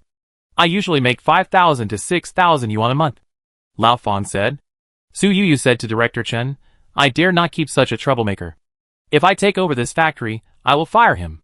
Director Chen thought of the heavy burden on Lao Fong's family and said, Ms. Su, Lao Fong is not easy either. If he hadn't been forced into a corner, he wouldn't be like this. Su Yuyu stopped him from saying anything to pity him. I have always respected the labor law. You have worked here for 15 years. I will pay you 16 months' salary according to the regulations, which is 10,000 yuan a month. Lao Fong's eyes lit up instantly. If he could get an extra 160,000 yuan, his daughter's surgery fee would be settled. I am willing to be fired, but this money. Su Yuyu said to Su Fong, 20,000 yuan in arrears, plus 160,000 yuan in dismissal compensation, you transfer him 182,000 yuan, and this money will be considered as a loan from me to Director Chen. Lao Fong's eyes were red, and his wrinkled old face was filled with 2 lines of tears came down. Thank you. Thank you. Su Yuyu looked at Director Chen and said, Director Chen, you won't blame me for acting on my own, right? Director Chen said, it's right to give money to employees after dismissing them. Su Yuyu continued, I'm a man of one thing and 2 things, you should write an IOU. If I really buy the factory, the money will be directly deducted from the employees' salaries. Director Chen nodded, I write it now. He took out a piece of paper, wrote the IOU with a pen, and pressed his handprint on it. Su Yuyu put away the IOU, and Su Fong also transferred the money. Lao Fong saw the text message sent by the bank and looked at the balance in the account, and tears flowed all over his face again. The bodyguards released Lao Fong's hands, and he knelt on the spot and was about to kowtow to Su Yuyu. Su Yuyu was stopped by the bodyguards. This money is what you deserve. You don't have to thank me. Lao Fong choked and nodded, and whispered to Director Chen, Thank you, and then he staggered away. Director Chen sighed and said, Ms. Su is a kind-hearted person. I have run this factory for more than 10 years. If it is not really impossible, I don't want to sell it. Su Yuyu did not feel the greasy smell from Director Chen like other middle-aged bosses. Instead, she could see that this person really wanted to do business. At this time, she also had the patience to listen to the other party's story about running a factory. Director Chen's factory is not profitable. He has a good reputation in the surrounding area. The salary is higher than other factories, so the nearby villagers are trying their best to squeeze into his factory to work. It is precisely for this reason that even though the wages were not paid for 2 months this time, the workers did not run away on a large scale. However, due to the speed limit, this batch of cars was destined not to be put on the market. He did not think of fooling the buyers, but thought of a solution. At this time, he said to Su Yuyu hesitantly, the workers' 2-month salary, together with the bonus, is expected to be tens of millions. The factory land was bought at a low price, and the factory building also cost a lot of money. The machines, equipment, and inventory in the factory may not look conspicuous, but when all is added up, the price may be a bit expensive. Hearing this, Su Yuyu calculated her own small treasury and felt that such a factory would not cost tens of billions. Her psychological price was 1 billion. If it exceeded this number, she would not pick up this bargain. Director Chen carefully gestured a number, his face full of guilt. Maybe 80 million. Su Yuyu felt relieved. She thought it was 800 million, and she did not even talk about the price on the spot. Deal. Chapter 144. Director Chen's price was fair. Su Yuyu thought that he owed a lot of debts outside, and the money might just pass through his hands after he got it. He himself probably wouldn't get much. Director Chen was so excited at this time. He was ready to bargain, but he didn't expect Su Yuyu to agree. The price was agreed, and he couldn't help but want more. Director Chen tried to help the workers find a way out. What kind of business do you plan to do after buying the factory, Miss Su? These workers are honest and decent. They are also skilled workers, and each of them is the backbone of the family. Whether Ms. Su continues to run the electric car factory or transforms into other businesses, she can keep them. Su Yuyu said, okay. Director Chen was happy. The problem that had troubled him for a long time was finally solved. It was hard to lose the results of more than 10 years of hard work, but he could finally live up to the workers and fellow villagers who had followed him for many years. Miss Su, I will ask several managers in the factory to come and see you, Director Chen said. Su Yuyu shook her head and asked, there is no rush to meet. I want to ask you, who in the factory pays attention to the policy-related news? Director Chen shook his head and said, no one pays special attention to these news. It is really because we have been overwhelmed by the large orders during this period that we fell into the trap. Su Yu asked, "Are you sure you were set up?" Director Chen said, "I offended someone when I was young. I didn't expect that the other party hated me so much that he went through such a big circle to trick me. Speaking of which, he also asked me to buy this factory afterwards. First, he lowered the price, and second, he didn't intend to be responsible for the workers, so I didn't sell it. Fortunately, I have persisted until now, and waited for Miss Su. But this person is not a good person. Miss Su, you must be careful to guard against him." Su Yu wrote down the name of Director Chen's enemy. It was already late at night. After the matter was settled, Director Chen personally saw Su Yu out. As soon as he walked out of his office, a group of people immediately gathered outside the door. "Director, the old Fong family is in trouble, and it's not easy for me either. My family is also in urgent need of money, and now we are waiting to buy rice to cook. Director, I have 3 children." A group of workers in the factory gathered at the door to complain. Director Chen turned his head and looked at Su Yu. Su Yu nodded gently. Director Chen then said to everyone, "Workers, I know your difficulties, but don't worry, the wages will be paid in the next few days. I have sold the factory to Miss Su, and Miss Su promised to pay off the previously overdue wages." When the workers heard this, they looked at each other in surprise. Compared to Director Chen, who has always been easy to talk to, Su Yu's young face naturally made them feel uneasy. A girl who hasn't even grown all her hair yet can solve these problems? "Mr. Chen, are you thinking of running away?" Someone took the lead in asking, and the other workers immediately echoed. Su Yu was about to make a fuss, and waved her hand to signal everyone to be quiet. The workers didn't want to listen, but when the 4 tall bodyguards stepped forward, those who wanted to make trouble immediately stopped talking. Su Yu said, "I know that empty words are not enough. Let's do this. Let the finance department come now, and make a table first. Go to the bank tomorrow morning, and pay each person 3,000 yuan first. The rest of the money will be settled after the factory is transferred.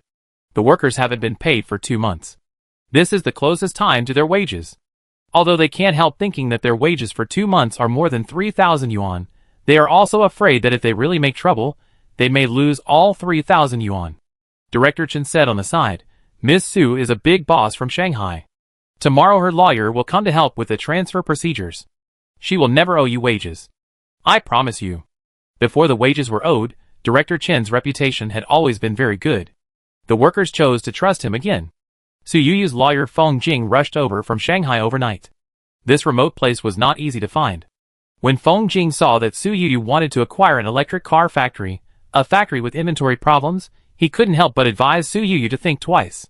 Every time Feng Jing persuaded him, Director Chen immediately became nervous. But fortunately, Su Yu was firm in her attitude. "Lawyer Feng, a man cannot stand without trust.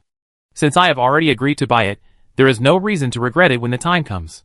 Director Chen was grateful to Su Yu for his promise, and secretly thought that for such a factory, it is estimated that Su Yu is the only kind-hearted person willing to spend 80 million to acquire it. Feng Jing could not persuade him, so he could only carefully review the contract. Because both the buyer and the seller were very eager, the transaction went very quickly. Su Yu completed the transfer in the shortest time, and got a complete electric car factory. Su Yu did not disappoint the workers. After the transfer was completed, the finance department paid the overdue wages and bonuses to each employee as quickly as possible. The workers were naturally happy to get the money, but Su Yu faced many problems. She didn't know how this electric car factory would go in the future. She also didn't know where to sell so many speeding electric cars in stock. Even now there are so many electric vehicle parts in the warehouse, and if these parts continue to be put into production, it seems that only this kind of speeding battery car can be produced. Su Yu didn't know how to deal with so many problems for a while. She was not a good businessman, so she could only use the method of calling people, and called Xia Ran over again. Xia Ran had just recruited the accompanying staff of Mrs. Li, and he's eating, and the work in the capital was barely on the right track. He didn't have time to breathe a sigh of relief, but he didn't expect the boss to find trouble for him again. "Boss, there are so many speeding battery cars in stock, you want me to find a way?" Xia Ran felt like there was a mountain on his head. Su Yu nodded guiltily. Xia Ran was really useful. Whenever Su Yu encountered trouble, she couldn't help but find him to solve it. Xia Ran said helplessly, "I remember you asked me to be the CEO of an entertainment company." Su Yu gritted his teeth and said, "Increase my salary. Increase it for me. This electric car factory is also under your management. The annual salary will increase by 2 million, and you will get 10 points of the net profit of the electric car factory." Su Yu has always been generous with money. She knows that Xia Ran is not an ordinary person. As long as she can lock him in, she will not worry about making money in the future. Xia Ran is good at making money, and likes to make money. When he heard this, he did not refuse at the first time, but asked carefully about the situation of this batch of electric cars. He even rode an electric car around the factory a few times. Unfortunately, Xia Ran thought for a long time and said, why not continue to improve the speed limiter, and see if it can be installed on the battery car more beautifully. Su Yuyu was a little disappointed and said, I thought you could come up with a better way. Xia Ran also felt that this was not the best way to sell. He felt as if he was in the clouds and mist, trying to grasp something, but he couldn't grasp it for a while. He had a vague feeling that if he thought about it for 2 more days, he would definitely be able to think of a way. Su Yuyu didn't give him more time, so she had no choice but to click to use the reward issued by the system last time, a little hint. The system interface flashed with golden light, and then the little hint turned into starlight points, flying into Su Yuyu's head in a way that others could not see. Only a few words came to her mind. Mao Xianghua, Battlefield. Chapter 145. Su Yuyu didn't understand what this meant for a while, so she could only bite the bullet and say to Xia Ran, I give you a hint, Mao Xiong Country, Battlefield. After Xia Ran was stunned for 10 seconds, he suddenly slapped his thigh. Boss, you are amazing. I misunderstood you, thinking you were crazy to buy this factory. Now it seems that you are the real smart man. Su Yuyu was still confused, but she keenly noticed that Xia Ran seemed to respect her more. She was unsure in her heart, but she didn't show it on her face. She said, I'm relieved that you can figure it out so quickly. Xia Ran nodded vigorously. Boss, I contact people right away. Su Yuyu was confused again. She knew that Xia Ran had a wide network of contacts, but she didn't expect that this person could actually contact the military of Mao Xiong Country. A moment later, she saw Xia Ran make a phone call with her own eyes, and said a bunch of words she couldn't understand to the other end. The call lasted for a long time, at least half an hour, and Su Yuyu was waiting anxiously. After finally hanging up the phone, Xia Ran said, Boss, the inventory can be sold. These 100,000 electric vehicles can make at least 100 million yuan, conservatively estimated. Su Yuyu's eyes slightly opened. She bought the entire factory, including the people and the land, and spent only 80 million yuan. She resold it by clearing the inventory? Xia Ran immediately asked the factory's senior management to notify the workers to continue working overtime to produce electric vehicles, and they wanted the same speeding electric vehicles as before. Su Yuyu asked tentatively, You talk so smoothly with the people over there? Xia Ran said, Boss, you are very predictable. You knew that this kind of light and quiet electric vehicle can be most useful on the battlefield. It is fast, light, and quiet, suitable for transporting supplies. The quartermaster of the Bear Country was very excited when he received the news, and said that we just solved their big problem. Su Yuyu, huh? Su Yuyu didn't know anything, but she still pretended to be in control of everything. I just let you try it, or you have a way. I just hope that this business can be done smoothly. Xia Ran explained, when it comes to making electric cars, the whole world probably can't compare to our country. I just sold them a few words, and they couldn't wait to place an order. Their people have already bought plane tickets overnight, and will come here to meet us in person to discuss in detail and test drive. Su Yuyu couldn't help but raise her head again. Will there be any changes? Xia Ran waved his hand and said, Boss, don't worry, this is a done deal, it's just a visit. Our electric cars are like tailor-made for their battlefields, and they are afraid that we will change our minds. The representatives of the Bear Country came very quickly, just as Xia Ran expected. They just tried to ride it, and immediately gave a thumbs up. The people arrived in the morning, the contract was signed at noon, and they didn't even have dinner. The group of people had already boarded the plane back to China. By the next day, the first payment had been made. Su Yuyu looked at the large amount of money in her account, as if the 80 million had never left her. Something happened that she couldn't expect. Xia Ran said excitedly, Boss, if we open our minds, there are so many ways to make money. Su Yuyu's eyes flashed with confusion, thinking, what other ways to make money? Boss, we can export a batch of warm baby. Xia Ran said. Su Yuyu, because the Bear Country is so cold? Xia Ran shook his head. In our country, this thing is called a warm baby. On the battlefield, this thing can be called anti-thermal imaging self-heating interference unit. Using this thing, you can induce drones with heat sensors to attack. With a few dollars, you can destroy the enemy's drones worth tens of thousands of dollars. It can be called a modern version of borrowing arrows from straw boats. Su Yuyu, shock, the look she gave Xia Ran also changed. Good guy, His brain is quick to understand and so useful. If he goes to the battlefield, I'm afraid he will be a command genius. I've inquired about it. There is a factory making pressure cookers in the next county. It's about to go bankrupt. We can just buy it, Xiaoran said again. Su Yu felt that her train of thought was not keeping up. Why should I buy a pressure cooker factory? The respect she gained because of the little hint was about to be lost because of the continuous questions. Xiaoran explained helplessly. This thing can not only cook, but if it is not used properly, the power. Su Yu was shocked, thinking of a popular TV series where the female villain got the nickname Andy Pot because of the crime committed by the pressure cooker. It seems that this thing is really extraordinary and dangerous. However, Su Yu realized belatedly that she, the boss of an entertainment company, suddenly changed her career to become a multinational arms dealer? This is really a path she had never thought of. The system's little hint was too wild. However, she thought that these deals were basically one-time deals, so she asked Xiaoran, does the battery car factory still do business in China? Xiaoran said, the domestic electric car market is quite competitive now, but it is not completely impossible.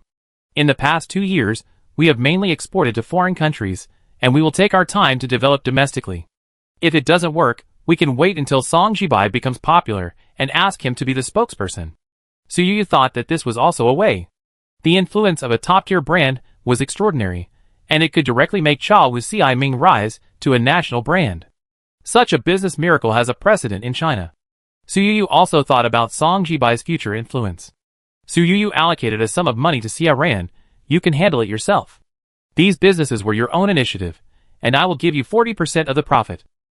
Even though Xiaoran knew that Su Yu was very generous, he was still shocked by her concessions at this time. He was stunned for a minute before saying, okay, I will definitely get this done. Xiaoran was a natural business genius. In just 10 days, he had negotiated all these businesses, and the money had been received. With this in and out, not only did Su Yu get back all the money she invested, but the small treasury also earned an extra small goal.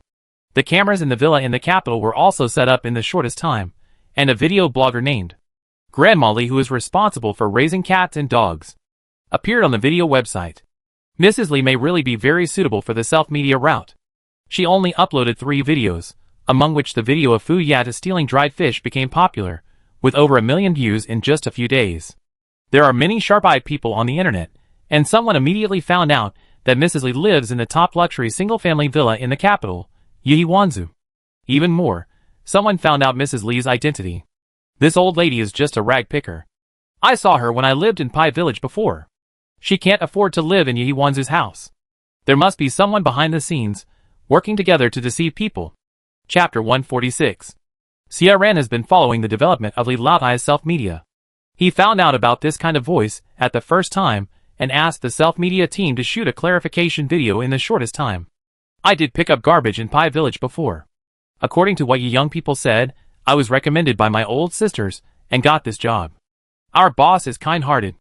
Seeing that I am good at taking care of cats and dogs, she paid me to take care of stray cats and dogs. Someone said that we can shoot self-media. The boss thought it was feasible, so he hired another team to shoot short videos around me. I am not a rich woman, just an ordinary old lady. This villa is also the house where the boss raises cats and dogs. Li Laotai smiled calmly at the camera. This response, although Li Laotai lost the halo of a rich woman, received praise from many netizens. I've seen many people who borrow money to pretend to be rich, but this is the first time I've seen someone who lives in a real mansion and speaks the truth openly.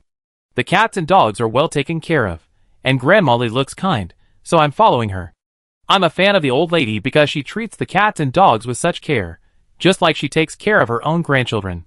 Although she paid to hire them, you can tell at a glance whether she's sincere or not. Grandma really loves the little guys.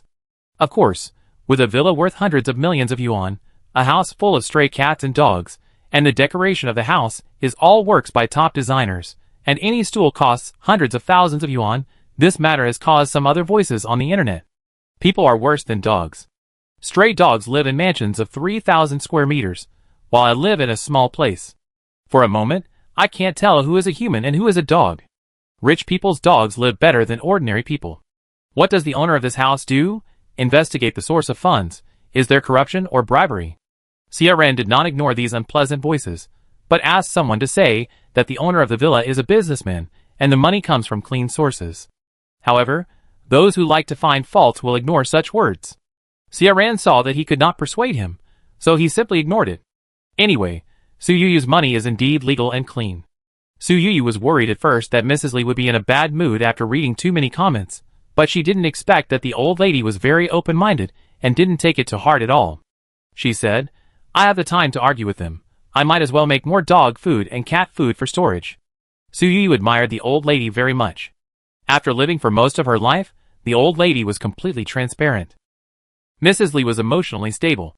Because of this disturbance, the people who said sour words about her video ran away, and the audience who stayed were quite solid.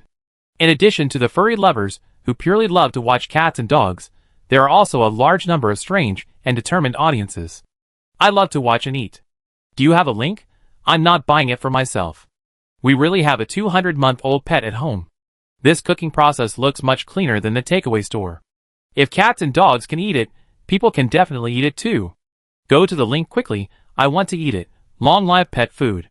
The old lady was also helpless when she saw such remarks. She didn't expect that there would be people competing with cats and dogs for food. She could only keep explaining to netizens that people can't eat less oil and salt. But after saying this, the greedy netizens became even more excited. Less oil and salt. Healthy. It can also help you lose weight. Go to the link now. Mrs. Li didn't plan to sell pet food after all. The furry kids at home didn't have enough to eat, and there was really no extra to share with the fake kids outside. Many pet merchants came to her, but both Mrs. Li and Xiaoran were very cautious about the business orders.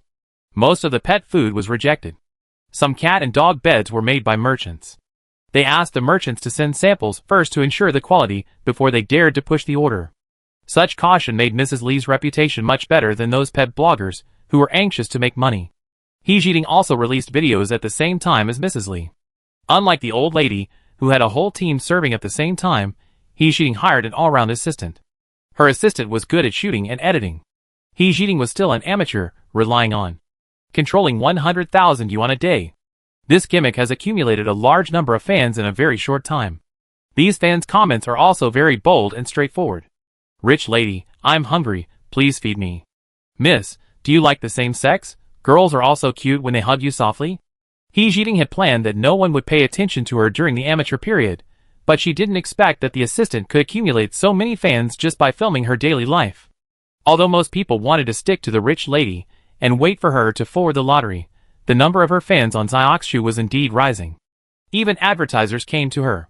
Is it so easy to make money? Although I didn't take the advertisement, at least I proved to my family that I can really make money, He Jiding said proudly. Her first business order was a civilian brand of skin care products. Because she has not officially entered the entertainment industry, her current identity is closer to that of an internet celebrity, so the other party's offer is not high, 50,000 yuan for a video advertisement. If Xiaoran hadn't stopped her, in order to prove her earning ability, He Jiding really wanted to take over. Even if the price of 50,000 yuan was not as much as her daily expenses. Your personality is that of a young lady. Even if you want to take advertisements, you can only take advertisements from high-class brands. Once the initial tone is set wrong, the future route will be difficult to follow. Xiaoran wanted He Jiding to show off her wealth to gain traffic, not to make a small profit by shooting videos. Su Yuyu entrusted the two artists to Xiaoran, and did not intend to interfere too much. She had been in the capital for nearly a month and originally planned to return to Shanghai this morning, but when she woke up, she didn't see Guiguai anywhere. Guiguai had a locator on her body, and it could be seen that she was still in the villa area, but the location seemed to be a little off. Su Yuyu followed the locator to a corner of the villa area, and saw Guiguai and a black and thin puppy with dirty hair staying together from a distance. Su Yuyu's heart sank. Could it be that Guiguai is in heat? Is he finding a partner? Finding a partner is fine, but why not find a better-looking one? When she got closer, she heard the conversation between the two puppies and reluctantly breathed a sigh of relief. Woof woof, Blade King, you are still capable. I have followed so many bosses, but I can eat a full meal every time I follow you. I really don't want you to leave, Blade King. The little black dog's face was full of reluctance. Guiguai showed a humane smug look on his little face and said, Woof woof, don't worry, this Blade King doesn't have much else, but there is enough food. As long as you are obedient, I guarantee that you will have meat every meal. The TV series called Blade Warrior has been broadcast every day at home recently. Guiguai always watches it intently.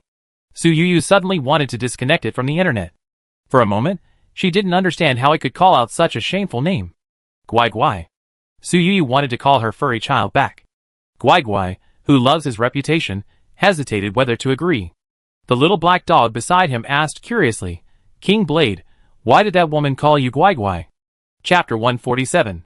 Su Yu crossed his arms, and wanted to see how his boastful puppy would explain to his younger brother. Guai Guai snorted and said to his younger brother, Woof, this is how you address your own baby. My shit shoveler loves me too much, and I am sometimes very distressed. The little black dog immediately showed an admiring expression on his face. Su Yu suddenly felt a little itchy in his hands, but thinking of giving it face in front of its friends, he resisted the urge to reach out and hit Guai Guai's head. Seeing that Su Yu was not angry, Guai Guai immediately took advantage of the situation and asked, Woof woof, shit shoveler, can I take my little brother home? Before Su Yu could answer, the little black dog said, I have a master.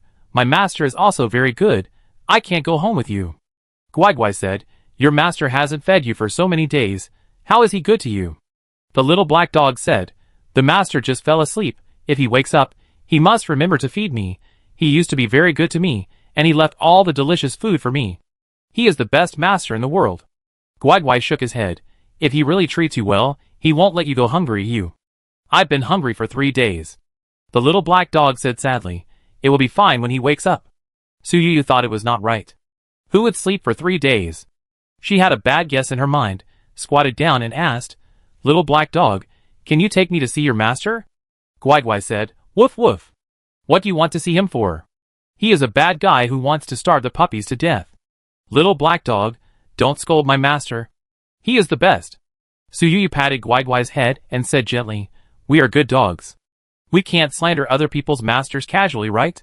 Guai Guai heard this, and stopped scolding the little black dog's master. The little black dog asked after realizing it, Woof woof. Do you understand what dogs say? Guai Guai immediately became proud. Of course, my shit shoveling officer is the best. The little black dog looked at it enviously. It would be great if my master could understand it. I have so many things to say to him, but unfortunately he keeps sleeping. Su Yu said in a gentle voice, Little black dog, sleeping all the time may harm your body. Let's go wake him up, okay? The little black dog stopped struggling immediately after hearing this. Okay, I take you to find my master now. Go through a door, and it's very close to my home. Su Yu followed the little black dog all the way to the wall of the villa area. When she saw the door mentioned by the little black dog, she was numb. This door is too small. I can't get through. You wait for me outside the door. I drive over. Su Yu didn't want to go through the dog hole, so she called the bodyguard and Su Fong over, drove the car around the villa area for half a circle, and found the 2 puppies waiting on the side of the road. Su Fong drove the car very slowly, and caught up with the 2 running puppies. In the bodyguard car behind, a bodyguard couldn't help but sigh. Our Guai Guai is really energetic, much more majestic than the puppy outside, but I don't know where this kid is going to take us. Another bodyguard said, only the boss spoils the fur child, and has postponed the scheduled itinerary. Now he is still running behind Guai Guai. If it were another owner, he would have tied the dog to the plane long ago. The car drove another kilometer, and entered a small alley. The road in the alley was too narrow, and it was easy to scratch if you forced it in. Su Fong stopped the car, with an embarrassed look on his face. The door of every household in the alley was full of sundries. It seemed that the residents in the alley had gone to work, so it was very quiet everywhere. The little black dog stopped outside a low shanty house and barked a few times inside. Master, I'm back with my friend. But no one in the house responded to the dog shouting. The room was locked from the inside. Looking through the crack of the door, it seemed that there was a bed inside with a person lying on it. The rest of the room was full, except for one place that looked clean and warm. Judging from its size, it seemed to be the doghouse of the little black dog. Woof, it stinks, stinks, stinks, she shouted obediently. The little black dog looked confused. Woof, my nose is broken. I can't smell it.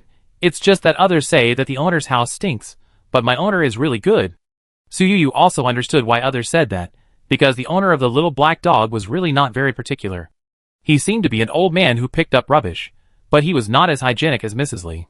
Woof, this stinks a little bit. It's like a dead mouse, she muttered obediently. Although Su Yu couldn't smell such a detailed smell, she knew that the smell of a dead mouse was not normal. She immediately slapped the door of the room hard. Is anyone there? Is anyone there? There was no response from inside the room. Seeing through the crack of the door that the person on the bed didn't show any signs of movement, Su Yu's heart sank. Call the police quickly, Su Yu said. The bodyguards did not expect to encounter such a thing, and they immediately took action. The little black dog looked depressed and said, "Woof, the master has ignored me for 3 days. He never did this before." The elderly man living alone did not make any noise in the house. After reporting to the police station, 2 policemen and staff from the nearby community ran over in the shortest time. The police called the door, but still could not open it. With so many people witnessing, the police could only open the door of the elderly in other ways. The person is dead. The policeman's face was full of sighs. Su Yu's heart trembled, and she quietly looked at the expression of the little black dog. The little black dog looked dazed, and after a moment of stunness, he rushed up and tried to pull the corner of his master's clothes. But his master could not give any response. Woof! How could it be? How could the master? The little black dog still could not accept this fact. The good-natured man has always been jumpy, but at this time, he was rare to be quiet, and he stuck to the little black dog tightly, as if he wanted to give it some strength. Who are you? Are you the family members of the deceased? The police asked Su Yu and others. Su Yu shook his head and pointed at the 2 dogs. This one is the old man's dog, and this one is my dog. The dogs brought me here. When the police heard this, they immediately thought of something and said, dogs are spiritual. The old man is usually very good to this little black dog. He brought you here to save his owner. Su Yu did not argue. Annie Wang, a community worker on the side, said, we also contacted his family before we came. We just told them about the situation here. His family is very close, and can come here soon. The police nodded. The old man was old, and it was not strange to encounter such a thing. He said, the deceased should have died of normal causes. Let his family go to get a death certificate later. They asked Su Yu to sign the report receipt again. After confirming the situation, they planned to retreat. At this time, a middle-aged man and woman ran over from the alley. Dad! Dad! How can you just leave like that? The man howled like a ghost. The woman also howled. Dad! You haven't had time to enjoy happiness yet. Why is your life so miserable? If Su Yu hadn't seen the living environment of the old man with her own eyes, she would have thought that these 2 people were really filial sons and grandsons. Annie Wang, a community worker, showed a hint of disdain on her face, but she didn't say anything sarcastic. The middle-aged man's eyes did not fall on his father at all. His eyes wandered among the group of people and finally fell on Su Yu. Did you kill my father? My father was in good health? How could he die so fast? Su Yu? ? The policeman next to him immediately said, don't make trouble. Miss Su was kind-hearted and came here with your father's dog. If she hadn't noticed something wrong in the house, I'm afraid you wouldn't know about it. Why are others not kind-hearted? My father is gone. Why did she notice it only? It must be that she had bad intentions and called the police because she felt guilty. The man spoke without hesitation. The woman next to him also nodded vigorously. Su Yu was almost laughing with anger. Before she could explain, she suddenly saw a system prompt pop up in front of her. The task of picking up leaks has been started. Please arrive at the target location as soon as possible. The system pointer actually pointed directly into the home of the old man who picked up rubbish. Chapter 148. Su Yu looked inside from the door, looking at the mess in the room, mostly boxes stacked on top of each other, and couldn't figure out what was worth picking up here. But the middle-aged couple was still making trouble. They saw that Su Yu was dressed like a rich man and looked young, so they took the opportunity to extort money. Su Yu was annoyed and said coldly, if you really want to cheat like this, I will call my lawyer over now, and let her argue with you slowly. At the same time, Su Yu's 4 bodyguards took a few steps forward and blocked Su Yu. The tall bodyguard was full of murderous aura, and the couple couldn't help but get scared when he approached just 2 steps. The middle-aged man did not expect Su Yu to be so tough. Seeing that he failed to extort money, he rolled his eyes and said, since you came with my father's dog, you are also a friend of the family. My father is gone. You should also show some appreciation. The policeman and Aunt Wang, who works in the community, were all laughed at by him. Aunt Wang frowned and said, are you asking for money or extorting money? Your father has worked hard for you all his life. If you have a conscience, you would not do such a thing. Aunt Wang, you can't say this in front of the police. I am not extorting money. Everyone is a guest, and it is fate. Maybe this lady is willing to buy peace of mind. The middle-aged man refused to admit extortion. And Wang stopped Su Yu. Don't listen to his nonsense, he is just a scoundrel. The old man is pitiful. He lent his house to his grandson for his wedding, and was driven to live in this shanty house. He has been lying in bed for several days. His son lives so close, but he never thought of visiting him. Now he runs out to pretend to be a filial son and grandson. Bah! The middle-aged man was scolded for being unfilial, but he didn't feel embarrassed at all. Instead, he said with a sad face, I also have my difficulties. My father had a hard life. He was classified as a bad element in the early years. He finally survived, but he became crazy again. He studied those broken things all day long. If he had a better brain, he could have stayed in the university as a professor. If he was a university professor like other uncles, would I have such a miserable life? Until now, I, as a son, want to hold a grand funeral for him, but you guys bully me like this. Auntie Wang listened to this complaint. Not only did she not waver at all, but her face was full of disgust. She pulled Su Yu's sleeve and said, Girl, listen to your aunt, don't pay attention to his nonsense. You don't even know this family, why give money, just take the people away now. The middle-aged man was immediately anxious. He wanted to stop it, but had no position, fearing that he would lose a sum of money. But what was unexpected was that Su Yu suddenly said, Since your dog and my dog are friends, I will take this as a loss to avoid disaster. The police and Auntie Wang were all stunned. The middle-aged man opened his mobile phone at the speed of light, and showed the payment code. His movements were smooth and flowing. 400 yuan has been deposited via WeChat. Hearing this voice, the middle-aged man said shamelessly, In fact, the share money here is usually thousands of yuan. Auntie Wang couldn't stand it anymore. I advise you to stop while you are ahead. The policeman frowned and said, Enough is enough. The middle-aged man could only reluctantly put away his phone. The little black dog suddenly barked and growled at the man, as if threatening him, and seemed angry with him. Woof woof, bad guy, not giving the owner food. The middle-aged man raised his foot and wanted to kick him. You little beast, my dad has no food to eat, and still thinks about raising you. I get angry when I see you, and I will stew you for dog meat soup later. His kick was stopped by Su Yu's bodyguard, but it still scared the little black dog to hide behind Su Yu. These two people can't even ignore their own father, so Su Yu naturally doesn't feel at ease leaving the little black dog to them. I want to take this dog away, Su Yu said. The middle-aged man immediately changed his expression. This is my father's favorite puppy. He values it as much as his life. I won't sell it for less than 10,000.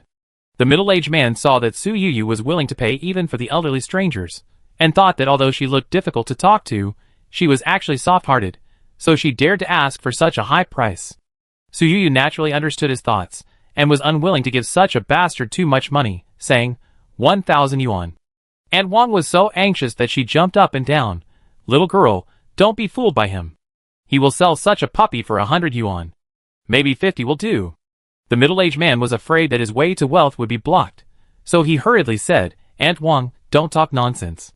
I won't sell it for 100 yuan. At least 10,000, this is the most precious legacy my father left me. Su Yu frowned slightly, and was not willing to indulge him, so he said directly, Since you are unwilling to sell it for 1,000 yuan, forget it. The middle-aged man saw that the money in his hand was about to fly away, and he didn't dare to be hypocritical anymore, saying, Sell, sell, sell. It's 1,000 yuan, don't regret it. Although he regretted that Su Yu didn't fall for the price of 10,000, he knew in his heart that he was lucky to be able to sell it for 1,000 yuan.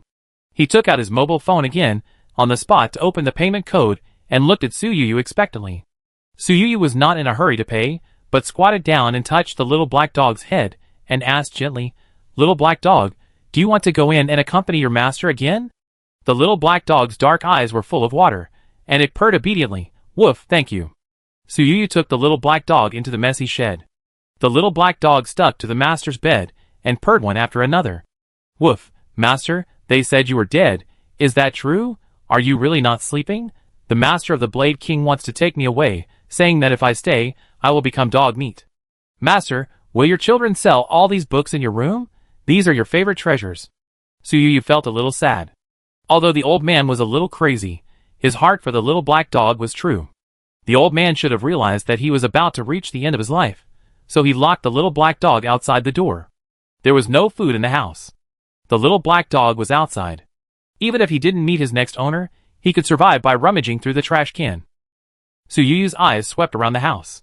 Most of the cardboard boxes were filled with newspapers and old books. Inadvertently, her eyes met the golden pointer of the system. At this time, she noticed that the place indicated by the system was a wooden box. The wooden box was placed flat on the ground. A small quilt was placed inside, which looked warm. A stick figure of a puppy was drawn on the top of the wooden box with chalk. Suyuyu guessed that this should be the doghouse of the little black dog. The middle-aged man was not idle either. He chased into the house, and wanted to put the payment code in Suyuyu's eyes, and frantically prompted Suyuyu to pay. Suyuyu pretended to be casual and said, "I have to take the doghouse away." Chapter 149. The middle-aged man glanced at the doghouse and said lightly, "The doghouse is 500 yuan. Suyuyu frowned and looked at him. The middle-aged man said confidently, "This wooden box was my mother's dowry back then. It is very valuable." The middle-aged man actually couldn't remember whether the box was a dowry, but it didn't stop him from using this statement to raise its value. No matter how valuable it was in the past, it is still a doghouse now. Suyuyu said. The middle-aged man nodded. "If it wasn't used as a doghouse, I wouldn't sell it for 500 yuan. There must be someone willing to buy this old wood." He felt that his words were reasonable and well-founded. Suyuyu said, "If you want to do business like this, I won't even buy the dog. I haven't paid for it anyway." The middle-aged man was directly held by the hand, and he said helplessly, Okay, I take the loss. Buy a dog and get a doghouse for free." The little black dog and the old man also came to an end of their farewell.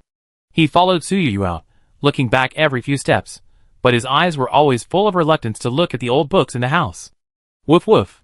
These old books are the owner's favorite things. I don't know how this big bad guy will deal with them. The little black dog said woof woof. Suyuyu touched its head, turned around and said to the middle-aged man, "I want all the old books in this room, 500 yuan. The middle-aged man had just received 1,000 yuan, and seeing that there was still business to be done, he immediately said, 10,000 yuan. Suyuyu, forget it. The middle-aged man hurriedly tried to keep her. You are a young girl, but you are too good at bargaining. So many books, if sold to a junk collector, they can probably be worth thousands of yuan. You are too harsh on the price. Okay, then 1,000 yuan, I don't want more," Suyuyu said. For her, these old books are optional, purely for the little black dog's wish. She really hates this man's greedy attitude. "Okay, 1,000 yuan is 1,000 yuan, let me take the loss," the middle-aged man said. Suyuyu paid the money, and Su Fong behind him suddenly took out a piece of paper, wrote a few words, and gave it to the middle-aged man to sign. "Oh, you rich people are really particular about doing things, and you need people to sign when selling something," the middle-aged man sighed. Su Fong took out a transaction contract. Suyuyu likes to buy some seemingly messy things, and almost every time she completes a transaction, she will ask the seller to issue a receipt. Su Fong noticed that Suyuyu seemed to care about whether the property rights were clear, so she printed such a transaction certificate in advance. If she encountered a temporary transaction, she only needed to fill in the name and price of the item, and she would soon get a paper certificate. Suyuyu looked at Su Fong approvingly, and she had already put Su Fong's salary increase on the agenda next year. Su Fong had never been an assistant before, but now she has a high salary, and Su Fong's progress is particularly obvious. Suyuyu can't do without her. The old books in the house were sorted by the bodyguards, and sent to the car. The doghouse was also carefully lifted into the trunk. In order to fit so many things, Suyuyu even hired a truck to help. On the way back to the villa, Suyuyu called Mrs. Li to tell her about the little black dog. As soon as the old lady saw the puppy, her eyes immediately turned red. What a good child, its owner also misses him. If he hadn't realized that he couldn't continue to take care of him, how could he bear to lock the child out of the door? Suyuyu and Mrs. Li had the same idea. Even if everyone said that the owner of the little black dog was crazy, she still felt that the other party really loved the little black dog. "When you come here in the future, just like going home, go play with other children for a while?" Mrs. Li persuaded the little black dog with a gentle expression. Guai Guai rarely competed with other puppies for favor. He gently nudged the little black dog on the side, but the little black dog was still not in good spirits, and stared blankly at the book box being unloaded from the truck. Suyuyu simply let it watch the workers unloading the goods. She turned to look at the wooden box doghouse, and carefully took out the small quilt inside. Old Lady Li took it and said, "This quilt is clean. I just take it out to dry it." Suyuyu nodded, turned around, looked at the things in the wooden box, and was stunned for a moment. She thought the treasure in the wooden box might be hidden in the interlayer, but she didn't expect it to be placed directly at the bottom of the box, hidden only by the puppy's bedding. It was as if its original owner was going to give it to the new owner of the puppy. The treasure picked up this time was a square small box, about 3 centimeters high. The wooden box was not locked, but fastened with a latch. Su Yu removed the latch, opened the box, and revealed the things inside. On the top was a palm-sized note, and below was a thick stack of manuscripts. The note read, "I have been confused for half my life. My wife died early. I have no children or grandchildren, but I am lucky to have a black dog to accompany me in my later years. I am giving it to you as a gift, hoping that the black dog will be free from worries and disasters." The handwriting was beautiful and neat. Through the paper, Su Yu could vaguely feel the expectation of Mr. Zhang when he wrote these words. She carefully put the note away and turned to look at the manuscripts. Although the manuscript paper was a little old, it was well preserved. It was obvious that the original owner cherished them very much. After Su Yu put on gloves, she reached out and took one of them. She just took a look at it twice, and her breathing became rapid. The last 40 chapters of Dream of Red Mansions. Su Yu never thought that the last precious item left by Mr. Zhang, the target of the system's leak, was actually the manuscript of Dream of Red Mansions. She instantly sketched out the old man's life in her mind. He was an intellectual in the first half of his life, had setbacks in his middle age, and was fortunately vindicated in the second half of his life. Unfortunately, he was already half crazy, driven out of the house by his son, and lived a miserable life. Occasionally, when he woke up, he was thinking about how to settle the little black dog. The old man could have taken this manuscript out, and there would definitely be a rheology enthusiast willing to pay a huge price, but he did not take it out for a trade, but carefully preserved it, just to find a true owner for the little black dog. Su Yu had received many high-priced treasures, but she felt that none of them could compare to this manuscript. She did not read the commercial version of Dream of the Red Chamber until she went to college. At that time, she was busy with part-time jobs, and she almost had some time to read the book when she was free from her busy schedule. Even so, she would still admire the exquisite story, and still sense the sense of fragmentation in Gao Yi's sequel, and she felt even more sorry that she could not see the whole picture of the story. The paper was fragile, so Su Yu didn't dare to touch it too much. She carefully placed it on the sofa, took out her phone and took photos one by one, then immediately put them all away. She didn't know if these manuscripts were originals, but even if they were copies, she didn't want to damage them at all. After carefully putting away a box of manuscripts, she almost couldn't wait to start reading this manuscript. Chapter 150. Because there are many traditional Chinese characters, Su Yu's reading speed is not fast, but even so, she still reads so hard that she forgets to eat and sleep. Even lunch was brought to her by Su Fang. Su Yu finished her meal in a few bites, breaking her usual habit of taking a nap, and read until 9 o'clock in the evening. During this time, she only glanced at many mobile phone messages and skipped them. Even after finishing the whole book, Su Yu still couldn't come back to her senses for a long time. When she took a shower, her mind was still full of "The earth is white and clean." When she thought of the ending of the manuscript, Su Yu felt like she had a long dream, which really lived up to the title of the book. She lay on the bed and almost forced herself to fall asleep successfully. The next morning, she also changed her usual habit of sleeping in. She woke up at 5 o'clock. Su Yu simply got up from the bed and went into the study in her pajamas. All the old books of Mr. Zhang were placed in the study and sorted by categories. "Boss?" Su Fang's hesitant face appeared outside the half-open door of the study. She got up very early and entered the study after hearing the noise. She didn't expect that it was her boss, who usually got up at 10 o'clock. Su Yu asked, "Did you organize these books?" Su Fang nodded. Su Fang's basic salary is 60,000 yuan a month, not counting bonuses. Her main job is still driving. She always feels that it is not enough and always wants to do more for Su Yu. She took the initiative to organize the study. "Have you seen Mr. Zhang's manuscript?"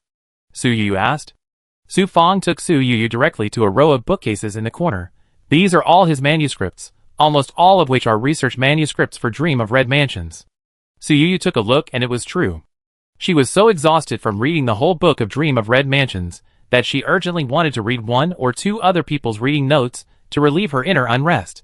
She guessed that Mr. Zhang should have left some research materials, but she didn't expect it to be true. When she read it carefully, she couldn't help but sigh at the depth of the old man's research. The details that Su Yu didn't notice when reading were all pointed out in the old man's research. Su Fang, who was standing by, saw Su Yu absorbed in reading and left the study room quietly.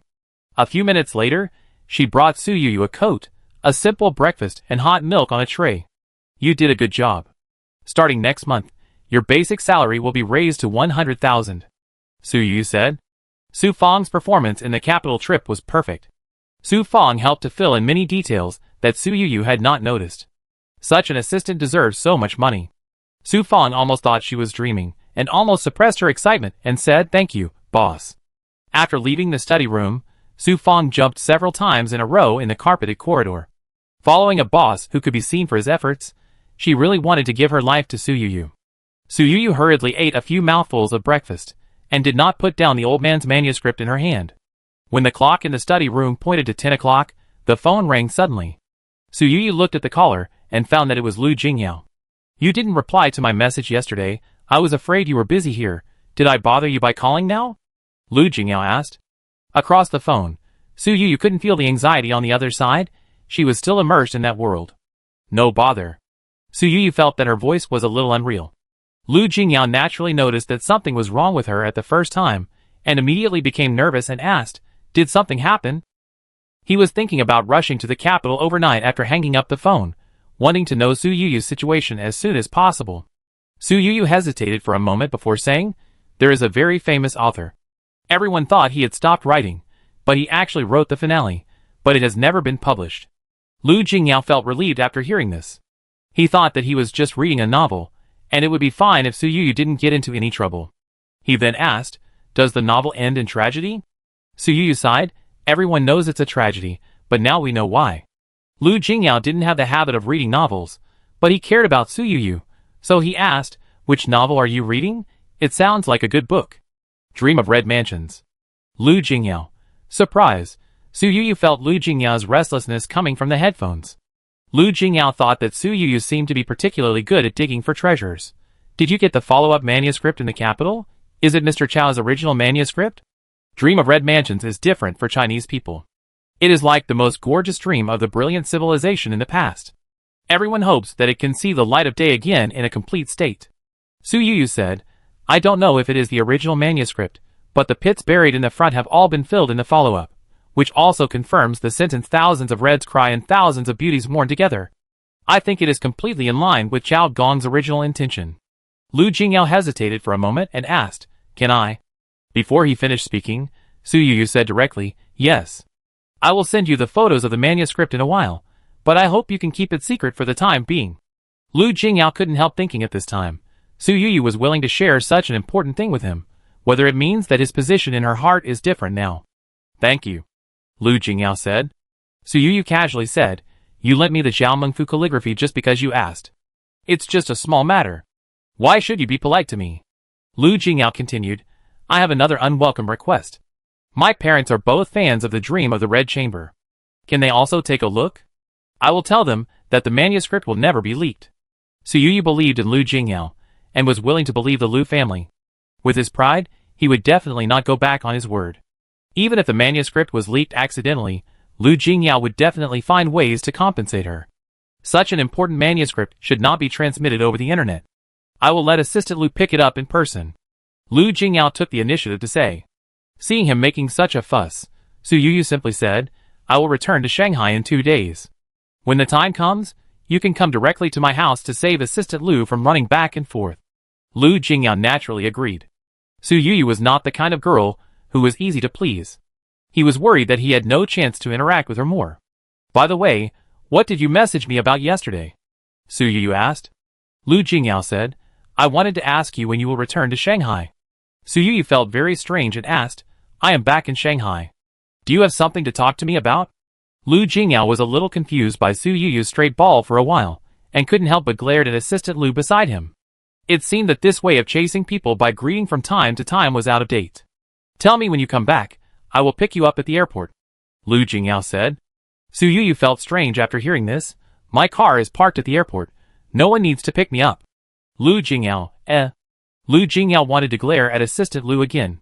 After tossing and turning, he threw all his seductive eyes to the blind man. Chapter 151. "Okay, I wait for you at Thompson-Epine." Lu Jingyao's tone was full of helplessness. Su Yuyu still felt strange after hanging up the phone. Lu Jingyao was always concise, but why was he speaking so dryly now, as if he was the kind of person who would force himself to say a few words even if there was no topic? This thought only went around in Su Yuyu's mind for a while, and then was thrown behind her, and she continued to immerse herself in the manuscript of Mr. Zhang's book review. Su Yuyu still took a private plane on the return trip, but this time she had a lot of luggage, so she asked someone to pack all the manuscripts of the old man and take them back to Shanghai. Not long after the plane took off, someone found the shantytown in the old alley. "What did you say? Your father is gone. What about his room full of books?" The person who spoke was of the same generation as Mr. Zhang, but because of years of pampering, he looked much younger than the deceased Mr. Zhang. Whether it was his meticulously combed back hair, his tailored coat, or the expensive watch on his wrist, he looked so out of place in this dirty and messy alley. The middle-aged man who had blackmailed Su Yuyu before looked at the watch on the old man's hand with envy, and explained with his neck hunched, "Uncle Wang, I sold all the things my father left behind." "Sold? Are you so short of money?" Wang Qianshu's voice suddenly became louder. The middle-aged man, "I think the price is right." Wang Qianshu was so angry that he almost fainted. He was only going abroad for academic exchanges for a week. Who knew that the person had been cremated and all the things were gone? He couldn't hold back his demeanor and cursed, "Do you know what you sold? You waste." The middle-aged man still felt wronged. He cursed as soon as he came and didn't even give the gift money. He spat at Wang Qianshu's back as he left angrily. "Stingy guy, you still want to take advantage of my dad, dream on." The car went all the way back to Thompson-Epine. The housekeepers had already filled the bathtub with water and even lit the incense. Someone was waiting at home. Su Yuyu packed up the important things she carried with her and gave the rest to the nanny. The professional document photocopier she ordered earlier also arrived. Without letting anyone else use it, she personally photocopied a version of the manuscript and handed it to Lu Jingyao. Lu Jingyao was overjoyed.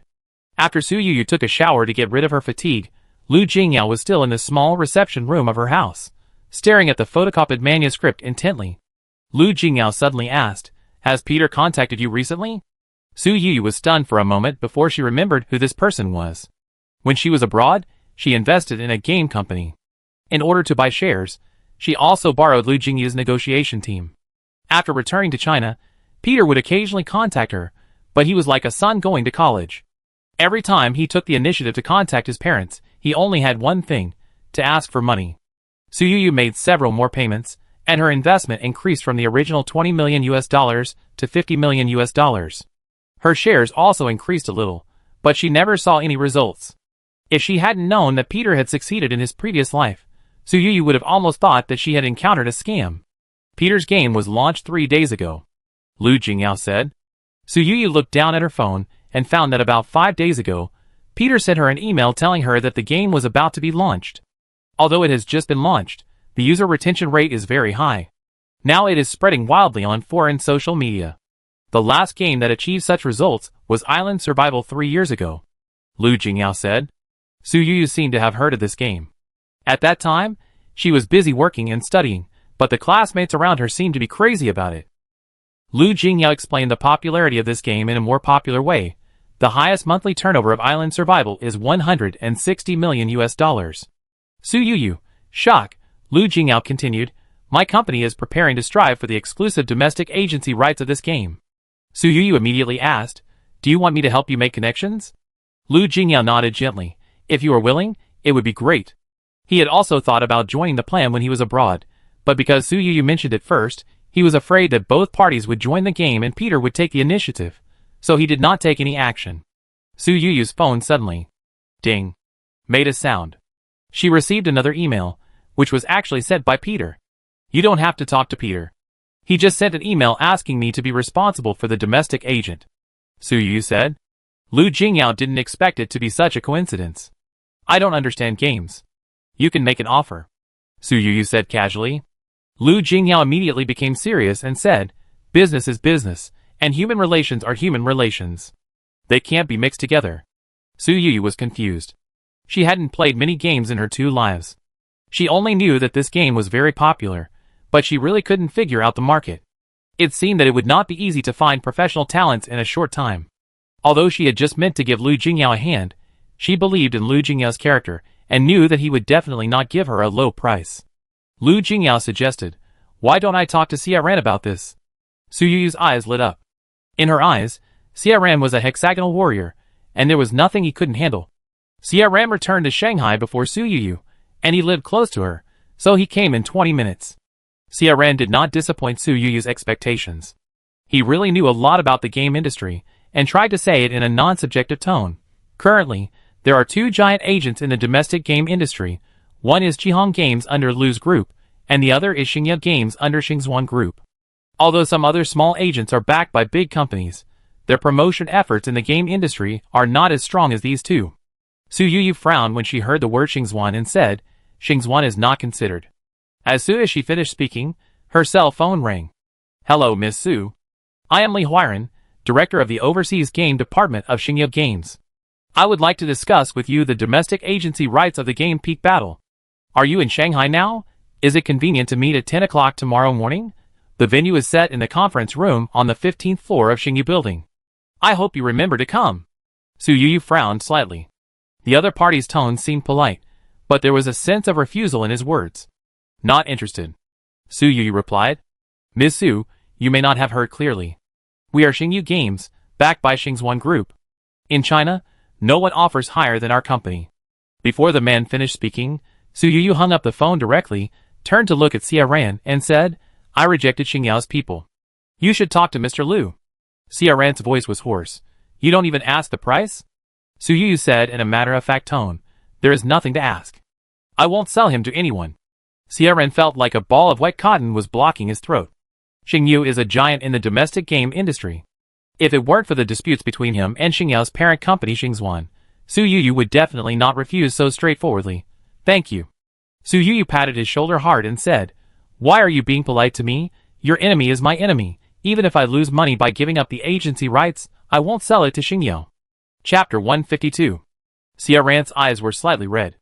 Ever since he got into trouble many years ago, his good brother stabbed him in the back at a critical moment. Although other friends did not add insult to injury, they also drew a clear line with him.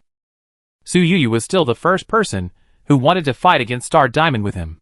Although Su Yuyu promised to help him get revenge when he agreed to work for Su Yuyu, he did not hold too much hope. He was more secretly thinking about relying on Su Yuyu to do things to accumulate strength. The two major game platforms bid at the same time. Su Yuyu might earn hundreds of millions more from this agency, but such a sum of money, she said no, and Xia Ran completely believed at this moment that Su Yuyu really wanted to help him get revenge.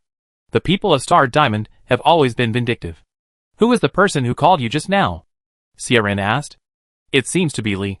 After thinking for a moment, Su Yuyu said, Li Huiran, it seems to be this name.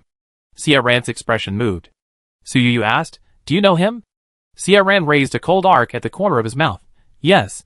How could I not know him? Su Yuyu was a little curious. Enemy? Xia Ran said, deep hatred. Su Yuyu tilted his head and said, Then you should know him very well. Can we take the initiative to set up a trap against him? Xia Ran shook his head. It's better to be still than to move. Taking the initiative to create opportunities will leave too many loopholes. Su Yuyu didn't force it and said, Okay, since you said so, then I don't care. Anyway, you know my family background. Just tell me when you need money. Although Lu Jingyao knew that this was buying people's hearts, he felt that it was not right. He suppressed the jealousy in his heart, and then watched their tenderness, and asked the negotiation team to bargain with Xia Ran. Lu Jingyao stayed in the living room drinking tea with Su Yuyu, pretending to be casual and asked, You seem to rely on Xia Ran a lot? Su Yuyu didn't think much about it, and said casually, I can't help it. I have few people under me, and I have to do the work of several people. Su Yuyu looked at Lu Jingyao's negotiation team in the reception room next door with envy. Lu Jingyao said, Talents tend to gather together. You can ask Xia Ran to form a team for you. His vision will definitely not be bad. Su Yuyu nodded and turned to another matter. Are you going to remake the TV series Dream of Red Mansions? Lu Jingyao slightly widened his eyes when he heard this, and then nodded gently as if he remembered something. Yes, now that you have obtained the full manuscript, you can definitely shoot a version that you think is good. If it succeeds, your company's name will be promoted. Of course, if it fails, I'm afraid it will be scolded by netizens. Su Yuyu thought that even if there are some shortcomings, as long as it is filmed seriously, it will definitely be better than the outrageous versions of previous years. She took out a few more manuscripts of Mr. Zhang and said, I plan to find a screenwriter who has a deep understanding of Dream of Red Mansions to write the script based on these research manuscripts. My mother has a friend who studies the radiology. His surname is Wang, and he is a professor at Shanghai University. Lu Jingyao said. Su Yuyu frowned slightly. Shanghai University is her alma mater, and the professor surnamed Wang is not a good memory for her. Wang Qianshu. Lu Jingyao asked, Do you know him? Su Yu said directly, I don't consider him. Lu Jingyao saw that her expression suddenly turned cold, as if she didn't want to talk more, and his heart sank immediately. Su Yu said, I'm going to hold an audition for actors.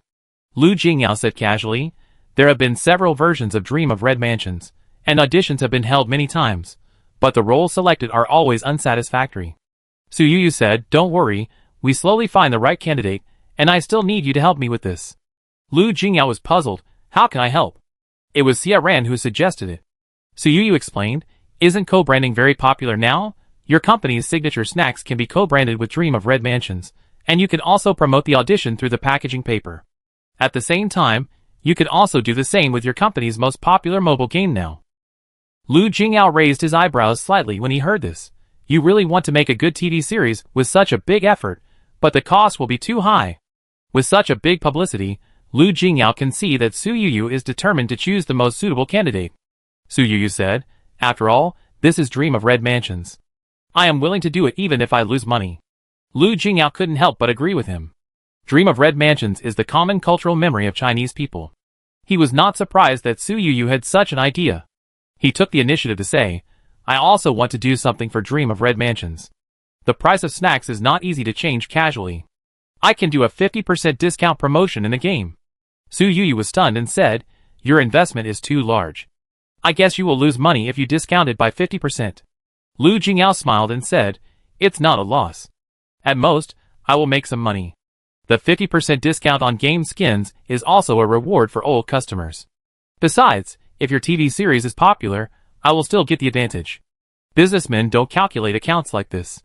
The 50% discount is too large. It may make players who bought game skins before dissatisfied, and you will suffer losses instead. Su Yu whispered. Lu Jingyao said, if you think I might lose money, then I consider it as my investment in the TV series, so give me a point. 1 point is too little, at least 10 points. Su Yu said. Lu Jingyao smiled and said, 10 points you don't make money? Just 1 point, I don't want more. Su Yu felt that this bargaining was familiar. She seemed to bargain with Lu Jingyao in the past, but it was always like this. They never haggled like businessmen, but were afraid that the other party would suffer a loss. The negotiation on Xia Ran's side was also going on very quickly. The preliminary price had been announced. This domestic agency was given to Su Yu, the major shareholder of the company, by Peter as the CEO of the company abroad, so now it was resold to Lu Jingyao, and the money obtained was directly deposited into Su Yu's account. Xia Ran chose to mainly share the agency rights, 10 million a year, plus 10 points of revenue sharing, and the price was adjusted year by year. 10 million may not seem like much, but this game is just starting out, so this price is already high. More importantly, 10% of the operating income is not a share of the profit, but the turnover of the game. Lu's agency for this game will have to spend a lot of money to promote it, and the initial investment cost will not be low, so Su Yu will not suffer any loss. People came and went in the house, and Xia Ran and Lu Jingyao stayed. Lu Jingyao wanted to stay and have dinner together, while Xia Ran had other things to report. So far, our short drama platform has earned over 100 million yuan. Xia Ran said. Su Yu paused, and the share of over 100 million yuan was given to the short drama producers, so the platform would only make more money. Xia Ran knew what she was thinking and said, the platform has a revenue of 1 billion yuan, and a profit of about 800 million yuan. Su Yu immediately shouted to the housekeeper Sister Zhang, open a bottle of champagne. Chapter 153. With such high profits, even Lu Jingyao, who was lingering on the side, couldn't help but look at Xia Ran a few more times. Hasn't your short drama platform only been in operation for a few months? Su Yu couldn't remember when he started building the platform. 3 months. Xia Ran explained. Earning 800 million in 3 months, an average of nearly 300 million per month. The short drama platform is still in its infancy, and it will definitely earn more in the future. Although Su Yu usually makes a lot of money by picking up leaks, such a rapidly developing industry is like a cash cow. Su Yu is more and more grateful for the leak. It was really the right decision to snatch this person back from under the bridge. Since the successful construction of this platform called Leisure Short Drama, Su Yu has not been there to watch it. Now she casually opened it and took a look. Wow, the homepage was full of handsome men and beautiful women. Almost every short play she clicked on had a very fast pace. She only watched for a few minutes. If there was no one around her, she would have almost been addicted. There are many comments under each short play. You have such a good eye. You choose good plays? Suyu couldn't help asking. CRN said, the first few short plays you clicked on are our own short plays. I have summarized a set of money-making formulas for short plays. Just hire someone to shoot according to the template. Suyu, shocked? Because there are so many self-made dramas, the profit can be so high. Previously, the company may have 10 short plays started shooting at the same time in a day.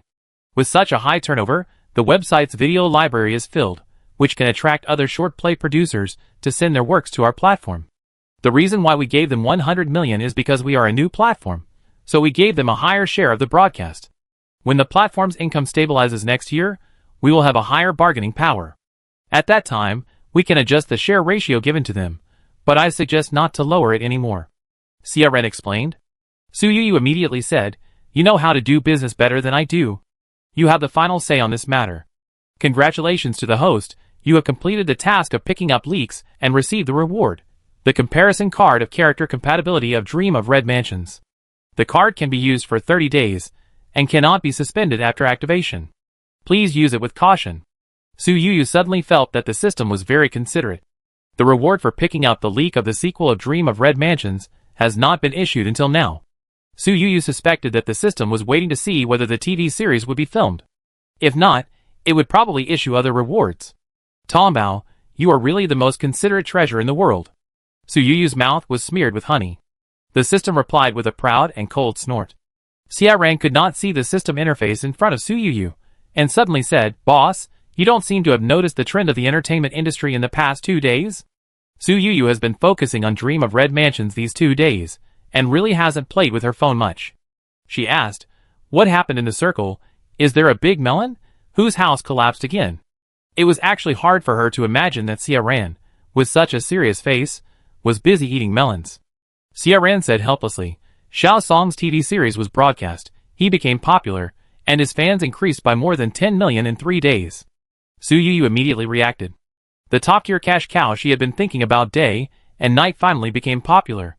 In addition to sighing in her heart that it was as expected, she also thought about sending a message or calling to praise Song Ji by a few words, so that he would be devoted to making money for her. CRN continued. Xiao Song's TV series was sold to 2 video platforms and broadcast at the same time. Neither platform had high hopes for this drama, and there was not even much pre-promotion.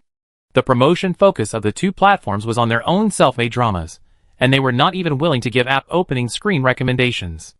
Their own dramas all flopped, but our drama was on the hot search on the first day of its launch, and now the average episode has exceeded 50 million. Suyu picked a video app to open. After experiencing the explosion of Song Jibai, the platform has now learned its lesson and urgently changed the app opening screen recommendation to Song Jibai's photo poster, with the name of the drama Jiang Hu Ling written on one side.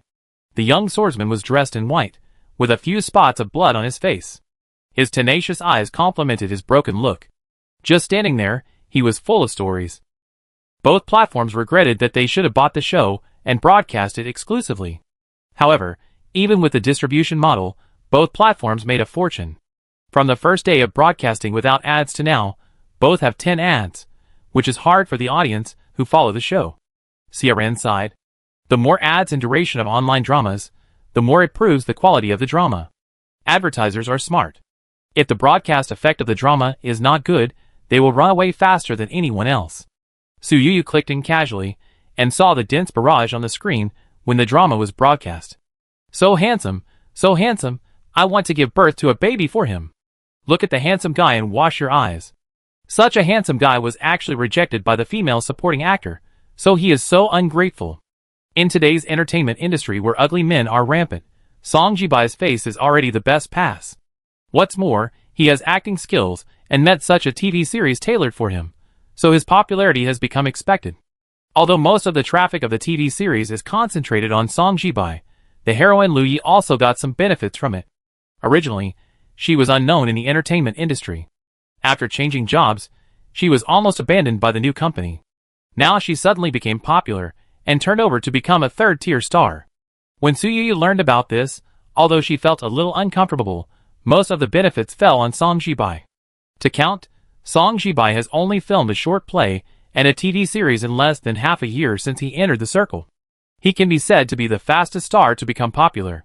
Su Yuyu expressed her happiness very directly, shouting to the housekeeper, "Sister Zhang, open another bottle of champagne. I'm happy today." Only Lu Jingyao was not so happy. He still remembered the young man, with a succubus face. Song Jibai had bad intentions towards Su Yuyu at the beginning. Now that he is popular, he may feel more confident to compete with him. Lu Jingyao's pursuit career has been tossed for half a year, and there is almost no progress. The chef of Su Yuyu's family is not low. Although there are only 3 people sitting at the table, the small dishes are placed on a large table. Su Yuyu is in a good mood and has a good appetite. Lu Jingyao has something in his mind, but in order not to spoil Su Yuyu's appetite, he also eats a lot. Xia Ran, on the other hand, was worried about work. He ate a few bites absent-mindedly and left. Lu Jingyao stayed for a long time, and seeing that it was getting dark, he didn't want to stay any longer. Before leaving, he said, "Mr. Zhang's manuscripts can be compiled and published. His research on the rheology should be the first in China now." Su Yuyu nodded. "That's what I meant." After Lu Jingyao left the Su family, he immediately called Assistant Lu. "Please have someone check Professor Wang Qianshu," focusing on his work style. It was late at night, but the lights were still on in the Gu family villa. With Su Yuyu, there was constant good news, and the Gu family was in a cloud of worry. Gu Jiaming was furious. "How did you two do business? Spend 600 million to buy a fake product." Chapter 154. Gu Shuiying was glared at by her father, and her eyes instantly turned red. Gu Yuji patted her hands in a soothing manner, and then turned to Gu Jiaming and said, "It's wrong, it's wrong. Can the Red Dragon King tell the real thing from the fake? At worst, our family will spend another 600 million to buy the things back from him." Gu Shuiying didn't understand her brother's words at all, and didn't know who the Red Dragon King was. She lowered her head slightly at this time, and frowned. The 3 brothers seemed to know the situation at home. Only she, the daughter, was kept in the dark, and she was never allowed to participate in important matters. At this time, Gu Jiaming looked at Gu Yuji as if warning and said, "You said 600 million lightly." Gu Yuji said, "Does the family still lack the 600 million? Gu Jiaming pointed at him and scolded, "Why don't you eat meat porridge?" Gu Yuji still looked gloomy, and didn't care about his father's opinion at all. Gu Jiaming said helplessly, "Red Dragon King wants to save face. He was very angry when he failed to buy the Dosai cup last time. If the Gu family fails one after another, they will only be marginalized. 1.2 billion yuan cannot please him." Gu Yuji said, "The family is too involved with the Red Dragon King, which makes him more greedy." Gu Jiaming glared at him and scolded, "Do you think it is so easy to find someone who can shelter you from the wind and rain in Shanghai?" Gu Yuji opened his lips, and calmly uttered a name. Gu Jiaming's eyes lit up when he heard it. "Are you really sure you can get in touch with her? If so, then we don't have to hang ourselves on a tree." Gu Yuji nodded slightly, then stood up, deliberately pretending to be weak, and looked at Gu Shuiying, who didn't know what she was thinking. Gu Jiaming immediately urged his daughter, "Shuiying, help your third brother quickly. He just donated his bone marrow to your eldest brother, and is still weak." Gu Shuiying hurriedly stood up. Gu Jiaming narrowed his eyes slightly, and looked at the backs of his son and daughter leaving together. He wanted to say something, but in the end, he said nothing. When the brother and sister disappeared from Gu Jiaming's sight, Gu Shuiying asked in a low voice, "Brother, who is the Red Dragon King? Who is the Queen of Heaven you mentioned?" Gu Yuji turned his head and looked at her, saying, "Don't ask too much about things you shouldn't ask." Gu Shuiying's face flashed with hurt, and she said tenderly, "In my heart, I am always an outsider." Gu Yuji said directly, "Put away your tricks." Gu Shuiying bit her lower lip tightly, and lowered her head. She didn't know where to vent the feeling of depression in her heart. Gu Yuji directly forced her to raise her chin and said, "You are blaming me." "I didn't." Gu Yuji sneered. "The scolding in your heart disturbed me." Gu Shuiying's eyes widened. Gu Yuji continued, "Behave yourself. As long as you behave yourself, you can get whatever you want." Gu Shuiying couldn't help asking, "Do you know what I want?" Gu Yuji said, "It seems that you are innocent, but in fact you are full of wealth and glory." Gu Shuiying hated this feeling, as if she was just a piece of paper in front of Gu Yuji, and he could see everything clearly at a glance. Gu Yuji didn't say anything else, but hooked his arm and took people directly into his bedroom. Before Gu Shuiying could say anything, a black shadow appeared in front of her, and then she felt a sharp pain on her lips. "Come back to your senses," Gu Yuji said. "The doctor said that you just donated bone marrow and need to rest for a month," Gu Shuiying said. Gu Yuji's answer was as aggressive as a storm. There was a heavy rain in Shanghai at night, but it was sunny the next day. Su Yu got up early and stood on her balcony, looking at the clear sky. She felt better. She spent the whole day at home sorting out Mr. Zhang's research manuscripts. Su Fang assisted her. She was very careful, and compiled the useful content that Su Yu sorted out into a book. Su Yu didn't have any important things to deal with. She found some fun while reading and sorting.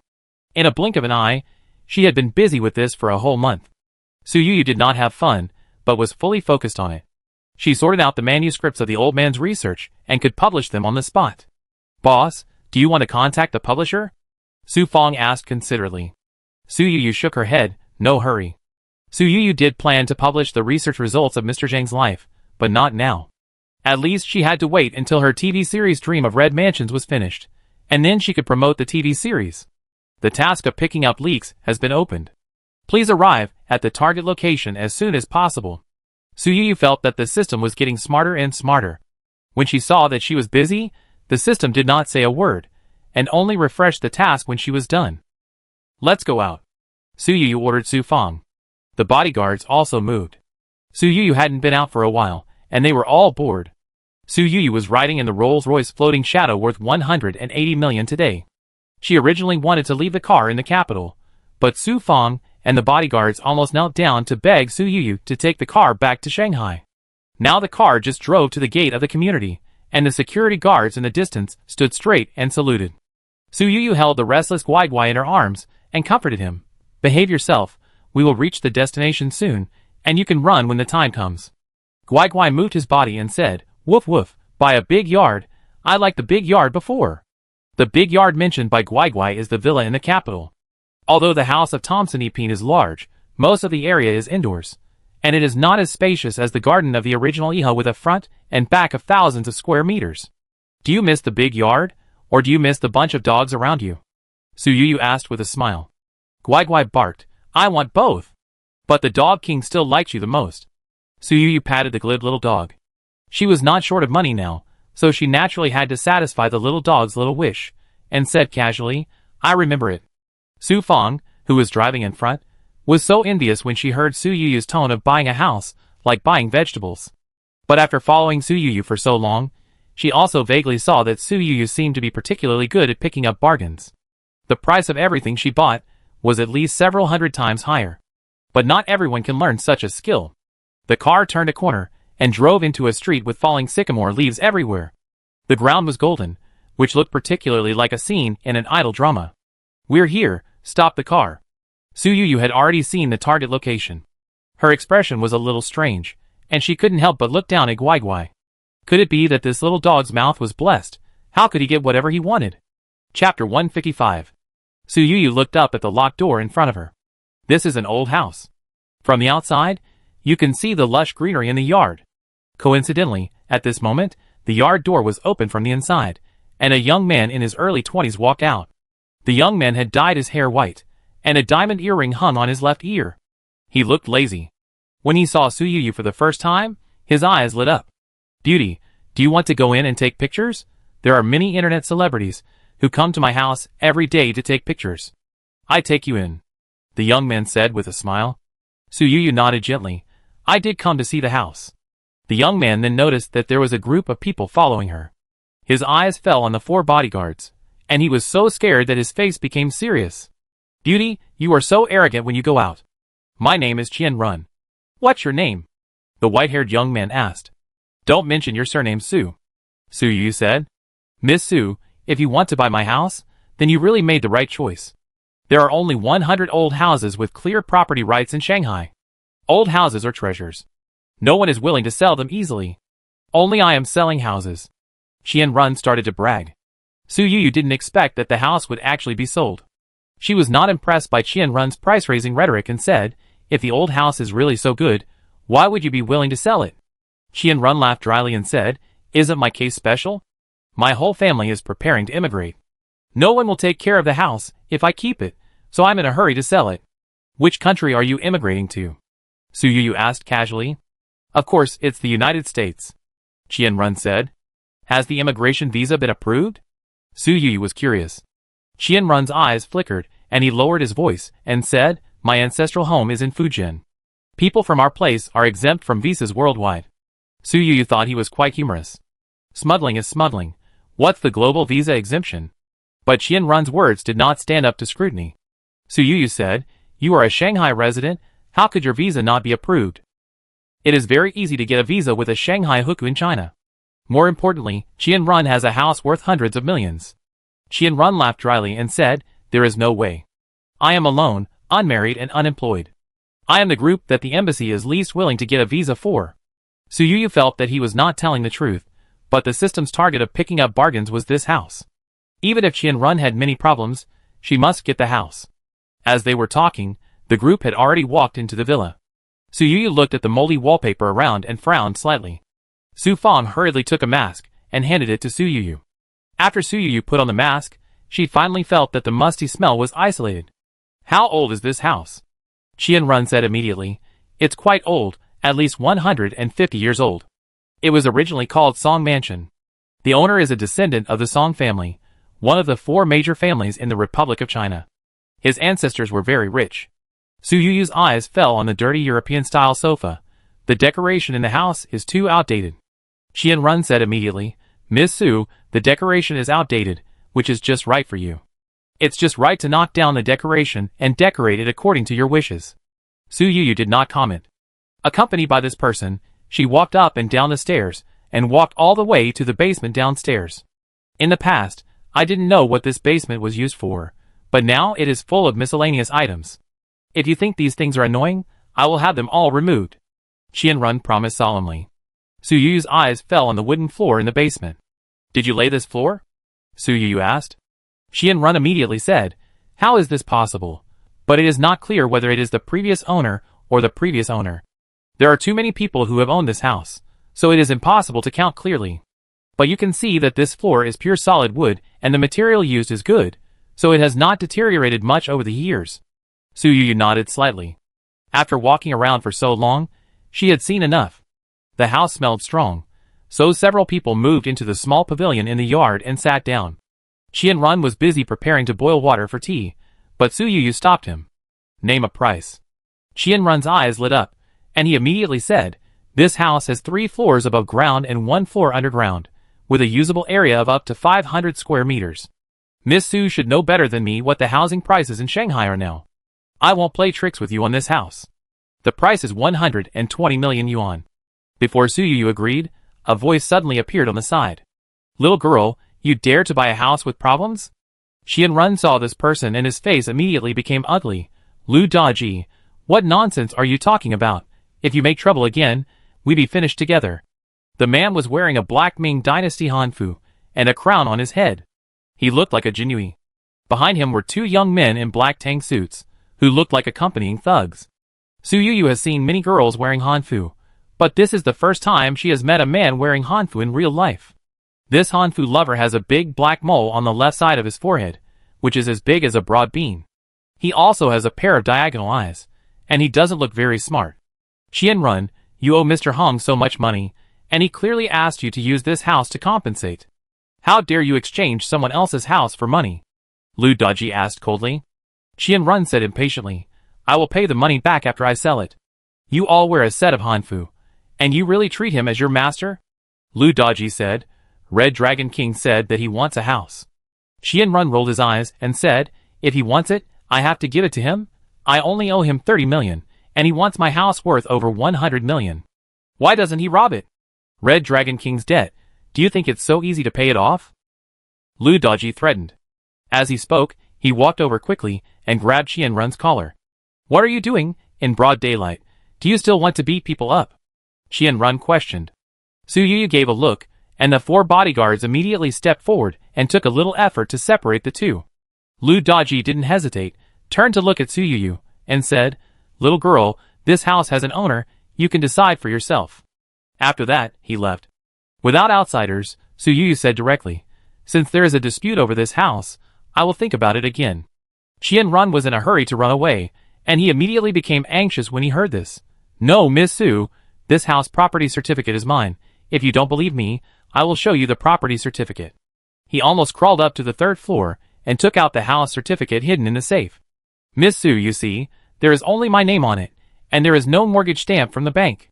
Don't worry, My debt dispute with others will not affect our transaction. Qianrun said. Su Yuyu looked critical. There is no bank mortgage, but who knows if there is any private mortgage? You just ran away from home and left the mess to me.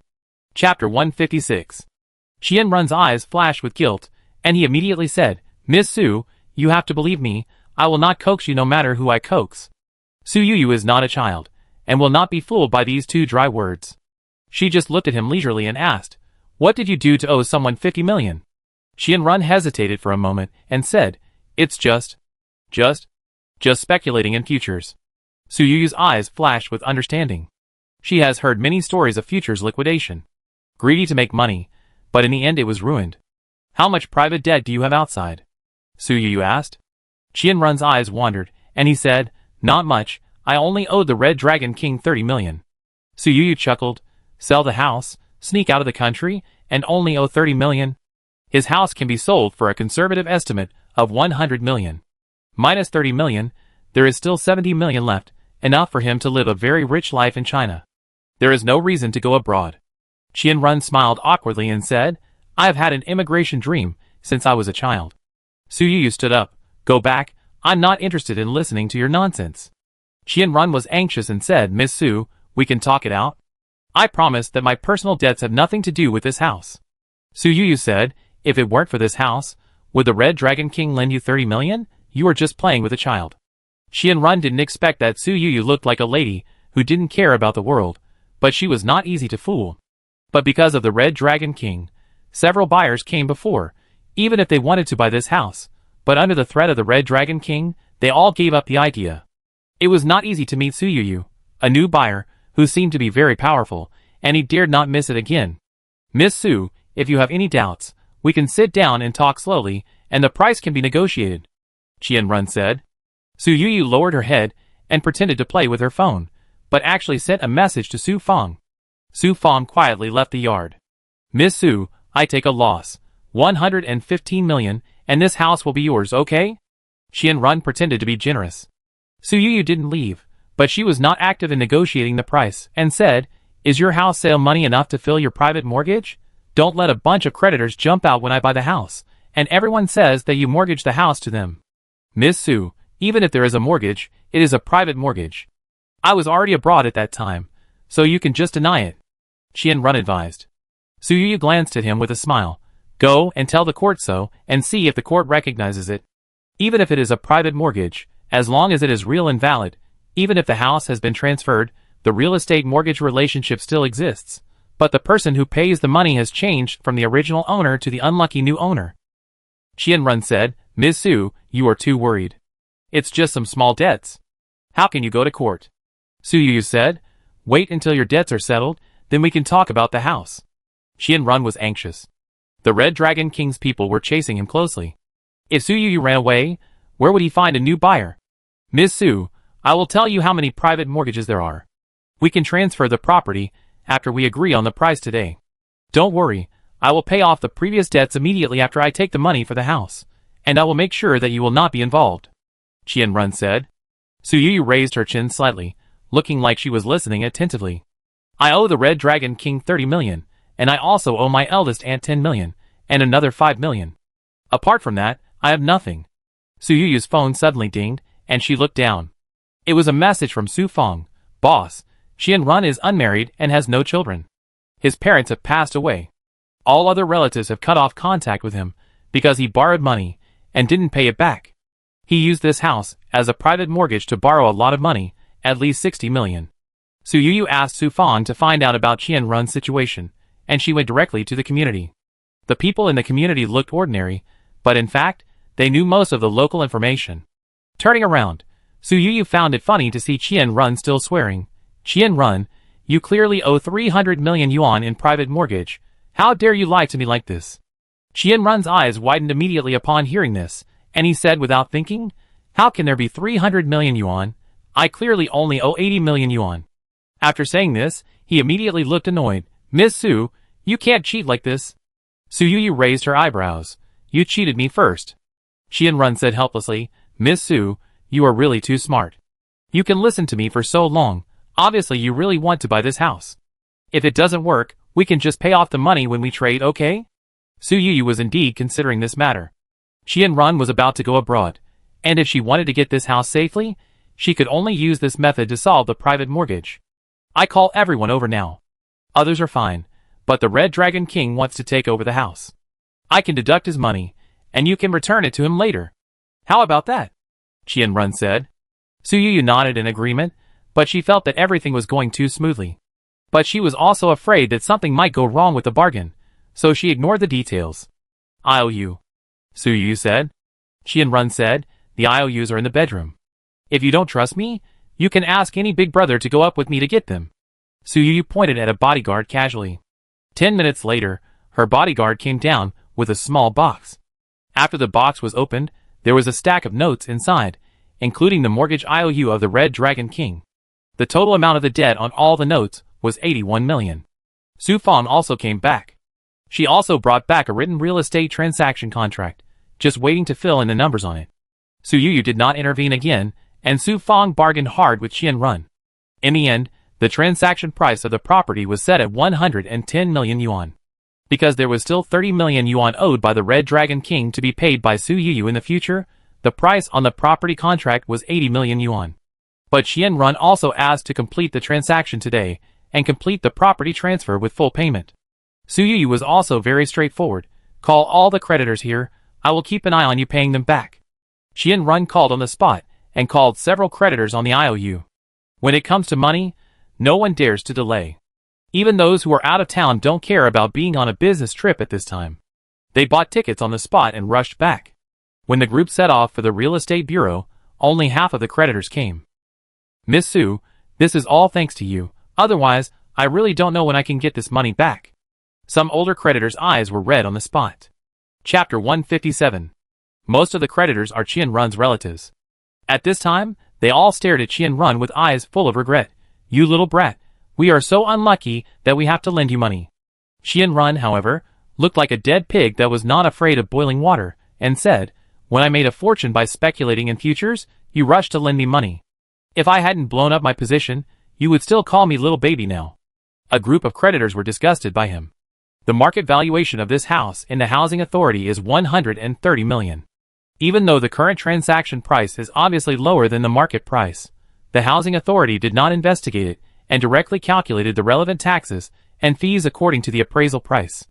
Because it was a full payment transaction, all the processes were extremely fast. At the same time as the transaction was completed, the money was deposited into Qianrun's account. Su Yu sent 2 bodyguards to accompany him, and together with this group of creditors, they almost escorted Qianrun to the bank to transfer the money. You guys are such a jerk. You are so cautious. How could I run away? You are such a mean person. Qianrun kept complaining along the way.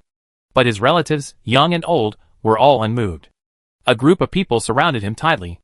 Even when he went to the toilet, they sent people to watch him, for fear that he would run away if he was not careful. These creditors did not leave in a hurry after taking the money. Instead, they kept watching Qianrun until all the creditors from other places came back and everyone got the money. Only then did they let Qianrun go free. The bodyguard sent by Su Yu returned the next morning. They recorded the whole process to ensure that the mortgage IOU had been destroyed and all the money owed had been paid. Qianrun sold a house worth hundreds of millions of yuan, and finally he had less than 30 million left. He disappeared from the sight of everyone for only an hour. Su Yu successfully got the house. She did not rush to find a decoration team. Instead, she took a complete set of tools into the villa that day. She left the others, and went into the basement alone. The lighting in the basement was not particularly bright, and the system's golden pointer still pointed stubbornly at the southeast corner of the basement. Like the entire basement, the floor was paved with mahogany wood. As time went by, most of the mahogany wood in the basement lost its luster, and it was warped everywhere, looking particularly dilapidated. Su Yu took out the tools, turned up the floor in this area by herself, and then reached out to knock. Sure enough, there was nothing underneath. Without any hesitation, she took out a big hammer and smashed the cement layer under the floor. Ahem. Su Yu turned her head away to avoid the dust. After the dust fell, Su Yu took a flashlight and shone it down, only to see a 1 square meter pit hidden underneath, with a depth of about 1.5 meters. The pit was coated with insulating material around it, and it was square and obviously made by humans. 2 wooden boxes were stacked against the wall. Su Yu's hand shook, and the hammer lost its power and fell, hitting the top wooden box. The box seemed to be quite old. After shaking it, a big crack appeared, revealing the things hidden inside. Su Yu couldn't help but hold her breath. Her flashlight shone a golden light. Gold. The wooden box above was full of golden bars. Su Yu was so happy that she almost fainted. Others might like diamonds and platinum, but Su Yu was very loyal. She always liked gold the most, but the question came again. How could she take so much gold away? This secret room was too small. She didn't dare to jump down, for fear that she couldn't climb up. After thinking for a while, Su Yu took a dirty blanket to cover the area, and then returned to the yard, asking Su Fong to buy a small ladder and order 10 small safes. Su Yu felt that 4 bodyguards were too few. Find another 20. No, 30 bodyguards. Just for today, 5,000 yuan each, select the best, and hire a truck. As soon as Su Yu said this, the 4 bodyguards immediately started to move. After all, 5,000 yuan a day was too much, so they immediately called their friends and called all their good brothers over. Although no one understood what Su Yu was going to do, within an hour after the conditions were put forward, 30 tall and muscular bodyguards gathered in the yard. The small safe and ladder were also sent to the basement. Boss, if you need my help, just tell me, Su Fong said. Su Yu nodded casually and urged the outsiders to leave the basement, and only told Su Fong, you stay upstairs, and don't let anyone come down to disturb me. Su Yu understood better than anyone that money can move people's hearts. Even though she liked Su Fong very much, she didn't dare to let Su Fong see the golden scene in the secret room. Blade King, you also go to guard. If anyone suddenly breaks in, you will bite him, understand? Su Yu patted Guai Guai's head. When the dog heard the name Blade King, its tail was wagging so hard that it almost left an afterimage. A slightly smug expression appeared on its face. Woof, I knew that you would still rely on me at the critical moment. Su Yu smiled and nodded. Seeing that the dog was guarding the entrance of the basement dutifully and concentrating on the stairs, Su Yu put the small ladder down. She climbed 2 steps along the ladder and reached out to touch the gold bars in the box. They were heavy. The gold bars were long and thin, smaller than Su Yu expected, and there was a line of words printed on them. It vaguely said Guangfuxing Tian Bochi. Not all the gold bars in this box looked like this, and the stamps on them were different. Su Yu did not count how many gold bars there were. She felt like a ruthless porter. After finally moving the box, she stuffed them into the small safe. Opening another box at the bottom, wow, it was another box of gold. Since she had money, she rarely worked so hard, but she had no intention of asking outsiders to help, and did it all by herself. 2 hours had passed when all 10 small safes were filled. Su Yu still covered the small secret room with things, and called down the bodyguards, who had been waiting in the yard for a long time. All 10 small safes were stuffed into the big truck, and before the truck left, there was a strange movement outside the yard door. It's you. Lu Daji, who had met him once before, squinted his eyes and looked at Su Yu. Su Yu looked at the dozen black tang suit thugs behind him, and felt the other party's aggressiveness. Little girl, this house is favored by the Red Dragon King, don't kill yourself. Lu Daji threatened coldly. Su Yu said, I have already bought this house. I will pay off the 30 million debt for Qian Run. Lu Daji said, you are so arrogant. You don't know whether you live or die. He waved his hand, and a dozen thugs immediately took action. Lu Daji thought he could teach Su Yu a lesson. But the next second, he saw dozens of tall men jumping out from behind Su Yu, and Lu Daji's eyes widened immediately. Chapter 158. Lu Daji originally thought that Su Yu was a little girl, and that she could be scared away by just a little bit of scaring. It's not that no one was interested in Qian Run's house in the past, but these people would give up immediately when they saw that there was a dispute over the house. He thought Su Yu was the same 2 days ago. After all, although this little girl was followed by several bodyguards, she was delicate and soft, and looked innocent. Who would have thought that the little girl was not only not afraid of trouble, but also a tough guy? The house was transferred in such a short time, which caught Lu Daji off guard. After all, this was an asset worth more than 100 million yuan. Normally, it would take several times to look at it. Even if you have money, you have to weigh it. No one expected that Su Yu would buy a house as casually as buying vegetables. At this time, Lu Daji looked at the dozens of strong men who jumped out from behind Su Yu in a breath, wearing the same bodyguard uniform, and knew that this group of people came prepared. Little girl, do your family know that you are against the Red Dragon King? Lu Daji asked sinisterly. Su Yu laughed when she heard this, and her answer was unexpected. I don't have any family. Lu Daji, He has been in the world for so many years, and he doesn't know how many people he has threatened with his family. This is the first time he has encountered such a bachelor's answer, and the sinister expression on his face is almost gone. Su Yu is young and rich. In Lu Daji's eyes, she is a rich lady. Even if Su Yu said this, he thought for a moment and said, Little girl, you must remember the word avoid prophecy when you speak and do things. You don't want your family for a house. If something really happens to them, how will you cry? Su Yu naturally understood that he was threatening, but it didn't matter. Her biological family were all beasts. If they really died, she would take the lead in setting off firecrackers. Is it really that powerful? Then I lend you my good words. Su Yu still had a bright smile on her face. Lu Daji frowned, and for a moment, he was more and more confused about what Su Yu was up to, so he spoke conservatively. There are so many good houses in Shanghai, why do you have to compete with Red Dragon King? He took a step back, but Su Yu became more aggressive and said, Yes, there are so many good houses in Shanghai, why does Red Dragon King have to compete with me? I will not give you any less of the money you owe, and peace brings wealth, so stop making trouble. Lu Daji listened to Su Yu's words, but he couldn't help but take it to heart. He couldn't help thinking that there are indeed many houses in Shanghai, and even in old houses, there are many better ones than this one, but it seems that from the beginning, Red Dragon King specifically asked for this house.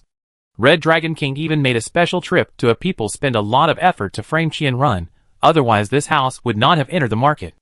Could it be that this little girl knows something? That's why she must fight with the Red Dragon King. Su Yu has lost her patience and doesn't want to continue talking to the man in front of her. She nodded to the bodyguards behind her. I go back first. No one is allowed to break into this house today. Lu Daji wanted to stop him, but he brought a dozen people with him. More than 30 bodyguards rushed forward. Although they didn't fight, 2 people defending 1 person was enough to push away all those who blocked the road. The big truck that Su Yu called over drove along the designated route with a full load of small safes. When the car entered Thompson Epine, and all the small safes were delivered to Su Yu's house, she was completely relieved. She was resting on her laurels, but someone was unhappy. Little girl, you were actually scared by a little girl. The Red Dragon King still spoke slowly at this time. But Lu Daji had followed the Red Dragon King for many years, so he naturally understood the Lord's temperament better than anyone else, and immediately said, Don't worry, I have asked someone to check the girl's whereabouts. The Red Dragon King spoke softly, as if singing, I asked you to keep an eye on this house, but how did Qianrun complete the transfer of the house right under my nose? Lu Daji was particularly afraid of him saying that. His heart was in a mess. He knelt down in fear and said, Uncle, our people have indeed been keeping an eye on the house and Qianrun, but he seems to have disappeared from the face of the earth. Red Dragon King sneered and said, Qianrun's relatives and friends have all received the money they are owed. How come you don't know anything? Lu Daji was sweating profusely. He did not keep an eye on this house every day. After all, he had persuaded countless buyers to give up. In his eyes, this house was almost certain to be won. But he did not expect that he stopped keeping an eye on it, and his people were not so concerned about it, and such a big mistake actually occurred. Uncle, please give me a chance to atone for my sins. I will definitely be able to get this house back. Lu Daji knelt on the ground and begged. From his perspective, he happened to see the painting behind the Red Dragon King. 3 black skulls connected together. Every time he saw it, Lu Daji felt a chill that seemed to penetrate into his bones. Get up first. We are all family. Don't kneel here and there. The Red Dragon King spoke softly, as if he was coaxing a child. Lu Daji was so scared that he was shaking all over. He didn't get up for a long time, and his lips trembled. Uncle, don't. Don't target my family. Get up. The Red Dragon King glanced at him. Lu Daji staggered to his feet. The Red Dragon King glanced at him, and said, 3 days. Although Lu Daji was full of fear, he still mustered up the courage to ask the Red Dragon King, Uncle, if the little girl doesn't want to return the house, she is only willing to return the money. The Red Dragon King played with a ring in his hand, and his tone was still extremely soft, as if he was talking about a casual little thing. It seems that you have little feelings for your family. Lu Daji's face turned pale, and he said, Uncle, don't worry, I will definitely take the house back. After that, he bowed his body and retreated tremblingly. The room fell silent, and the Red Dragon King turned to look at the painting on the wall. 5 minutes later, he picked up the small blue bowl next to him expressionlessly and raised it high. If Su Yu were here, she would definitely recognize the words made in the Qianlong period on the bottom of the bowl. Someone hurried in. The Red Dragon King did not stop, and smashed the blue enamel bowl to the ground, breaking it into pieces in an instant. Even though the visitor had seen this kind of thing countless times, he still couldn't help but feel distressed when he thought that this bowl was bought for tens of millions. The Red Dragon King closed his eyes, and took a deep breath, his face full of satisfaction. After another 5 minutes, he opened his eyes, and looked at the visitor. "Brother, the Gu family said they wanted to redeem the fake bottle." The Red Dragon King said, "Tell the Gu family that I don't want money, I want the real thing." The man didn't say much nonsense, and immediately retreated. Chapter 159. Lu Daji followed the instructions of his subordinates, and came to Thompson Epine. He used some tricks to sneak in with his men. Standing downstairs from Su Yuyu, the younger brother pointed to the floor where Su Yuyu lived. "Brother Lu, this little girl lives in the king of this building. She was born an orphan, and suddenly moved into Thompson Epine. She always has 4 bodyguards with her, and drives a car worth 180 million yuan. Lu Daji couldn't help but secretly exclaimed when he just listened to the introduction of his subordinates. Even without the order of the Red Dragon King, he was interested in Su Yuyu. Where does she get her money? The subordinate whispered, her main business seems to be antique business. She also opened an entertainment company. The big star who was very popular last month is called Song Jibai, who is the signboard of her company. Song Jibai? Suddenly popular? How popular? Did you report it to your uncle? Lu Daji asked. The younger brother said honestly, Brother Lu, the entertainment industry is not our business, but I heard from Irma that they seem to have reported it to Grandpa. Red Dragon King has always said that he is not a gangster, and that all his younger brothers are his family. So according to seniority, the lower ones call him Grandpa, the higher ones call him Uncle, and the closest ones are qualified to call him Big Brother. What do you think Uncle is thinking? He doesn't do business in the entertainment industry, so why should he pay attention to people in the entertainment industry? Lu Daji asked the younger brother casually. The younger brother laughed dryly. Brother Lu, who should I ask if you ask me? Grandpa must have his own ideas. We are just small minions who follow whoever gives us money. Grandpa must do this because controlling celebrities makes money quickly. Lu Daji always felt that something was wrong, as if he had overlooked something. But he didn't have time to think about it for a while. At this time, he was full of how to threaten Su Yuyu in the shortest time and make her spit out the house. Su Yuyu, who was staying at home, was not idle either. She was thinking about how to get rid of the Red Dragon King, who seemed to be a gangster. She entrusted the investigation form to the detective, but when the other party heard the 3 words Red Dragon King, he immediately shook his head like a rattle. Miss Su, some people can be investigated, some can't be investigated. I won't take this order. I also give you a piece of advice. Don't offend him if you can. Su Yuyu listened to the voice of the detective on the other end of the phone and frowned slightly. Where is his background and what business he does? Can't you tell me? The detective said, it doesn't matter where he comes from or what business he does. The important thing is that this person should not be offended. Su Yuyu wanted to ask more, but the person on the other end of the phone was very secretive about the Red Dragon King and hung up the phone in a hurry, as if he was afraid that she would continue to ask. Su Yuyu saw that she couldn't find out the whereabouts of this person by conventional means, so she didn't force herself and called Lu Jingyao. Try not to provoke him. Lu Jingyao said the same thing as the detective. Su Yuyu was even more surprised. Do you Shanghai people have some way of communication that I don't know about? Aren't we all fighting against gangs and evil now? He still dares to be so arrogant. Is it really okay? Lu Jingyao explained. He is not completely a gangster. Su Yuyu thought of the several black-clad brothers, and couldn't understand this sentence. Lu Jingyao continued. He is deeply involved in the Shanghai rich circle. If you really want to say which side he belongs to, it is more like a metaphysical circle.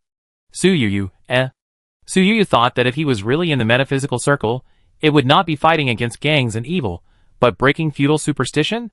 The rich in the circle are very convinced of him. As long as he wants something, even if it is tens of millions or hundreds of millions, they will spend money to satisfy him. Lu Jingyao said. What about you? Su Yuyu asked. Lu Jingyao suddenly laughed. Su Yuyu listened to the man's low laughter coming from the phone, and her heart felt like being tickled by something, and her ears felt numb. I wish I had had some dealings with him in the past, so that I can fully answer your question now. Lu Jingyao said. Su Yuyu knew he was joking, and followed up, the rich people support him just for money. If you also support him, I'm afraid all the money in the country will go into your pocket. Lu Jingyao said, if you need, I can join the game? Su Yu listened to these ambiguous words and immediately said, okay, no more joking. Since you don't know, I ask others. Lu Jingyao asked, did someone introduce you to him? Su Yu was a little embarrassed. She was not introduced into the circle of rich people, but confronted with the Red Dragon King. She said, I had some conflicts with his men. Lu Jingyao immediately. Ma said, this is a bit troublesome. He is said to be vindictive and petty. Su Yu asked back, should I give in to him? Lu Jingyao said, if you are right, there is no reason to give in to him. Just solve the problem in a slightly gentler way. There is an old saying that goes, respect ghosts and gods, but keep a distance from them. When you don't know what power the Red Dragon King has, it is best to stay away from him. Su Yu quickly figured out how to solve this matter after hearing him say this. I know. After Su Yu hung up the phone, she immediately found a decoration team. Her requirements were very low. She wanted to seal the secret room in the basement in the shortest time. After finishing this mess, she had the mind to turn around and face her treasure. She took out a gold bar at random, and after weighing it, it weighed 312.5 grams. She took out a few more pieces, and the weight was almost the same. Is this number particularly good? Su Yu was puzzled. She searched and immediately found the reason. The gold bars she got were called Big Yellow Croaker in the past, and the official weight was 10 taels. But in the Republic of China, 16 taels was 1 catty, so the weight of 10 taels of gold bars was not 500 grams, but more than 300 grams. Although Su Yu initially packed so many gold bars in 2 wooden boxes, the density of gold is extremely high. 1 ton of gold is about the size of a microwave oven. Her 2 large boxes are conservatively estimated to have 4 tons. Su Yu took out a calculator. Today's gold price is 612 yuan per gram. She looked at the number she calculated. 2.4 billion. Su Yu's eyes all turned into the shape of money. But Su Yu also knew that so much gold could not flow into the market immediately. First, it would affect the gold price, and second, it would attract the attention of the higher-ups. Woof woof. So beautiful. Guai appeared beside Su Yu without knowing when. Su Yu touched its puppy's head. You think it's beautiful too, right? We have the same taste. This is the color of the sun, the puppy said with a smile. Su Yu locked all the safes, thought of the old house with a yard, picked up the puppy, and called Su Fang and the bodyguards to go out. You go contact a few agents. I want to see a house, a single-family villa, Su Yu said. Su Fang quickly agreed.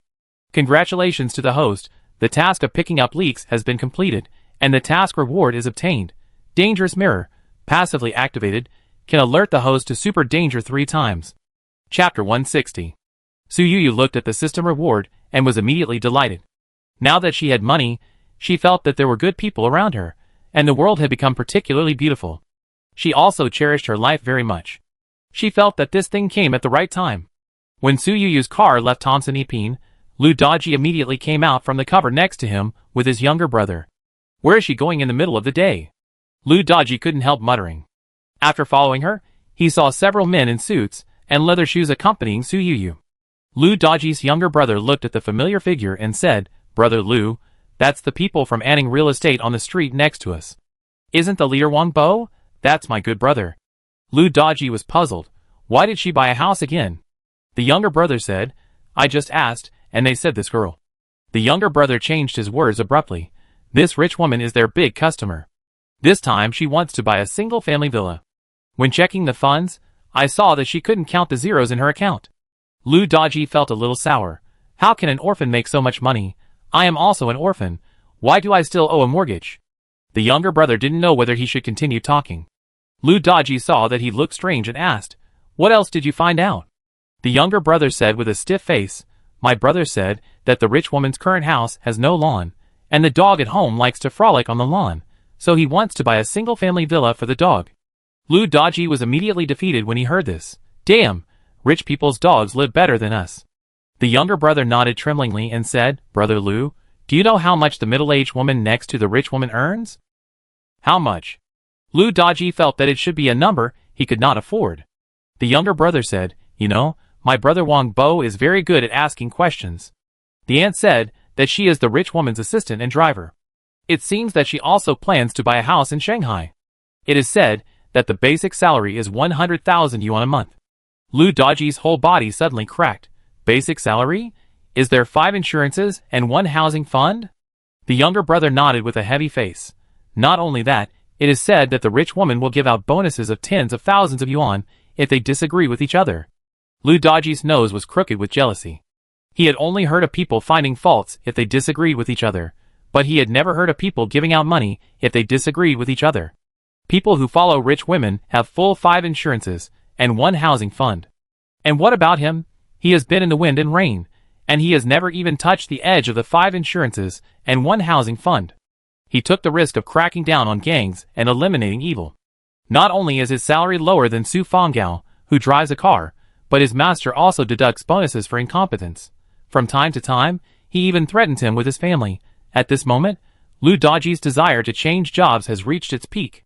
The younger brother said on the side, "It's too lonely for a rich woman to raise a dog.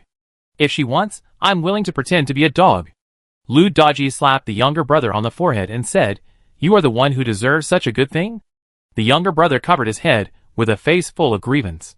Lu Daji ordered again, "Check it carefully. I don't believe that the rich man has no flaws." The younger brother said, "What flaws can rich people have? Are they afraid that they can't spend all their money?" Lu Daji was silent. Su Yuyu has no family on the surface. Even if they want to threaten him, they can't find anyone for a while. Although he opened an entertainment company, he didn't evade taxes, let alone force women into prostitution. There is really no handle. "Boss, someone has been following us today." One of the bodyguards came over and said in a low voice when looking at the house. Su Yuyu has been focusing on Guai Guai and the house, and really didn't notice the mouse in the dark. "You go and deal with it," Su Yuyu ordered. The 2 bodyguards pretended to go to the toilet and circle behind Lu Daji. They went in, but it seems that 2 people were missing. Where did they go? Lu Daji asked the younger brother beside him. He suddenly felt someone tap his shoulder, turned around, and saw 2 expressionless faces. "You've been following us for almost an hour? What do you want to do?" Lu Daji is very familiar with stalking, and this is the first time he has been discovered. Of course, it may be because other stalk people do not carry several tall bodyguards with them like Su Yuyu. No, we are also here to see the house," Lu Daji's younger brother said. The 2 bodyguards looked straight at Lu Daji and said, "You need to verify your capital to see the house here, and there will be agents accompanying you throughout the process. You should think more before saying these irrelevant words." Lu Daji felt that the bodyguards had touched his sore spot and didn't want to talk anymore. The bodyguards were not too surprised that they got in. After all, for people like them who are in the underworld, the so-called complete security is just a loophole that has not been exposed. They have many ways to get in. Similarly, because it is not glorious to get in, Lu Daji only brought 1 younger brother, and his momentum was much weaker. "Don't stare at our boss, or you be in trouble. Now we live in a society ruled by law." The bodyguard just waved his fist and threw the 2 men out. Su Yuyu had already finished looking at the whole villa. Obadali jumped up and down and ran around, then returned to Su Yuyu. "Woof woof. This house makes people uncomfortable. I don't like it." Su Yuyu immediately said to the agent, "My dog doesn't like this house, change to another one." Several accompanying agents looked at each other when they heard this. They didn't see what the dog didn't like, but an agent who knew the inside story was shocked, thinking to himself, "Isn't Su Yuyu a foreigner? Does she know the real situation of this house? Miss Su, are you really not going to continue to think about it? The owner of this house is in a hurry to go abroad, and the price is 5 million cheaper than similar villas." The agent tried to persuade again. Su Yuyu said, "I don't buy things for small bargains." The agent was speechless when he heard this.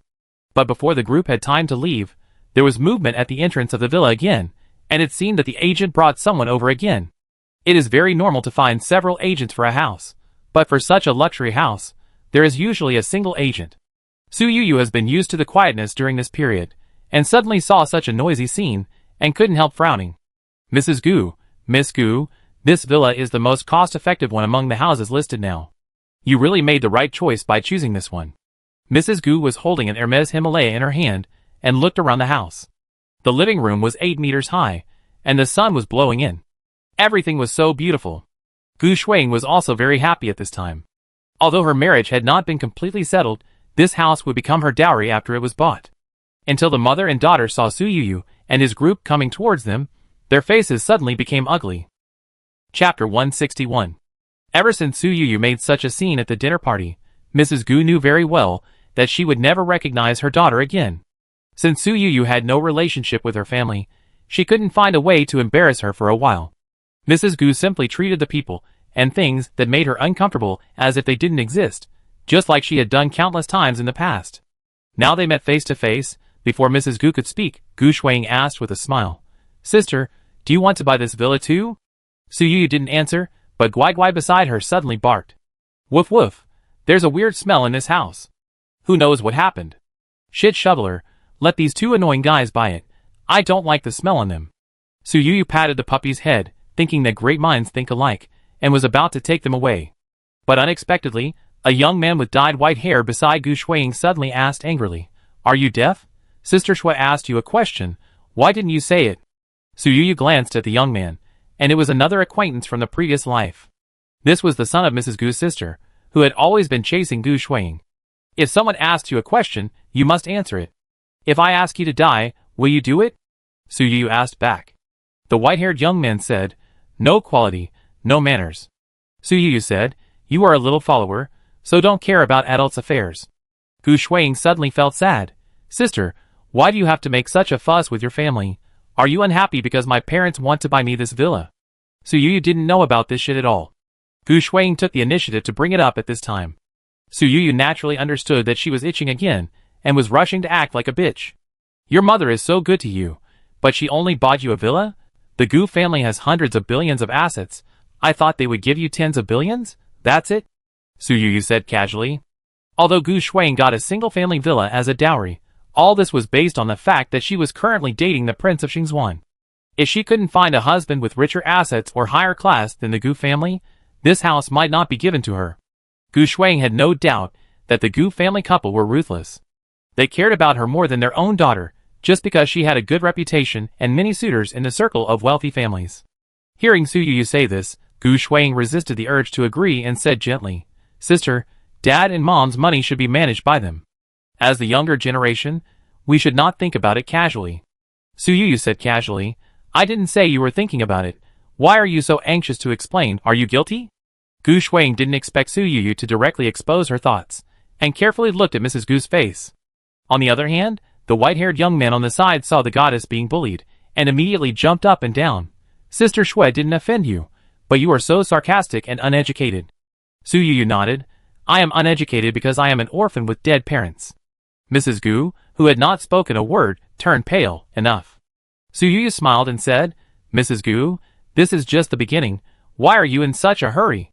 Mrs. Gu said coldly, "Su Yu, I advise you to stop while you are ahead. What happened back then is just. It was just an accident. You don't need to be sarcastic every time we meet. Our Gu family doesn't owe you anything."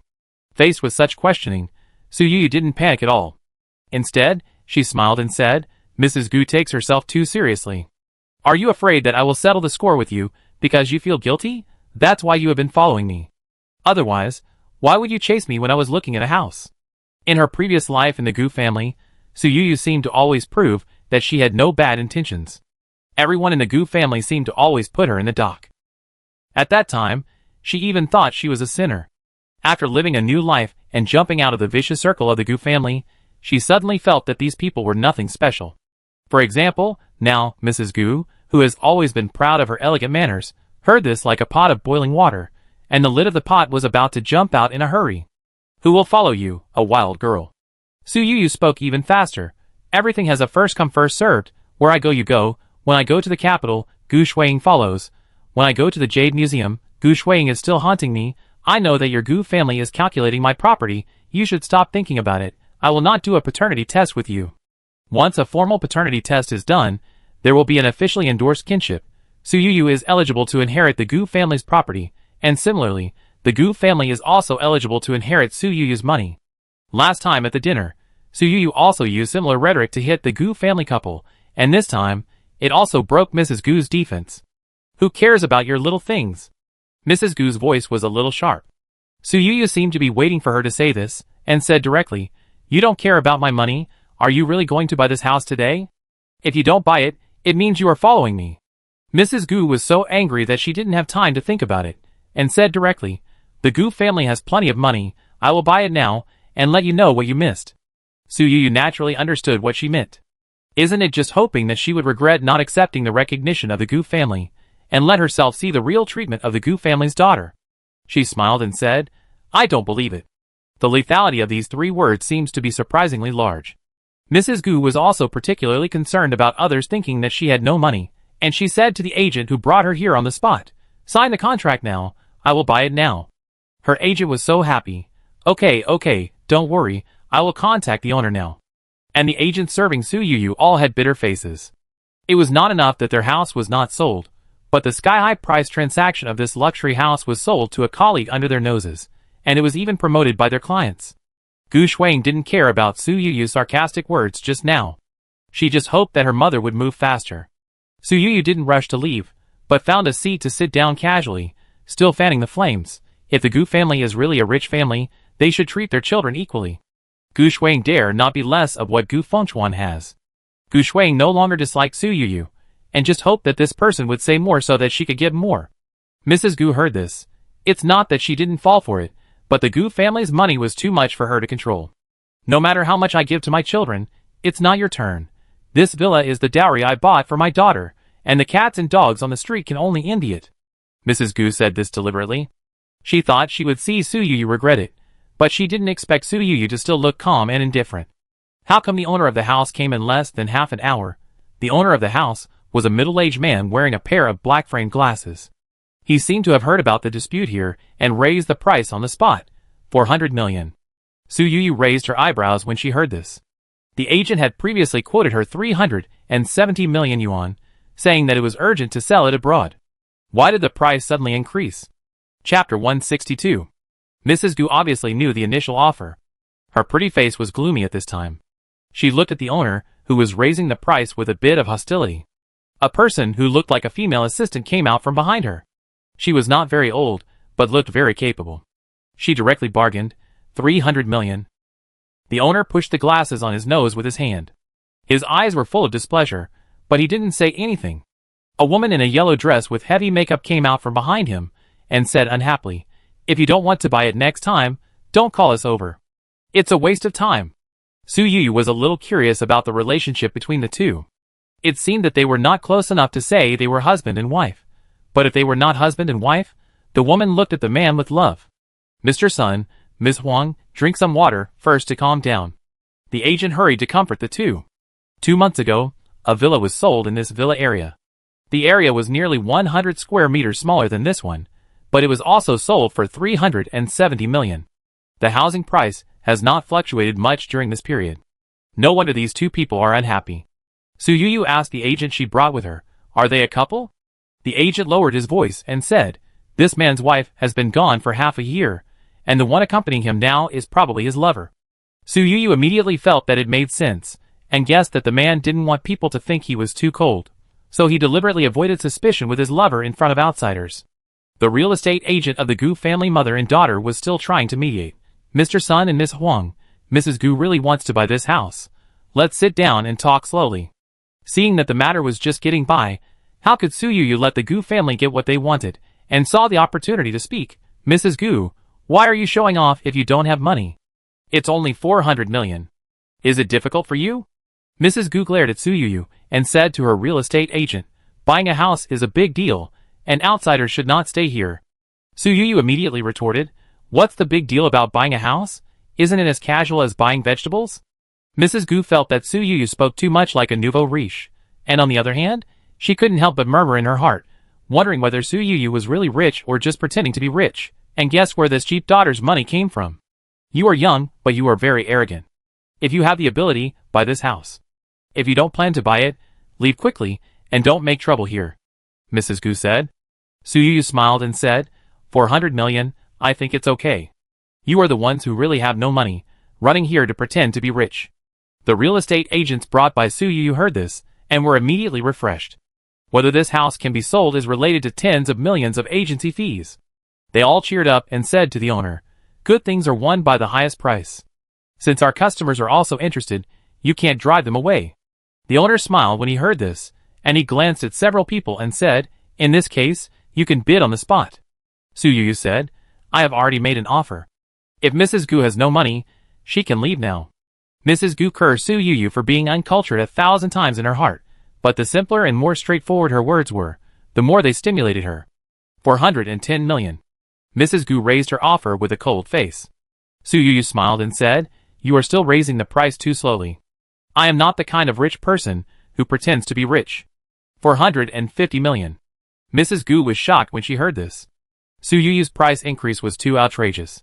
She hesitated for a moment and did not dare to continue. Gu Shuang whispered to persuade her, "Mom, we can go to see other houses. There is no need to fight with her here. Although the Gu family is rich, the liquidity is indeed tight during this period. If the trip to the capital had not wasted several hundred million on buying fake porcelain, she would not be afraid to raise the price to 10 billion now.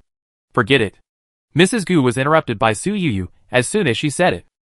"If you don't have money, you don't have money. Don't always mention the word rich family, making you look like a gold nugget that everyone loves." Su Yu sneered. Mrs. Gu's proudest thing in life was that she and her husband started from scratch and built a huge family business. They were born into a nouveau riche family, so she was very averse to others thinking that she had no money. 460 million. Mrs. Gu bid impulsively.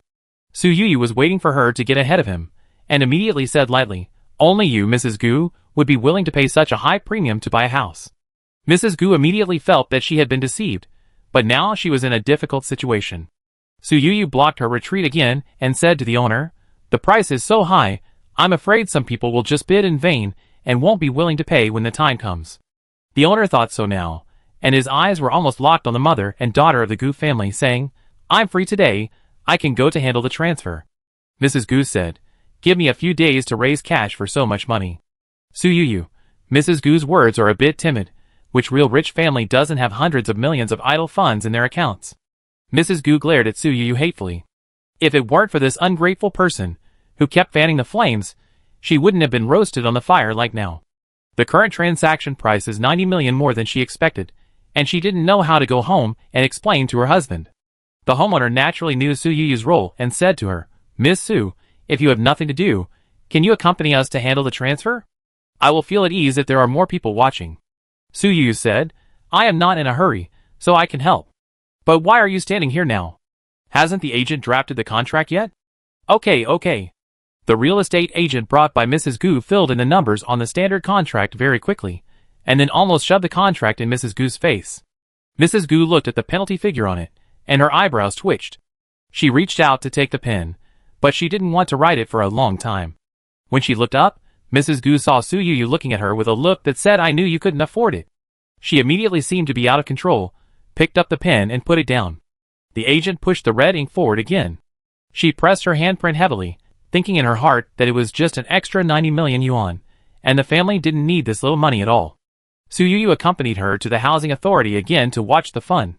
When the transaction process was completed, Gu Shuang got a brand new red house book. The smile on Mrs. Gu's face almost disappeared. She pulled her daughter away in a very bad mood. However, the white-haired guy who followed them was half a beat slower. The original owner smiled and said to Su Yu, "Miss Su, today's matter is thanks to you. I want to thank you very much." Chapter 163. The suspected lover, Miss Huang, who was with the landlord, looked at Su Yu with a defensive look in her eyes, pretending to stand between the two of them. Su Yu didn't care about her little thoughts, and said casually, "Mr. Sun, you are too polite." The original landlord insisted, "Miss Su, please give me your bank card number, I want to thank you very much." If Su Yu hadn't been raising the price, he wouldn't have been able to sell it at such a price, so he wanted to give Su Yu a commission according to the rules. Su Yu didn't expect this person to be so strict about rules when he was going abroad, and it was no surprise that Miss Huang's eyes flashed with displeasure. Miss Huang even reached out and pulled his sleeve, but was ignored by the original landlord. The bodyguard suddenly took a few steps towards the large potted plant behind Su Yu, and the white-haired guy hiding behind the potted plant turned around and ran away, leaving everyone with only a hurriedly fleeing back. "Boss, someone is eavesdropping. It seems to be the cousin of the Gu family," the bodyguard said. Su Yu nodded casually to show that he knew. This person has been like this in his past and present lives. He is used to doing these sneaky things. He doesn't touch good things. He has never stopped telling tales. Su Yu thought about it, and pointed at his mobile phone to Su Fang. Su Fang immediately understood, and quietly turned on the recording of her mobile phone, while others were not paying attention. The original owner was still urging Su Yu to provide a bank card account, but Su Yu once again firmly refused. "No, I'm not setting up a scheme with you, and I don't need this little money. The original owner said, Miss Sue is really a person who doesn't covet wealth. He originally prepared tens of millions of thanks, but he didn't expect Su Yu to look down on it. Su Yu thought this was strange, just smiled casually, and was about to say goodbye and leave. The original owner of the house didn't realize Su Yu's unhappiness, and asked with a smile, Miss Sue, do you have anything to do later? I really want to thank Miss Sue. You don't want money. Can I treat you to a meal? Su Yu glanced at Miss Huang, who looked even more defensive, and didn't want to have too much involvement with the original owner, so she said directly, I have already made an appointment. She found another excuse to get up and leave, and didn't notice that the original owner's eyes suddenly darkened after she left. Getting in her car, Su Yu held Guai and casually told Su Fang, contact a few more agents. I always feel that the agents today are not honest. Su Fang stared at the road ahead, slowed down a little, and said without looking back, Boss, I also feel something is wrong. I always feel that they are hiding something, but I can't say it. Looking closely, Mr. Sun and Miss Huang are also weird. Su Yu felt the same as Su Fang, but it was hard to tell what these agents were up to for a while. Unexpectedly, Guai suddenly said, Woof woof. There is a smell of death in that villa. Su Yu's hand that was stroking the dog's head suddenly stopped. She had never thought of such a possibility. She lowered her voice and asked Guai, Baby, why do you suddenly say that? Su Fang in front was not surprised by Su Yu's mumbling. After all, not everyone can understand dogs talking. Su Yu, the employer, has always had the habit of talking to puppies. Guai said, Woof woof, when you were bidding there, I walked around the villa again. It seems that the stairwell has a particularly strong odor. Dogs have sensitive noses, unlike humans. Su Yu stayed in the villa for so long, and did not find any strange smells at all. Su Fang's cell phone suddenly rang. She answered the call with a Bluetooth headset. 2 minutes later, she turned around and asked, Boss, an agent from another real estate company just contacted me and said there is a villa for sale nearby. Do you have time to go take a look? Su Yu nodded. Anyway, it was still early in the morning, and she didn't have to go to work, so she had plenty of time to wander around and look around. The real estate agents this time were two ladies. One looked to be in her 30s, and behaved very competently, and the other was in her early 20s, with a young and inexperienced look on her face. Miss Sue, this villa that is urgently for sale is a little special. I have to tell you that the house was originally occupied by an old man, and the younger generation stayed abroad all year round. The old man died of illness last month, and the younger generation has immigrated. This time, the owner is going to leave at the end of the month. Because it is really urgent to sell, many people mind the house where someone has died, so the price is low. The older female agent patiently explained the situation of this house. Su Yu nodded casually, thinking that it seemed that every house for sale she encountered recently was going abroad, and asked casually, Is the villa in Zixiyuan listed in your real estate company? The female agent looked a little strange when she heard this, and asked, Miss Sue is interested in that house? Why? What's wrong with that house? Su Yu asked. The other party nodded and said, That house is unlucky. What do you mean? The agent explained, About half a year ago, the hostess of the villa went out for fun and fell into the sea. Her body has not been found. Since then, there have been frequent noises in the house. Several masters have been invited to do it, but it has not improved. The male owner dared not continue to live in it, and planned to sell the house and go abroad. Su Yu paused and said with a smile, You are well informed. I thought I could get a bargain. The agent said, Speaking of which, the hostess's father also issued a reward. He wants to collect the body for his daughter. Anyone who salvages his daughter's body will be rewarded with 20 million in cash. Su Yu couldn't help but sigh. This father seems to love his daughter very much. The agent said, It is said that she is an only child. After the couple divorced, the old father did not remarry, and has been raising the child alone. He finally grew up, and his daughter got married. Who knew that he would encounter such a thing? This villa was a wedding gift from his father. But he was lucky. He bought it before the house price rose. At that time, the price was not as high as it is now. Su Yu asked, My daughter got into trouble. Didn't my father-in-law suspect that it was his son-in-law who did it? The agent obviously knew a lot about this matter, and said in a low voice, This case was quite a big deal before, but the police have repeatedly investigated it many times. It is said that the hostess has the habit of sea fishing. She was clearly filmed by the surveillance camera in the villa area on the day she went out. There was even a video of her on the boat. She did fall into the water. And the male owner was at work that day, and there was evidence of his absence. Su Yu frowned slightly, and couldn't figure it out for a while. If the hostess really died while fishing at sea, then whose body would be in the stairwell of the villa? Chapter 164. Su Yu couldn't figure it out for a while, so she simply stopped thinking about it. Anyway, Guai Guai wouldn't lie to her. Since there was a smell of a dead body in the stairwell, there must be something hidden in the villa. The real estate transaction has been completed. The huge amount of money for buying the house is now in the escrow account. The Gu family's money can't be recovered. Su Yu didn't forget the female agent, who was explaining diligently in front of her. She pointed to the villa and said to the agent, "I want this one." The female agent's face was immediately full of joy. Su Yu didn't say any more nonsense, and urged Su Fong to drive to the Public Security Bureau in the area where the previous villa was located. The police were also surprised to receive her alarm information. This case happened half a year ago. They still remember the heartbreak of the hostess's father at that time. Their Public Security Bureau and the Criminal Investigation Team of the Municipal Bureau investigated several times and took it very seriously, but in the end, they all closed the case as a fall into the sea. "Miss Su, you said you wanted to buy the house, but when you were looking at the house, you smelled a stench of corpse when you passed the stairwell and suspected that there was a body hidden inside?" the police officer asked. Su Yu nodded gently. The two policemen looked at each other, and then looked down at the file in their hands. The file clearly recorded that the police searched the entire villa at that time, including the stairwell, but did not find any abnormal clues of the hostess. Without solid evidence, they could not reopen the case based on the very subjective stench of corpse. Su Yu looked at them with difficulty and said, "The stench of corpse may not necessarily be the hostess's body, but it may be that someone else died there later." The two policemen suddenly became solemn. They suddenly felt that they were blinded by one leaf and actually used past history to judge the present.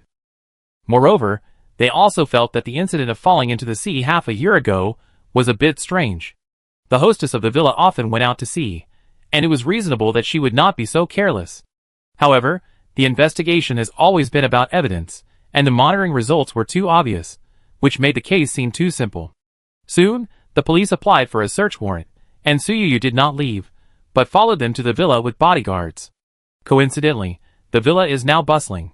Mrs. Gu and her daughter are watching the housekeepers clean the entire villa. Originally, Mrs. Gu planned to knock down all the decorations of the villa and redecorate it according to Gu Shuang's preferences. However, the cost of buying a villa is seriously overspent, so Mrs. Gu simply didn't bother and asked someone to clean it first. Although the decoration is a bit old, it can be seen that good materials are used. You can buy a few pieces of furniture according to your preferences later. Mrs. Gu comforted Gu Shuang perfunctorily. Gu Shuang did not dare to show her unhappiness, but continued to play the role of a good daughter conscientiously. "Mom, when I separated from my sister today, she looked at me with a strange look in her eyes. Was she angry? Did she think I shouldn't let the family buy a villa? How about I transfer this villa to my sister?" Mrs. Gu heard this and immediately said, "It's her business if she's angry. What your father and I give you is yours. Don't worry about those rumors. Some people are stubborn and don't want to be the daughter of the Gu family. There are many things that will make them regret it in the future." Gu Shuang always knows how to please her mother, smiled and said, "Mom, no matter what others think, in my heart, being a daughter to Mom and Dad is the happiest thing in the world." Mrs. Gu was coaxed by her and smiled happily again. She reached out and patted her daughter's head. "Mom likes you the most in her heart. Mom is very afraid that some strange people will come out one day to snatch my daughter. You can't run away with them." Since Gu Shuang knew that Su Yu grew up in an orphanage, she has not tried to find her biological parents. She naturally thought that her biological parents were not a well-off family. It is better not to recognize parents without money. The mother and daughter were talking affectionately together when someone suddenly came to the villa. When they heard the doorbell ring, the nearest housekeeper went to open the door and saw two uniformed police officers. "Police, what are they doing here?" Mrs. Gu asked with a frown. "Madam, they came with a search warrant. It's not good to stop them outside," the housekeeper whispered. Mrs. Gu nodded casually. "Then let them in, you go prepare tea." Mrs. Gu was ready to entertain, but when she saw Su Yu behind the two policemen, her expression became strange. "Why are you here again? This house doesn't welcome you." The police originally thought it was just an ordinary report, but now seeing Mrs. Gu's defensive look, his heart skipped a beat and asked, "Are you Mr. Sun's later wife?" The police did not know Mrs. Gu, but she was the person who handled the case half a year ago. He just thought that the hostess's husband couldn't stand the loneliness and remarried a wife. Mrs. Gu felt greatly offended when she heard this. Be careful with your words. Do I look like someone's second married wife?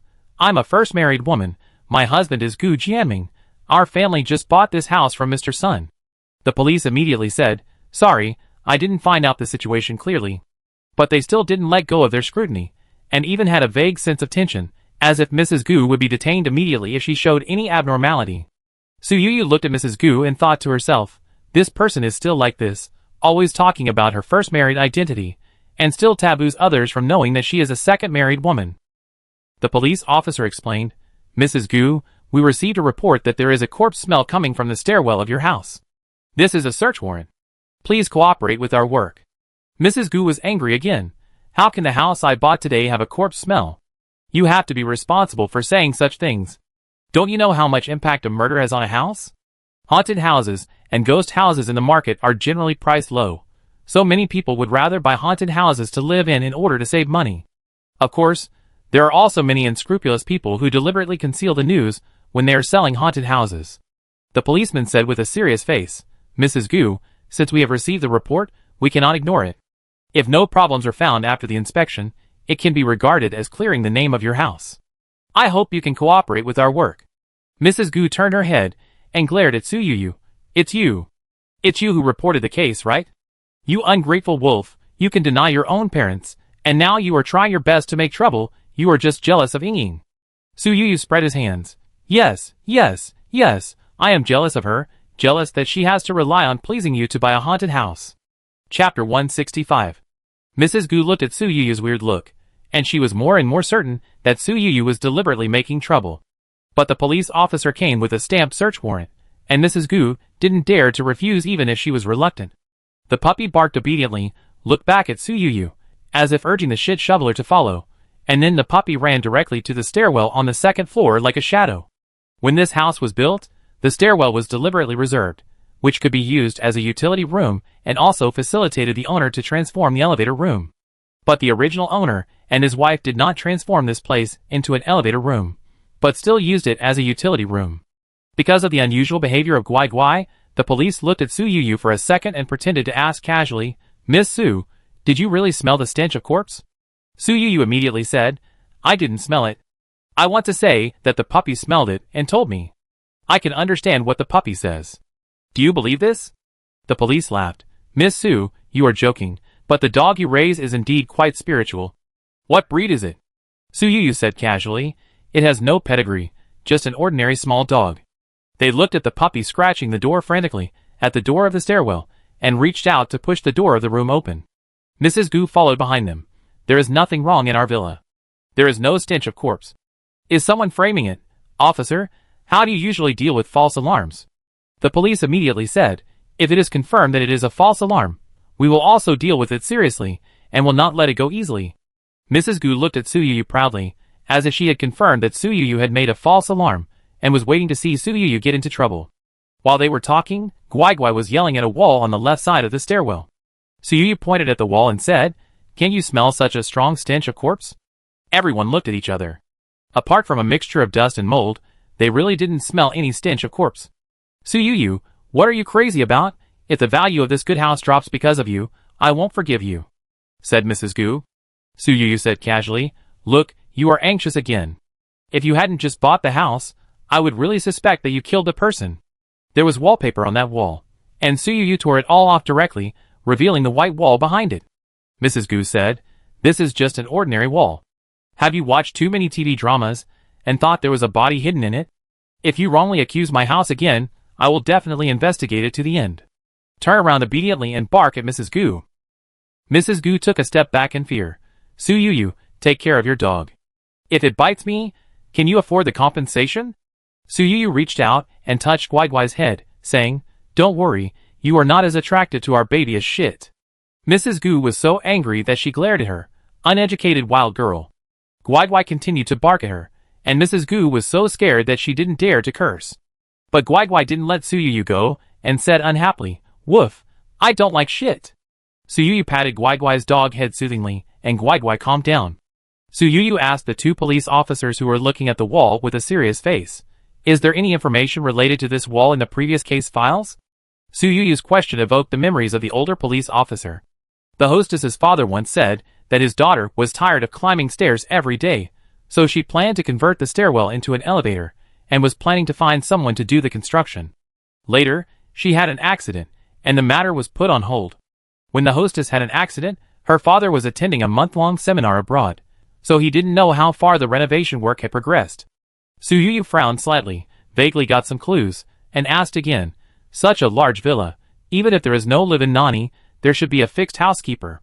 Was there anything unusual at the time? The police officer explained, because the mistress doesn't like outsiders in the house, most of the housework is done by the husband. Occasionally, they hire workers for 1 or 2 hours, but most of them are mobile workers. There is no fixed housekeeper. Su Yuyu frowned slightly. If this is the case, then outsiders really can't understand what is really happening in the villa. She asked again, how is the relationship between the mistress and her husband? It is said that they are a model couple with a very good relationship. The mistress is impatient, and the husband is mild-tempered. Almost everything the wife says is what he does. Although the husband has no ability, he takes care of all the housework and provides her with enough emotional value. The mistress's friends all envy the hostess for finding a good man, but it was a pity that the couple had been married for several years and had no children. Mrs. Gu didn't understand what the two were saying and asked, what do you mean? Did someone really die in this villa? The police officer immediately comforted her. It wasn't someone who died in the villa. The hostess accidentally fell into the sea, but the body has not been found yet. Mrs. Gu immediately breathed a sigh of relief. It's good that the person died outside. Her lack of empathy made Su Yuyu wonder why she didn't inherit any of it. If she was as heartless as Mrs. Gu, she wouldn't have been easily coaxed away for the so-called family affection in her previous life. Although the person fell into the sea by accident, there are many accidents in this house. I heard from other real estate agents that there are often supernatural events in the house. They all said that the hostess died unjustly and wanted to avenge the male owner. Su Yuyu said casually. Mrs. Gu frowned. Impossible, if it is a problematic property, my agent can't hide it from me. She seemed to suddenly remember something, and her face suddenly became ugly, and so did Gu Shuang beside her. But the mother and daughter of the Gu family would not lose anything when facing Su Yuyu, and said directly, you said so much, and now we haven't seen the body, it must be fake. Su Yuyu gave a look to the bodyguard not far behind him. The other party seemed to have received instructions in advance, and without saying a word, he swung the sledgehammer and smashed it hard against the wall. This hammer made everyone present stunned. Mrs. Gu was pale on the spot, pointing at Su Yuyu and said, my good house was ruined by you. I want you to go to jail for damaging other people's property. Su Yuyu ignored her, but frowned and stared at a piece of wall that fell off. The bodyguard didn't hear Su Yuyu call to stop, and continued to smash. A minute later, another heavy hammer came down, and the cement block with a severed finger fell to the ground, right in Mrs. Gu's sight. Ah! Mrs. Gu screamed in fear. Chapter 166. Su Yuyu turned around and squatted on the ground, staring at the broken finger. It seemed to be the ring finger because there was a diamond ring on it. The two police officers looked extremely serious. There has indeed been a murder here, and the scene must be sealed off immediately. Mrs. Gu recovered and said reflexively, no, this is my house. If people know that a murder has occurred, the house price will definitely fall in the future. Su Yuyu said lightly, Mrs. Gu, you are stopping the police from doing their work. Did you kill the person? Is that why you are so afraid of people knowing? Mrs. Gu immediately got angry and said, Su Yuyu, stop spitting blood. I just bought the house. I don't know how many days this person has been lying in it. What does it have to do with me? The police officer looked at Su Yuyu helplessly. Miss Su, please don't scare Mrs. Gu. He turned around to comfort Mrs. Gu. Mrs. Gu, don't worry. This kind of thing is something none of us want to see. We will definitely find out the truth as soon as possible. Please cooperate. The scene needs to be sealed off during this period. Once the truth is found out, it will be unsealed naturally. This is a legal process and cannot be circumvented. Even if Mrs. Gu was reluctant, she did not dare to hinder law enforcement and could only agree. Su Yuyu added, the previous owner seemed to be planning to immigrate abroad. The police officers tensed up instantly and took action in the shortest possible time. Thanks to Su Yuyu's reminder, the police notified the original owner and his lover in time, and they were just one step away from boarding the plane, and they were stopped. Although this case was a bit complicated, the two murderers were arrested at the same time, and it took some effort to sort out the whole case. Su Yu finally knew the truth of the case. The female corpse in the stairwell was indeed the missing hostess, but she did not die from falling into the sea, but was murdered by her loved ones. The hostess, Wu Mingju, had her parents divorced when she was 1 year old, and her mother remarried, and soon gave birth to a daughter named Huang Jinju. This sister, who was 2 years younger than her, looked very similar to Wu Mingju. Although the two are half-sisters, their fates are very different. Their mother divorced and married a wealthy businessman, but the businessman went bankrupt soon after the marriage, and their lives fell into decline. On the contrary, Wu's father, a university professor, relied on careful management to make a living and bought a house for his daughter early on. Wu Mingju was raised like a princess by Wu's father, but Huang Jinju, as her biological sister, had to suffer from the beatings of her bankrupt father from time to time. Even though sister Wu Mingju often helped her sister Huang Jinju, she was still resentful by the narrow-minded Huang Jinju. Sun Jiaming was originally the boyfriend of her sister Huang Jinju. With the deliberate matchmaking of her sister, he met and fell in love with Wu Mingju and eventually entered the marriage palace. Huang Jinju used to be a diving coach and was very good at swimming. Sun Jiaming came from a humble background. When he was studying, he worked on construction sites and learned the skill of bricklaying. The two of them came together to conspire for the expensive villa under the name of the mistress. The mistress was murdered in the villa. It happened that the stairwell was going to be transformed into an elevator room. The male owner simply sealed her body into the wall, poured cement, painted it white, and pasted wallpaper. It should not be noticed by others. The fact is indeed so.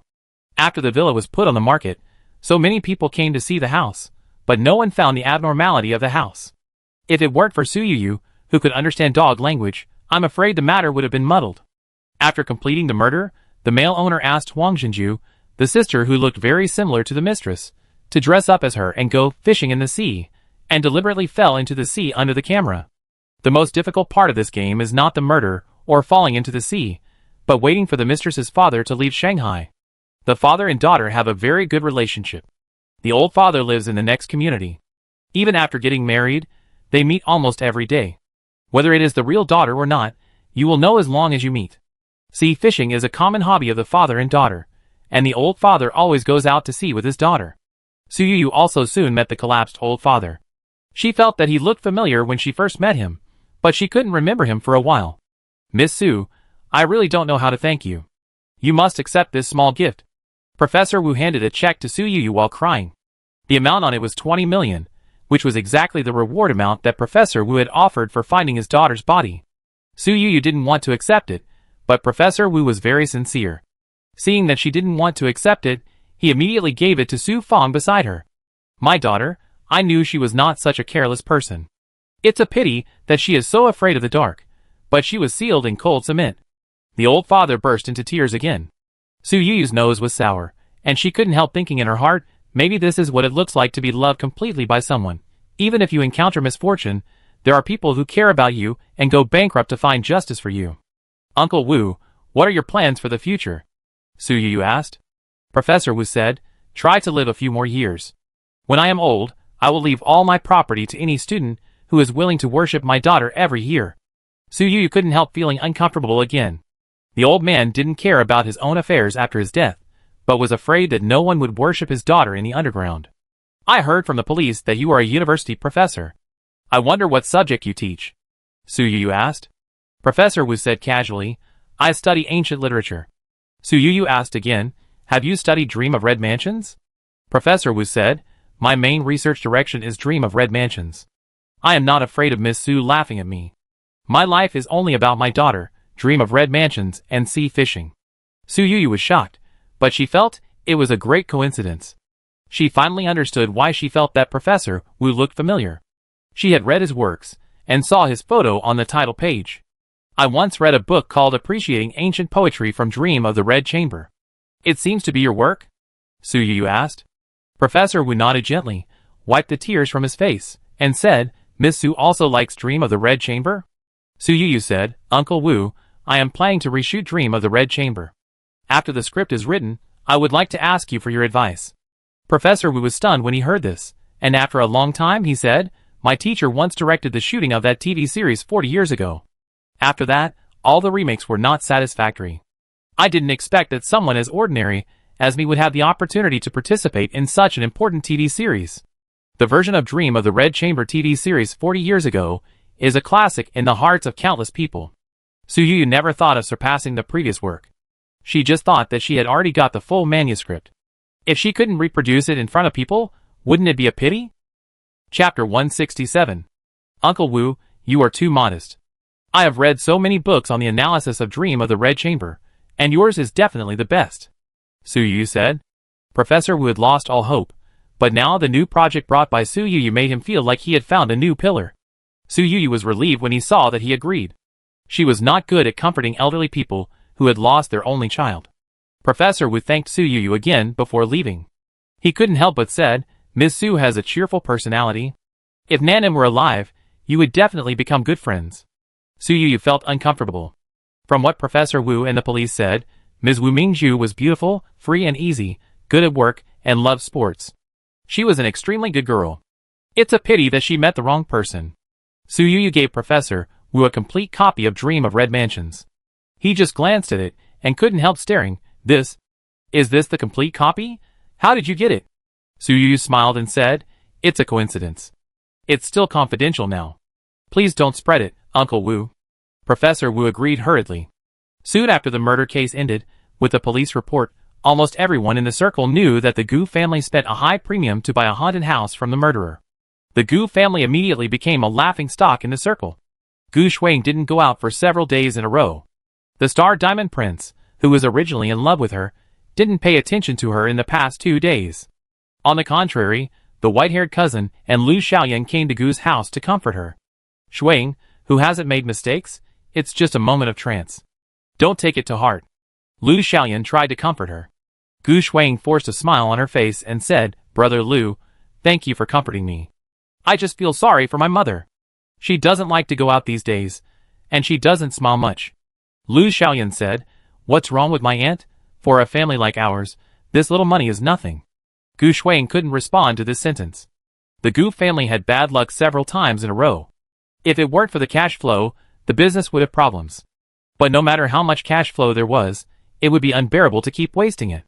She had already excluded Lu Xiaoyan from the list of spare tires, but during this period, the Gu family and Lu Xiaoyan's family had cooperative exchanges. She got her father's instructions. Even if she was impatient in her heart, she pretended to be gentle and eloquent on the surface. Sister Shui, don't be unhappy. Before my third cousin went abroad, he repeatedly told me to take good care of you. If he knew that you were framed, he would definitely deal with the bad guy. The cousin with dyed white hair waved his fist and said.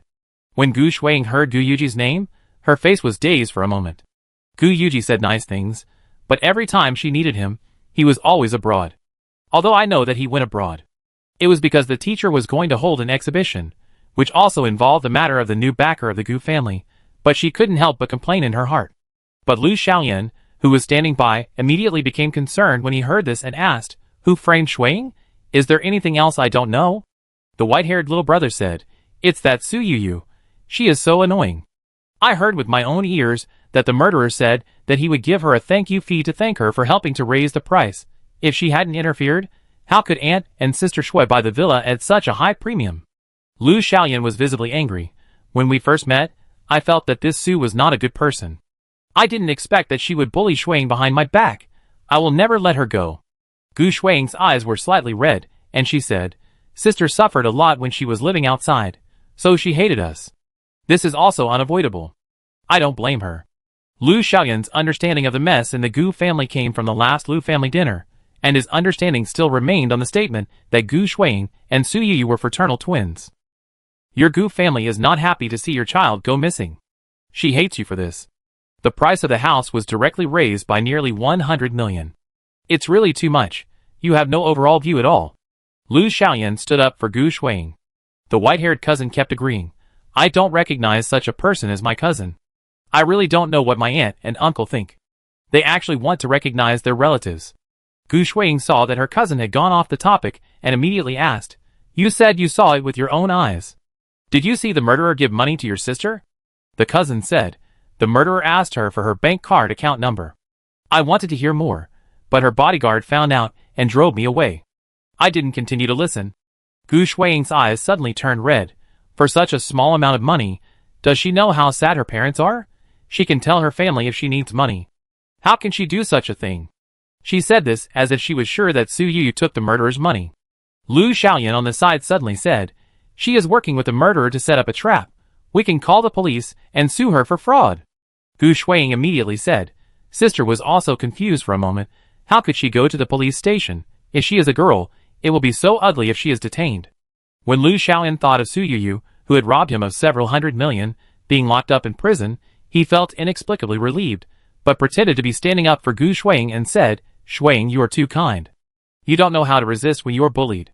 Gu Shuiying said, "After all, she is my biological sister and my parents' biological daughter. We are a family." The white-haired cousin snorted coldly. "When she did these things, she didn't treat you as a family. She is full of bad water. She should be put in a police station for a long time, remember it." Gu Shuiying showed a tangled look on her face. Lu Xiaoyan immediately persuaded her. She stole needles when she was young and stole gold when she grew up. She is now an adult, and refuses to listen to Uncle Gu and Aunt Gu. If we continue to indulge her, who knows what kind of absurd things she will do? We call the police now for her own good. Gu Shuiying seemed to be persuaded by him, and slowly lowered her head. I certainly hope that my sister will be well." When Su Yu received the call from the police, she was in the housing authority to handle the transfer of the villa. "Okay, I know, I go there now." After Su Yu hung up the phone, she saw that the transfer procedures had been completed, and she directly asked Su Fang to drive to the police station.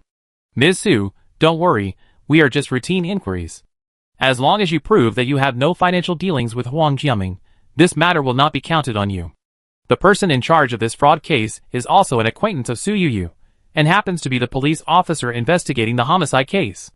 Su Yu nodded gently. "Don't worry, I have some entanglements with the Gu family, and I think it's normal for them to do this." Su Yu knew clearly who to settle accounts with. Chapter 168. Su Yu showed the police that she had no financial dealings with the murderer. Not only did she show her bank account flow over the past few days, she also asked Su Fang to play the recording. That day, after she realized that her cousin might be eavesdropping, she immediately asked Su Fang to record the conversation on her phone. After reading all the evidence, the police nodded and said, "Ms. Su, you are very well prepared. We can close the case directly." But Su Yu shook her head. "You close the case, and I will file a case." The police were stunned when they heard this. Su Yu continued, "Such unfounded suspicion makes me feel that my reputation has been greatly damaged. Officer, please give me a copy of the relevant materials for this case. My lawyer will handle the rest." After Su Yu got the materials, she handed them over to Feng Jing, the lawyer who had just arrived. After listening to the whole story, Feng Jing immediately understood Su Yu's thoughts and whispered, "Boss, I have a little sister who is now doing legal cases on the internet as a self-media. She is just short of cases. Can she use your case as a case?" Su Yu looked at Feng Jing deeply, and finally understood why her team charged a high fee. This person is indeed professional enough and understands what the employer is thinking. The Gu family is not short of money, but once this matter is exposed, the Gu family will definitely lose its reputation, and Gu Jianming and his wife care most about the reputation of the Gu family. Ordinary people can feel sorry for spending an extra 90 million, but the Gu family, which claims to be a wealthy family, cannot show this cowardice. It is not decent for the Gu family to go to the police station for 90 million. When Su Yu's lawyer's letter was delivered to the Gu family, no one in the Gu family took it seriously. Mrs. Gu held the lawyer's letter and laughed at Su Yu's naivety. This girl is doing it in a decent manner, but who in the circle takes the lawyer's letter seriously? I ignored the lawyer's letter. After a while, the court notice was delivered, and the Gu family paid some attention to it.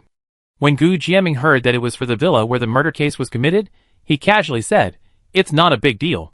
If Su Yu wants to sue, let her sue. The company's lawyer team will help you respond to the lawsuit." Gu Jianming rarely keeps his word. On the day of the lawsuit, he did send his own company's lawyer team to the scene.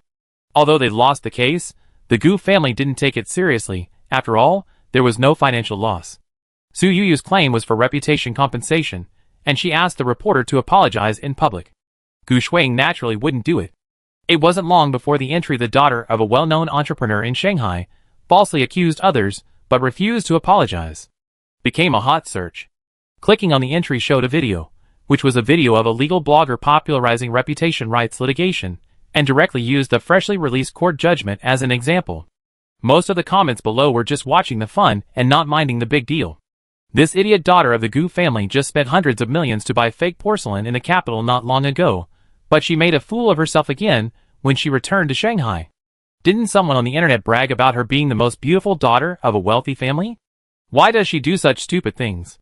This person is actually the biological sister of brother Xuanbai.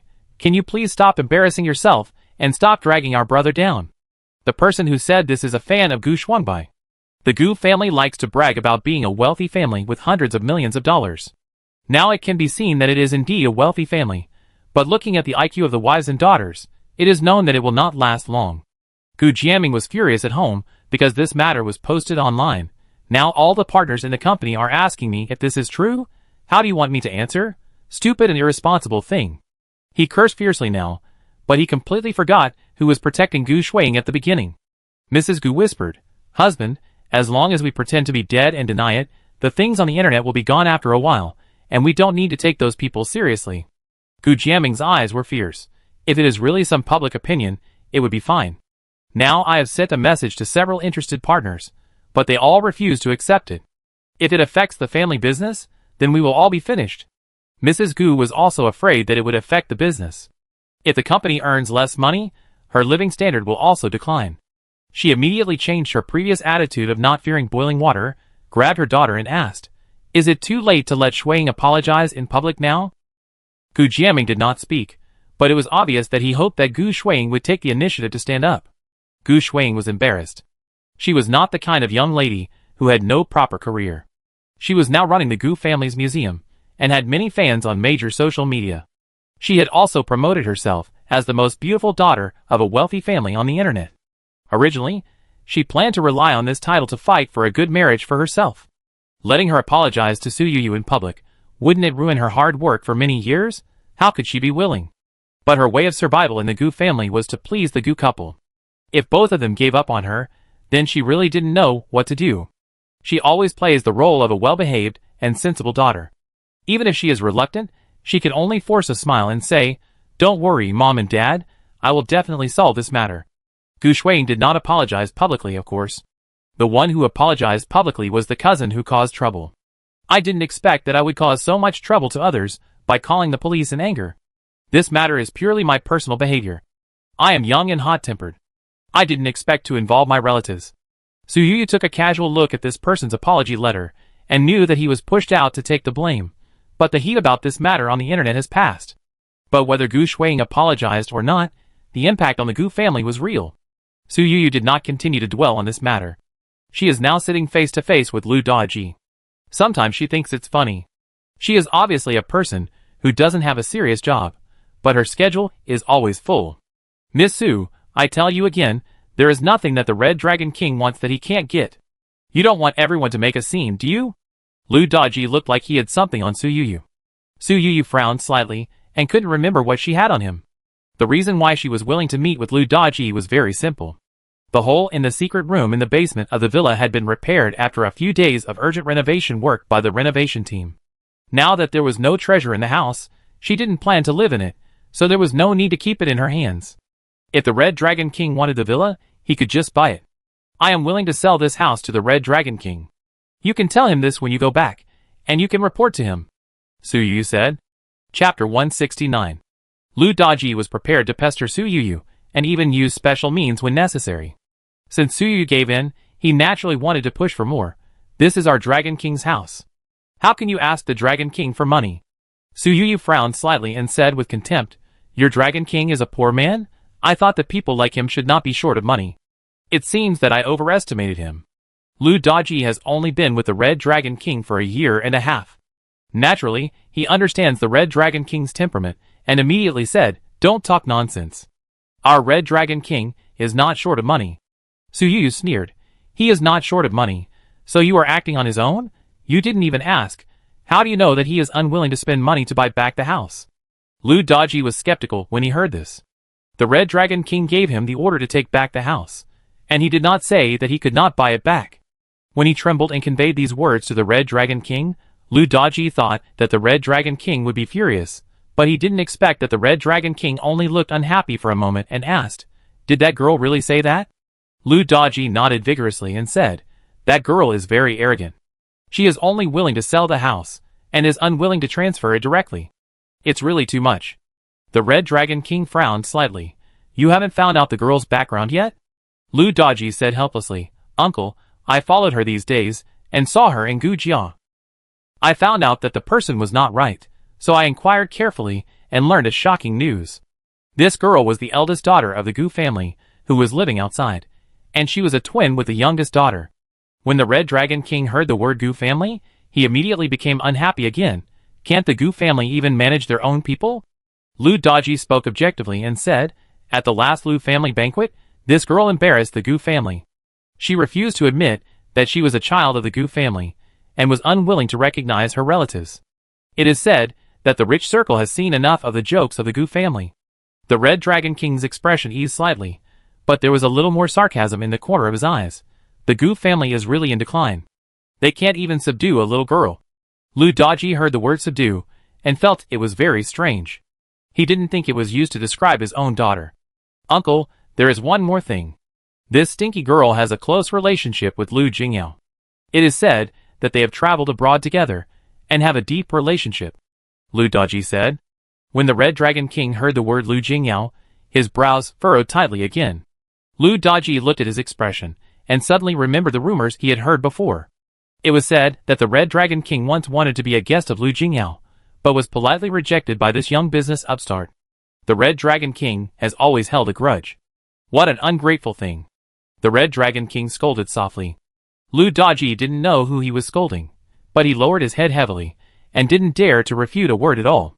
Go and tell the Gu family that they want to buy back the fake bottles in my hand. They are also the ones who caused the trouble of this house, and they must clean it up. Listening to the words of the Red Dragon King, Lu Daji was immediately embarrassed, but he also knew that he had to do it when he was ordered to do it. If he didn't do it, it would be his incompetence. You have failed to do your job twice in a row.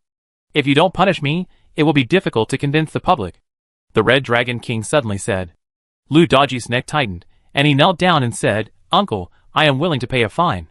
The Red Dragon King chuckled. Why are you kneeling? Get up quickly. How many times have I said that we are all a family? Although Lu Daji stood up, he didn't dare to relax at all. The Red Dragon King smiled and said, Your brother seems to be the child of your stepmother? Lu Daji's heart tightened, and he nodded slowly. The Red Dragon King said, Salaries in Myanmar are high now, so let's send him there to work. It will bring honor to our family. Lu Daji's face was pale. Myanmar was famous for fraud, and it would be difficult for him to come back intact. His brother, and he had a half-brother, and their relationship was average, but that didn't mean he wanted his brother to die. Since the Red Dragon King had told him everything, it meant that the matter was done, and now it was just a matter of following his procedures. The other party obviously didn't want to listen to his pleading, so he waved his hand and let him leave. After Lu Daji left the cold Buddhist temple, where the Red Dragon King usually stayed, he hurriedly took out his mobile phone to call home. The proud words of his stepmother came from the microphone. Daji, you have a good job with an annual income of 1 million, but you refuse to take your brother to eat meat with you no matter what you said. Now he doesn't need to rely on you. He has already boarded a plane to go abroad, and his annual salary is 2 million, which is higher than yours. Lu Daji's face was pale, and he didn't know when a layer of fine cold sweat had already appeared on his back. He knew that it was the Red Dragon King's warning to him. This time it was his half-brother who was not close to him, and next time it might be his sister or his children. The Gu family was so embarrassed because of Suyuyu, and they didn't expect that the Red Dragon King's trouble would actually fall on them. How can Suyuyu be so bold? She even dares to provoke the Red Dragon King. Mrs. Gu was so anxious that she cried out. She now realized that her biological daughter was not a soft persimmon. Anyone who wanted to take advantage of Suyuyu would definitely be hurt. Gu Jiaming said with a gloomy face. What is there for her to be afraid of? Hasn't she always been so bold? Gu Jiaming didn't dare to take his biological daughter lightly when she showed her edge several times. However, the task assigned by the Red Dragon King was to deal with Suyuyu, and he felt embarrassed. Husband, should we take the initiative to contact her? We just fell into a big trouble with her, and this time we must let her give us a profit, or let her transfer the house directly? She is not short of money anyway. Mrs. Gu asked deliberately. Gu Jiaming looked at his wife in surprise, thinking that after years of pampering, he had indeed raised a fool. Suyuyu had already torn her face with him, and even embarrassed them several times. Gu Jiaming did not expect to get back the villa worth over 100 million yuan by just talking. He didn't even dare to let his wife handle this matter. I will find someone else to talk to Su Yuyu about buying the house. Gu Jiaming did not plan to come forward himself, fearing that Su Yuyu would raise the price as soon as she saw him. Mrs. Gu said again, "The Red Dragon King is greedy, and we don't need to support him all the time." Gu Jiaming shook his head. How can the feelings of worship for many years be broken just like that? Gu Jiaming knew very well that he had not met the new backer yet, and he must not offend the old backer. "Husband, do you really not need my help? Should I go and teach the girl a lesson?" Mrs. Gu asked again. Gu Jiaming waved his hand.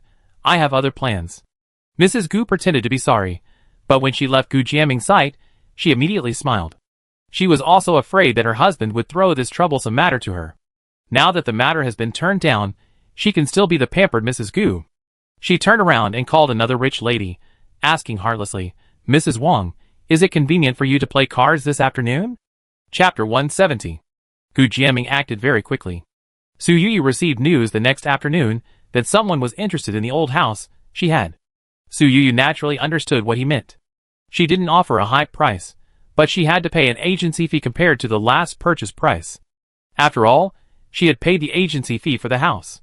She didn't expect to make money from the house, as long as she didn't lose money. "Miss Su, please make it cheaper," the other party said. Su Yuyu's attitude was also very firm. "If this price is unacceptable, I can sell it to a more suitable buyer, and you can also find a more suitable house." Su Yuyu's stubborn look made the other party speechless for a while. He said "excuse me," and hid aside with his mobile phone to make a call. The call lasted for a long time, and Su Yuyu didn't urge him. "Miss Su, we are willing to accept this price." The other party showed a very forced smile on his face. Su Yuyu cooperated very well to complete all the transfer work. She took another look at the name of the buyer. The real buyer did not appear from beginning to end. Only a name called Zhu Ailian was displayed. Su Yuyu could not tell whether this person was a man or a woman. The Red Dragon King's IOU of 30 million yuan had not been paid off, and Su Yuyu did not intend to care about it. After all, the debt was with the house, and she did not raise the price by 30 million yuan this time. Su Yuyu was relieved after selling the house, but she did not expect that there would be a follow-up to the house. Qian Run had gathered all the creditors together before going abroad and paid off the money at one time. Su Yuyu never thought that this was just what she thought was all creditors. A large group of creditors, who had never seen Su Yuyu, surrounded Su Yuyu. They all waved IOUs of considerable amount in their hands. Su Yuyu roughly calculated that this group of people had nearly 60 million yuan in total. Adding the money that Qian Run had paid off before, it was almost exactly equal to the original purchase price of the villa. Su Yuyu couldn't help but feel her scalp tingling. It was clearly her who cheated to get the amount of debt, but Qian Run's acting skills were superb. It seemed that he had anticipated this move and sorted the IOUs in advance, so he took out a box of carefully prepared IOUs under the surveillance of 2 bodyguards. He also relied on this move to get tens of millions and ran away. If Su Yuyu hadn't resold the house in time, she would have to pay the 60 million debt now. Congratulations to the host, who completed 2 unexpected bargains in just a few days and received a reward critical hit, an intermediate balance double card, upper limit of 10 billion. Su Yuyu, surprise. Su Yuyu took the primary balance doubling card last time, with an upper limit of 10 billion. At that time, 10 billion was directly added to her account. This time, because of the technical transaction with Lu Jingyao, she now has more than 10 billion in her account. She immediately received a message on her mobile phone. It was still an unfamiliar account, and 10 billion was directly deposited into her account. The 2 times of picking up bargains prompted by the system were obviously the 20 million yuan given by Professor Wu after providing clues to the murder case, and the timely sale of the house to avoid the 60 million yuan debt, which were all regarded as picking up bargains. "Miss Su, this is the IOU that Qian Run privately mortgaged with me back then. It's all real." A bald middle-aged man, with a big gold necklace and a full beard, almost put an IOU in Su Yuyu's eyes. Su Yuyu looked relaxed, as if she didn't care about the debt at all, and nodded casually. "It is indeed a real estate mortgage IOU, I know all these words." The bald man and other creditors were relieved when they heard this, and said, "Qian Run ran away, but the IOU went with the house. If the previous owner doesn't pay back the money, the new owner should pay it back. You are also a college student, you should understand this legal common sense." Su Yuyu continued to nod. The bald man completely relaxed and immediately put on a posture of asking for money. "He mortgaged it to me for 15 million. I know you are a man with great connections, so I won't ask you for more. Counting the 2 years, you should pay me 17 million including the principal and interest. This is not too much, right? Suyu calculated that the interest of 2 million for 2 years is about 5.8% interest per year, which does not constitute usury. It is reasonable to ask for interest. The creditor immediately said, for your dignity and for the livelihood of my brothers, you should pay the money as soon as possible. Suyu smiled and waved her hand. You also said that the debt follows the house, and the house is not mine now. The bald creditor immediately widened his eyes. Miss Su, I have inquired about it, don't lie. When you traded with Qianrun, so many eyes were watching, don't try to run away. Suyu's expression did not change, and she took out the house purchase contract signed the day before, as well as photos of various tax certificates for the contract transaction. I have sold the house.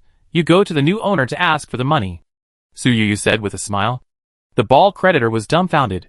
I checked the information at the housing authority, and the owner is still you. You checked it a few days ago, right? The transfer was completed yesterday, so it's normal that it hasn't been updated for a while. If you don't believe me, check it again in 2 days, and you will definitely find that the owner has changed, Suyu said with a smile. The bald man left with a group of creditors half believing and half doubting. Suyu looked at their backs as they left, and couldn't help thinking in her heart that Qianrun was smart, but he would fall into other people's traps, and he was stupid, but he kept everything in reserve. Because of Qianrun's tricks, these people didn't know each other in the past. He took a house worth hundreds of millions, and went to various private mortgages to borrow tens of millions each. Each mortgage wanted to swallow up the house worth hundreds of millions, so they were willing to lend him money. Everyone coveted the benefits that they didn't get, but in the end, they were cheated of their principal by Qianrun. Suyu was terrified. Setting up a scheme was scary, and using leverage to invest was also scary. She almost became a victim. After returning home, she carefully counted her gold bars again in the master bedroom, and then repeatedly checked her account balance with her mobile phone. Her money was safe and secure, and she felt at ease. After the house was successfully transferred, the Red Dragon King did not continue to stay in the temple as a homebody, but took a group of people out for a rare time. His car drove straight into the old house. He held a strange black compass in his hand. Outsiders could not help but feel cold at a glance. The Red Dragon King shook off the others and took his assistant to look at everything upstairs and downstairs, and then went into the basement. After arriving in the basement, the compass, which had been silent all the time, suddenly started to spin and pointed directly to the southeast corner of the basement. It should be here. The smile on the corner of the Red Dragon King's mouth just rose. Suddenly, the compass seemed to have unloaded all its strength and slowly stopped. Chapter 171. The Red Dragon King's face froze. Although the wooden floor had been laid back and even re-waxed by the careful renovation workers, the traces of renovation could still be seen on it. Could it be? The Red Dragon King's heart sank. He glanced at his deputy, who immediately summoned several young and strong brothers to come in, lift up these floors. After the wooden floor was lifted up, the freshly laid cement on the ground was exposed, with new and old traces interlaced on it. Obviously, it was not long ago that it was repaired. Smash it, use some force. The Red Dragon King was almost roaring. It was the first time that the people around him saw him lose his composure like this. Even his deputy was frightened by him. He didn't know how this floor had offended him. The younger brother in charge of smashing the floor thought to himself that the ground was the foundation, and there was nothing hidden under it. What's the point of smashing it? But he didn't expect that with one hammer, a hole would be smashed directly out. Under the scorching gaze of the Red Dragon King, the younger brother hit the underground secret room with a few hammers, and it was completely exposed. However, there were no boxes of gold in it now, and only rotten wood and various construction wastes were left. Jump down and look around. The Red Dragon King casually pointed a younger brother to go down. The younger brother looked around carefully and shook his head helplessly. Grandpa, there are no treasures under there, all of them are junk. The Red Dragon King's face was like a dark cloud, and he almost gritted his teeth. Suyu, you. He walked out of the basement with a dark face, and just as he walked into the yard, he saw a group of people waving IOUs and surrounding him. Pay back the money. It's only natural to pay back debts. The bald man, with a big gold chain, just shouted out, and saw that the person who appeared was the thin and ugly Red Dragon King, and the words he wanted to curse were immediately swallowed in his throat. The Red Dragon King glanced over.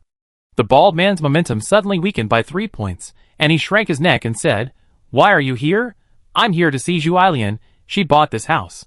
There are few people in this area who don't know the Red Dragon King. Although I haven't dealt with him too much, I know that he has deep connections with the rich and powerful, and he is well connected with both the white and black worlds, and even has overseas businesses. The last gangster who provoked the Red Dragon King was thrown abroad by the Red Dragon King before the official action, and there has been no news since then.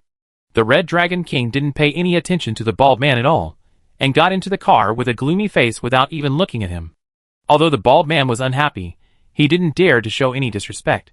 After the Red Dragon King left, he gathered other creditors and rushed over to surround the Red Dragon King's deputy. Masterly, the debt follows the house. Although the house has fallen into the hands of the Dragon King, the debt has not been eliminated. Some people begged. That's right, the Dragon King has a big family and a big business. He will definitely not owe us such a small debt. Some creditors tried to threaten. If you don't give us the money today, we will surround this place and not let you go out. The deputy of the Red Dragon King has been very respectable over the years. This is the first time he has encountered such a difficult situation. Everyone pushed and shoved, and the neat suit he wore became wrinkled. He could only say helplessly, "Stop for a while, don't be anxious, let's talk slowly." Suyuyu didn't know whether the Red Dragon King had paid back the money. After nearly a month of publicity, her Dream of Red Mansion's role audition just started today. The offline screening event was held in the event hall of a high-end hotel in Shanghai. Suyuyu only rented it for 5 days. Because of this 1-month offline audition, she planned to bring the judges to 6 major cities across the country in batches, so as to save the contestants from flying all over the country. Although anyone can sign up for this audition, those who can get the audition pass and come to the offline are all those who have gone through the preliminary screening. It can be said that the preliminary screening screens out 9 out of 10 people. The first round of screening is to submit photos on a special website. After the screening, the contestants can choose the time to go to the offline review. Today is the first day of offline screening. A total of 6 judges came, including Suyuyu, Professor Wu, Xia Ran, Ouyang, the company's chief stylist Wang Anna, and another judge who is a mobile judge. Whoever is free in the company will come. Today's mobile judge is Song Jibai. As soon as he came to the scene, he immediately caused screams from the contestants present. Song Jibai is now popular with the drama, and is the fastest rising male god. The contestants who came today felt that even if they did not advance to the next round, they were able to see the top streamer Song Jibai with their own eyes, which was a great profit. They like you so much, Xiao Song, you are really popular. Suyuyu joked with a smile. Song Jibai raised his lips slightly and asked Suyuyu seriously, "They like me, what about you, boss?" Song Jibai not only has an extremely superior facial contour, but also has a pair of extremely deep eyes. At this time, Suyuyu was stared at by him so seriously and attentively, and suddenly became a little flustered.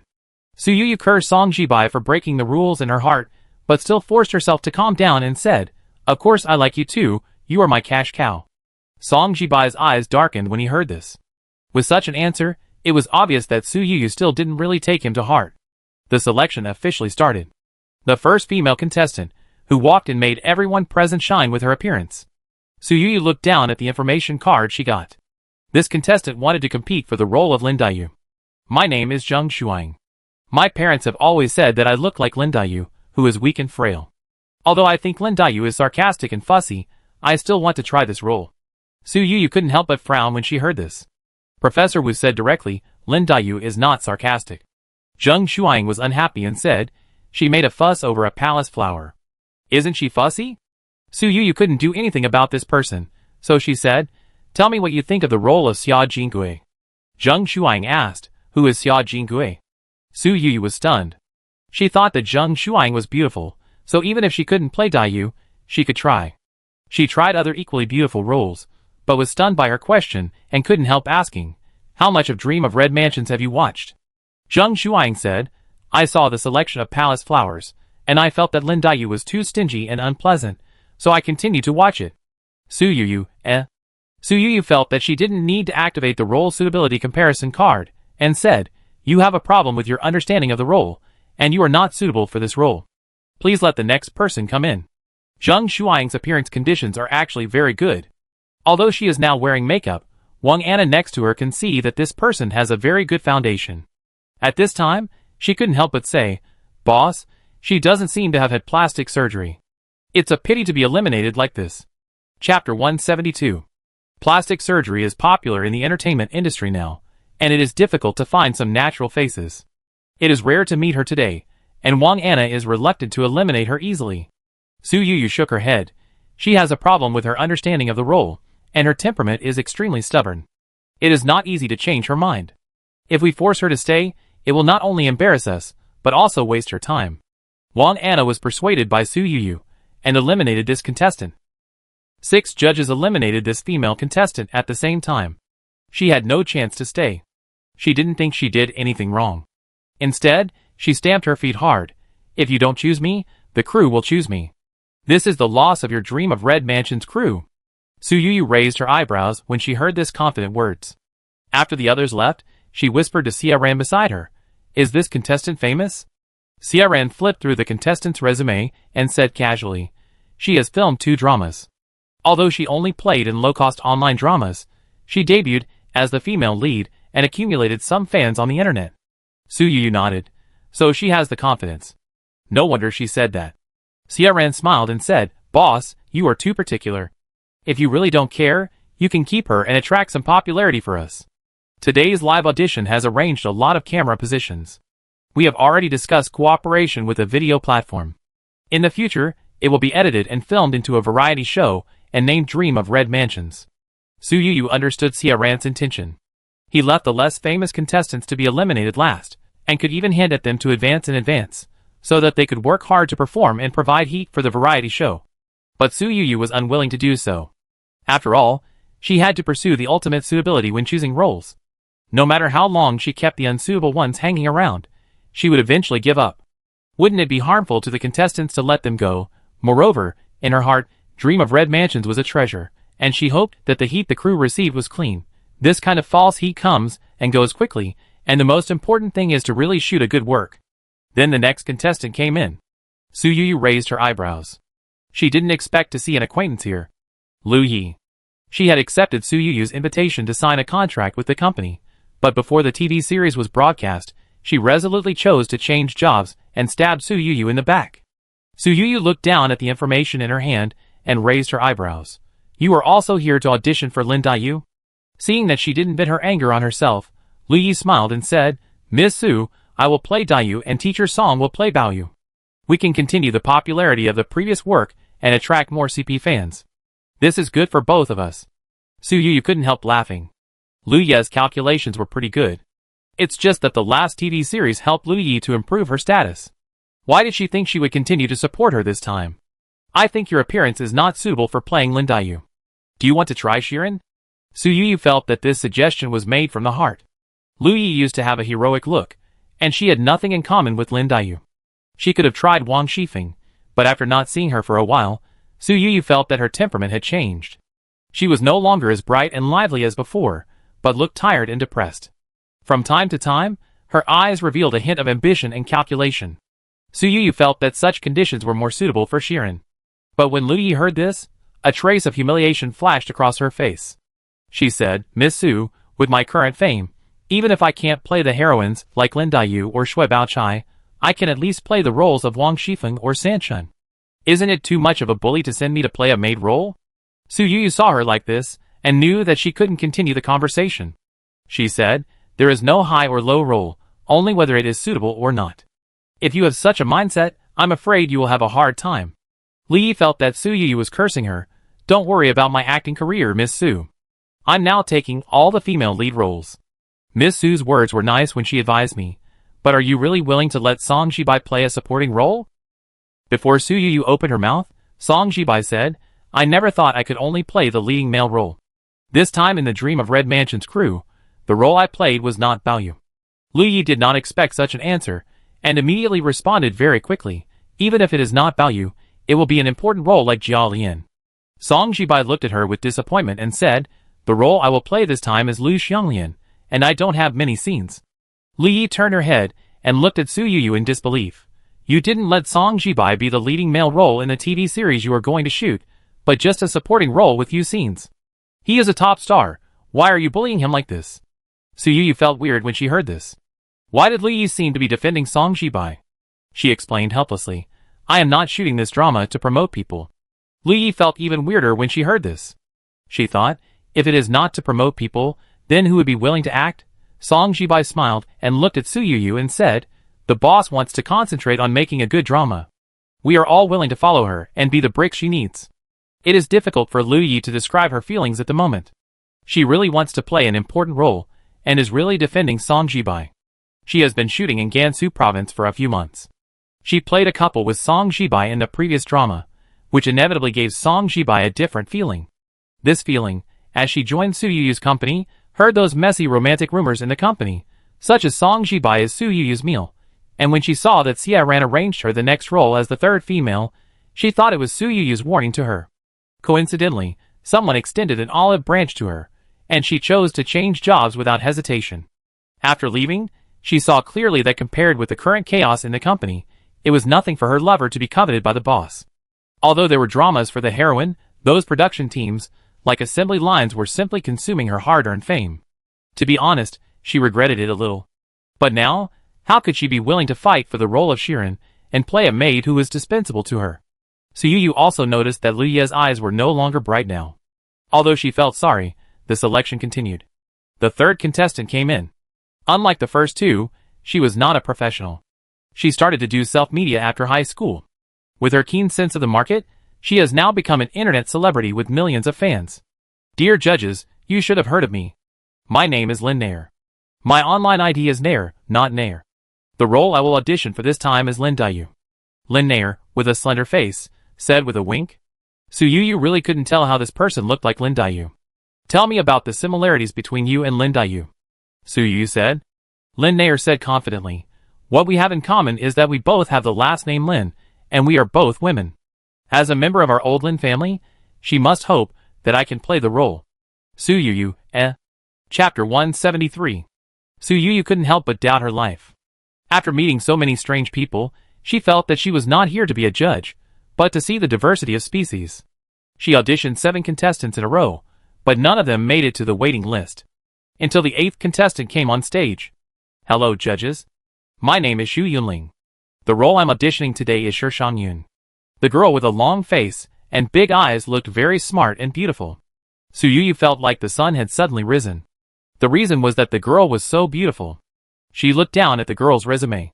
She was studying in a professional school, and was now a freshman at the Shanghai Theater Academy. She had no experience in filming TV dramas. Su Yu didn't let the girl start performing immediately, but looked at Professor Wu. Professor Wu has been studying Dream of Red Mansions for most of his life. It is well known to outsiders that he appreciates and loves Shi Shangyun the most. No one has more say in this role than him. Little girl, please tell me about your understanding of the role. Professor Wu said gently. Xu Yunling said, hello judges. I read Dream of Red Mansions, and felt that Shi Shangyun was open-minded and optimistic, heroic and yet cute. Seeing Xu Yunling talking freely, everyone couldn't help but nod. Compared with those inexplicable people in front, at least she had read the original work seriously. Ouyang asked Xu Yunling to try a play.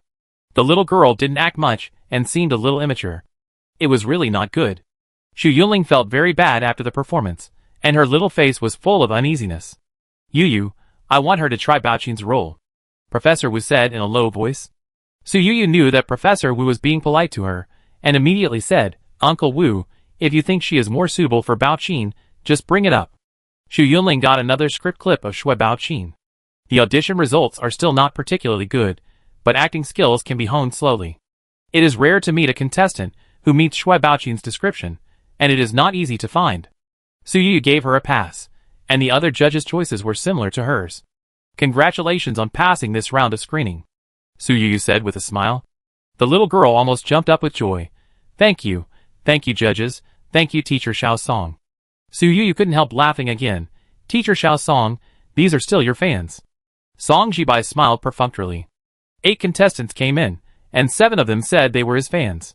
Several more contestants came in one after another, and Su Yu felt familiar when she saw them. They seemed to be either internet celebrities or actors who already had works. The actor who just finished the audition also had the title of Queen of Short Plays. She couldn't help asking Xia Ran. Xia Ran's explanation was quite reasonable. I asked people to put the famous contestants in front, so that our variety show would not be abandoned by the audience after watching for a few minutes. Su Yu had no objection to this arrangement. After all, Xia Ran was a businessman and always wanted to maximize profits. Do the contestants know about the variety show? Many of them are famous. I'm afraid they will make a fuss if they don't advance this time. Suyu said. Xiaoran nodded and said, in the invitation letter inviting them to the offline audition, I asked someone to explain this matter in bold and black fonts. Their coming here means they choose to accept this matter. Suyu breathed a sigh of relief after confirming that there was no dispute. But the video clips of the scene that day were leaked and immediately started to stir up trouble online. Whether it's Zheng Shuang or Lu Yi, neither of them is an unknown actor. They have accumulated a group of fans long ago. It is completely unacceptable for actors of this status to go to the audition and return empty-handed in the end. It's fine if my sister can't play Lin Daiyu, but they actually use Xiaohong to insult people. Don't these people know what our sister is like? That's right, my sister is as beautiful as a fairy, but they actually let her play Shiren? Is she wrong? Isn't Lin Daiyu a petty person? I think compared to Lin Daiyu, the one named Su on the jury is even more petty. Who is this Su? Why does she sit in the main seat of the jury at such a young age? Even director Ouyang and Song Jibai talk to her in a coaxing way. She sits in this position at such a young age. Who knows what tricks she has played? Although there are fans of several actors and internet celebrities who have made efforts, there are also some water armies who are trying their best to throw dirty water on Suyu. When this rhythm started, even Song Jibai's fans began to be confused and began to think that Suyu was dragging his brother down, and thought that his brother should play Jia Baoyu instead of Lu Xianglian.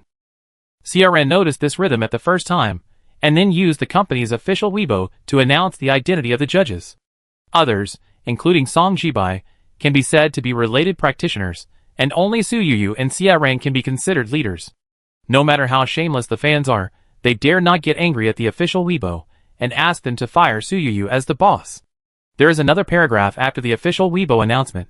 The company has a complete and clear plan for each artist, and the company's artists do not pursue the status of absolute protagonists, but do their best to do their job as actors and complete every suitable role. The implication is that the role of Lu Xianglian, in the eyes of the company, is highly compatible with Song Jibai. Song Jibai's Weibo also cooperated with the speech, releasing a video of his internal audition for the role. The role he wanted to play from the beginning was Lu Xianglian. During the whole incident, he talked about his understanding of the role, and his shining appearance was obviously voluntary, not forced by anyone. To be honest, I didn't think that Song Jibai, a top star, was so outstanding before, but now with this move, I suddenly feel that his pattern is indeed different from other young actors and actresses. Yes, now other traffic stars have begun to encourage fans to fight for the ranking since they joined the group, for fear that they will suffer losses. Song Jibai never does such a thing. In his eyes, there are only roles, not rankings. After the incident reached this point, the official media took the initiative to speak out and ended the farce with the sentence actors should compete for acting skills rather than competing for roles. In this way, the audition activity has entered the public eye again, and many people have flocked to the leisure short drama platform to watch the audition. On the one hand, they want to see whether the selection of roles is really objective and fair, and on the other hand, they also hope that the crew really wants to make a good film of Dream of Red Mansions. It is equivalent to attracting a lot of traffic attention before the TV series has even started filming. Suyu couldn't help but look at Xiaoran. Did you plan this a long time ago? Chapter 174. Xiaoran said helplessly, Boss, I'm not the real Zhuge Liang. How can I calculate everything? Suyu still looked at him with a suspicious look. Xiaoran said helplessly, I admit that I had a gambling element. The reason why I put these well-known actors and internet celebrities in the front was to make a good start. I didn't expect them to be more angry than I thought, otherwise there wouldn't be such a big public opinion on the internet. Suyu knew that he did have a plan, and she relaxed instead, and said, It's just that after doing this, the famous actors or internet celebrities are unwilling to audition. Xiaoran suddenly laughed and said, Boss, I never hinted that these celebrities would definitely choose them. Besides, fame has always been a double-edged sword. Most of the artists who have made a name for themselves have signed with agencies, and they may not be willing to calm down and understand the role. Little actors with no fame but potential can not only expand our company's artist pool, but also bring them opportunities to become famous. This is a win-win situation. Suyu was stunned when he heard this.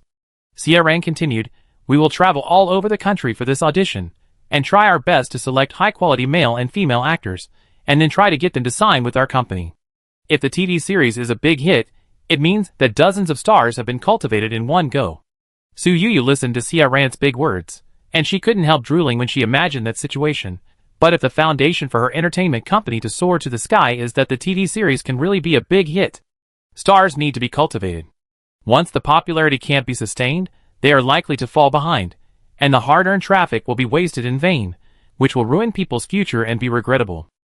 Since we plan to shoot this TV series seriously, let's shoot a masterpiece that has never been seen before, and will never be seen again. As for the subsequent training of artists, this is easy. Discover and train more excellent screenwriters and production teams. Anyway, you are not short of money. At most, you can start shooting more than a dozen at a time like the short drama at the beginning. Soo-Yu couldn't help but say, don't be too confident, TV dramas and short plays are completely different. If it were really that easy to discover and cultivate good production teams, the entertainment industry wouldn't be filled with so many shoddy products like it is now. CRN was very confident and said, there has never been a shortage of good production teams in the entertainment industry, but the current situation is that capital intervenes too much.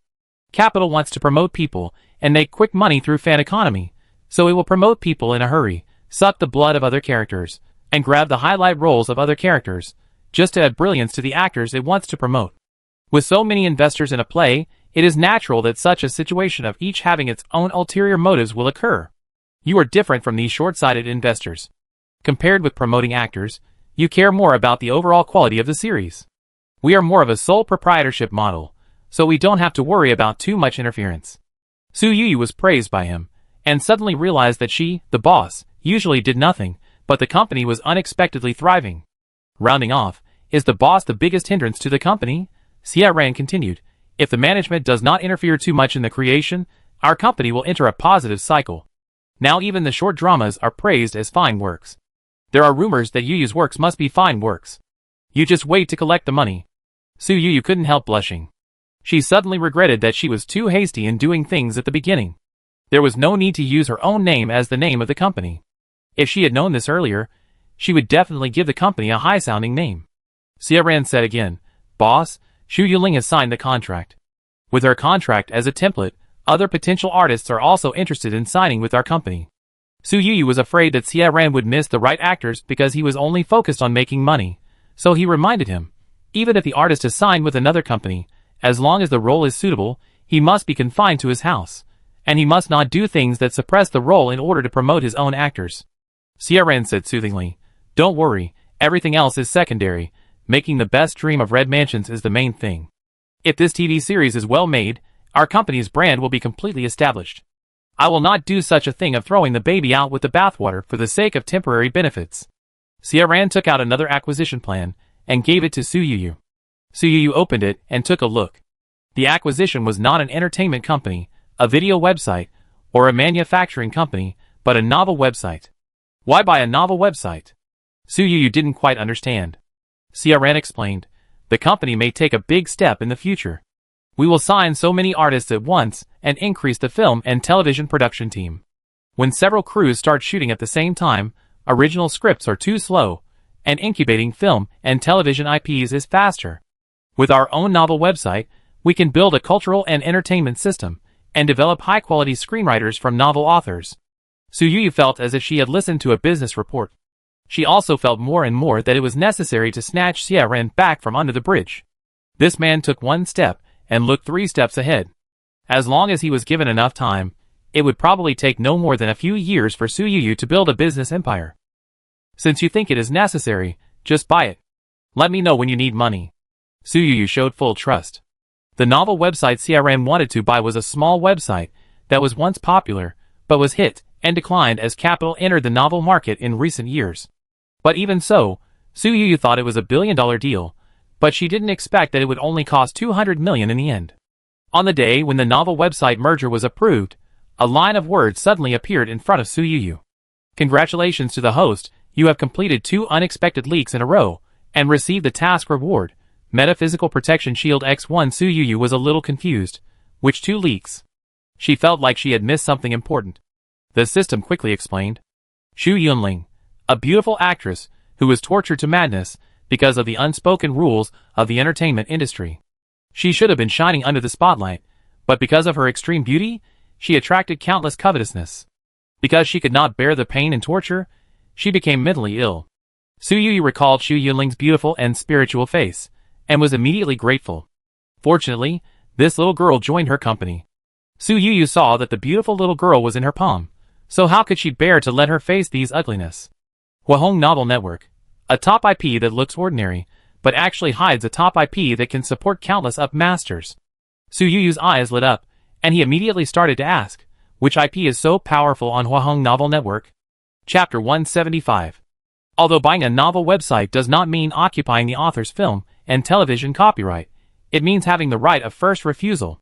The system seemed reluctant to let Su Yu get it for free, and the reply was only a cold line of words. Find it yourself. Su Yu was not angry when it saw that it was so arrogant, but asked curiously, Tom Bao, what is this metaphysical protective shield?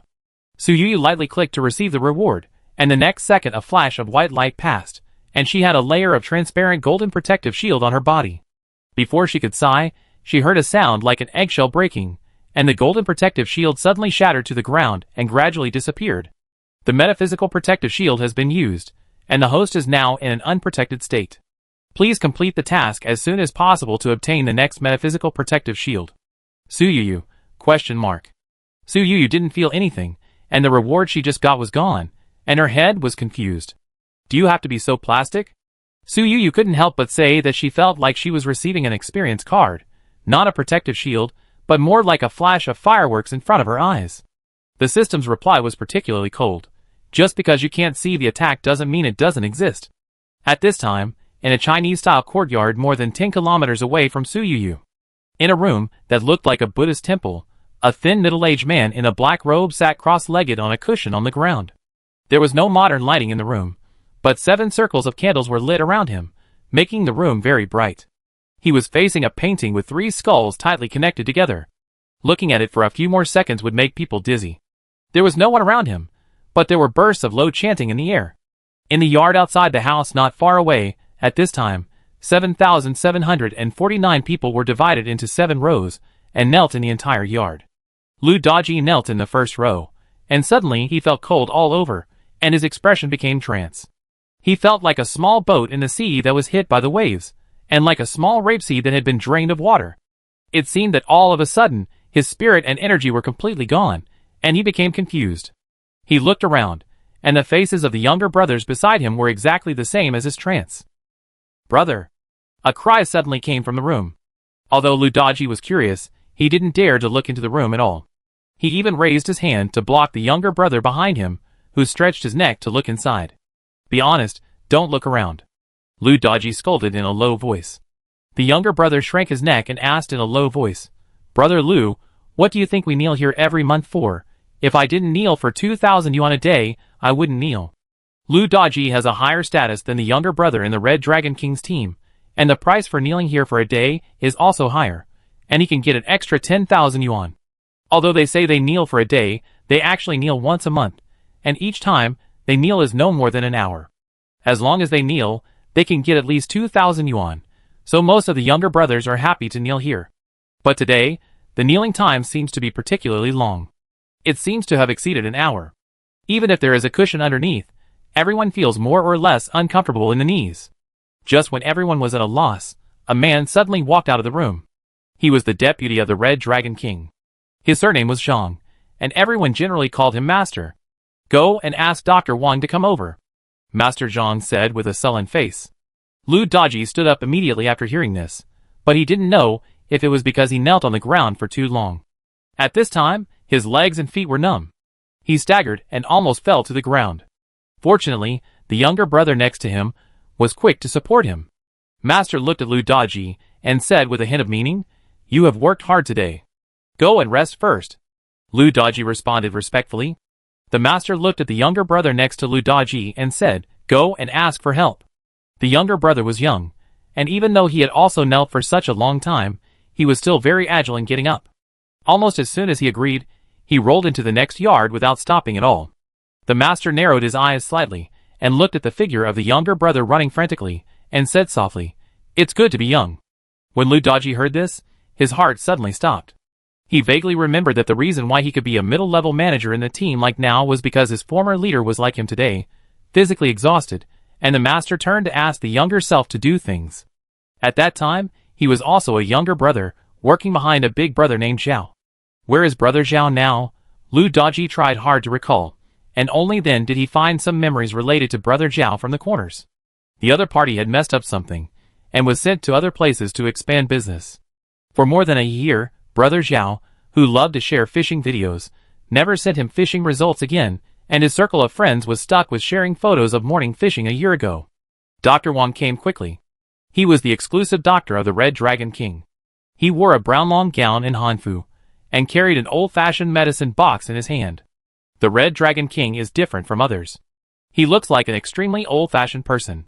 Whenever he is sick or uncomfortable, he will go to a Chinese doctor.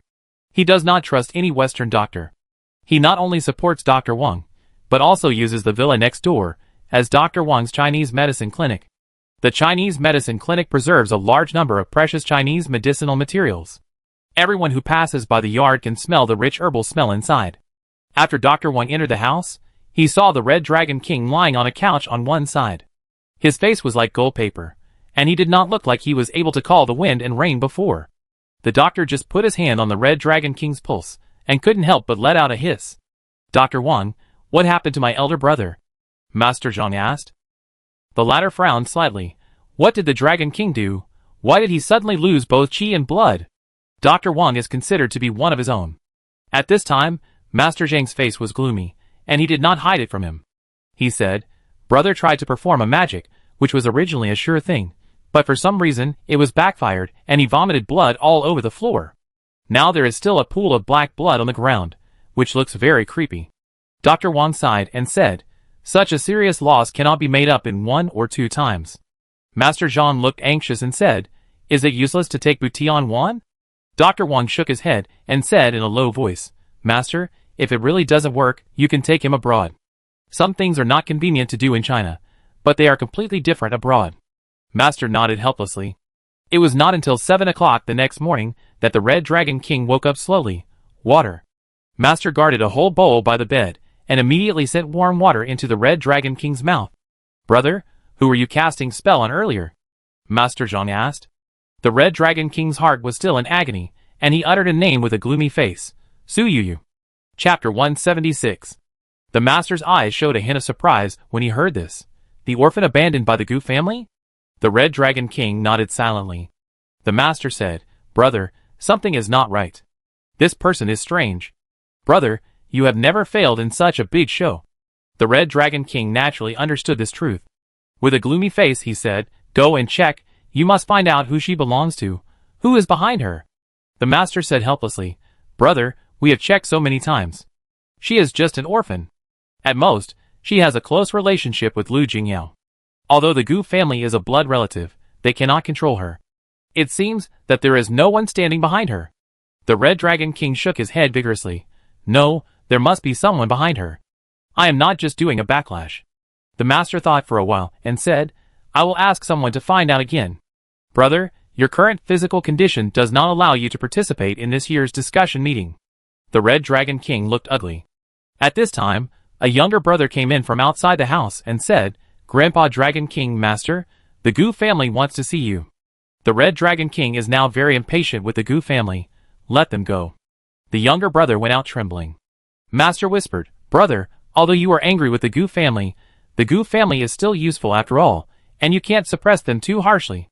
The Gu family has been unlucky for a while. First, the eldest son was seriously ill, and they finally coaxed the youngest son to donate bone marrow, but he turned around and bought fake porcelain at a sky-high price. One wave after another, the mother and daughter of the Gu family were provoked by Su Yuyu and entered a high-premium haunted house again. The Gu family bought a villa from Su Yuyu to please the Red Dragon King. Although it was the original price, they took on a debt of 60 million. They can only be thankful that this transaction is not known to outsiders, otherwise it will be a big joke in the circle of wealthy families.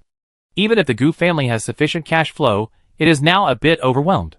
Gu Jiaming had a gloomy face at this time. He had spent more than 1 billion yuan during this period, but important projects were ruined. He had no choice but to run to the Red Dragon King to beg for a change of luck, but he was turned down. "Mr. Gu, Grandpa Dragon King has something important to do today. Please come back later," the younger brother explained. Gu Jiaming snorted coldly. They were all adults, so he certainly understood that there was nothing wrong. It was just that the other party didn't want to see him. "Dad, Yuji will be back soon. He will definitely bring back good news this time. Gu Fengchuan had just recovered, and his face was still abnormally pale. Gu Jiaming said, "What's the point of your brother coming back now? The Yunhe project is still lost." Gu Fengchuan immediately said, "Without Yunhe, there are other projects. As long as our family has a strong backer, we can continue to prosper." Gu Jiaming sighed and said, "I will come again in 2 days, and must see the Red Dragon King with my own eyes." Gu Fengchuan coughed lightly and said, "Dad, do you think that Yu Ji and Shuang are too close?" Gu Jiaming didn't think much about it, and patted Gu Fengchuan on the shoulder and said, "Fengchuan, you are the eldest son of the family.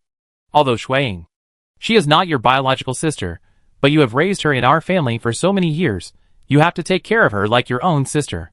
Gu Fengchuan immediately heard that his father had misunderstood, and hurriedly said, "Dad, I have no prejudice against Shuang. She has always been well-behaved and sensible, and in my heart she is just like my own sister." Gu Jiaming nodded gently, and said meaningfully, "The second child is rooted in the entertainment industry, and the third child is devoted to painting. In the future, our family will rely on you. You have to grow up as soon as possible to be a good helmsman of the family." Gu Fengchuan has been accepting this idea since he was a child. He knew that he would inherit the Gu family. When he heard this, his expression immediately moved. Su Yuyu is also a child of the family. Will you really not care about her in the future? Although Gu Fengchuan did not like Su Yuyu, and was even beaten and tortured by the sister, he took the initiative to mention her after he fell seriously ill. Gu Jiaming's face darkened when he heard the name, and he said viciously, "Don't mention this unfilial daughter to me. I don't have this daughter." Gu Fengchuan asked if she really married into the Lu family. Gu Jiaming said viciously, "There is no such possibility. She thought that if she was close to Lu Jingyao, she could become the young lady of the Lu family. There are so many women who want to marry into the Lu family. The Lu couple are more picky than anyone else. How could they accept her at that time?" When Gu Fengchuan heard his father say this, he realized that there was no possibility of reconciliation between the Gu family and Su Yuyu, and he stopped struggling immediately. "I will listen to my father. From now on, I will only have Shuang as a sister." Su Yuyu had no idea that she was cursed by her biological father behind her back. At this time, she had already boarded the plane to Luoyang.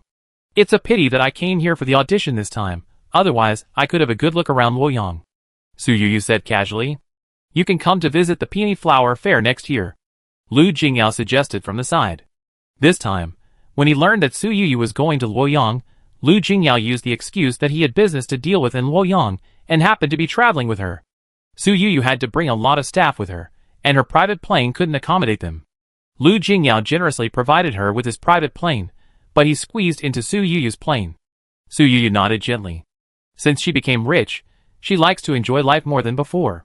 Ordinary people have to avoid traveling during the peak season, fearing that too many tourists will affect the experience, but rich people don't have this concern.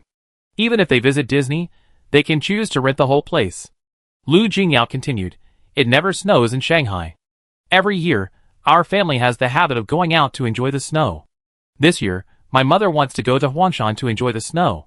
Su Yuyu was stunned when she heard this. She was from Huangshan, and Lu Jingyao took the initiative to mention this matter, which was naturally self-evident. "Let me know when you go, and I can be your tour guide at that time," Su Yuyu said with a smile. As the new year is coming, she has already decided to go home for the new year. Although she has severed ties with her blood relatives, she has a home. Her home is in Huangshan Orphanage. Lu Jingyao said, "I hope we didn't cause you any trouble." Su Yuyu shook her head, "That's my hometown.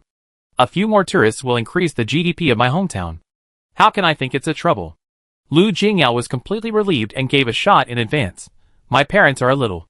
Lu Jingyao tried hard to think of adjectives, and finally said with a strange expression, "Lively."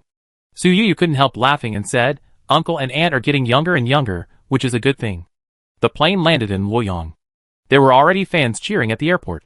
Su Yuyu frowned slightly as she looked at the long banner. Originally, Song Jibai was scheduled to come to Luoyang for the audition as a judge, but an actor in a drama crew got into trouble, so Song Jibai was asked to go over to help. The schedule was changed temporarily, but the fan club was forgotten to be notified. The fans who were waiting at the airport started screaming when they saw the plane landing, but after screaming for a long time, they saw Su Yuyu and Ouyang, but not the real person. "Ms. Su, where is Teacher Song?" A big fan stopped Su Yuyu and asked. Chapter 177. Su Yuyu was helpless in the face of this situation. Ouyang beside him immediately explained. Xiao Song joined the group temporarily and forgot to change his schedule. I'm sorry that you made a wasted trip. Xia Ren did not accompany Luo Yang this time. Ouyang rarely interacted with fans. At this time, he was only concerned with apologizing and did not notice the instantly deflated faces of a group of fans. A few young fans who looked like high school students had tears in their eyes when they heard this. I saved money for a long time to buy a gift to see him. I really want to see him very much. Su Yuyu and Su Fang gave a few instructions, and soon several buses were dispatched. They also called Song Jibai's assistant on the side. Children, let's get on the bus first. The boss will treat everyone to lunch. She told Teacher Song that she can video chat with everyone at noon when Teacher Song is resting. The staff member said. Originally, several fans wanted to leave, but they were suddenly enlightened when they heard this. I was quite angry at first, but they called me a kid. A fan whispered. A group of people got on the bus and drove all the way to the Marriott Hotel in the center of Luoyang. Su Yuyu asked people to register the fans' delivery addresses and explained. The company was not well prepared this time. Some of Song's peripheral products will be sent to you by mail. Ah! Boss, you are a good person. You invited us to dinner and gave us gifts. I want to be your fan. A little fan shouted. Su Yuyu smiled and waved her hand. Don't be like this, just be a fan of Xiao Song and thank you. After lunch, Su Yuyu arranged to use the hotel's screen projection to let fans and Song Jibai meet via video. Children, good afternoon, I am Song Jibai. Song Jibai's face was projected on the screen. Even though they knew they were still far away, the fans at the scene were still excited and tears welled up in their eyes. It's Teacher Song. Brother Jibai is so handsome. Su Yuyu asked someone to control the atmosphere on the side. Although the entire video meeting lasted only 20 minutes, the fans were very tactful and did not ask any embarrassing questions. When the meeting was over, Su Yuyu asked someone to distribute gifts to the fans. She asked the staff to prepare them temporarily. There was a cup of milk tea in a small paper bag, as well as small gifts such as chocolate and hand cream. I thought it was enough to mail the gift, but I didn't expect there would be a gift. A little fan was moved to tears. There were also fans who had cheered for other stars at the airport. This time, the support was not arranged by the company, but a spontaneous act of the fans. They didn't care if they thought they were unlucky because they didn't meet the real star, but they didn't expect Su Yuyu to take it so seriously.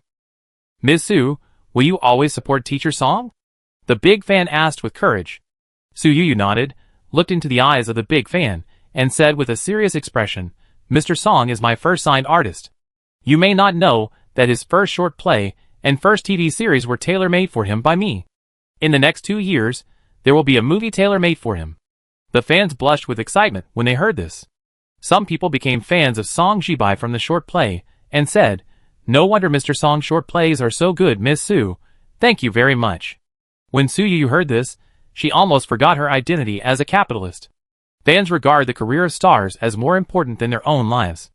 Although she does not understand, she expresses respect. The company and Mr. Song have the same career plan. We let Mr. Song take the most suitable roles and ensure that every time he participates in a performance, it is an effective performance. Please believe in the company and Mr. Song. We will never let you down. The fans were moved to tears. For career fans, nothing is more exciting than meeting a real person who is willing to work hard. Without rehearsal, the fans suddenly shouted to Su Yuyu in unison, Thank you, boss. Su Yuyu saw that they also changed their names, and she was immediately in tears and laughed, saying, I should thank you for supporting Teacher Song. She asked the previously rented bus to send the fans home, and this incident was also on the hot search that day. Hashtag I didn't pick up the person, but it seemed like I did hashtag. Su Yuyu clicked on this hot search entry, which was a video posted by a fan, who filmed the video from the airport to the hotel and connected with Song Jibai, and finally showed a bag of small gifts in his hand. Not only these gifts, but also Teacher Song's celebrity peripherals were mailed from Shanghai. Teacher Song is so gentle, and Boss Su is also super sincere. I really want to be a fan of Song Jibai for life. This statement was supported by many fans of Song Jibai, but it also attracted many haters. It's obvious that Song Jibai stood up his fans, but you guys praised him so much. You are really easy to please. Everyone in the circle knows that Song Jibai is Su Yuyu's forbidden love. It's fine if you don't get jealous of the real sister-in-law, but you are still so moved. Maybe these two are hiding in the same bed and laughing right now. Song Jibai has been the leading actor since he entered the circle. He must have been secretly exploited by Su Yuyu. A grown man hanging out with a rich woman, disgusting. Song Jibai's fans were furious when they heard this. Boss Su has a good eye for talent. They are not what you think. But the black fans are not weak in fighting power. If it weren't for the hidden rules, who can be the absolute male lead right after debut? Or is it tailor-made? Is Song Jibai her father? Does she worship him like this? Song Jibai's fans clicked on the black fans' homepage and laughed in anger. No wonder these people chased Song Jibai relentlessly. It turned out that they were all fans of the rival. Rivals in the entertainment industry are always easy to come by, such as Song Jibai and Gu Shuangbai. The two had never met, nor competed for the same role, but because of an endorsement, the fans quarreled more and more, and finally both of them were labeled as rivals. The cause was a high-end watch, which had been in contact with Gu Shuangbai's studio, and vaguely intended to sign an endorsement. It happened that Song Jibai's TV series became a hit, and it became a phenomenal top star. The brand quickly abandoned Gu Shuangbai, who had been in contact for a long time, and signed an official announcement with Song Jibai in the shortest time. This immediately annoyed Gu Shuangbai's fans, who chased Song Jibai and scolded him, and a feud was formed. Song Jibai's fans naturally would not let their real owner be scolded in vain, and scolded him back on the spot. If we really compare the hidden rules, who can compare with Gu Shuangbai? As soon as he debuted, he was the male lead of a TV series produced by a famous director. He played whatever genre became popular. His desire to be popular was written on his face. But it's a pity that he is still half dead. Song Jibai's fans scolded. Gu Shuangbai's fans were not happy, and immediately listed his achievements to prove that their brother is the real top star. Song Jibai's fans are also very powerful. No matter how many roles your brother plays, he can't change his nature of being a bad actor. Whatever director's son shoots is a hit, but it's a dud when he meets Gu Shuangbai. The first movie box office was 2 billion, and the sequel with Gu Shuangbai only had a box office of 1 billion. Using the control variable method, we can know who is dragging his feet. Sister, why did you forget about the gay drama? Others became popular by shooting gay dramas, and Gu Shuangbai also shot it, but he posted a message to ban gay dramas as soon as he got excited. He is really a bad actor. Gu Shuangbai's fans were so angry that they broke down on the spot. But something even more frustrating happened. Another new entry landed on the hot search. Hashtag I received the call, but it seems like I didn't hashtag. Su Yuyu looked at this hot search entry, which was a mirror image of Song Jibai's, and clicked on it immediately. She couldn't help but raise her eyebrows after taking a look. Chapter 178. Su Yuyu finally understood the value of the 4 words. Chosen by heaven. Song Jibai was on the hot search, and Su Yuyu's cheap second brother Gu Shuangbai immediately accompanied him on the hot search. However, unlike Song Jibai's state of pampering fans and consolidating fans, Gu Shuangbai's side was purely black hot search. Also, fans picked up the airport to support him. But the difference was that Gu Shuangbai really showed up at the airport, but from a long distance, a young woman in a simple pink suit was seen walking beside him with a walkie-talkie. Su Yuyu saw in the video that when the young woman appeared on the screen, she was originally very close to Gu Shuangbai. She frowned immediately when she saw the fan filming from a distance, and a hint of disgust flashed in her eyes. Then, after holding the walkie-talkie and saying a few words, several tall bodyguards in black immediately showed a guarding state for the two of them, blocking the fans from a distance. At this time, Gu Shuangbai's fans were no longer concerned about attacking Song Jibai's fans. They were busy controlling the comments under Gu Shuangbai's Weibo. If it was just the bodyguards blocking the fans and not interacting with them, it would not be a big deal. However, in this video, as the fans and the star got closer and closer, the young woman's words were clearly recorded, "Push them away." It's really annoying to always block the way. When the video was about to end, the camera suddenly shook violently, and there were bursts of exclamations from young girls. Su Yuyu knew this young woman. She was Gu Shuangbai's agent Wu Yu, and also the future second sister-in-law of the Gu family. Calculating the time, at this point, the two should have confirmed their relationship in private. Wu Yu was very jealous. In the previous life, because Su Yuyu was nominally just an adopted daughter of the Gu family, Gu Shuang messed around and made Wu Yu misunderstand the relationship between Su Yuyu and Gu Shuangbai. Gu Shuangbai also doted on Gu Shuang and did not explain from beginning to end, allowing Wu Yu to torment Su Yuyu. At that time, Wu Yu spent all her energy on Su Yuyu, and she didn't get jealous of her fans at all, which made them seem very harmonious. When Su Yuyu thought of this, her face suddenly turned ugly. She realized later that Gu Shuangbai did it on purpose.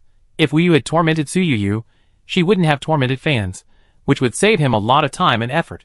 As for what Su Yu thought, Gu Xuanbai didn't care. Su Yu almost forced herself not to think about the bad things in her previous life, and kept telling herself that everything was over. She turned her mind back, and glanced at the comment area. It was terrible to see that Wu Yu had really caused a big disaster this time. At the end of the video, the bodyguard was ordered to push the fans away. The bodyguard didn't control the strength, and a small fan was pushed and sprained his foot, and a big fan fell down. This big fan is not an ordinary fan, but a fan of Gu Xuanbai's first TV series. Although she is not a rich woman fan, she is a data fan. She is the first to control comments and fight against black things. She is also an important figure in Gu Xuanbai's fan station. At this time, it was the big fans who took the lead in rushing to Gu Xuanbai, questioning why Gu Xuanbai indulged Wu Yu so much, and questioning whether the airport pickup incident was Gu Xuanbai's original intention. Su Yu couldn't help shaking her head, thinking that either she should not announce the itinerary and not let people pick her up at the airport, or she should cooperate with the business. But the in-laws wanted both. They hoped that Gu Xuanbai would have the status of a top star, but they were tired of fans delaying their love, which led to the current situation. Gu Xuanbai and Wu Yu probably didn't take it seriously at first, but as more and more fans came out, most of these fans were bullied by Wu Yu at various offline events, and there were even various videos or photos to prove it.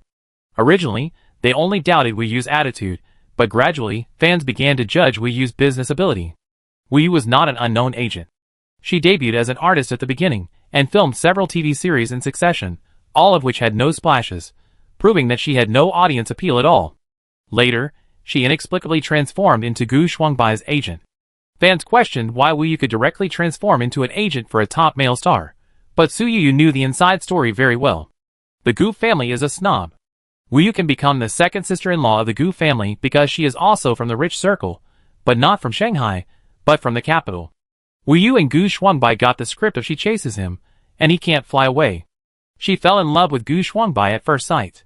The cost of trial and error in life is low for a young lady. Whether she is an actor or an agent, it is just to get closer to Gu Xuanbai. Gu Xuanbai's agency is controlled by the Wu family. As a young lady, she has a lot of resources. As long as she says hello, she can equip Gu Xuanbai with the best team. But no matter how many resources a young lady has, she can't stand her poor vision. This year, Gu Xuanbai appeared in 3 TV series. They are all male lead dramas, but they are all ineffective performances. The CP cannot be hyped up. The online broadcast volume and ratings are very poor. One of the dramas even set a record of being cut off by the TV station halfway through the broadcast. Now some people have been mocking Gu Xuanbai as poison in the drama circle, and Wu Yu, who insisted on taking on these 3 dramas, has naturally become the target of fans' criticism. Su Yu looked at the increasingly fierce criticism of Wu Yu in the comment area, and wondered if Gu Xuanbai would be willing to push his girlfriend out. In a large flat on the top floor of a high-end community in the capital, Wu Yu was losing her temper at this time, raising her hand and smashing everything she could get on the ground. Why should I apologize? I didn't do anything wrong. Gu Xuanbai listened to the sharp sound of porcelain falling to the ground, frowned slightly, and a hint of impatience flashed in his eyes. He glanced at the ordinary-looking and slightly plump female assistant beside him. The female assistant approached Wu Yu with a bitter face and coaxed her in a familiar way. "Sister Wu Yu, I understand your feelings. I also think that the fans are too much, but there is no way. Brother Gu also relies on fans for a living. Brother Gu values you the most, and you care about him the most, right?" Wu Yu raised her hand and pushed the female assistant. "You are playing with a child." The female assistant staggered, and then barely stabilized her body. She felt a dull pain in her ankle, but she didn't dare to show it. Although she was nominally one of Gu Xuanbai's assistants, in fact, most of the time she mainly served Wu Yu. Gu Xuanbai had 3 assistants, all of whom were young girls, but the other 2 with pretty faces were driven away by Wu Yu, and 2 male assistants were replaced. The female assistant was afraid that she would also be driven away, so she didn't dare to look at Gu Xuanbai for a while. At this time, she laughed dryly and continued to coax. "Sister Wu Yu, I didn't coax you. Look at my mobile phone memo, it's all your hobbies. If it weren't for Brother Gu telling me, how could I know so much? Brother Gu really cares about you, and is afraid that I can't serve you well." Wu Yu glanced at the female assistant's memo, which was indeed densely packed with notes. She didn't know that these were all summarized by the female assistant herself. She turned her head, and looked at Gu Xuanbai sweetly. Gu Xuanbai felt that the time was almost right, so he took the opportunity to say, Yeah, no matter what outsiders say, in my heart, you will always be the best. Wu Yu's expression eased. Gu Shuangbai continued to strike while the iron was hot. I am the second in the family. My parents value my eldest brother, and favor my third brother and youngest sister. They used to think that I couldn't make a career. It was not easy for me to make a name for myself in the entertainment industry. But now that you have a conflict with your fans, why don't I just quit the industry and concentrate on accompanying you? Chapter 179. Before Wu Yu opened her mouth, the female assistant beside her knew that it was her turn to act. She said with an extremely exaggerated expression, Brother Gu, how can you say such a thing? You told me yesterday that you would propose to Sister Wu Yu after you won the Best Actor award. You said that you felt that you could not give Sister Wu Yu a better future now. If you quit the circle, what would happen to your future? Gu Shuangbai shook his head in cooperation. Xiao Fang, don't say that. Nothing is more important than Yaya's mood. Wu Yu was confused by the two people and immediately said, Shuangbai, don't say anything about quitting the circle. I'd like to see you shining on the stage. Gu Shuangbai's eyes were full of tenderness, and he said, For me, no matter how shining the stage is, it is not as good as you being by my side. The female assistant acted as a qualified atmosphere group and acted as if she was extremely moved. Wu Yu had already made up her mind and said, Isn't it just to apologize to the fans? I'm willing to do anything for you. Gu Shuangbai was relieved to hear this, thinking that it was worth it for her to put so much effort into the scene, but she still pretended to be touched. I still feel that you are too wronged. Wu Yu said, As long as you have me in your heart, it is more important than anything else. She was satisfied to see the envy on the face of the female assistant next to her, and felt that she was simply the happiest woman in the world. Suddenly, she seemed to have thought of something and said, If the fans don't let me be your agent, then I just be the person in charge of the company. Song Jibai's female boss, Xin Yuyu, is she popular on the internet? I can be like her. Gu Shuangbai corrected, It's not Xin Yuyu, it's Su Yuyu. Wu Yu's eyes suddenly narrowed dangerously. Shuangbai, how do you remember it so clearly? Gu Shuangbai, How can my sister not know? She is indeed very beautiful, and you seem to pay special attention to her. Wu Yu stared at Gu Shuangbai without a single mistake. Thanks to the Lu family dinner, the Gu family's bottom line was half exposed, and now there is no need to deliberately hide it. Gu Shuangbai waved his hand to let assistant Xiao Fang go out first, and then lowered his voice and said, This is a family scandal, but you will marry me sooner or later, so it doesn't matter if I tell you. Wu Yu raised her hand and hit him, and said coquettishly, I haven't agreed to marry you yet. I won't pay attention to you without a grand proposal ceremony. Gu Shuangbai took her into his arms, and said casually, Don't worry, I will definitely give you the most luxurious proposal ceremony. Wu Yu was satisfied, and grabbed Gu Shuangbai's hand and asked, You haven't told me about Su Yuyu yet, what scandal did she do? Gu Shuangbai. Without correcting the maliciousness in Wu Yu's words, he sighed and said, Su Yuyu may be my biological sister. She and Shuang are twins. They were stolen when they were born. She has a problem with her family, and is unwilling to recognize her, which breaks her parents' hearts. Wu Yu said, She really doesn't know what's good for her. But for a girl from a grassroots background like this to become the boss of an entertainment company, she must have paid a lot. Gu Shuangbai didn't care how Su Yuyu got her money. As a biological brother, he accepted Wu Yu's slightly slanderous remarks. Mom and Dad are also afraid that she will ruin their reputation, so now they just pretend that they don't have this daughter. Wu Yu immediately said, Uncle and Aunt are right to think so. My father regretted recognizing the illegitimate daughter. He was messing around outside all day long, and she made him lose face.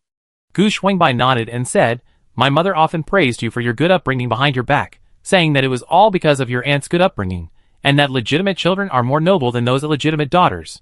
Wu Yu raised her head proudly, and suddenly said, Su Yuyu is unwilling to recognize her relatives. It must be because she is resentful. No wonder she wants to support Song Jibai to snatch your resources. Since she is unkind, then we are unrighteous, and we must not let her have an easy life. Gu Shuangbai's eyes lit up, but he still said, If she is sensible and willing to admit her mistake to her family, we will definitely not want to embarrass her. Su Yuyu received the Weibo push at night. Seeing that Gu Shuangbai was losing fans, Wu Yu posted an apology on Weibo. The general idea was that she was rude to fans because of her busy work and irritability, and hoped to get fans' understanding. Later, she said that she would resign as Gu Shuangbai's agent because of her job transfer. Gu Shuangbai's fans immediately started to celebrate, and the rich woman's fans held a lottery on Weibo, which seemed to be a feast for the eyes. The fans are really easy to please. Those who had previously clamored to stop being fans now stopped saying so and started to post handsome photos of Gu Shuangbai, looking like they were living a peaceful life.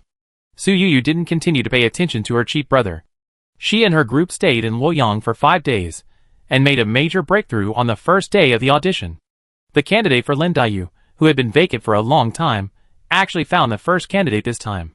This candidate for Lin Daiyu, if we only talk about her nose and mouth, is not particularly good looking, but her facial features are combined together, which makes people's eyes light up.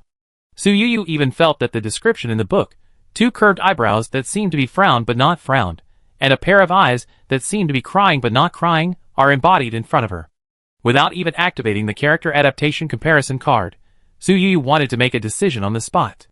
Professor Wu was also very excited. He swept away the fatigue of rushing on the road and slapped his thigh excitedly and said, "It's just that Daiyu walked out of the book." The little girl blinked her eyes, and a hint of ignorance appeared on her face.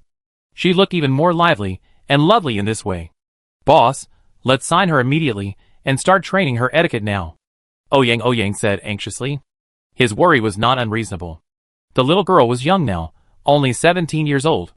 He was afraid that if she was delayed for a long time, she would suddenly grow up and lose the Daiyu temperament on her body. Su Yuyu would not miss such a good seedling, and offered the best conditions to sign the contract on the spot. The little girl came with her parents, and her mother was even more excited than her. "Boss, I am a fan of Teacher Xiao Song, and you are Teacher Xiao Song's boss. You will definitely not treat my daughter badly. We are willing to sign the contract." Su Yuyu did not expect Song Jibai to have so many fans, to the point where he was popular with men, women, young and old. The child's father muttered in a low voice, "Will filming delay her studies?" The child's mother slapped him and said, "My daughter is going to be a big star. Isn't it better to earn a little money than to go to college and work for a lifetime? Why are you so short-sighted? The entertainment industry is a mess, and my daughter is so beautiful." The child's father was still not happy. Su Yuyu immediately said, "I plan to train the little girl like Song Jibai. If you parents are worried, you can stay with the little girl. The company is willing to hire you at the assistant salary. As for academic matters, the company is willing to pay for a one-on-one tutor to ensure that she will not fall behind in her studies."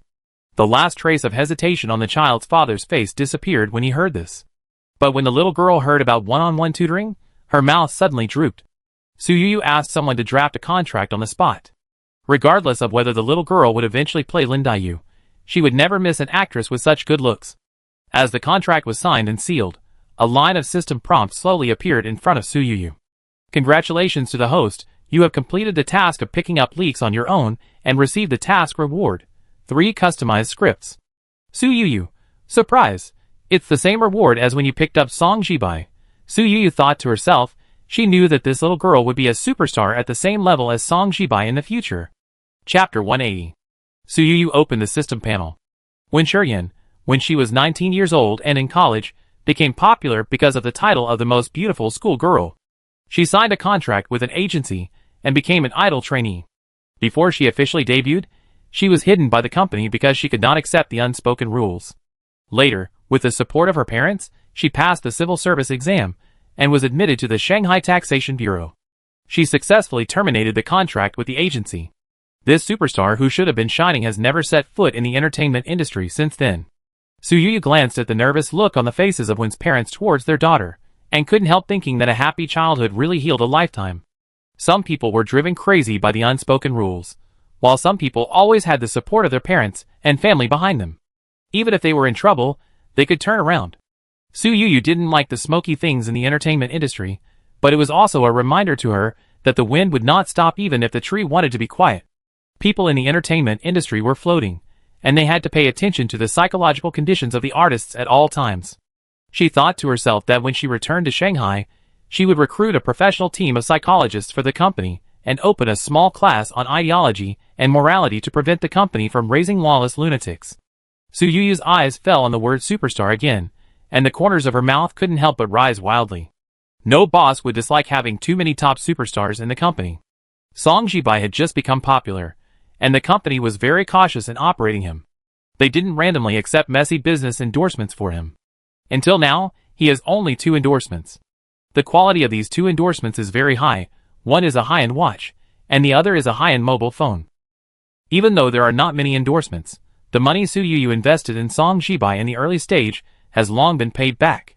The short drama that Song Jibai first shot became popular again after his TV series became popular and became the king of short drama platforms for 2 months. Not to mention the short drama, the long-tail income of this investment TV series. The short drama alone brought back nearly 100 million yuan in revenue for Su Yu. Having seen the money-making ability of superstars, Su Yu naturally didn't dare to relax at all, for fear that she would not pay attention somewhere and cause her to go astray on the path to becoming a superstar. Professor Wu suddenly said, "If you really want to hire a one-on-one tutor, you can find someone in our school." The freshman has not forgotten the knowledge points. They have more time, and the age difference is not too big, so they have a lot of common topics. At that time, we can hire a few more girls, preferably from Luoyang, to take turns to tutor the little girl. The Wen family's parents on the side still looked a little confused. "Sir, which university are you a teacher from?" Su Yu explained. "Professor Wu is a teacher at Fudan University." The Wen family's parents were immediately delighted when they heard this. They came from a famous school, were female, were of similar age, and were even from Luoyang. Such conditions for finding a tutor show that the other party is very attentive. After leaving the hotel, Wen's father had just started the car, but because he stepped on the accelerator too hard, the car rushed forward and was immediately scolded by his wife. "Drive slower, our daughter will soon become a big star, our family will become rich, and our good days will soon come." Mother Wen suddenly became particularly cautious and reminded her daughter, "Baby, fasten your seat belts in the back seat too." When Shiryan said coquettishly, "Mom, I'm 17, don't keep calling me baby. Last time I called you like that, my classmates laughed at me." Mother Wen hurriedly responded, Okay, Mom is wrong, you forgot it again." Dad Wen steadied the steering wheel and slowed down the driving speed. He said worriedly, "It's good to make money, but the most important thing is that our baby is happy." Mother Wen rolled her eyes and said, "You can only be happy if you have money, baby. Yin, you have to remember that only financial freedom is real freedom." When Shiryan hurriedly said, "Mom, since I want to make a lot of money, I don't want to continue studying. Studying is so tiring, and the pressure of the college entrance examination is so great." Mother Wen said, "That won't work. You still have to study hard, at least graduate from college. If the entertainment industry doesn't work, you can take the exam to become a teacher or a civil servant, and your life will be stable." When Shiryan sighed after hearing this, Mother Wen continued to coax her daughter, saying, "Don't blame me for being strict. You are my only child, and we hope that your life will be as smooth as possible. Don't you want to go to Europe? After you finish the college entrance examination, I will accompany you to Europe for a month or 2. How about that?" When Shiryan immediately cheered, and then suddenly thought of something and said, "Mom, doesn't your company not allow long vacations?" Mother Wen looked at her daughter gently and said with a smile, "Mom is going to retire internally, and will accompany you to Shanghai for training later." Mother Wen is only in her 40s, and it is still early for her to retire. Early retirement will greatly reduce her future pension. When Shiryan said, "Mom, you don't have to do this for me. I am so old, and I know how to take care of myself." Mother Wen is also afraid that her daughter will have a psychological burden. Mom is old and can't be as capable as young people. I always feel hard working at work. It's a good opportunity to take a good rest. Compared with the happy Wen family, the other girl's family seems much more unreasonable. "If you don't give me 500,000, I won't agree to my daughter signing a contract with your company." A middle-aged woman with a mercenary look and a fat body was slamming the table at Su Yu in the small conference room. Su Fong stepped forward quickly and stood in front of Su Yu, stopping the woman who seemed to be making a move. "Please keep a safe distance in public places." Several bodyguards also showed some sharpness at the right time. Looking at this situation, Li Tsuyan's eyes flashed with fear, but she quickly stiffened her neck and said, "So what if you have more people? Do you dare to rob people? I tell you, don't think about taking my daughter away without 500,000. The staff member on the side patiently explained, "Auntie, don't be like this. Our company signs people, not trades in people, and there is no fixed charter that says that 500,000 will be given for signing a contract." When Li Tsuyan heard the words trading in people, her eyes flickered slightly. "I don't care. Your company is so big, you must have money. You can bring my daughter into the entertainment industry, but you can't pay less." The staff said, "For artists who are not in the group, the company provides a basic salary of 5,000 yuan a month, and arranges food and accommodation. They live in single dormitories. Artists who are in the group will receive additional salary income." This condition is already very good in Shanghai. Our boss is willing to invest resources in artists. You will never regret signing with our company. Li Tsueyun was still making a fuss. You don't have to say these things to me. You can choose not to pay her, but I want 500,000, not a penny less. The staff looked at Su Yuyu with embarrassment. Su Yuyu was carefully looking at the beautiful girl in a shabby school uniform in front of her. She couldn't understand why she was the target of the system prompt. Chapter 181. Do you have to ask for 500,000? What do you want so much money for? Su Yuyu asked casually. Seeing that she didn't say anything final, Li Tsueyun felt that there was a chance, and her attitude became more determined, saying, Why are you asking so many questions? Anyway, I want 500,000. Stop talking nonsense. Su Yuyu was not good at dealing with such middle-aged women, but Su Fang was different. She immediately glared at her and scolded. Speak politely to our boss. Look at you, are you gambling? Do you owe gambling debts for asking for 500,000? Li Tsueyun immediately felt insulted. Who gambles? I'm taking the money for my son's wedding. Su Yuyu looked at the little girl named Zhao Zhaodi beside him with heartache. Zhao Zhaodi looked about the same age as Wen Shiyan, but her hair was dry and yellow, and her expression was timid. It was obvious that she had never been treated well by her family. How old is your son? Is he going to get married so soon? Su Yuyu asked. Since the girl's name is Xiao Xiaodi, it is obvious that the male in the family should be the younger brother rather than the older brother. Li Tsueyun was full of pride when she mentioned her son. Although my son is only 16 years old, he is promising. So many grown men are single, but he has found a partner at such a young age, and even got someone pregnant. It's just that my daughter-in-law's family is hateful, and wants a dowry of 300,000. 500,000. Su Yuyu looked at Li Tsueyun and changed her words abruptly. How could she not know that the 500,000 dowry was inflated, but pretended not to notice, and only said, Why are you in a hurry at the age of 16? It's not the legal age for marriage yet. Li Tsueyun said, Children in the countryside get married early, and they have a wedding banquet first, and then get the marriage certificate when they are old enough. I can give you 500,000, but she will have nothing to do with you in the future. She belongs to me. Su Yuyu said. Zhao Zhaodi glanced at Su Yuyu when she heard this, and a look of relief appeared on her face. Li Tsueyun was not happy with the 500,000 yuan she received, saying, This is not acceptable. I raised her with great effort. If she enters the entertainment industry and makes a lot of money, she still has to honor me. This 500,000 is just the money for you to shoot the TV series now, and the money in the future will be calculated separately. The light in Zhao Zhaodi's eyes gradually extinguished. Su Yuyu sighed, and recalled the information she had received before. The photos of other contestants were carefully selected from different angles, and had extremely high pixels. But the photos of Zhao Zhaodi had very low pixels, like photos taken by a mobile phone 10 years ago. Even in the blurred photos, you can see that the little girl has lively eyes and good looks, so she was able to pass the first round of screening. Zhao Zhaodi is not from the urban area of Ly, but came from a remote town hundreds of miles away. It is said that her classmate's brother came to Luoyang for business, and brought her here to participate in the audition. Unlike Wen Shiyan, who was carefully protected by her parents, Zhao Zhaodi asked her classmates to submit her first round of photos. She took this audition as her last straw. If she was selected in the audition, she could leave that home with the help of the crew. Her escape plan was known by Li Tsueyun, who chased her all the way here, and ran over to Su Yuyu to make a big profit. Auntie, either I give you 500,000 yuan at a time, and it has nothing to do with you how much your daughter earns in the future, or let it go. Su Yuyu said. Li Tsueyun was unwilling to do so, and was sure that Su Yuyu had taken a fancy to Zhao Zhaodi. But even if the system task was flashing there, Su Yuyu would not indulge Li Tsueyun, and directly ordered Su Fang, send the guest away. Su Fang gently dragged Li Tsueyun out. Li Tsueyun realized that Su Yuyu was serious.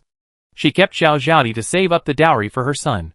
Although her daughter was beautiful, she was worth at most 300,000 yuan in the local area. She left room for negotiation when she asked for 500,000 yuan.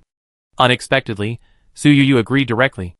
Okay, don't worry, buy out for 500,000 yuan, I agree. Li Tsueyun said with a shameless face. Su Yuyu asked the staff to draw up a contract with extremely harsh conditions. Li Tsueyun just glanced at the 500,000 yuan and signed it hastily, without paying attention to the other conditions written on it. When the money came into the account, Li Tsueyun was overjoyed and was happy to say something nice. Congratulations on your wealth. You little girl is following a rich boss. Don't forget that I raised you. Su Yuyu frowned slightly and said to Li Tsuyun, "Auntie, please speak nicely after you get the money. It will also be a good deed for you." Li Tsuyun didn't know what she was thinking about when she heard it, and her face froze. Su Fong stepped forward, dragged people out with disgust, and deliberately grabbed Li Tsuyun's hair when she grabbed her clothes. Li Tsuyun screamed in pain. Su Fong held the pulled hair in her palm and said perfunctorily, "Sorry, it was a mistake." Li Tsuyun glared at Su Fong, and then left the hotel with a bank card in her arms. Zhao Zhaodi, who had been silent, suddenly walked to Su Yuyu and said, "You cannot pay me, but you cannot beat me, let alone send me back, okay?" Su Yuyu was stunned when she heard this. Zhao Zhaodi looked timid, her voice was shaking, and she looked very pitiful. "Don't worry, I won't beat you, nor will I send you back," Su Yuyu said seriously. Zhao Zhaodi breathed a sigh of relief. "They beat you?" Su Yuyu asked. Zhao Zhaodi smiled uglier than crying.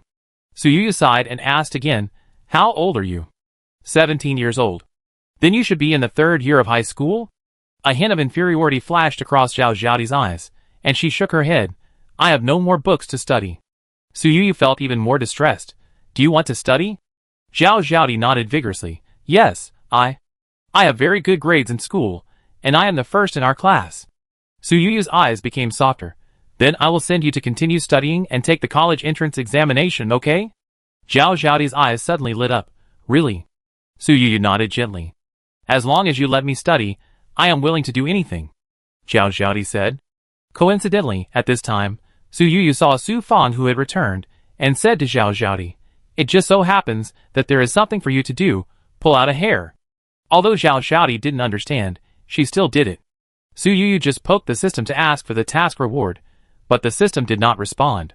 Although the system occasionally delays in issuing rewards, it will not play dead even if poked on the head. Obviously, this is because the task of picking up leaks has not been completed.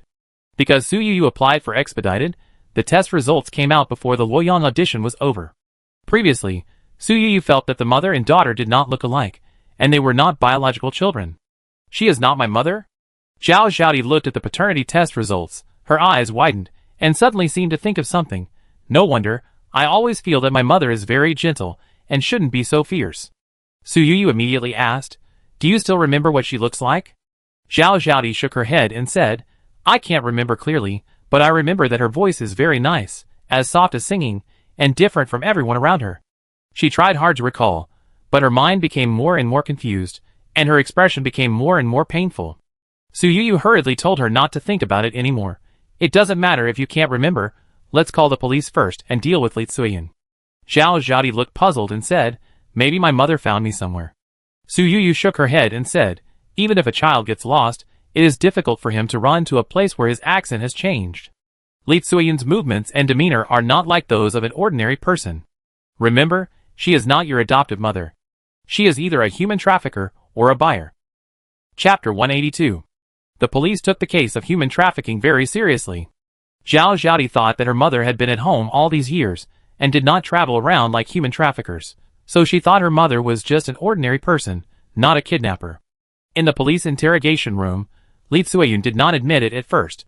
But Su Yuyu asked Zhao Zhaodi a few more questions. "Mom, Aunt Li's habit? She is very superstitious and believes in pig, cow, and sheep religion. She goes to the temple to burn incense on the 1st and 15th day of every month. Sometimes she lets me go with her, but doesn't allow my brother to go with her. Friends? She has no friends. Adoptive father, Uncle Zhao, and she are not from the village, and have no relatives in the local area. I vaguely remember that I did run around with her when I was a child. My adoptive father died in a car accident when I was 5 years old. She rarely does odd jobs, and her family is not short of money. She said that the money at home was the compensation for her adoptive father's car accident, and she said she wanted to save money, so she didn't let me go to high school." Su Yuyu told the police everything Zhao Zhaodi knew. After the police got these clues and changed the direction of the interrogation, Li Tsuyun's psychological defenses collapsed soon after. Li Tsuyun wants to see the victim. The police conveyed Li Tsuyun's thoughts to Su Yuyu and Zhao Zhaodi. Zhao Zhaodi looked hesitant when she heard it. Su Yuyu directly refused for her. "I think it's not a good thing to let them meet. Zhaodi has suffered a lot under Li Tsuyun over the years. Not only did she do the work of the whole family alone, but Li Tsuyun would beat and scold her at any time if she was not satisfied. Now she wants to see Zhaodi, mostly for her son. Zhao Xiaoti's eyes darkened. Even though Li Tsuiyun was not good to her, she really thought that Li Tsuiyun was her biological mother for more than 10 years. The police nodded helplessly. She did want her daughter to take care of her brother more. We criticized and educated her, but she insisted. Su Yuyu asked, if a normal criminal wants to see the victim, would you agree? The police did not agree with Li Tsuiyun's idea, but they conveyed it because of their duties. Now that they heard such an answer, they had no opinion and turned to talk to them about what they were most concerned about, which was Zhao Xiaoti's life experience. When Li Tsuiyun and her husband were young, they were in a kidnapping gang. Because they had no children of their own, they prayed to gods and Buddhas everywhere. A small sect, which is the pig, cow, and sheep sect that she now strongly believes in, told her that they had no children because they did bad deeds. Li Tsuiyun and her husband were determined to have a child. Under the advice of this small sect, they decided to adopt a child first, and let the adopted child lead the way for their own children. They fell in love with Zhao Xiaoti, who was kidnapped by the human trafficking gang at first sight. They thought the little girl was as beautiful as a New Year's picture doll. She would definitely be a beauty when she grew up. At that time, whether she was given to her own son as a child bride or married off to receive a dowry, it would be very cost-effective. The couple took advantage of the gang members not paying attention, took some of the money, and took Zhao Xiaoti to the village where they live now, and settled down. According to Li Tsuiyun, the human traffickers kidnapped people in a shopping mall in Suzhou City. She couldn't tell which mall or when. The child didn't have any obvious ornaments on her body at the time. She was wearing a small dress and looked like she came from a well-off family. We have also contacted the Suzhou police for the specific situation. Currently, there are several families that meet the requirements. Zhao Xiaoti clenched her hands suddenly, and her nose was sour. For some reason, she had the urge to cry when she heard the word Suzhou. Su Yuyu patted her shoulder comfortingly, and then took the little girl into his arms. Don't worry, now we have a direction. We will definitely find your biological parents. On the other hand, Lu Jingyao, who was standing aside, looked at Zhao Xiaoti and suddenly showed a thoughtful look. The little girl's face looks familiar. Lu Jingyao said. Su Yuyu immediately looked at him expectantly. Lu Jingyao came to Luoyang with Su Yuyu. He did have some official business to deal with. He was busy for several days, and finally had time to meet Su Yuyu. It was also the first time he met Zhao Xiaoti. Lu Jingyao thought about it, took out his mobile phone, and clicked a few times, and then played a piece of pink tan.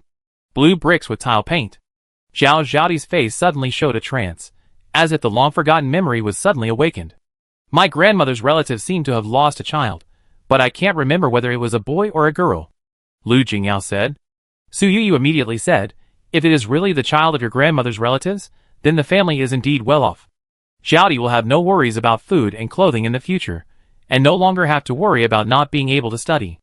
Lu Jingyao did not elaborate on the specific situation of the distant relative, and casually said, if this is true, the little girl will call me cousin in the future. Su Yuyu laughed and said, it just so happens that the next audition will be in Gusu, which is convenient for Xiaoti to find her relatives. Zhao Xiaoti was happy when she heard this, but she felt timid again in an instant. Half an hour later, Lu Jingyao came over and said, now all the family search in Suzhou is organized by my distant relative. I just talked to her on the phone. The Suzhou police have told her about this. Although they can't confirm whose child Xiao Xiao is, they have organized an airport pickup. Zhao Xiaoti immediately showed fear. What if I am no one's child? Lu Jingyao hurriedly said, don't feel pressured by this. They will try their best to organize pickup activities for every child who comes to Suzhou. Although this is time-consuming and laborious, they hope to get the recognition of the lost children through such actions, and also hope to get some comfort from this. Zhao Xiaoti wanted to cry just by hearing him say this. That night, Su Yuyu and his group parted ways with Lu Jingyao at Luoyang Airport. Lu Jingyao was busy with official duties, and could not continue to accompany Su Yuyu to Suzhou this time. 2 hours later, Su Yuyu and his group arrived in Suzhou. Nanan, are you my daughter? Is it my baby? For people were sent to pick her up at the airport, 2 couples. The children in the photos in the hands of the 4 people were all 2 years old, and they looked white and cute. It was obvious that the parents cherished the lost child very much. At this time, the 4 parents looked at Zhao Xiaoti with eager and expectant eyes, staring at the little girl's face seriously, looking at her inch by inch, as if they wanted to find similarities between her face and the child in the photo in their hands. Zhao Xiaoti was about 2 years old when she fell into Li Tsuiyun's hands, but Li Tsuiyun was very cautious, and did not have any photos of Zhao Xiaoti before the age of 6, so it was not convenient to compare with the photos in the hands of these people. Zhao Zhaodi had never been wrapped in such strong family affection, and she was a little at a loss for a while. In the end, Su Fong stopped in front and said, "We understand your feelings, but the child has never seen such a scene, don't scare her." Chapter 183. The four of them immediately took 2 steps back and carefully looked at Zhao Zhaodi's expression, as if they were afraid that the girl in front of them would hate them. "Let's go to the Judicial DNA Identification Center to meet at 9 o'clock tomorrow morning and wait for the results to come out, okay?" Su Fong asked. The four of them hurriedly agreed. One of the mothers suddenly tried to hand a bag in her hand to Zhao Zhaodi. "This is the cake I made myself. It tastes better than the ones bought outside." The look she gave Zhao Zhaodi was enough to make her drown. The couple beside them also suddenly woke up. Yes, we also brought food for our daughter. She must be hungry after getting off the plane so late. This is the candied lotus root made by Dad. When she was 2 years old, she could eat a whole piece in one go." Zhao Zhaodi looked at a loss. I can't accept it. I may not be your daughter." The three of them had the same idea. Whether you are our daughter or not, if you eat it, it will be considered that our daughter, baby, also ate the food made by Mom and Dad, which can be regarded as satisfying our wishes. Zhao Zhaodi turned her head and quietly wiped the tears from her face. Su Yuyu asked Su Fong to take the things over. Although they came to pick her up at the airport, Su Yuyu and his group had already arranged the pickup arrangements, and they just sent her to the hotel. After checking into the hotel, Zhao Zhaodi did not sleep well all night. Although the bed in the hotel was countless times softer than the bed in the Zhao family, she began to panic when she thought about the recognition of her relatives tomorrow, and that she might not be the child of any couple in Suzhou. She was afraid that she couldn't change her situation even if she recognized her family, that her parents didn't like her, and that it was hard to get along with the people in her family. The next morning, Su Yuyu just walked out of her suite and saw Zhao Zhaodi squatting on the ground by the door. "Boss, if my family is not good, can I continue to follow you? As long as you support me to study, I am willing to sign a contract to sell myself," Zhao Zhaodi said pitifully. Su Yuyu looked at the 2 huge dark circles under the child's eyes and patted her shoulder. "Don't worry, if your parents don't take responsibility for you, I will, but this is not the old society, there is no such thing as selling one's body." Su Yuyu has no children of her own, but she has raised several children, and Zhao Zhaodi is not a shortage of one. But she thought that this was a task of the system, and the child probably came from a good family, and most of those messy things would not happen. After the group finished breakfast at the hotel, they just went downstairs, and saw a group of people waiting in the hotel lobby. All of these people stared at Zhao Zhaodi nervously, and more or less held photos in their hands. The 2 couples who rushed to the airport last night were also among them. Su Yuyu's eyes fell on the couple in the lead. The middle-aged couple were both wearing well-made windbreakers, which were well-cut and smooth, as if they were handmade. Although they looked at Zhao Zhaodi with eager eyes, they had a natural elegance. Such a calm and unhurried attitude can be said to stand out among a group of people. Behind them was a young man in his 20s, wearing a black suit and handsome. The young man's eyebrows and eyes were very similar to Zhao Zhaodi, and his eyes looking at Zhao Zhaodi were also particularly gentle. Su Yuyu guessed that this was probably Zhao Zhaodi's family. "Girl, do you have a red birthmark on your lower back? Girl, do you have a black birthmark on your left calf? Little girl, do you have a mole on the back of your neck?" A group of parents, who were looking for relatives, surrounded them, staring at Zhao Zhaodi nervously, eager to get her affirmative answer. It's a pity that when Li Tsuiyun and his wife selected Zhao Zhaodi from a group of abducted children, they also put some thought into it. There are no particularly obvious marks on Zhao Zhaodi's body, which can minimize the possibility of Zhao Zhaodi finding her biological parents.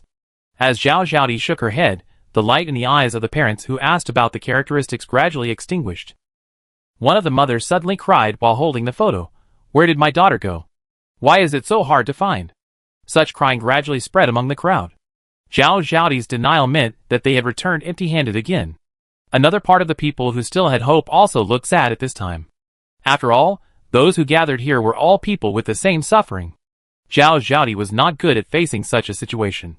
She didn't know how to deal with her panicked hands and feet. She wanted to comfort them, but she didn't know where to start. In the end, it was the wife of the couple with outstanding temperament. Although her expression was heavy, she looked at Zhao Zhaodi restrainedly and gently persuaded others. "Let's take it slowly. If we find the first child, we can find the second one. We will definitely find our children back." Su Yu thought that such persuasion would be like a drop in the bucket in the face of parents, who cried uncontrollably, but she didn't expect that after hearing the woman's voice, the group of people gradually calmed down. Sister Lin, we won't cry anymore. As long as we keep looking, we will definitely find our child. You are right. We must take the child back in the best possible way. We must work hard and have a healthy body. We must not become the child who is afraid of us.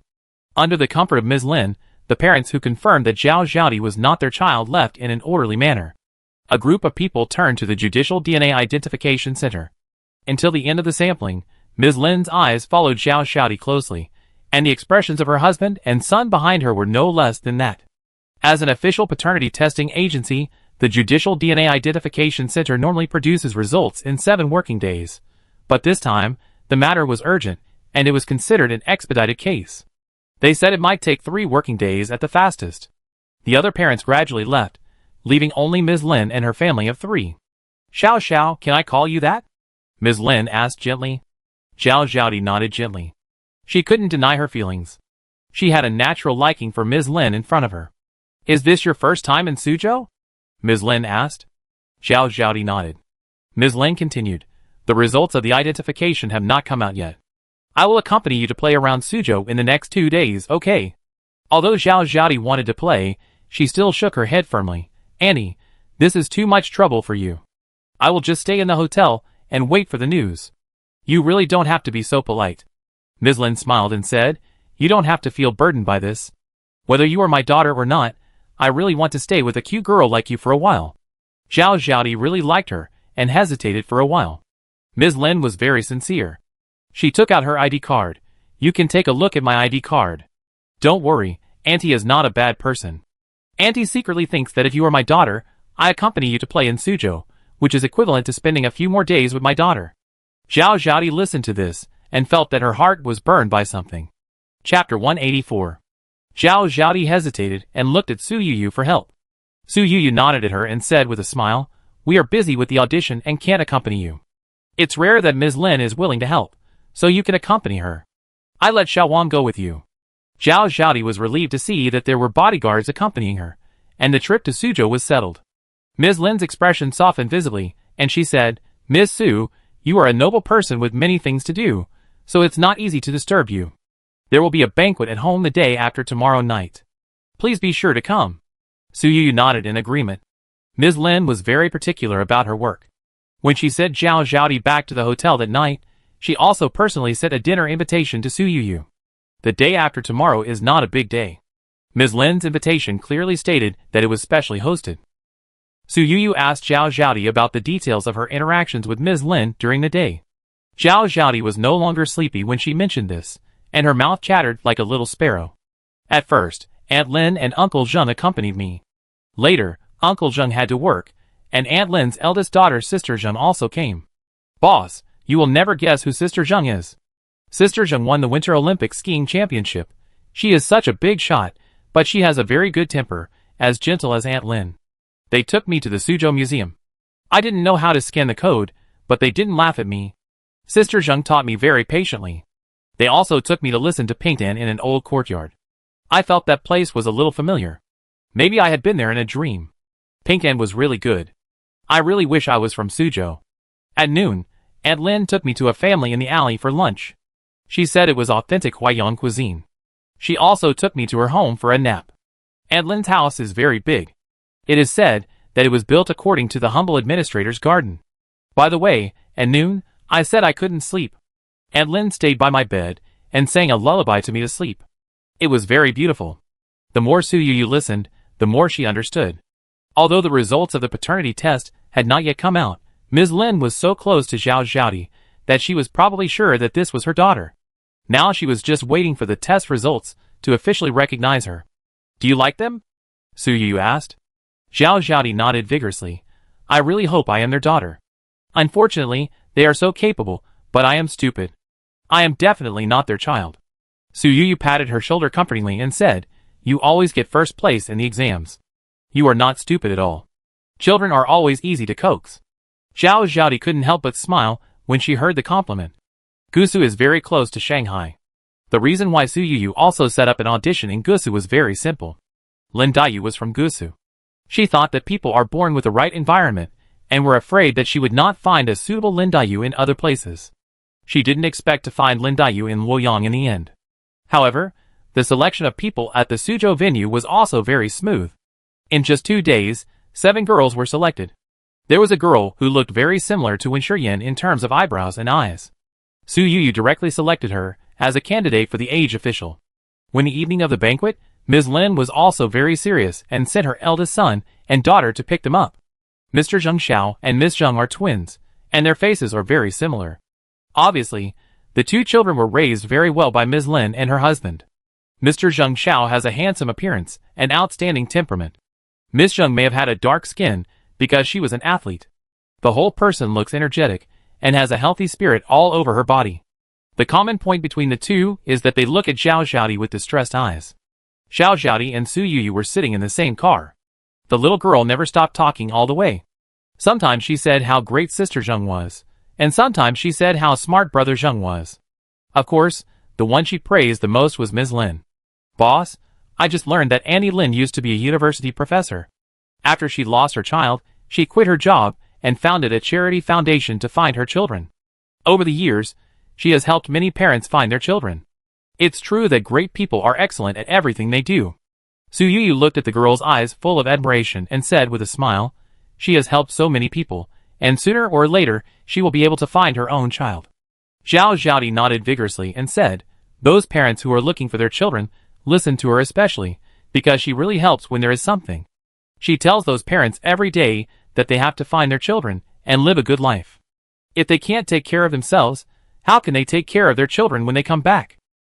Su Yuyu thought of the parents who were looking for their children since she came to Suzhou. Although these parents were sad, most of them maintained their dignity.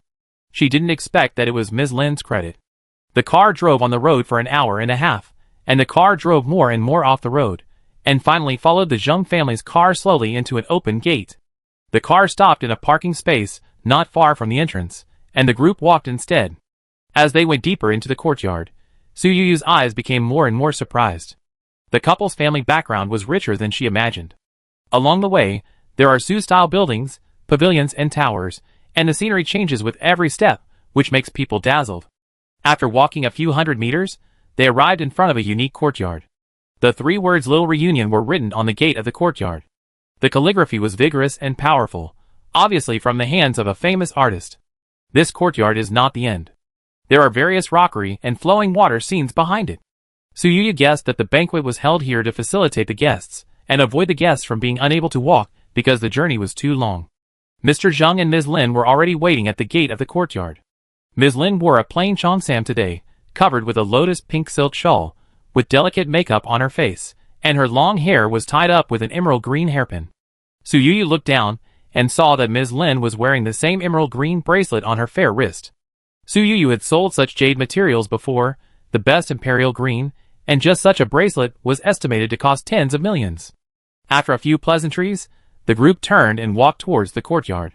After entering, Su Yuyu saw 2 green peacocks in the courtyard at first sight, and then she moved lightly and walked into the small hall. She was immediately scared because there was a big family hiding inside. The Zheng family seemed to be a big family. Mr. Zheng's father, Mr. Zheng, sat in the main seat, accompanied by Mr. Zheng's 2 younger brothers and a younger sister. They all had their own families. At this time, the room was very lively. All these people were secretly looking at Zhao Xiaodi, with gentle and restrained eyes. Don't look at them together, look at them one by one, don't scare the children. When Su Yuyu passed by Aunt Zheng, she heard her scolding her 2 children in a low voice. Su Yuyu, inexplicably felt that she was like a monkey being watched. Chapter 185. Really like? Mr. Zheng just said this. Mr. Zheng coughed lightly. Mr. Zheng smiled and stuffed a heavy gold lock to Zhao Xiaodi. Little Zhao girl, keep it. This is a gift from Grandpa. Zhao Xiaodi was so scared that she shook her head vigorously. Grandpa Zheng, this thing is too expensive. I can't accept it. The gold lock is not small, it is solid, and the workmanship is exquisite. Su Yuyu took a casual look and felt that it weighed 200 or 300 grams. She couldn't help but sigh that the Zheng family was generous. The first time they met, they gave a gold lock worth hundreds of thousands. Mr. Zheng insisted, you should keep the gift from the elders. Don't refuse it. Zhao Xiaodi still didn't dare to accept it. She turned her head and looked at Su Yuyu with a look of help. Su Yu thought about it and said, "Grandpa, this is a kind gift, just accept it." But what Su Yu didn't expect was that after Zhao Zhaodi accepted the gold lock, the old man took out another identical gold lock, like a magic trick, and pretended to give it to Su Yu. Su Yu waved her hand quickly. "Grandpa, you are too polite. I am not a child. I can't accept this thing." The old man laughed and said, "Su girl, you look only 1 or 2 years older than little Zhao girl. Why are you pretending to be an adult? In the eyes of the old man, you are all children, so accept it quickly." Su Yu had no choice but to accept the gift. This feeling was actually quite strange to her. It was the first time she felt the love from her grandfather. When the other members of the Zheng family saw that the old man's gift was given out, they seemed to be eager to move, but when they were swept by Mr. Zheng's eyes, they could only quietly put away the prepared red envelopes. Before the banquet, Mr. Zheng asked the younger generation in the family to take Su Yu and Zhao Zhaodi for a walk in the garden. The more Su Yu walked, the more beautiful it seemed. The pavilions, towers, rockeries, and streams were all exquisite. Except for the different names of each courtyard, the other things fit the description of the Grandview Garden the more he looked at it. The Zheng family dinner was authentic Huaiyang cuisine. It is said that the chef of the Zheng family was once a chef for state banquets. The dinner was so enjoyable that Su Yu had the urge to poach the chef again. During the dinner, Su Yu took the initiative to mention the garden outside. Mr. Zheng showed a proud look on his face and said, "I spent 20 years to build this garden. I personally watched every plant and tree. Outsiders thought it was built in imitation of the humble administrator's garden. In fact, I want to restore the Grandview Garden in Dream of Red Mansions." It is said that Chao Gong seems to have borrowed from the humble administrator's garden when writing the Grandview Garden. If outsiders say that this place borrows from the humble administrator's garden, it is not wrong. Su Yu didn't expect that the old man was also a fan of Dream of Red Mansions. She originally decided that the filming location of Dream of Red Mansions was the Grandview Garden scenic area in the capital.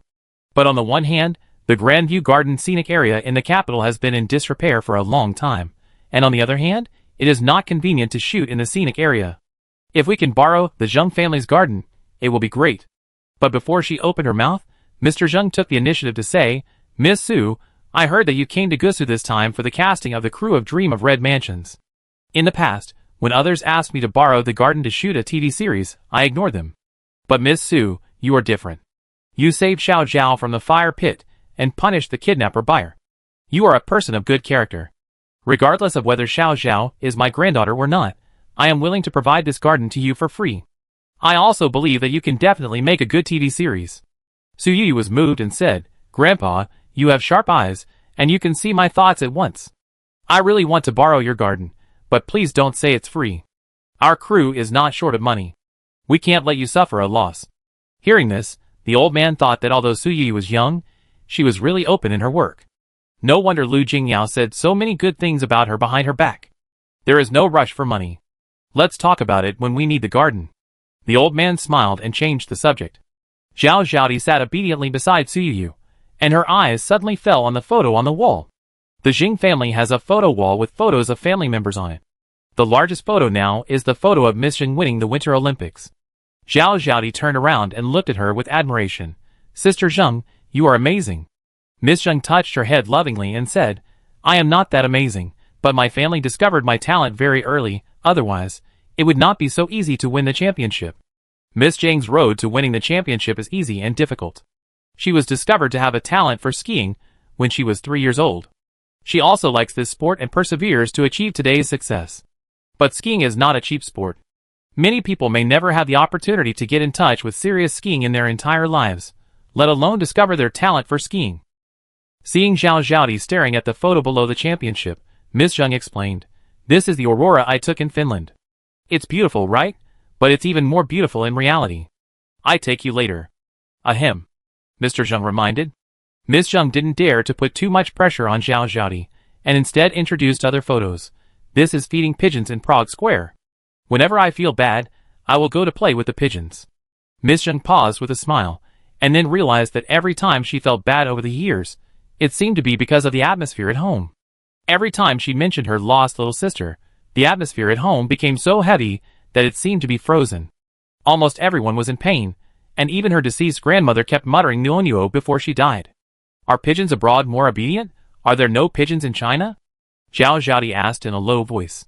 Miss Zheng couldn't help laughing when she heard this. Zhao Zhaoti's eyes shrank, thinking that she had said something stupid. Unexpectedly, Miss Zheng took the initiative to explain. Pigeons are all the same, but when they are far away, the thoughts in your heart are different. Su Yu looked at this photo wall. It was obvious that the Zheng family's children had lived a very rich life in recent years. They watched the northern lights in Finland, fed pigeons in Europe, and bought a whole winery because they liked red wine. If Zhao Zhaoti was really the daughter of this family, if there were no damn human traffickers, the little girl would be as confident as Miss Zheng in front of her, pursuing her hobbies and enjoying life to the fullest. This photo? When Zhao Zhaoti's eyes fell on a certain photo, her eyes were full of doubts. Su Yu glanced over and almost thought it was a black and white photo of Zhao Zhaoti hanging on the wall. This is a photo of Grandma when she was young. The person who explained was Mr. Zheng Xiao. Zhao Zhaoti felt like she was looking in the mirror. The woman in the photo looked a few years older than her. She was wearing an old-fashioned cheongsam, holding a book in her arms, with a smile on her face, and looked almost exactly like her. Mr. Zheng opened his mouth to speak, but was stopped by Mr. Zheng. He didn't want to put too much pressure on Zhao Zhaoti before the appraisal results came out. The next morning, Su Yu received a call from the appraisal center. The appraisal results came out. Chapter 186. Su Yu looked at the test results and found that the cumulative parentage index of Zhao Zhaoti and Ms. Lin was greater than 10,000, and the probability of parentage relationship was greater than 99.99%. She was relieved when she confirmed that the two were mother and daughter. This time, all men, women, and children from the Zheng family came to the hotel. I said this child looks like our old lady. My mother was as beautiful as her when she was young. It's good that she's back. Every year on Noonyuo's birthday my sister-in-law cries. Now the family is finally reunited, and life will get better and better in the future. It's a pity that my mother passed away early, and didn't see Noonyuo come back. Before she died, she was still blaming herself for losing Noonyuo. There were so many people in the mall at that time. How could she be blamed? Ms. Lin and Mr. Zheng hugged Zhao Zhaoti and cried bitterly. Ms. Lin kept reaching out to touch Zhao Zhaoti's face. Ms. Zheng, who was standing next to her, covered her mouth with tears and her face was full of tears. Even Mr. Zheng's eyes were red several times. Zhao Zhaoti went from being at a loss at the beginning to asking carefully, "Am I really your child?" In these 2 short days of getting along, she liked almost everyone in the Zheng family. They satisfied all of Zhao Zhaoti's imaginations about her family. Miss Zheng cried and said, "My dear, paternity tests cannot be faked. You really look exactly like your grandmother when she was young. No other family can give birth to such a similar child." Mr. Zheng nodded. "When you come back, you won't have to suffer anymore. You can study, get a master's degree, get a doctorate, or get a doctorate. Even if you study for a lifetime, your family will support you." Zhao Zhaoti asked another question. "What was my original name?" "Your full name is Zheng Peifeng, and your nickname is Noonyuo." Ms. Lin smiled with tears in her eyes, and kept stroking her daughter's soft hair. "Peifeng? I know what it means. Is it the Peifeng in Zhuangzi Zaiyayu? So the wind is below you when you travel 90,000 miles, and then it is Peifeng now. Our teacher said in class that Peifeng means having great ambitions." Zhao Zhaoti said. A hint of pride flashed in Ms. Lin's eyes, as if to say that my daughter reads a lot. "Yes, that's Peifeng. Your grandmother gave you the name. Your grandmother has studied Zhuangzi for a lifetime.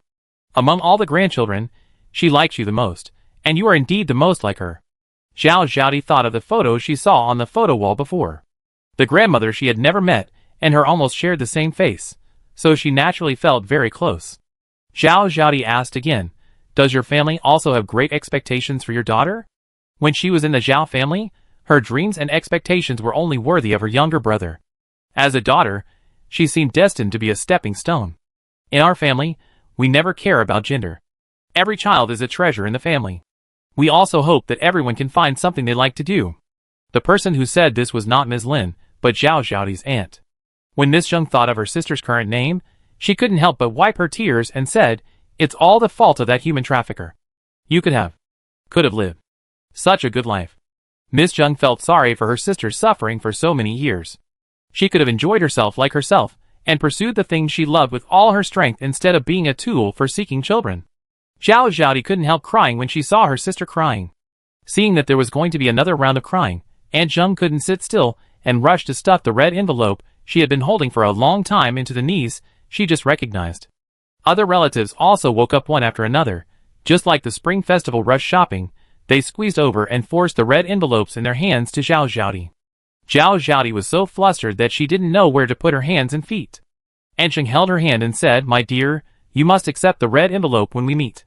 We can live a good life now, all thanks to your eldest brother. Your father has not had a good time these years. He started his own business, and did not forget to pull relatives. If it were not for him, we would still be getting a fixed salary now." Aunt Zheng and the other two branches of the Zheng family were originally either teachers or state-owned enterprise workers. When the wave of layoffs occurred that year, both brothers of the Zheng family were laid off. Mr. Zheng was the first person in his family to start a business. After he made money from scratch, he taught his brothers and sisters how to start a business. Now they each have their own profitable business and are all living a prosperous life. Even though Mr. Zheng lost his daughter and suffered these years, he knew the importance of economic foundation and did not abandon his business. Now he is the richest man in Suzhou. Su Yuyu did not expect that the approachable middle-aged man in front of him was actually the richest man in Suzhou. After crying for a while, he turned his head and looked at Su Yuyu, and took out a check from his arms. "Ms. Su, please accept this. It's just a small gift, not a respect." Mr. Zheng handed the check to Su Yuyu with both hands. Su Yuyu glanced at it casually, and when she saw the number, her eyes paused. "This is a transfer check. The amount is 100 million, and the note says thank you fee." "Mr. Zheng, I just did what I should do. You really don't have to do this." Su Yuyu likes Zhao Zhaodi very much, so she is not willing to accept the money. Mr. Zheng said very seriously, "Ms. Su, after the child was lost, we issued a reward. Over the years, the family conditions have gradually improved. The reward has increased from 5 million at the beginning to 100 million now. This is what you deserve. Please don't refuse it." Su Yuyu was impressed by the family's intentions. They were also rich and powerful, and they were far better than the Gu family. "Ms. Su, it's a lot of money to buy a horse bone. If you accept this money, it can increase the credibility of the rewards offered by other parents who are looking for their relatives. You can think of it as helping other poor parents who are looking for their relatives, okay?" Ms. Lin asked softly. Su Yuyu had no choice but to accept the money. She even cooperated in taking photos. There should be news reports later. Ms. Lin and her husband found their daughter themselves, and they did not forget other parents who were looking for their daughters. Su Yuyu was right. Soon, the news the richest man offers a reward of over 100 million yuan to find his daughter, and the winner is actually her became a hot search. This news not only reported the current situation of the reward for finding the daughters, but also mentioned Su Yuyu's identity. She found the missing daughter of the richest man at the audition site of Dream of Red Mansions. Su Yuyu even wanted to thank the couple. After all, this eye-catching news was also a disguised promotion of the new version of Dream of Red Mansions that had not yet started filming. "Miss Su is the boss of our brother Jibai. She is as kind-hearted as Jibai. I look forward to the crew of Dream of Red Mansions. With such a kind investor, they will definitely be able to shoot the best Dream of Red Mansions." Of course, there are also many unpleasant voices. "Have you paid taxes after getting so much money? Donate some money to the children in the mountains." Hypocritical. Chapter 187. Seeing such comments, Su Yuyu really didn't find it strange at all. But she didn't take it too seriously. After all, the money was earned honestly, and no one could steal it from her pocket. However, she did not keep it for herself, but transferred it to the account of the Dream of Red Mansions crew. "Congratulations to the host, you have completed the task of picking up leaks and received the task reward, Gusu Villa." Su Yuyu was delighted.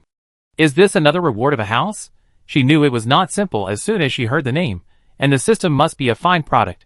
Su Yuyu directly ordered Su Fong to take her there. Su Fong skillfully turned on the navigation. This place was not in the city center, but like the Zheng family's garden, it was somewhere close to the suburbs. The area of Gusa's city center is limited. Even if the Zheng family is rich, they can't build a garden covering more than 10 acres in the city center. The same is true for the system's house.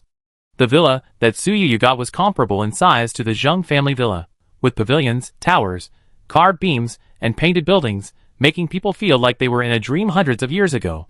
"Boss, this garden is said to have been built for several years. Although it is often maintained, the owner has never come to live here. Do you want to buy it?" As a personal assistant, Su Fong immediately asked about it when she heard Su Yuyu mention Gusu Villa. At this time, all the information she told Su Yuyu was from the internet. Su Yuyu raised her mouth slightly and said, "This is my house." Su Fong's eyes widened, and she once again realized Su Yuyu's strength. Such a beautiful house could be endured for several years without living in it. She guessed that it was probably the same as the house in the capital, and they all forgot about it after buying it. Although Su Yu was the owner of the house, it was her first time here. After she casually turned around and looked at the magnificent building complex in front of her, she had a vague idea in her mind. Zhang's garden could be used as the filming location of the Grandview Garden, so the villa in front of her could be completely changed into the two dukes' mansions of Rong and Ning. The more Su Yu thought about it, the more she felt it was feasible. She immediately pulled Ouyang and Professor Wu over.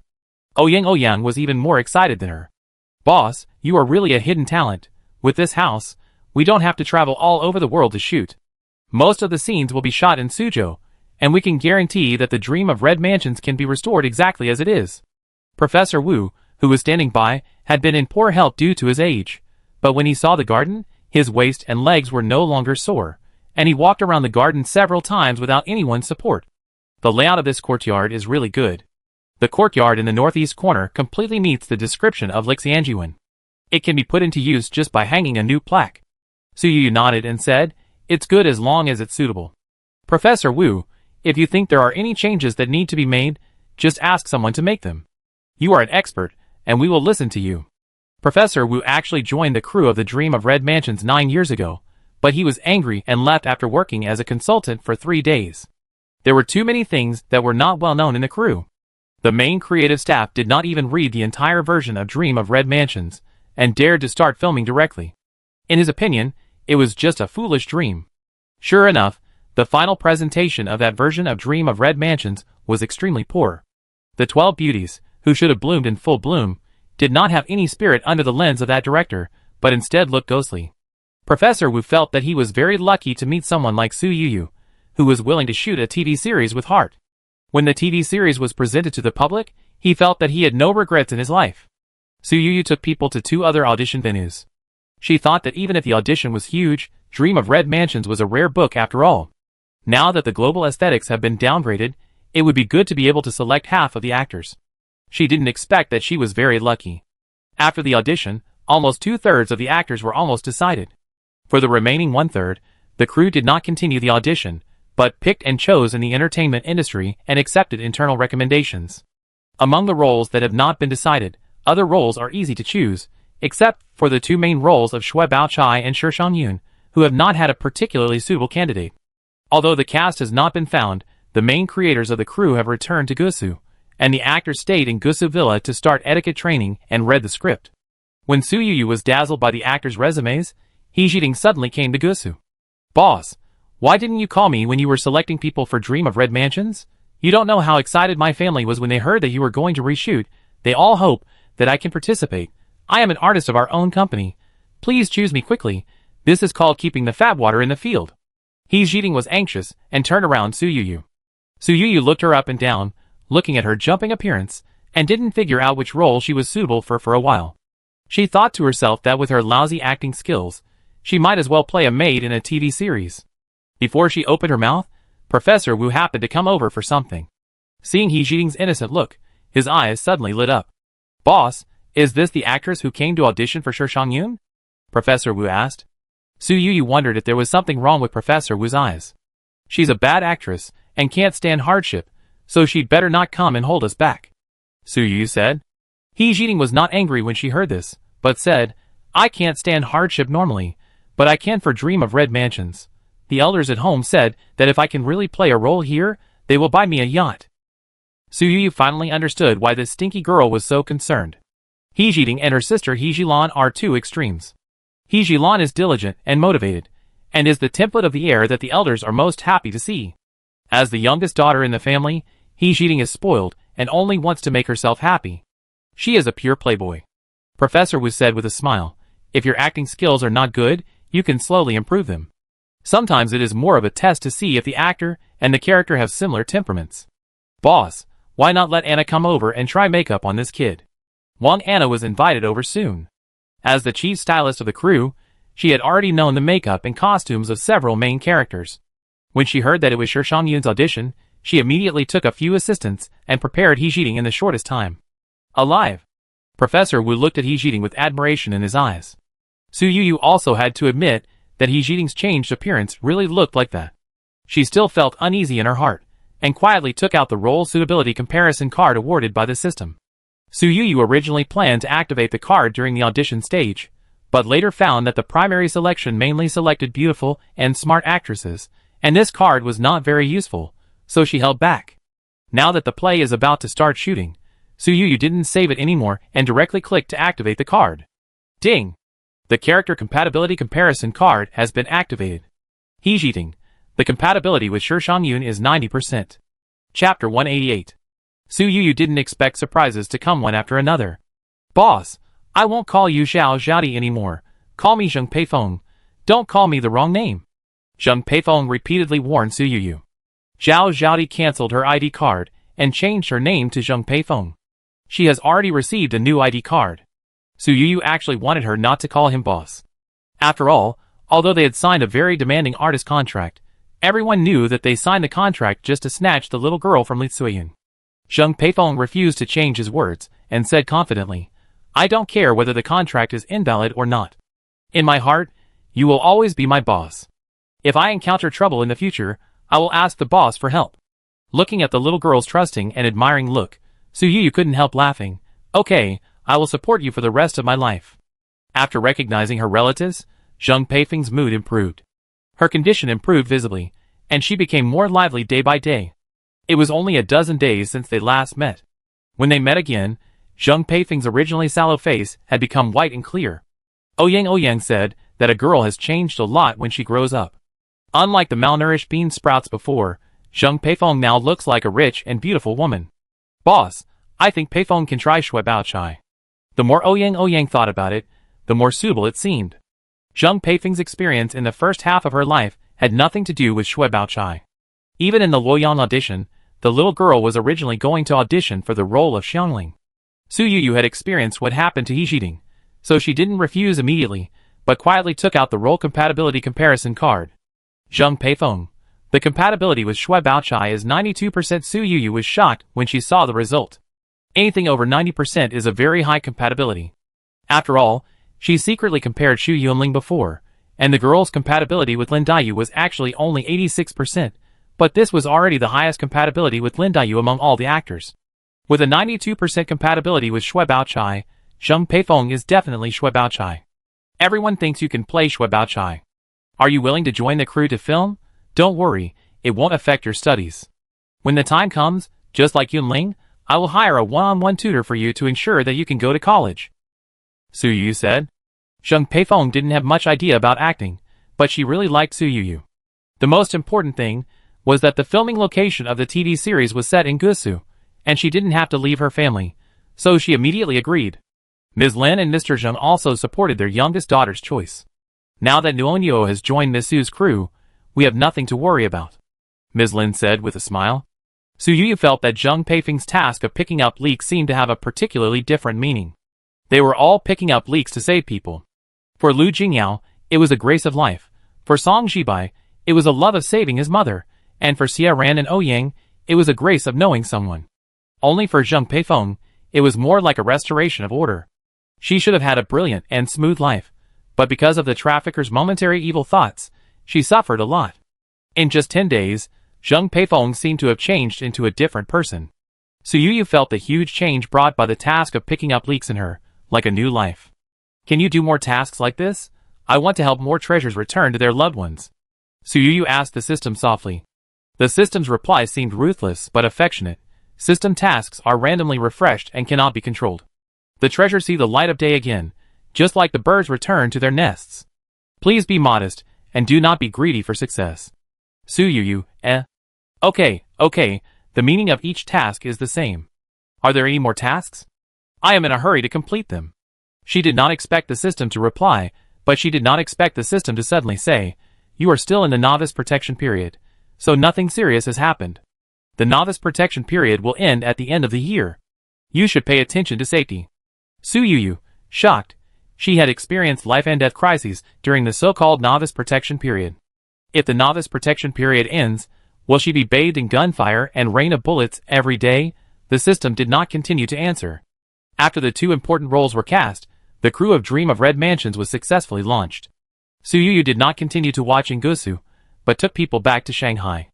The new year is approaching, and she also has to pack her luggage and return to her hometown. Boss, you will also need a car in your hometown during the new year. I will go back with you. Su Fang took the initiative to speak. Su Yuyu was stunned when she heard it. She was preparing to give people around her a holiday during the new year. She didn't expect Su Fang to say this.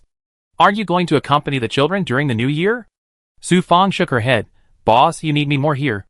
Su Yuyu thought about it and said, why don't you bring your children and family over and go to my hometown to celebrate the new year together? It will be lively this way. Su Fang's eyes widened slightly. Su Yuyu has money and can hire another driver at any time. If she wasn't afraid of losing her job, Su Fang would have wanted to spend the new year with her children. Su Yuyu was so considerate that she wished she could continue to work hard for Su Yuyu for the rest of her life. In the end, Su Fang only brought the 2 children over. Although her mother was usually responsible for taking care of the children, she chose to go back to her hometown to spend the new year with her son and daughter-in-law. Su Fang also has a younger brother who is married and had children. The reason why the old lady has been helping Su Fang take care of the children in Shanghai is that on the one hand, her son and daughter-in-law understand her widowed sister, and on the other hand, Su Fang also gave the old lady a salary of 6,000 yuan per month. Although Su Fang has been running around with Su Yuyu all year round, the 2 children have been taught very well. They are very obedient and sensible. After getting in the car, they immediately sat obediently in the safety seat and didn't move at all. After the 4 bodyguards discussed it, they chose to take turns to rest. 2 bodyguards went home for the new year, and the other 2 continued to follow and protect Su Yuyu. Su Yuyu did not choose to fly or take the high-speed train this time when she returned home. Instead, she took a car. The car stopped and started along the way, and she did not feel particularly tired when she saw the scenery along the way. When the car drove into Huangshan, Su Yuyu looked at the familiar scenery around her and felt at ease. Su Fang thought that Su Yuyu must have a place to live in Huangshan, but she did not expect that the boss told her that her destination was Huangshan Orphanage. Don't worry, there are many rooms in the orphanage, and everyone can have a place to live, but the conditions are a little simple, so don't be disgusted. Su Yuyu said. Su Fang's own hometown conditions are not particularly good, and she would not be so low in emotional intelligence as to dislike her boss's home. Moreover, this time she accompanied her boss home for the new year, and every day she was paid 3 times the salary, and they all wanted to spend more time with Su Yuyu. The location of Huangshan Orphanage is relatively remote, close to the suburbs and countryside, but the area is not small. Because they knew Su Yuyu would be back today, even though it was dark, the gate to the yard was still open, and the lights were bright inside. Sister Yuyu is back. Sister Yuyu's car is so beautiful. Chapter 189. The children were all wearing brand new down jackets, and they were talking around the car in the yard. Su Yuyu got out of the car and entered the sea of children. Sister Yuyu, is Shanghai very beautiful? Sister Yuyu, is it easy to make money in Shanghai? I don't want to study anymore. Sister Yuyu and I will make money in Shanghai together. When we make money, we will buy candy for everyone. Su Yuyu didn't know whether to laugh or cry when she heard this, and patted the child's head. If you dare to say you don't want to study again, I will hit you hard. The child immediately covered his head and said, Sister Yuyu, I won't dare to do it again, don't hit me, don't hit me. Su Yuyu couldn't help laughing, and a middle-aged woman in her early 40s, with a gentle expression came out of the room. Yuyu, I've got some hot water, come in and wash your face, you must be tired on the way. Dean, he said softly. Su Yuyu followed her into the house and said with a smile, Auntie, I haven't seen you for more than a year. You look younger and younger. Dean, he patted Su Yuyu's arm affectionately and said, You, kid, you have become more cheerful after not seeing you for a year. Su Yuyu paused after hearing this. In the past, she was introverted and didn't like to talk. She was always afraid that she would say the wrong thing or do the wrong thing and make people laugh. But since she had money, even if she said or did something wrong, she would just laugh casually and would not take the embarrassment to heart. No one dared to hold on to her mistakes anymore. People around her would only try their best to please her. She also became bolder in speaking and doing things, and she was confident and sunny. She realized how ridiculous she was in her previous life. Family affection was never a salvation. Only money could save people.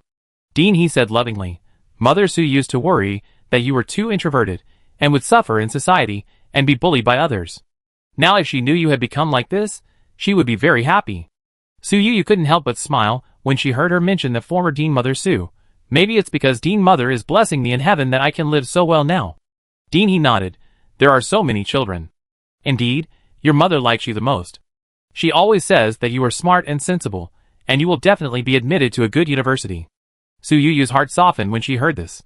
She was the only child in the orphanage who was admitted to a key university in the past 10 years. The mother of the director has always hoped that all the children in the orphanage can have a good future.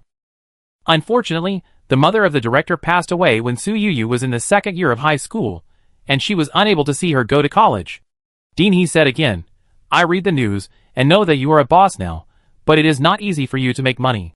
You don't have to send money to the orphanage every month. There are less than 200 children in the orphanage, and so much money can never be spent.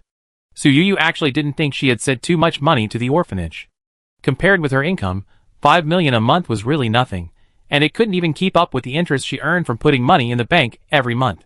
But with just this little money, Dean, he felt flattered, but also afraid of increasing Su Yuyu's burden. And didn't you say that many children need surgery? Since they need surgery, we should choose the best medical team, so that there will be no regrets. Besides, children are growing up, so they need to supplement meat, eggs and milk, right? Su Yuyu said with a smile. Dean, he shook his head. You shouldn't have to bear all this money alone. Su Yuyu shook her head and said, It's okay, I will give you the money when I can support it now. When I can't support it anymore, don't blame me when I have no money one day. Dean, he said, wait until the children's surgery is done, don't give them money. Now the country also has subsidies, and the orphanage is not so short of money. Su Yuyu nodded casually. The healthy children in the orphanage were adopted and left very early, and most of those who stayed had some physical problems. After Su Yuyu washed her face, she felt that all the fatigue from the long car ride was swept away. I didn't clean your room. The kids heard you were back, and the older kids took the lead in helping clean it. They were all thinking about Sister Yuyu. Dean, he said with a smile. Su Yuyu leaned against the door at this time, looking at the children in the yard who were touching and looking around her car, and felt that the winter night wind seemed to have a warm taste. You go play with the children for a while. I will cook dumplings for you now. Dean, he said. A little girl with a buzz cut ran to Su Yuyu, looked up and said, Sister Yuyu, I helped make a lot of dumplings today. The dumplings I made are very beautiful. I have agreed with Mother that I will let you eat the beautiful dumplings I made. Su Yuyu smiled and touched the little girl's soft hair, nodded. Okay, I will eat the dumplings you made. The little girl pointed to the implant that was still protruding on her head and threw herself into Su Yuyu's arms. Sister Yuyu, my hearing is very good now. I can hear everything you say. Mother, he said that this is all Sister Yuyu's credit. Thank you, Sister Yuyu, I love you. Because of Su Yuyu's donation, the little girl with hearing impairment in front of her can afford the implant cochlear implant. She is only 6 years old this year, with big eyes and white skin, and looks very cute, but every time the adoptive couple came to the orphanage, they shook their heads and left when they heard that the little girl had hearing problems. Su Yuyu held the sweet and soft child in her arms and said, Our Yuan can hear it, and she will definitely make more and better friends in the future.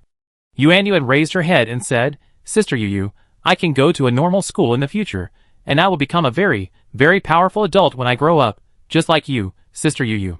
Su Yuyu touched the little girl's head and said, Your little mouth is like honey, how can you make people happy so well? Yuan said, I am telling the truth, Sister Yuyu, you don't know that all the children in the hospital admire you very much now. Sister Yuyu, you are the big boss, we will work for you in the future. Su Yuyu chuckled, Work for me, I won't pay you then. Yuan nodded, It's okay if I don't pay you, as long as I provide food and accommodation. Seeing Yuan nestling in Su Yuyu's arms and not coming out, a chubby little boy jumped out from the side. He looked no different from a normal person and reached out to stuff 2 candies into Su Yuyu's arms. Sister Yuyu, here you go. After the little boy said this, he slid into Su Yuyu's arms. The little boy was only 5 years old. Su Yuyu smiled and hugged him, and rolled up his sleeves to look at his arms. During the whole process, the little boy did not resist at all.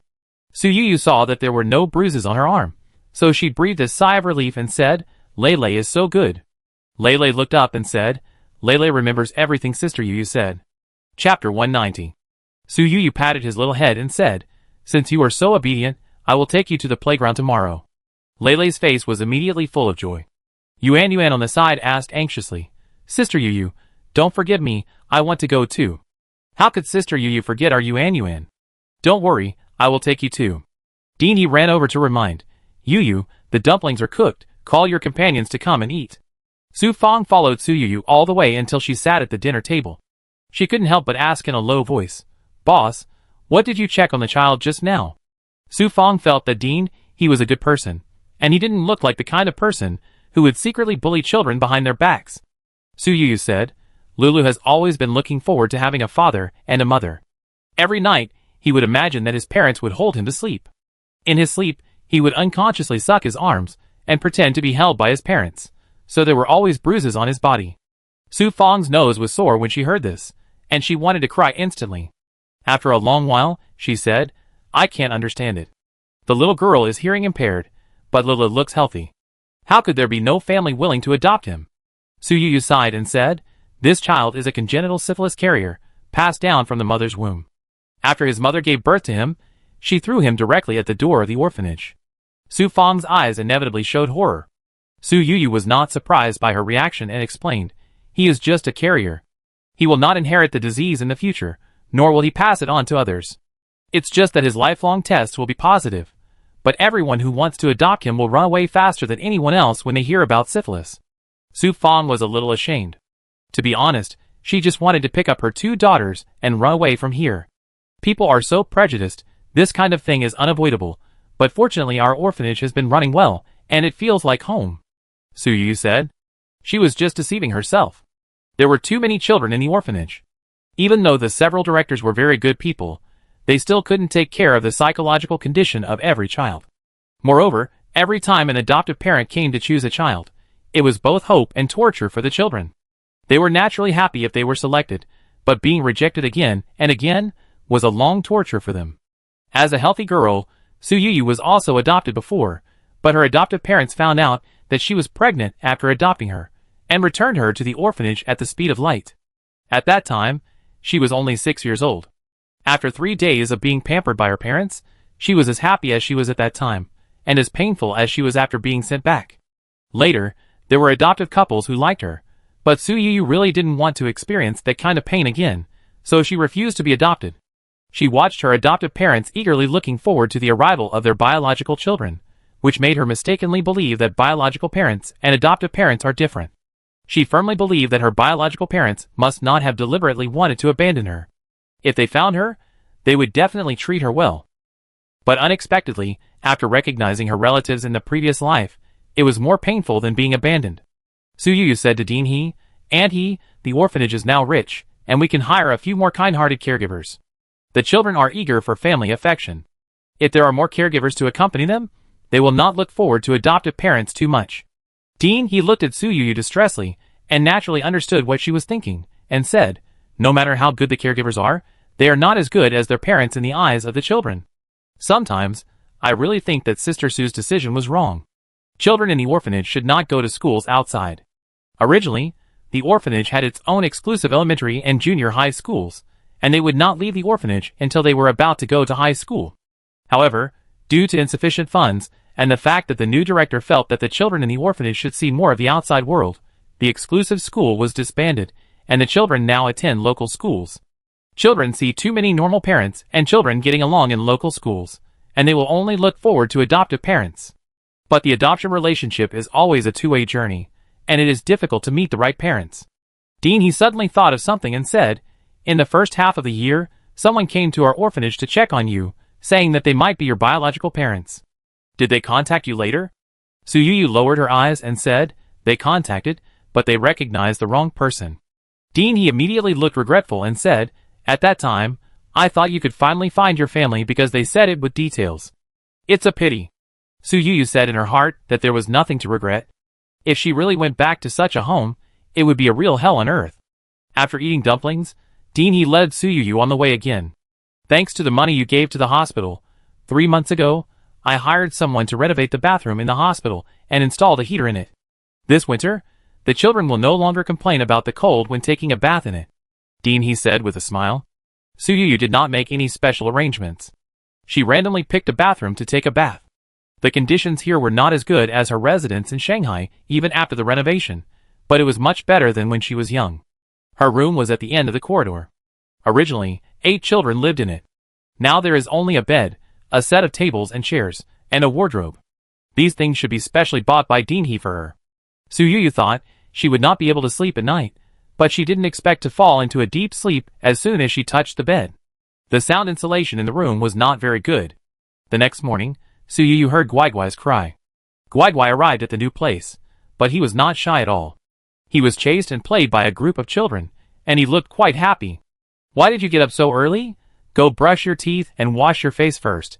I go make you a bowl of wontons for breakfast," Dean said with a smile. Su Yu nodded. When it was time for breakfast, Guiguai seemed to feel hungry and ran over to Su Yu's feet and kept spinning. "Woof woof, I want to eat the lamb chops with milk flavor." Guiguai especially likes the lamb chops with milk flavor made by Antly. Antly also cares about Guiguai. Every once in a while, she will send a lot of dog snacks from the capital to Guiguai. Su Yu asked Su Fang to go to her room to get the lamb chops with milk flavor. Guiguai got what he wanted and jumped up and down with joy. Dean looked at this scene with a smile and said, "I still remember that when you were a child, you picked up a puppy and secretly raised it outside. You didn't dare to bring it back. At that time, the conditions were poor. You couldn't eat enough yourself, but you secretly saved your own rations for the dog. I wanted to say something to you, but your mother Su stopped me." Chapter 191. Su Yu paused after hearing this. She thought that she was doing these things very secretly, and no one knew about it, but she didn't expect that they could see them clearly. "Your mother Su said that you are so young and can't even eat enough, but you are willing to take responsibility for the puppy you picked up. This is a good thing and a manifestation of responsibility. Let us not interfere," Dean explained with a smile. Su Yu sighed in her heart. Mother Su was always so considerate of others. It's a pity that the puppy she raised back then did not grow up, because Su Yu was picking up garbage everywhere at that time and robbed the business of several naughty children nearby. The naughty children did not beat or scold Su Yu, but took out all their anger on the puppy, and eventually the puppy was abused to death by them. Su Yu was sad for a long time back then, and even dared not approach any stray kittens and puppies for fear of bringing misfortune to them. Now she has a bodyguard with her, and she is no longer afraid that Guiguai will be bullied. After breakfast, 5 tourist buses drove into the yard one after another. "The car is coming." The children in the yard cheered. Dean said helplessly, Yu, it's okay for the children not to go to the playground." But Su Yu shook her head and insisted on this matter. "And you don't know how much I looked forward to going to the playground when I was a child. You should think of it as fulfilling my childhood dream." Dean's eyes were full of heartache. The children in the orphanage always have many unsatisfactory things. It seems that they have to spend their whole lives to heal the regrets of their childhood. The children have been looking forward to the trip to the playground for a long time. Today, just like the day when they welcomed Su Yu home, they all wore their best clothes, and some even wore red scarves. Even the few troublesome children, who were usually the most noisy, were so well behaved today. Without anyone saying hello, they started queuing up under the command of the older children, and got on the bus in order. This car was invited by Sister Yu. Sister Yu is really amazing. I will also invite everyone to the playground in the future, a child said loudly. The other children didn't understand so much, but just looked at Su Yu with longing, and a seed was planted in their hearts, hoping that one day they could be like Su Yu. Su Yu didn't take her own car today, but picked a bus at random and sat with the children. Children always make friends quickly. Su Fang's 2 daughters have only been here for 1 day, and now they are already chatting with a group of little girls, sharing their little secrets. Su Fang doesn't need to spend extra time to take care of her daughters. At this time, she has become an orphanage volunteer, and together with other staff, she guides the children in the car to have entertainment activities. The orphanage is more than half an hour's drive from the playground, but along the way, Su Yu's ears have never been quiet. The children are singing all the way, one after another, as if they are never tired. Passers-by who don't know the laughter thought that some school was holding a study tour. The playground is also very quiet today. Most of the children in the orphanage have physical defects. Su Yu doesn't want ordinary passers-by to point fingers at them. For the children's play experience, she directly booked the entire playground. "Children, everyone line up and participate in the play items in an orderly manner. Don't fight. When playing, you must also follow the instructions of the staff. You must fasten your seat belts and always put safety first. Do you understand?" Dean kept reminding with a loudspeaker. The children's minds have long flown to the attractive entertainment projects in the playground. Merry-go-round. Little planes, little planes. I heard from my classmates that this is fun. I want to hit balloons. My desk mate was rewarded with a plush toy for hitting balloons last time, and I wanted too. Just when Dean, he was nagging and hadn't finished, she said with a loudspeaker, "Have fun today, but don't forget to write after you go back."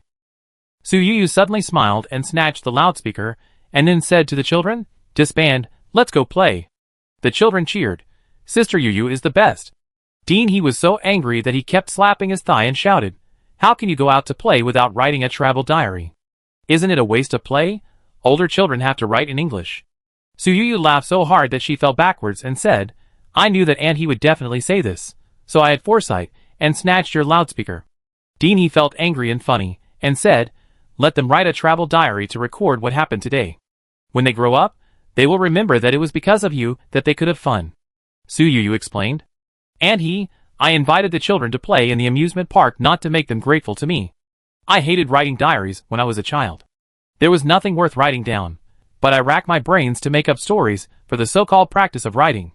Dean, he said, "But this time I really have something to write." Suyuyu shook her head. "I hope this is their beautiful childhood memory. Don't let the travel diary cast a shadow on the happy memory." Dean, he couldn't do anything about her, but just muttered, "You are too pampering these little troublemakers." Because Suyuyu booked the park, all the paid items in the amusement park are now free for children. The children's lunch was also solved in the amusement park. After entering the amusement park, every child had a rosy smile on his face. The children played until the sun set, and then they followed the adults to get on the car with reluctance.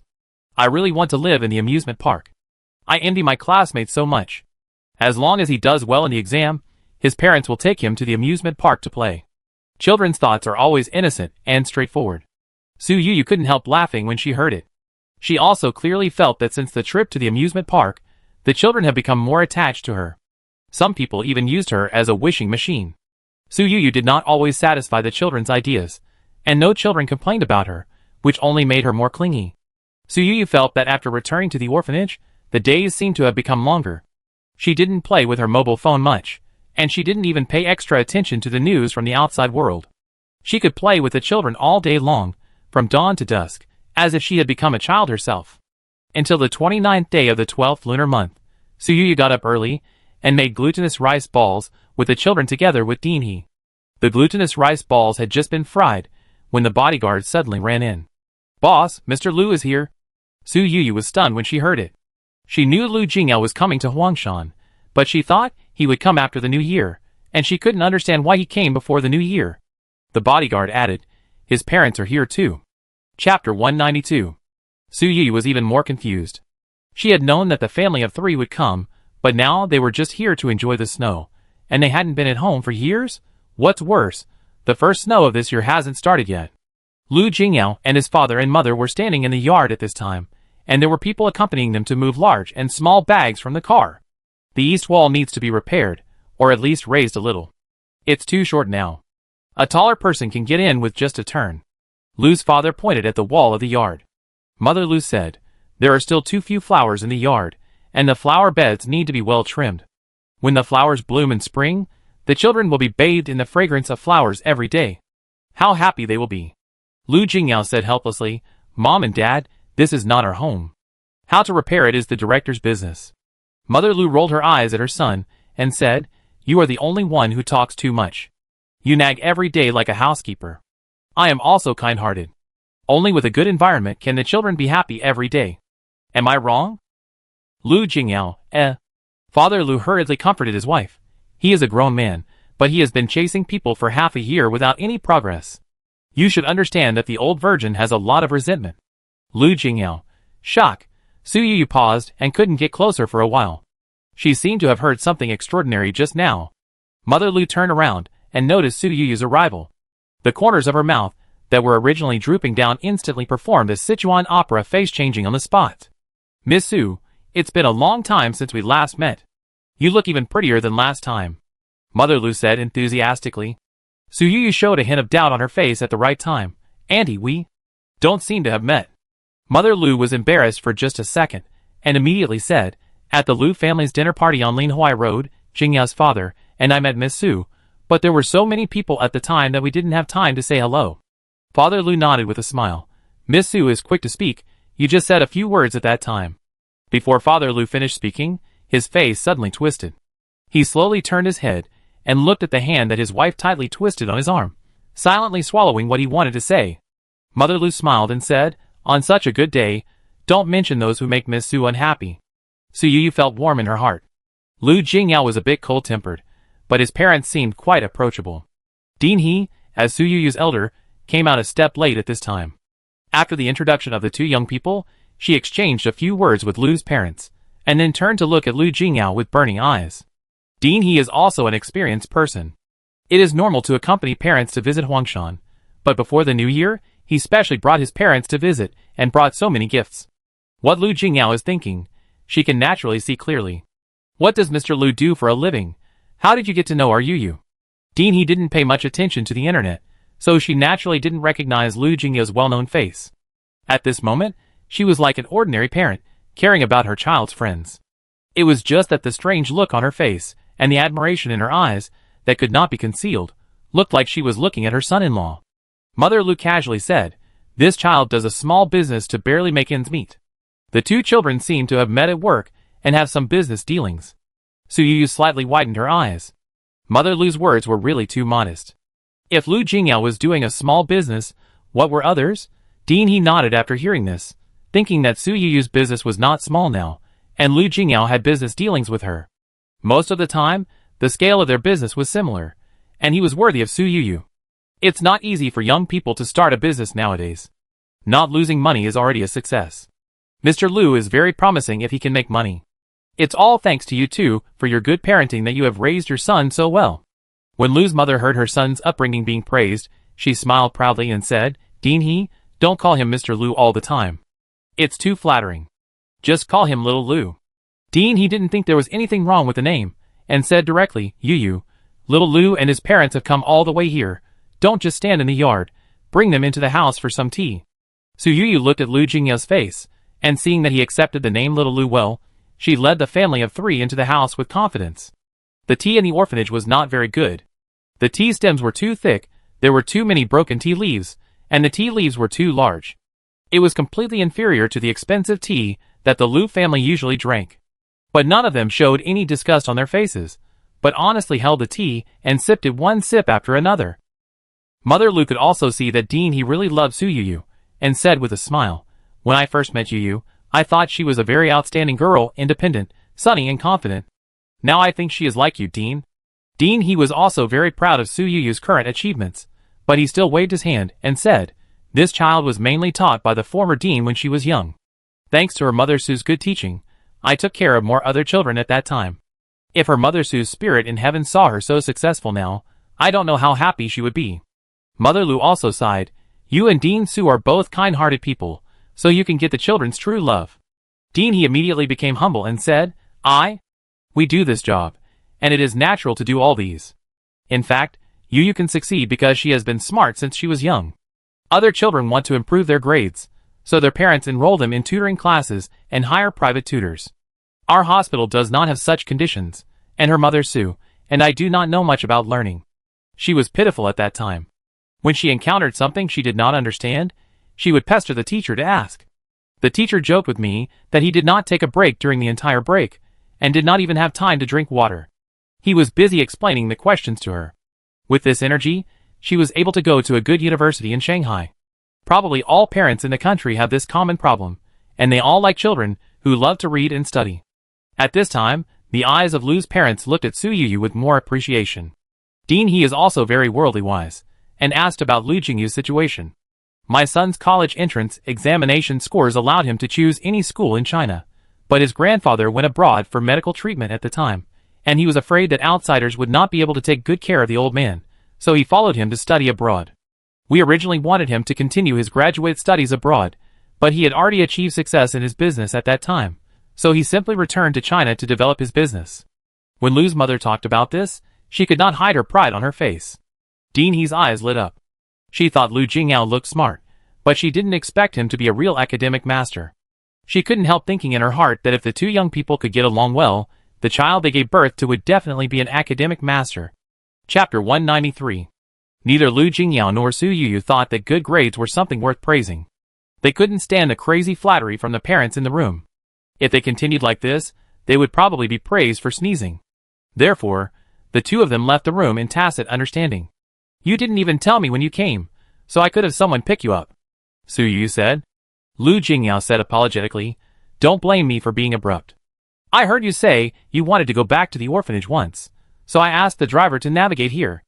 I wanted to come here by myself, but my parents said that as the parents of a friend, they should also come to visit formally. They didn't let me notify you in advance because they were afraid that you would be in a hurry. I don't know if I disturbed you? Su Yu shook her head. This feeling was actually quite strange to her.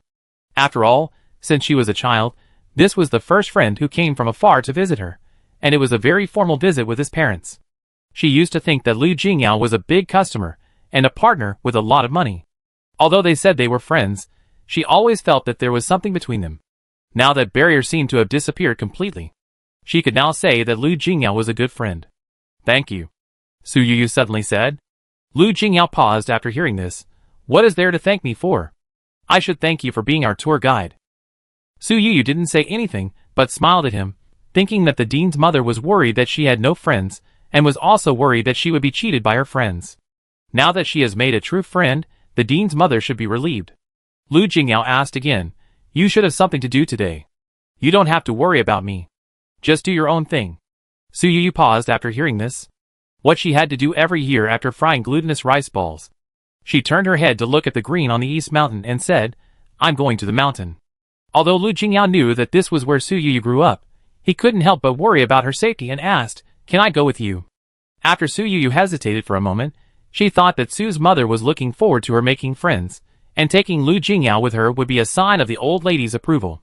She turned and went into the house to take out a bamboo basket, which contained yellow paper, a few incense sticks, and wine and food offerings. Lu Jingyao's expression immediately became serious. Su Yu has always had someone around her for the past 6 months, and she has long been accustomed to not having to carry things by herself. She was a little uncomfortable carrying things just now.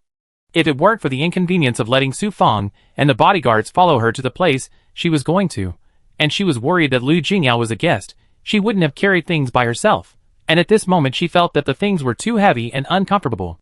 Lu Jingyao suddenly stretched out his hand to her.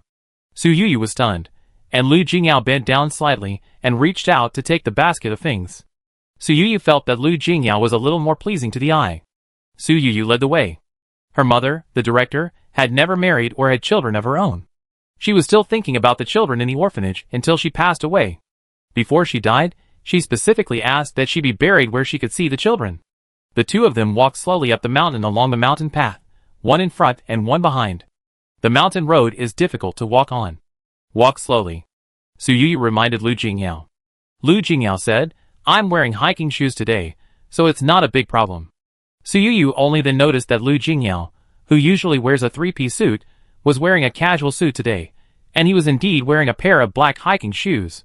It's just hard for Lu Jingyao to dress so elegantly in the current temperature close to below zero. Are you cold? Su Yu asked. Lu Jingyao shook his head. I've never been afraid of the cold since I was a child. Su Yu didn't continue to pay attention to his clothes. After walking for another 7 or 8 minutes, Su Yu suddenly stopped in front of a cypress tree as thick as a baby's fist. We're here. Lu Jingyao glanced around imperceptibly, but didn't see any place that looked like a grave. Mother Su lives here. She didn't want to waste more money, so she asked us to scatter her ashes directly under the tree. Su Yu pointed to the cypress tree in front of her. Lu Jingyao didn't expect that Dean Su would even abandon the graveyard. From Su Yu's description, it seemed that even the urn was not preserved.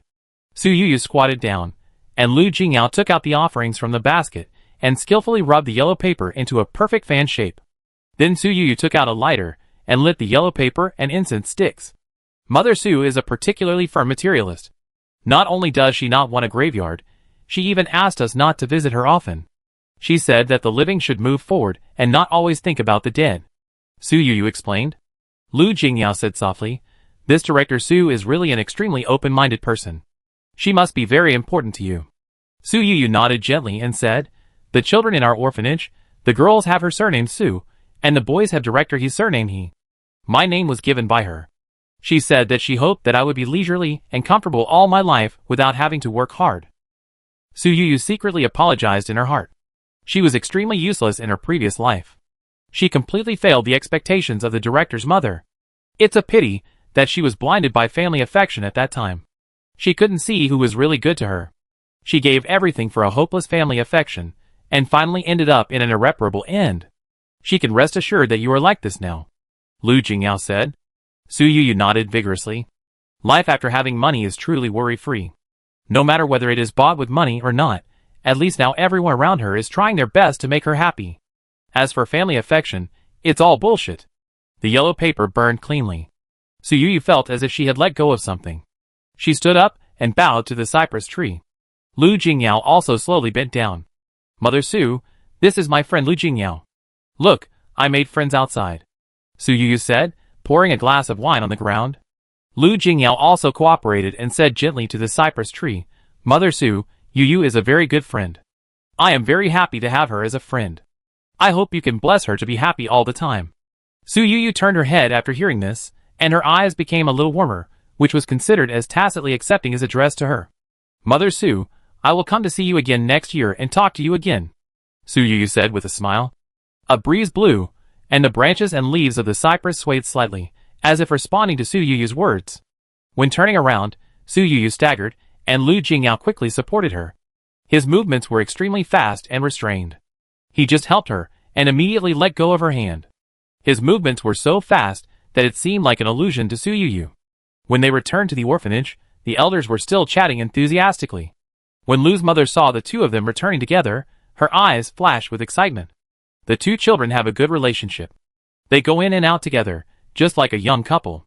Lu's mother lowered her voice and said to her husband. Chapter 194. Father Lu casually said, As for that blockhead in our family, what's wrong with going in and out together? There is no progress in the relationship. Maybe he is still calling her Miss Su. Mother Lu sighed. It happened that Dean he used the excuse of asking Su Yuyu for help to pull her aside and asked privately, Yuyu, where did you take Xiao Lu to play? Su Yuyu did not hide it. I went to see Su's mother with him. Dean he paused. Xiao Lu is a good child. Since he is here, he should be seen by Dean Su. After all, it is related to your whole life. Dean he said in a low voice. Su Yuyu didn't think that far ahead, but said, and Mommy Su has always wanted me to make friends. We are just friends now. Dean he curled his lips and said, You are just pretending to be confused. If someone really wants to see the snow in Huangshan, wouldn't it be better to find a proper tour guide? Why must they come to you? What's on their mind? Can't you see it? Su Yuyu thought of Lu Jingyao's personality, and still felt that this matter was a bit strange. She didn't dare to confirm it, so she just said, and just treat it as a normal friend visiting. Thinking too much will only add to your troubles. Dean But the director said, normal friends' parents would not bring 50 million when they come to visit. Su Yuyu's eyes widened slightly. What 50 million? He explained. The mother of the Lu family took a check for 50 million and wanted to donate it to the orphanage. I didn't want it, and she was not happy. She said that the Lu family has always been charitable. This little money should be used to improve the lives of the children and repair the yard. She forced me to take it. To be honest, Su Yuyu was not very happy when she heard the parents of the Lu family pointing fingers at the yard in the yard before. But now that the other party has given so much money, those words suddenly made her feel that it was reasonable. After all, the couple are the sponsors. If they are really willing to pay, 50 million is enough to rebuild 2 buildings, not to mention repairing the yard. They just pointed fingers at the reconstruction of the orphanage, which is really nothing. The Lu family of 3 stayed in the house. There were no outsiders at this time. Mother Lu was also asking her son, She has taken you to see the former dean. This is no different from seeing your own mother. Have you confirmed your relationship? Your mouth is red. Did you kiss behind our backs just now? Lu Jingyao, shocked, a person who has never had any emotional fluctuations, was stimulated by his mother's extremely open words, and his fair face was full of red. He lowered his voice and said, Mom, don't talk nonsense, we didn't kiss behind people. Lu Jingyao couldn't even speak fluently. Mother Lu looked at him with contempt and said, Why are you pretending? Don't you like kissing? How can young people not like it? Your father liked it when he was young. Father Lu immediately coughed hard. Why are you telling these things to your child? Lu Jingyao's cheeks suddenly became hot, and the red on his face turned deep red. He didn't want to stay in this place anymore. But as soon as he left the house, he saw Su Yuyu, who was also looking for an excuse to hide in the yard. Lu Jingyao was afraid that his parents would say something bad, so he explained, My parents are more eccentric. If they say something and you are unhappy, I will tell them. Don't take it to heart. Su Yu looked at Lu Jingyao, who was always calm and composed. Now he showed a rare embarrassment on his handsome face. He couldn't help but ask, "Are you happy?" But before she finished her words, the bodyguard suddenly rushed in and said with a strange look, "Boss, a big family came outside. They said they are looking for you." Su Yu asked, "Looking for me? Who are they?" The bodyguard's expression was even weirder. "They said they are your future parents-in-law and husband, and they brought a lot of relatives here, saying that they want to take you back and get the certificate before the new year." Su Yu? How could Su Yu not know that she had parents-in-law and husband? Before she could think about it, she saw a commotion at the gate of the yard, and then a group of people squeezed in noisily. This group of people were all wearing bulky down jackets. The leader was the middle-aged woman, who was said to be her future mother-in-law. She also put on a big gold chain outside her down jacket, and hung 2 gold earrings on her ears. She rolled up the sleeves of her down jacket very abruptly, revealing 2 bright big gold bracelets. Behind her were 3 men who followed closely. They were all small men who looked like they were only about 1.65 meters tall. Their faces were exactly the same, with the same shifty look. Behind them was a large group of relatives with curious faces. At this time, the family of 4 at the head all looked at Su Yu with a look of looking at goods, and their eyes flashed with some kind of uncomfortable light.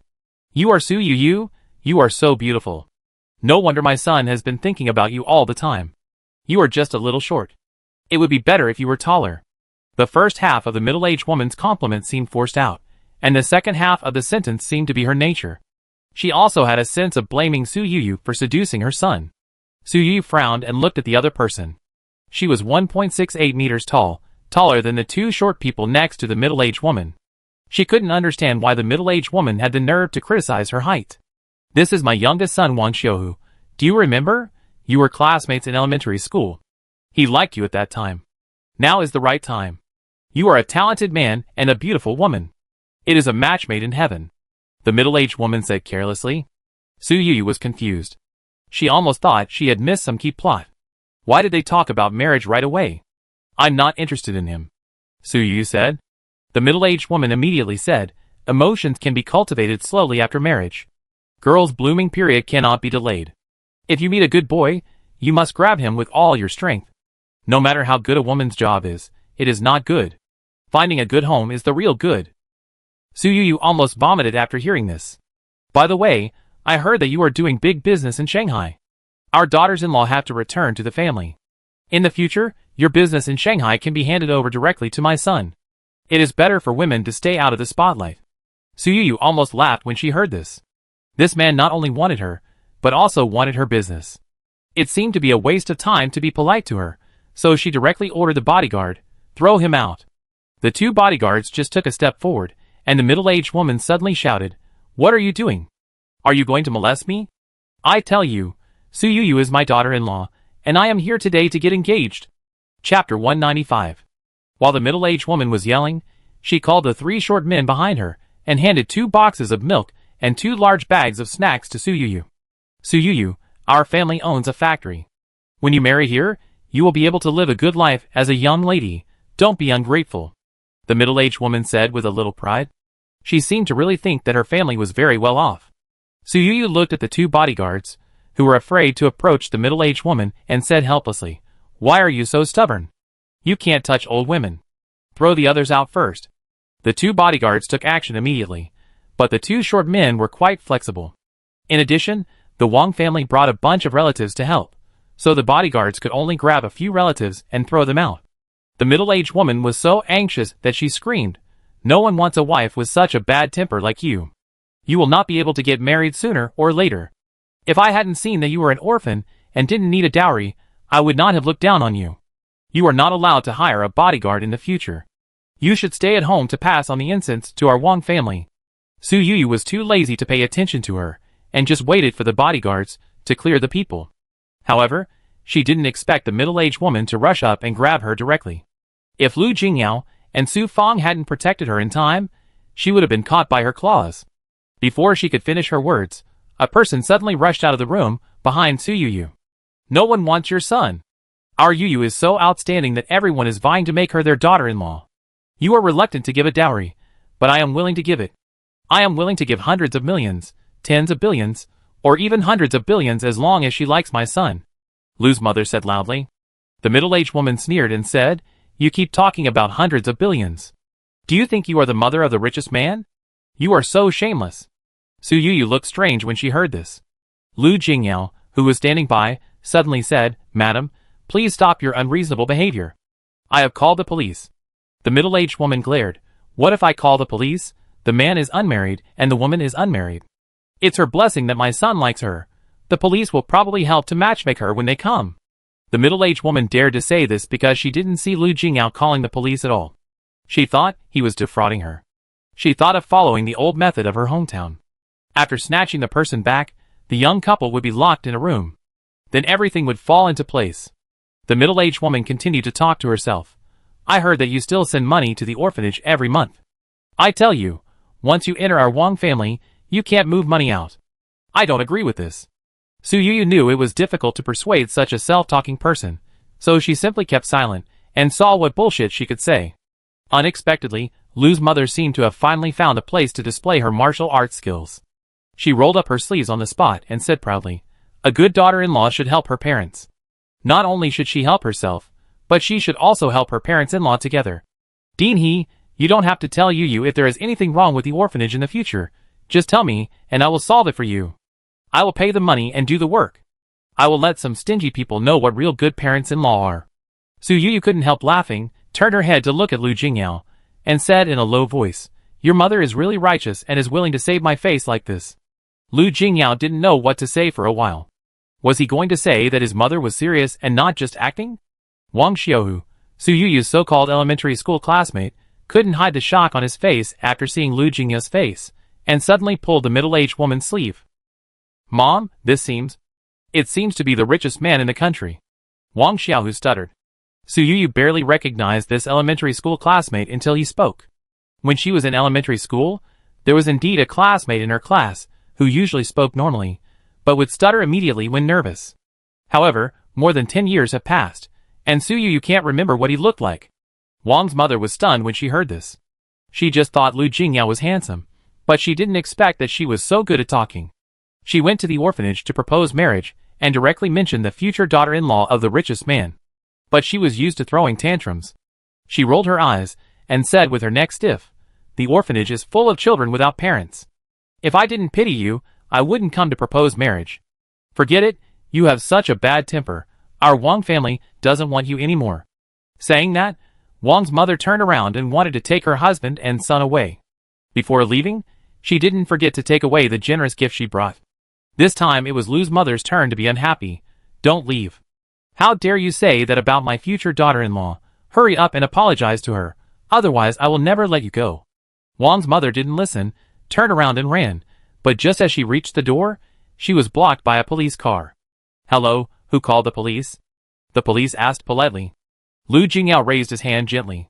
The police glanced at him casually, then suddenly paused, and couldn't help but look at him twice more. It felt like seeing a star in real life, full of disbelief. The police looked at Su Yuyu again, and felt that she looked familiar, but couldn't remember it for a while. Lu Jingyao said directly, Uncle Police, someone forced a marriage. The police was stunned when he heard this, as if he hadn't seen this kind of police report for a long time, and he felt unfamiliar with this word. But Wang's mother immediately said, Misunderstanding. I just came to propose marriage. I didn't force marriage.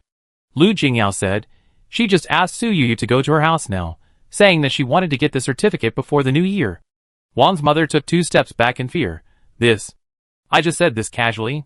The police looked at Wang's mother, and the crowd behind her, and said to her seriously, Don't say anything casually. Now it's a society ruled by law. Men and women marry voluntarily, and they can't do some old social behaviors. Wang's mother nodded embarrassedly. Seeing that it was really nothing serious, the police criticized and warned the Wang family, and registered to ensure that this group of people would not cause trouble again, and then left with peace of mind. The yard finally became quiet. Su Yuyu turned to the Lu family and said, Thank you Aunt Lu, and thank you Mr. Lu. Why call him Mr. Lu? That's too polite. Just call him Jingyao directly, or call him Xiaojing like me. Lu's mother said casually. This time it was Lu Jingyao who started coughing. Su Yuyu asked again, When did you call the police? Why didn't I see you call? Lu Jingyao said casually. He looked at Assistant Lu, and went to the police station to call the police himself. Assistant Lu also came over this time. Su Yuyu didn't expect that the communication between the two had been so smooth that they could know each other's thoughts with just one look. Su Feng, who was on the side, was learning silently, and felt that she was still far from being a top assistant. Dini also watched the whole process. She wanted to help, but she didn't expect that Lu's mother rushed too fast, and there was no place for her to help. At this time, she smiled at Su Yuyu with relief.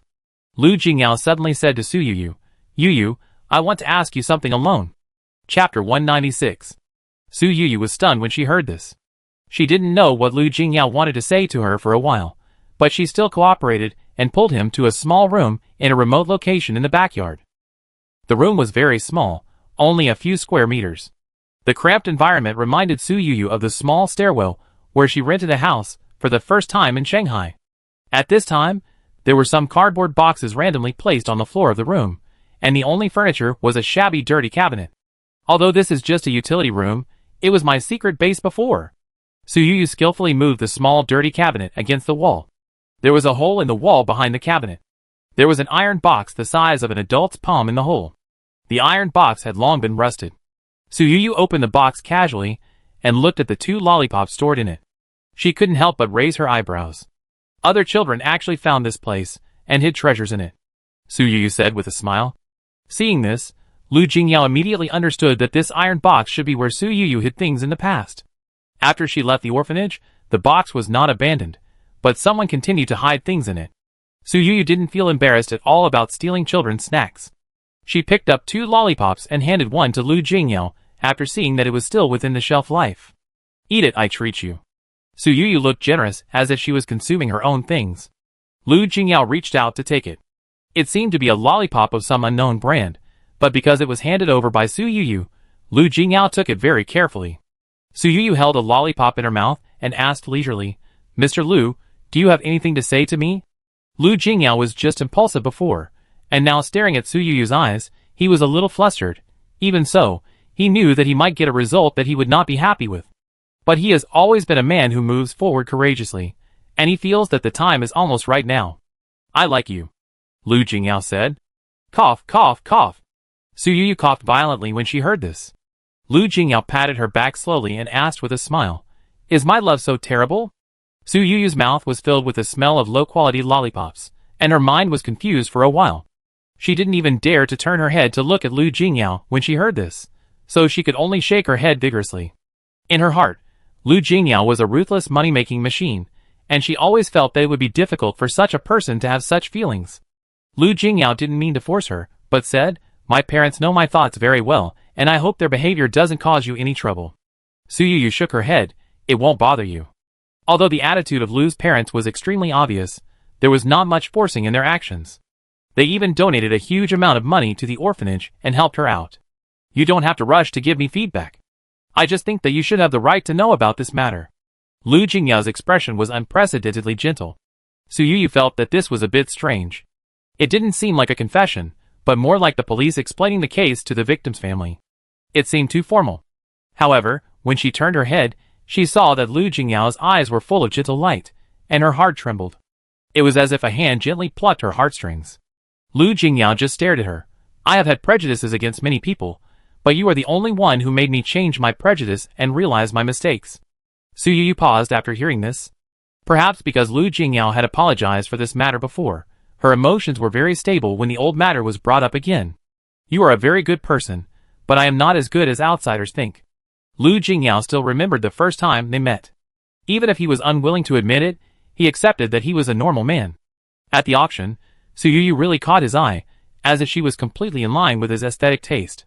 Then, watching her quarrel with the Gu family brothers and sisters, Lu Jingyao should have watched the fire from the other side, but he couldn't help it. The balance in his heart quietly tilted towards Su Yuyu, and he helped her. Abroad, he didn't like Su Yuyu's ecstatic look when she accepted gifts. He always felt that she should be more reserved, so that it would be more in line with his preconceived notions of her. But later, as they got in touch more and more, Lu Jingyao gradually realized that he was wrong. Su Yuyu was not a person born for him. She had her own ideas. Even if they didn't meet his aesthetics, Lu Jingyao's favor for her grew day by day, and he couldn't control his pursuit. The arrival of love is always unreasonable. He didn't love Su Yuyu because she met his aesthetics, but fell in love with Su Yuyu who changed his aesthetics. Su Yuyu was in a complicated mood at this time. Lu Jingyao was not her male god, but there was no doubt that he was an extremely high-quality object. In terms of appearance, family background, and even personal ability, it can be said to be top in the country. Su Yuyu looked at the other person's gentle gaze at this time, and her heart suddenly beat wildly.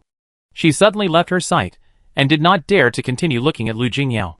Do you want to fall in love? She has been single since birth in both of her previous and next lives. In her previous life, she almost invested all her emotions in the Lu family. In fact, it is not that no one has expressed love to her. But when she thought of the painful experiences she had in the Gu family, it was difficult for her to devote all her heart and soul to a relationship. In order to avoid being hurt, she instinctively wanted to escape. I really haven't thought about it, Su Yuyu said. She thought she would see a pair of disappointed eyes. Unexpectedly, Lu Jingyao's eyes were full of tolerance. Don't worry, this is a big deal, and you should really think about it slowly. I am very happy that you didn't refuse at the first time, Lu Jingyao said with a smile. Su Yuyu felt relieved, but inevitably felt a little guilty. She had to admit that she had some feelings for Lu Jingyao. After all, she had earned tens of billions from him. Lu Jingyao did win people over with money, but she herself couldn't figure out whether it was a love between a man and a woman. I didn't respond immediately. Don't you think I was hanging you? Su Yuyu couldn't help asking. All along, Su's mother, who raised her, had always required her moral standards to be extremely high, so she felt guilty in waves. Lu Jingyao was not a real little white rabbit. In this circle, he was used to seeing women hanging men and men hanging women. He couldn't help laughing at this time. Why should I think about you so much? I like you, so I am willing to believe you. Since you said you need to think about it, it means that you really need to think about it. Besides, this is a big deal, and you should plan it before deciding. Chapter 197. Su Yuyu paused after hearing this, and suddenly felt that the tolerant Lu Jingyao in front of her became extremely pleasing to the eye, as if being liked by such a person was indeed enough to prove that she was already a very good person. Thank you for your love, I will think very, very seriously. Su Yuyu said seriously. Lu Jingyao did not mean to press her step by step. He smiled at her and got up and left. After walking out of the room a few steps, he met Assistant Lu who was handling business with his mobile phone. Assistant Lu turned his head and saw Lu Jingyao's strange look. He almost thought he was hallucinating. He actually saw his own president staring at a lollipop tenderly. Assistant Lu was so scared that his body trembled. You ask someone to buy a box of lollipops, Lu Jingyao ordered. Although Assistant Lu felt that this order was inexplicable, he still followed it. He just couldn't help but mutter in his heart, could it be that at the age of 28, his CO suddenly awakened from childhood and fell in love with lollipops? Assistant Lu admired his CO's good teeth.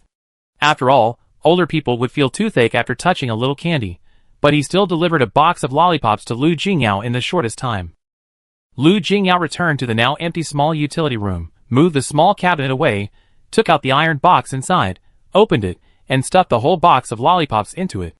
An hour later, the petite Lele quietly sneaked into the small utility room, carefully moved the cabinet away, and just opened the iron box inside, and his small eyes were suddenly filled with great doubts. Can a lollipop give birth to a little lollipop? Lele muttered, and then couldn't help wondering, why do the little lollipops born look different? When children encounter something they can't figure out, they simply don't bother to think about it. They are soon immersed in the joy of the lollipops multiplying. They took 5 lollipops in one breath, rushed to Su Yuyu, and held the lollipops high. Sister Yuyu, I treat you to candy. Su Yuyu touched Lele's little head, and suddenly a light bulb went off in her head. Did you hide snacks in the utility room? Lele's eyes flashed with a guilty look, and then she lowered her voice and said, Sister Yuyu, I tell you a secret. If you hide lollipops in the utility room, you will grow a lot of new lollipops. Su Yuyu originally wanted to replenish the child's collection, but she forgot about it when she went out. Listening to Lele's words, she immediately understood that the person who replenished the snacks for the child was not her, but Lu Jingyao. According to Lu Jingyao's personality, he is unwilling to take advantage of others casually, so it is normal for him to do such a thing. Su Yuyu paused, and she seemed to have discovered another advantage of Lu Jingyao, that is, good character. After dinner, Lu's mother took Su Yuyu's hand and said, Yuyu, I really hope that our staying here for the new year has not caused you any trouble. Su Yuyu originally wanted to send the Lu family of 3 to live in a hotel in the city, But she didn't expect that the three of them wanted to stay in the orphanage. People who were used to living a life of luxury did not mean to dislike the simple conditions here at all. "Auntie, I hope you don't dislike it," Su Yu said with a smile. Lu's mother held her hand and said, "I am old now. I like to live with the children. With them around, I feel younger." Lu's mother likes children, and the children also like this generous stranger grandmother. After she came, the children's snacks and toys increased exponentially. After Dean, he arranged the room for the family of three, she found Su Yu privately, and said in a low voice, "Xiao Lu is a good child, and his parents seem to be easy to get along with. I feel relieved to leave you to them. You are more fortunate than me." Although Dean, he did not have any children, she was married when she was young, but her husband was violent after marriage, and her parents-in-law were not kind people. She mustered up the courage to divorce, and never remarried in her life. Like Su's mother, she put all her energy on the children in the orphanage. But perhaps because her mood has changed now, Su Yu felt unhappy when she heard this. And a person's blessing should not be to have a good partner or a good pair of parents-in-law, but to love oneself from beginning to end. Su Yu said seriously. Dean, he was stunned when she heard this. After a long time, she nodded. "You are right. Only when you love yourself can you love others. Knowing what you are doing and what you want is more important than anything else. Only in this way can you not lose yourself in love." Su Yu held Deanie's hand and said, "And don't worry, whether you get married or not, you have to believe me, I will live my life well." She has money now, and has a system behind her. Although she doesn't know whether the system will leave her, she will do her best to learn more survival skills during the cooperation with the system now. Even if the system leaves in the future, she can still live well with her ability. Dean, he touched Su Yu's hair. "You have grown up." The next morning, Su Yu just got up and saw white snow outside the window. "It's snowing." The children cheered in the yard. In previous years, the children were very afraid of winter. The conditions in the orphanage were not so good, and the children were growing up, so the winter clothes were always not so suitable. Either the old down jackets were full of fluff, or there were simply no clothes to wear in the winter. The winter of the poor was always very embarrassing. Now, with Su Yu's continuous assistance, all the children this year put on brand new down jackets, no longer afraid of the coming winter, and can enjoy the joy of snowball fights like other children. Su Yu put on her clothes and just walked out of the door. She saw a snowman in the yard on the second floor. "Sister Yu, look, this is your snowman. This is us. This is Mother He. This is Grandpa Lu and Grandma Lu." A child shouted to Su Yu downstairs. Su Yu looked in the direction the children pointed, and saw a group of small snowmen surrounding several big snowmen. "Do you want to have a snowball fight?" Su Yu asked them with a smile. The children's eyes lit up immediately. "Yes, yes, yes, Sister Yu, I want to be in the same team with you." Su Yu raised her head and said with high spirits, "It doesn't matter who I'm in the same team with. I won't give in to anyone. Yu, come downstairs for breakfast." Dean, he shouted at her downstairs, and it looked like a mother calling her daughter. Su Yu responded and hurried down the corridor. At the intersection of the stairs, she met Lu Jingyao, who was going upstairs. You got up." Having just confessed yesterday, even if there was no official result, Su Yu couldn't help feeling a little embarrassed when they met again today. Chapter 198. Lu Jingyao said openly, "For breakfast, there are gusu water-splashed eggs made by my mother. I wonder if it suits your taste." Su Yu hesitated for a moment and asked, "Does your mother cook?" Lu Jingyao nodded and said, "My mother rarely cooks, but every new year, she wants to show off in front of her family." Su Yu's heart paused. Both of Lu's parents were born into a wealthy family. They had been used to a life of luxury all their lives. They could actually come to an orphanage in a remote place for their son and cook for others. She couldn't help but envy, and thought that Lu Jingyao was really lucky to have such loving parents. Lu Jingyao seemed to have guessed her thoughts and said, "You don't have to feel burdened by this. Even if it wasn't for me, my mother would have liked you very much." Su Yu nodded gently. I go try my aunt's cooking." Lu Jingyao turned sideways, leaving space for Su Yu to go downstairs. After Su Yu walked up a few steps, she couldn't help but look back and saw Lu Jingyao still standing there, staring at her. "What's the matter?" Lu Jingyao asked softly. Su Yu said, "You are celebrating the new year here? What about your grandparents and grandparents?" Seeing that she was concerned about this issue, Lu Jingyao raised his mouth slightly. "Grandparents are celebrating the new year abroad with my aunt this year, and grandparents were taken to Hong Kong by my aunt and uncle. You don't have to worry about us. For our family, where home is, there is the new year." Su Yuyu breathed a sigh of relief in her heart. Lu Jingyao was still a good person, always willing to relieve her pressure, and she couldn't help but envy him again. His parents were loving, and even the elders of the next generation seemed to love him very much. Lu Jingyao urged, "Go eat first, don't starve yourself, the kids are waiting for you to play snowballs." When Su Yuyu heard this, she felt like an old married couple, and her ears suddenly felt hot. She couldn't stay here anymore, so she quickened her pace and ran downstairs. When she walked into the kitchen of the orphanage, she saw from a distance that Lu's mother was busy at the stove. The kitchen of the orphanage is divided into two parts. One is a new stove, which is responsible for making big pot meals, and the other is an old stove, which is used to cook firewood meals. When the orphanage was renovated, the old firewood stove was originally to be demolished, but it was rejected by the children. Many people like to eat meals cooked by firewood stoves and always miss the taste of this taste. The two directors retained the firewood stove under the pressure of the acceptance team. Lu's mother was talking to Director He at this time. "My mother only eats meals cooked by firewood stoves. She doesn't like other meals. Our family also likes to drink rice crust soup. This time living here, we can finally drink it to our heart's content." When Su Yuyu heard this, she thought that with the conditions of the Lu family, it would not be difficult to eat firewood meals and drink rice crust soup. The reason why Lu's mother said this was ultimately to get closer to Director He. He was indeed coaxed into a smile by her, and said modestly, "This is the only thing a country family can show off." Mother Lu hurriedly said, "Dean, you are too modest. The air in the mountains is good, and the children are sensible. I feel like I can live several more years if I stay here for 2 days." While talking, Mother Lu saw Su Yuyu, who had just entered the kitchen, and her eyes immediately lit up. "Yuyu, come here quickly. Auntie will make you a water splash tea egg. This will replenish your blood. Auntie is best at making this. Both father and son love it very much." Su Yuyu smiled and nodded. The method of making water splash tea eggs is simple. Not long after, Mother Lu made it, and served it to Su Yuyu. He took another plate of white and plump buns the size of a baby's fist, put them on the table, and said, "Your Aunt Lu heard that you like meat-filled buns, so she got up early in the morning to make meat-filled buns." Su Yuyu picked up a small bun. The dough was white, tender and soft. She knew at a glance that it was made by He. She took a bite, and her mouth was full of fillings. It was fresh, fragrant, tender and juicy. Delicious, the noodles are good, and the meat filling is also delicious. Mother Lu immediately said modestly, "The pork here is good, and it tastes good no matter how it is cooked." It was not the first time that Su Yuyu had eaten food carefully prepared by others. Whether it was the chef at home or Su Fang, as long as she tasted a few more bites of the food, it would be immediately delivered to her in the shortest time.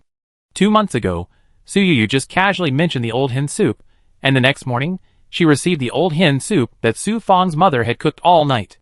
But Mother Lu and Mother Su Fang are obviously different. Su Fang's future depends entirely on Su Yuyu, so she will naturally take care of her in every possible way. Lu Jingyao really likes her, but it does not mean that Lu's mother is inferior to Su Yuyu. There are many wealthy mothers-in-law who make things difficult for their daughters-in-law, and look down on women of low birth. Su Yuyu has never felt any contempt from Lu's mother. On the contrary, she kept thinking in her heart, "Is this what a normal mother looks like?" As soon as she looked up, she saw Lu's mother looking at her with a loving face. Su Yuyu ate 3 small buns with a bowl of water and eggs. Lu's mother whispered on the side, "Eat slowly, don't choke. There is also red bean porridge. I will serve you a bowl." Su Yuyu didn't have time to refuse at all, and a small bowl of red bean porridge was delivered to her. Her breakfast was not rich in variety, but with the help of Lu's mother, who was an expert in feeding pigs, she ate until her stomach was full. "Auntie Lu, I can't eat anymore. I really can't eat anymore." Su Yuyu waved her hand and said. Although there was some regret on Lu's mother's face, she asked again, "I plan to make sweet and sour spare ribs, squirrel fish, and fried eel paste for lunch. Do you want to eat anything else?"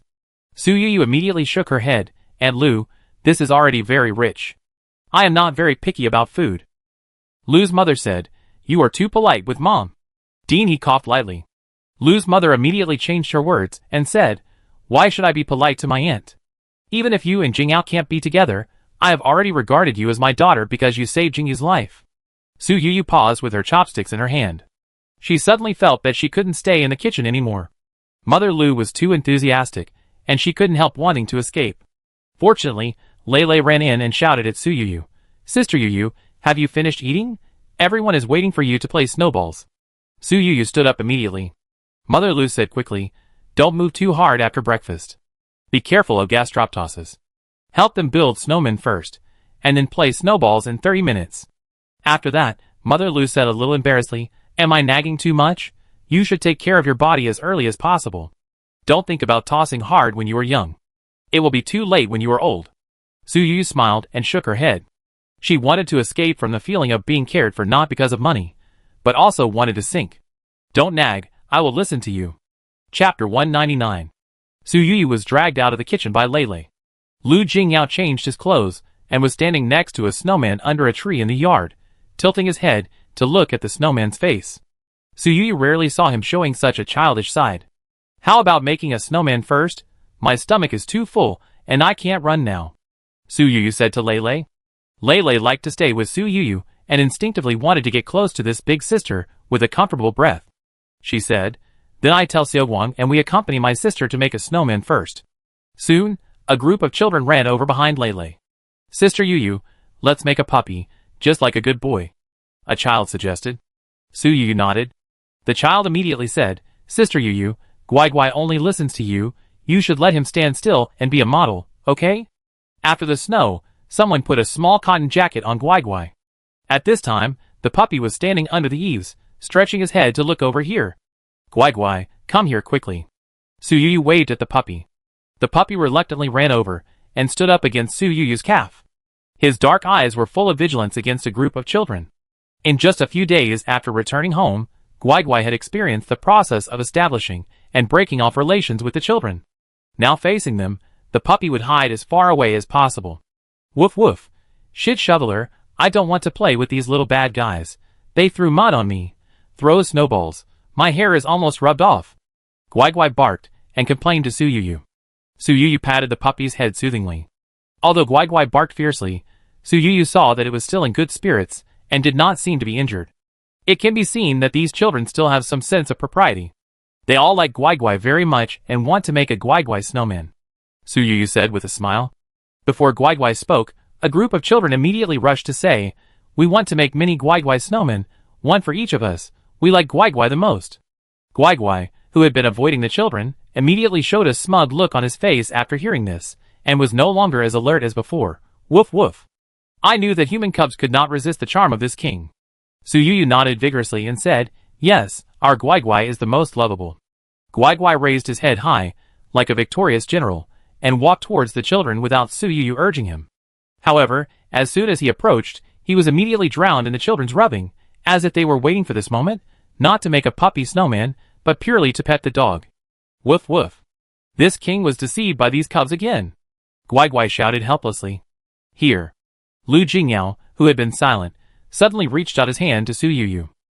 Su Yu turned her head, and saw that the gift Lu Jingyao gave her was a palm-sized snowball puppy. The puppy had short legs and no expression, but people could recognize it at a glance. Even though he was a domineering CEO, he was not completely immune to the temperature. Lu Jingyao's hands were frozen red because of pinching the puppy snowball. Su Yu handed him the pink gloves hanging around her neck. Warm them up quickly, these are rechargeable heating gloves, very warm. Lu Jingyao stared at the pink, hesitated for a moment, and finally took it. Bang. A child kicked a tree while playing. The snowflakes hanging on the branches fell down, and hit the two people standing under the tree. Be careful. Lu Jingyao couldn't help but put his hand on Su Yu's head, ignoring that he was also covered with snow. Su Yu watched him go from being elegant to having his head and shoulders covered with snow, and even his eyebrows were covered with snowflakes, making him look like a little snowman, and couldn't help laughing. Little bad boy. Su Yu gently blamed. The culprit, Xiaoguang, looked at the scene, just stuck out his tongue and said, Sister Yu and Uncle Lu seem to be acting in an idle drama, they look so good together. Su Yu felt itchy and wanted to punish this little bastard. But Xiaoguang saw that the situation was not right, so he ran away immediately.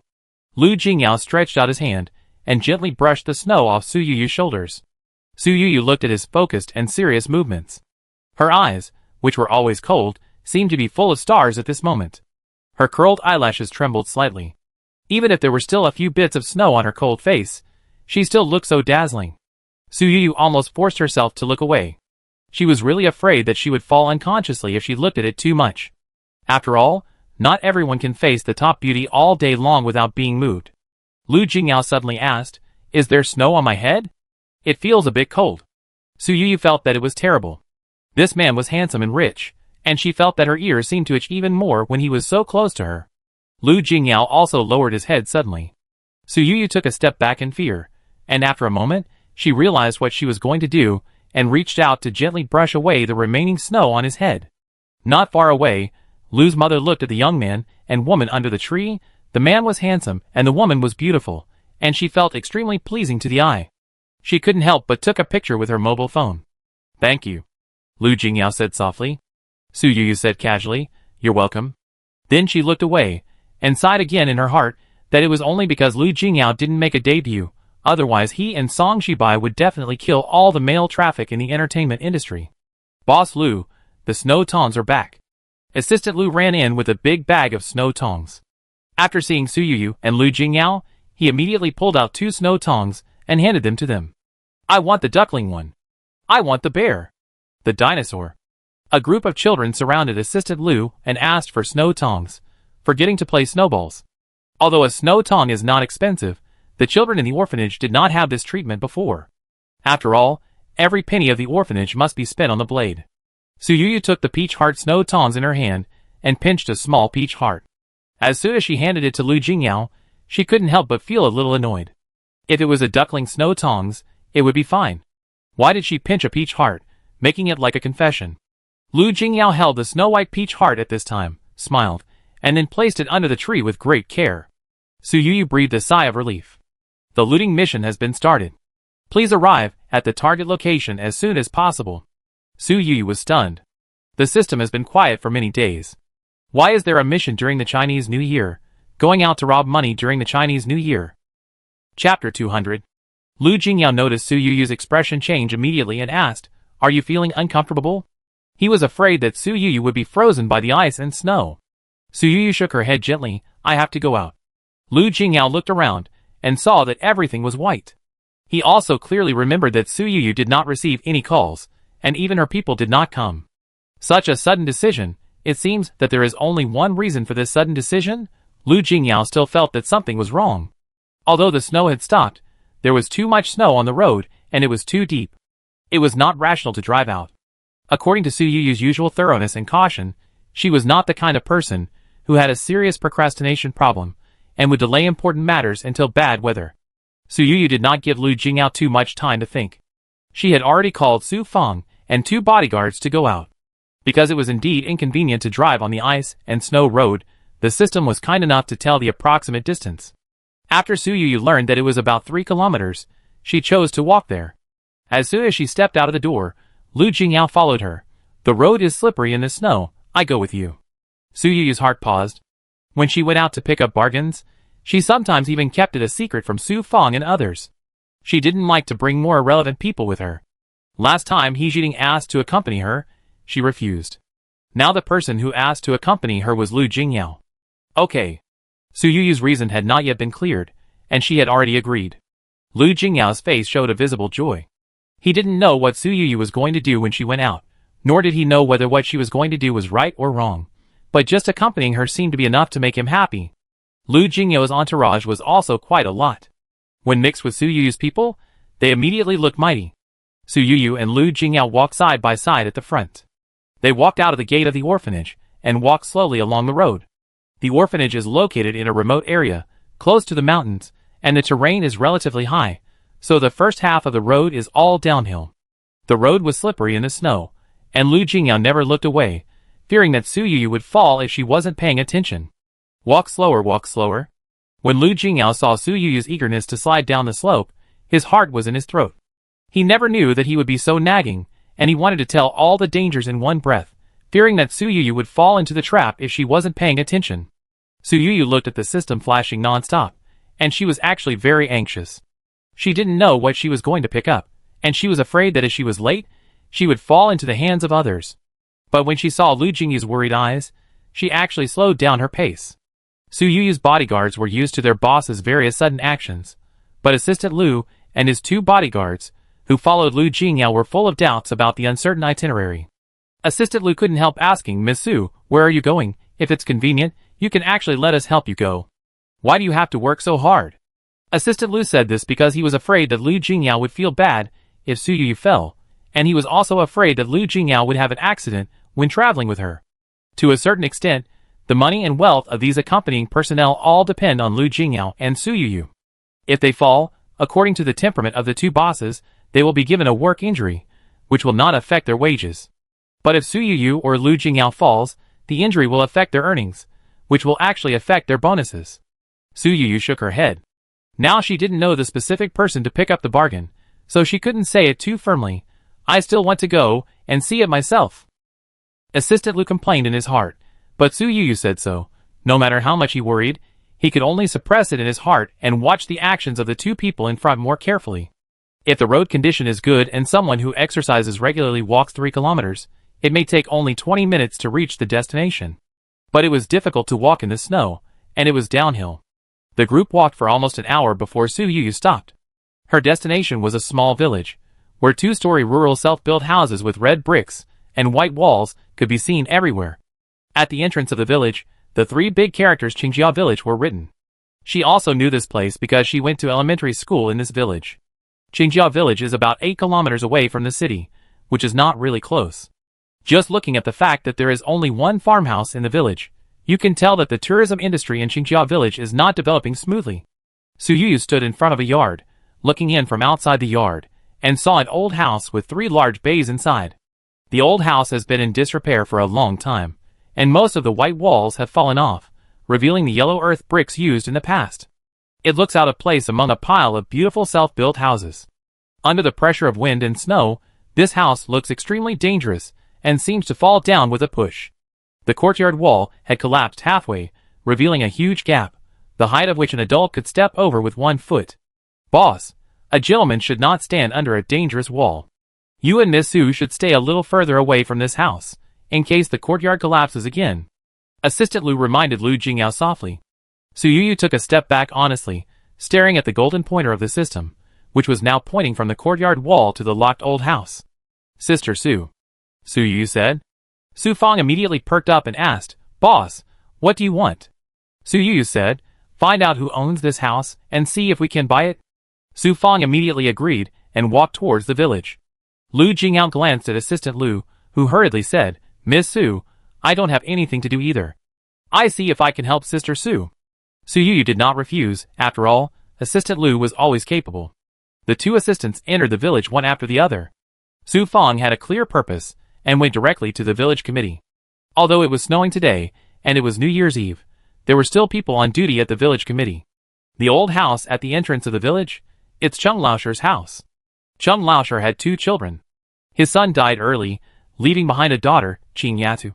Qing Yatu lived with her aunt Cheng Chanhua, and the house was in her aunt's name, and she married in the village. The village chief knew everything about the situation in the village.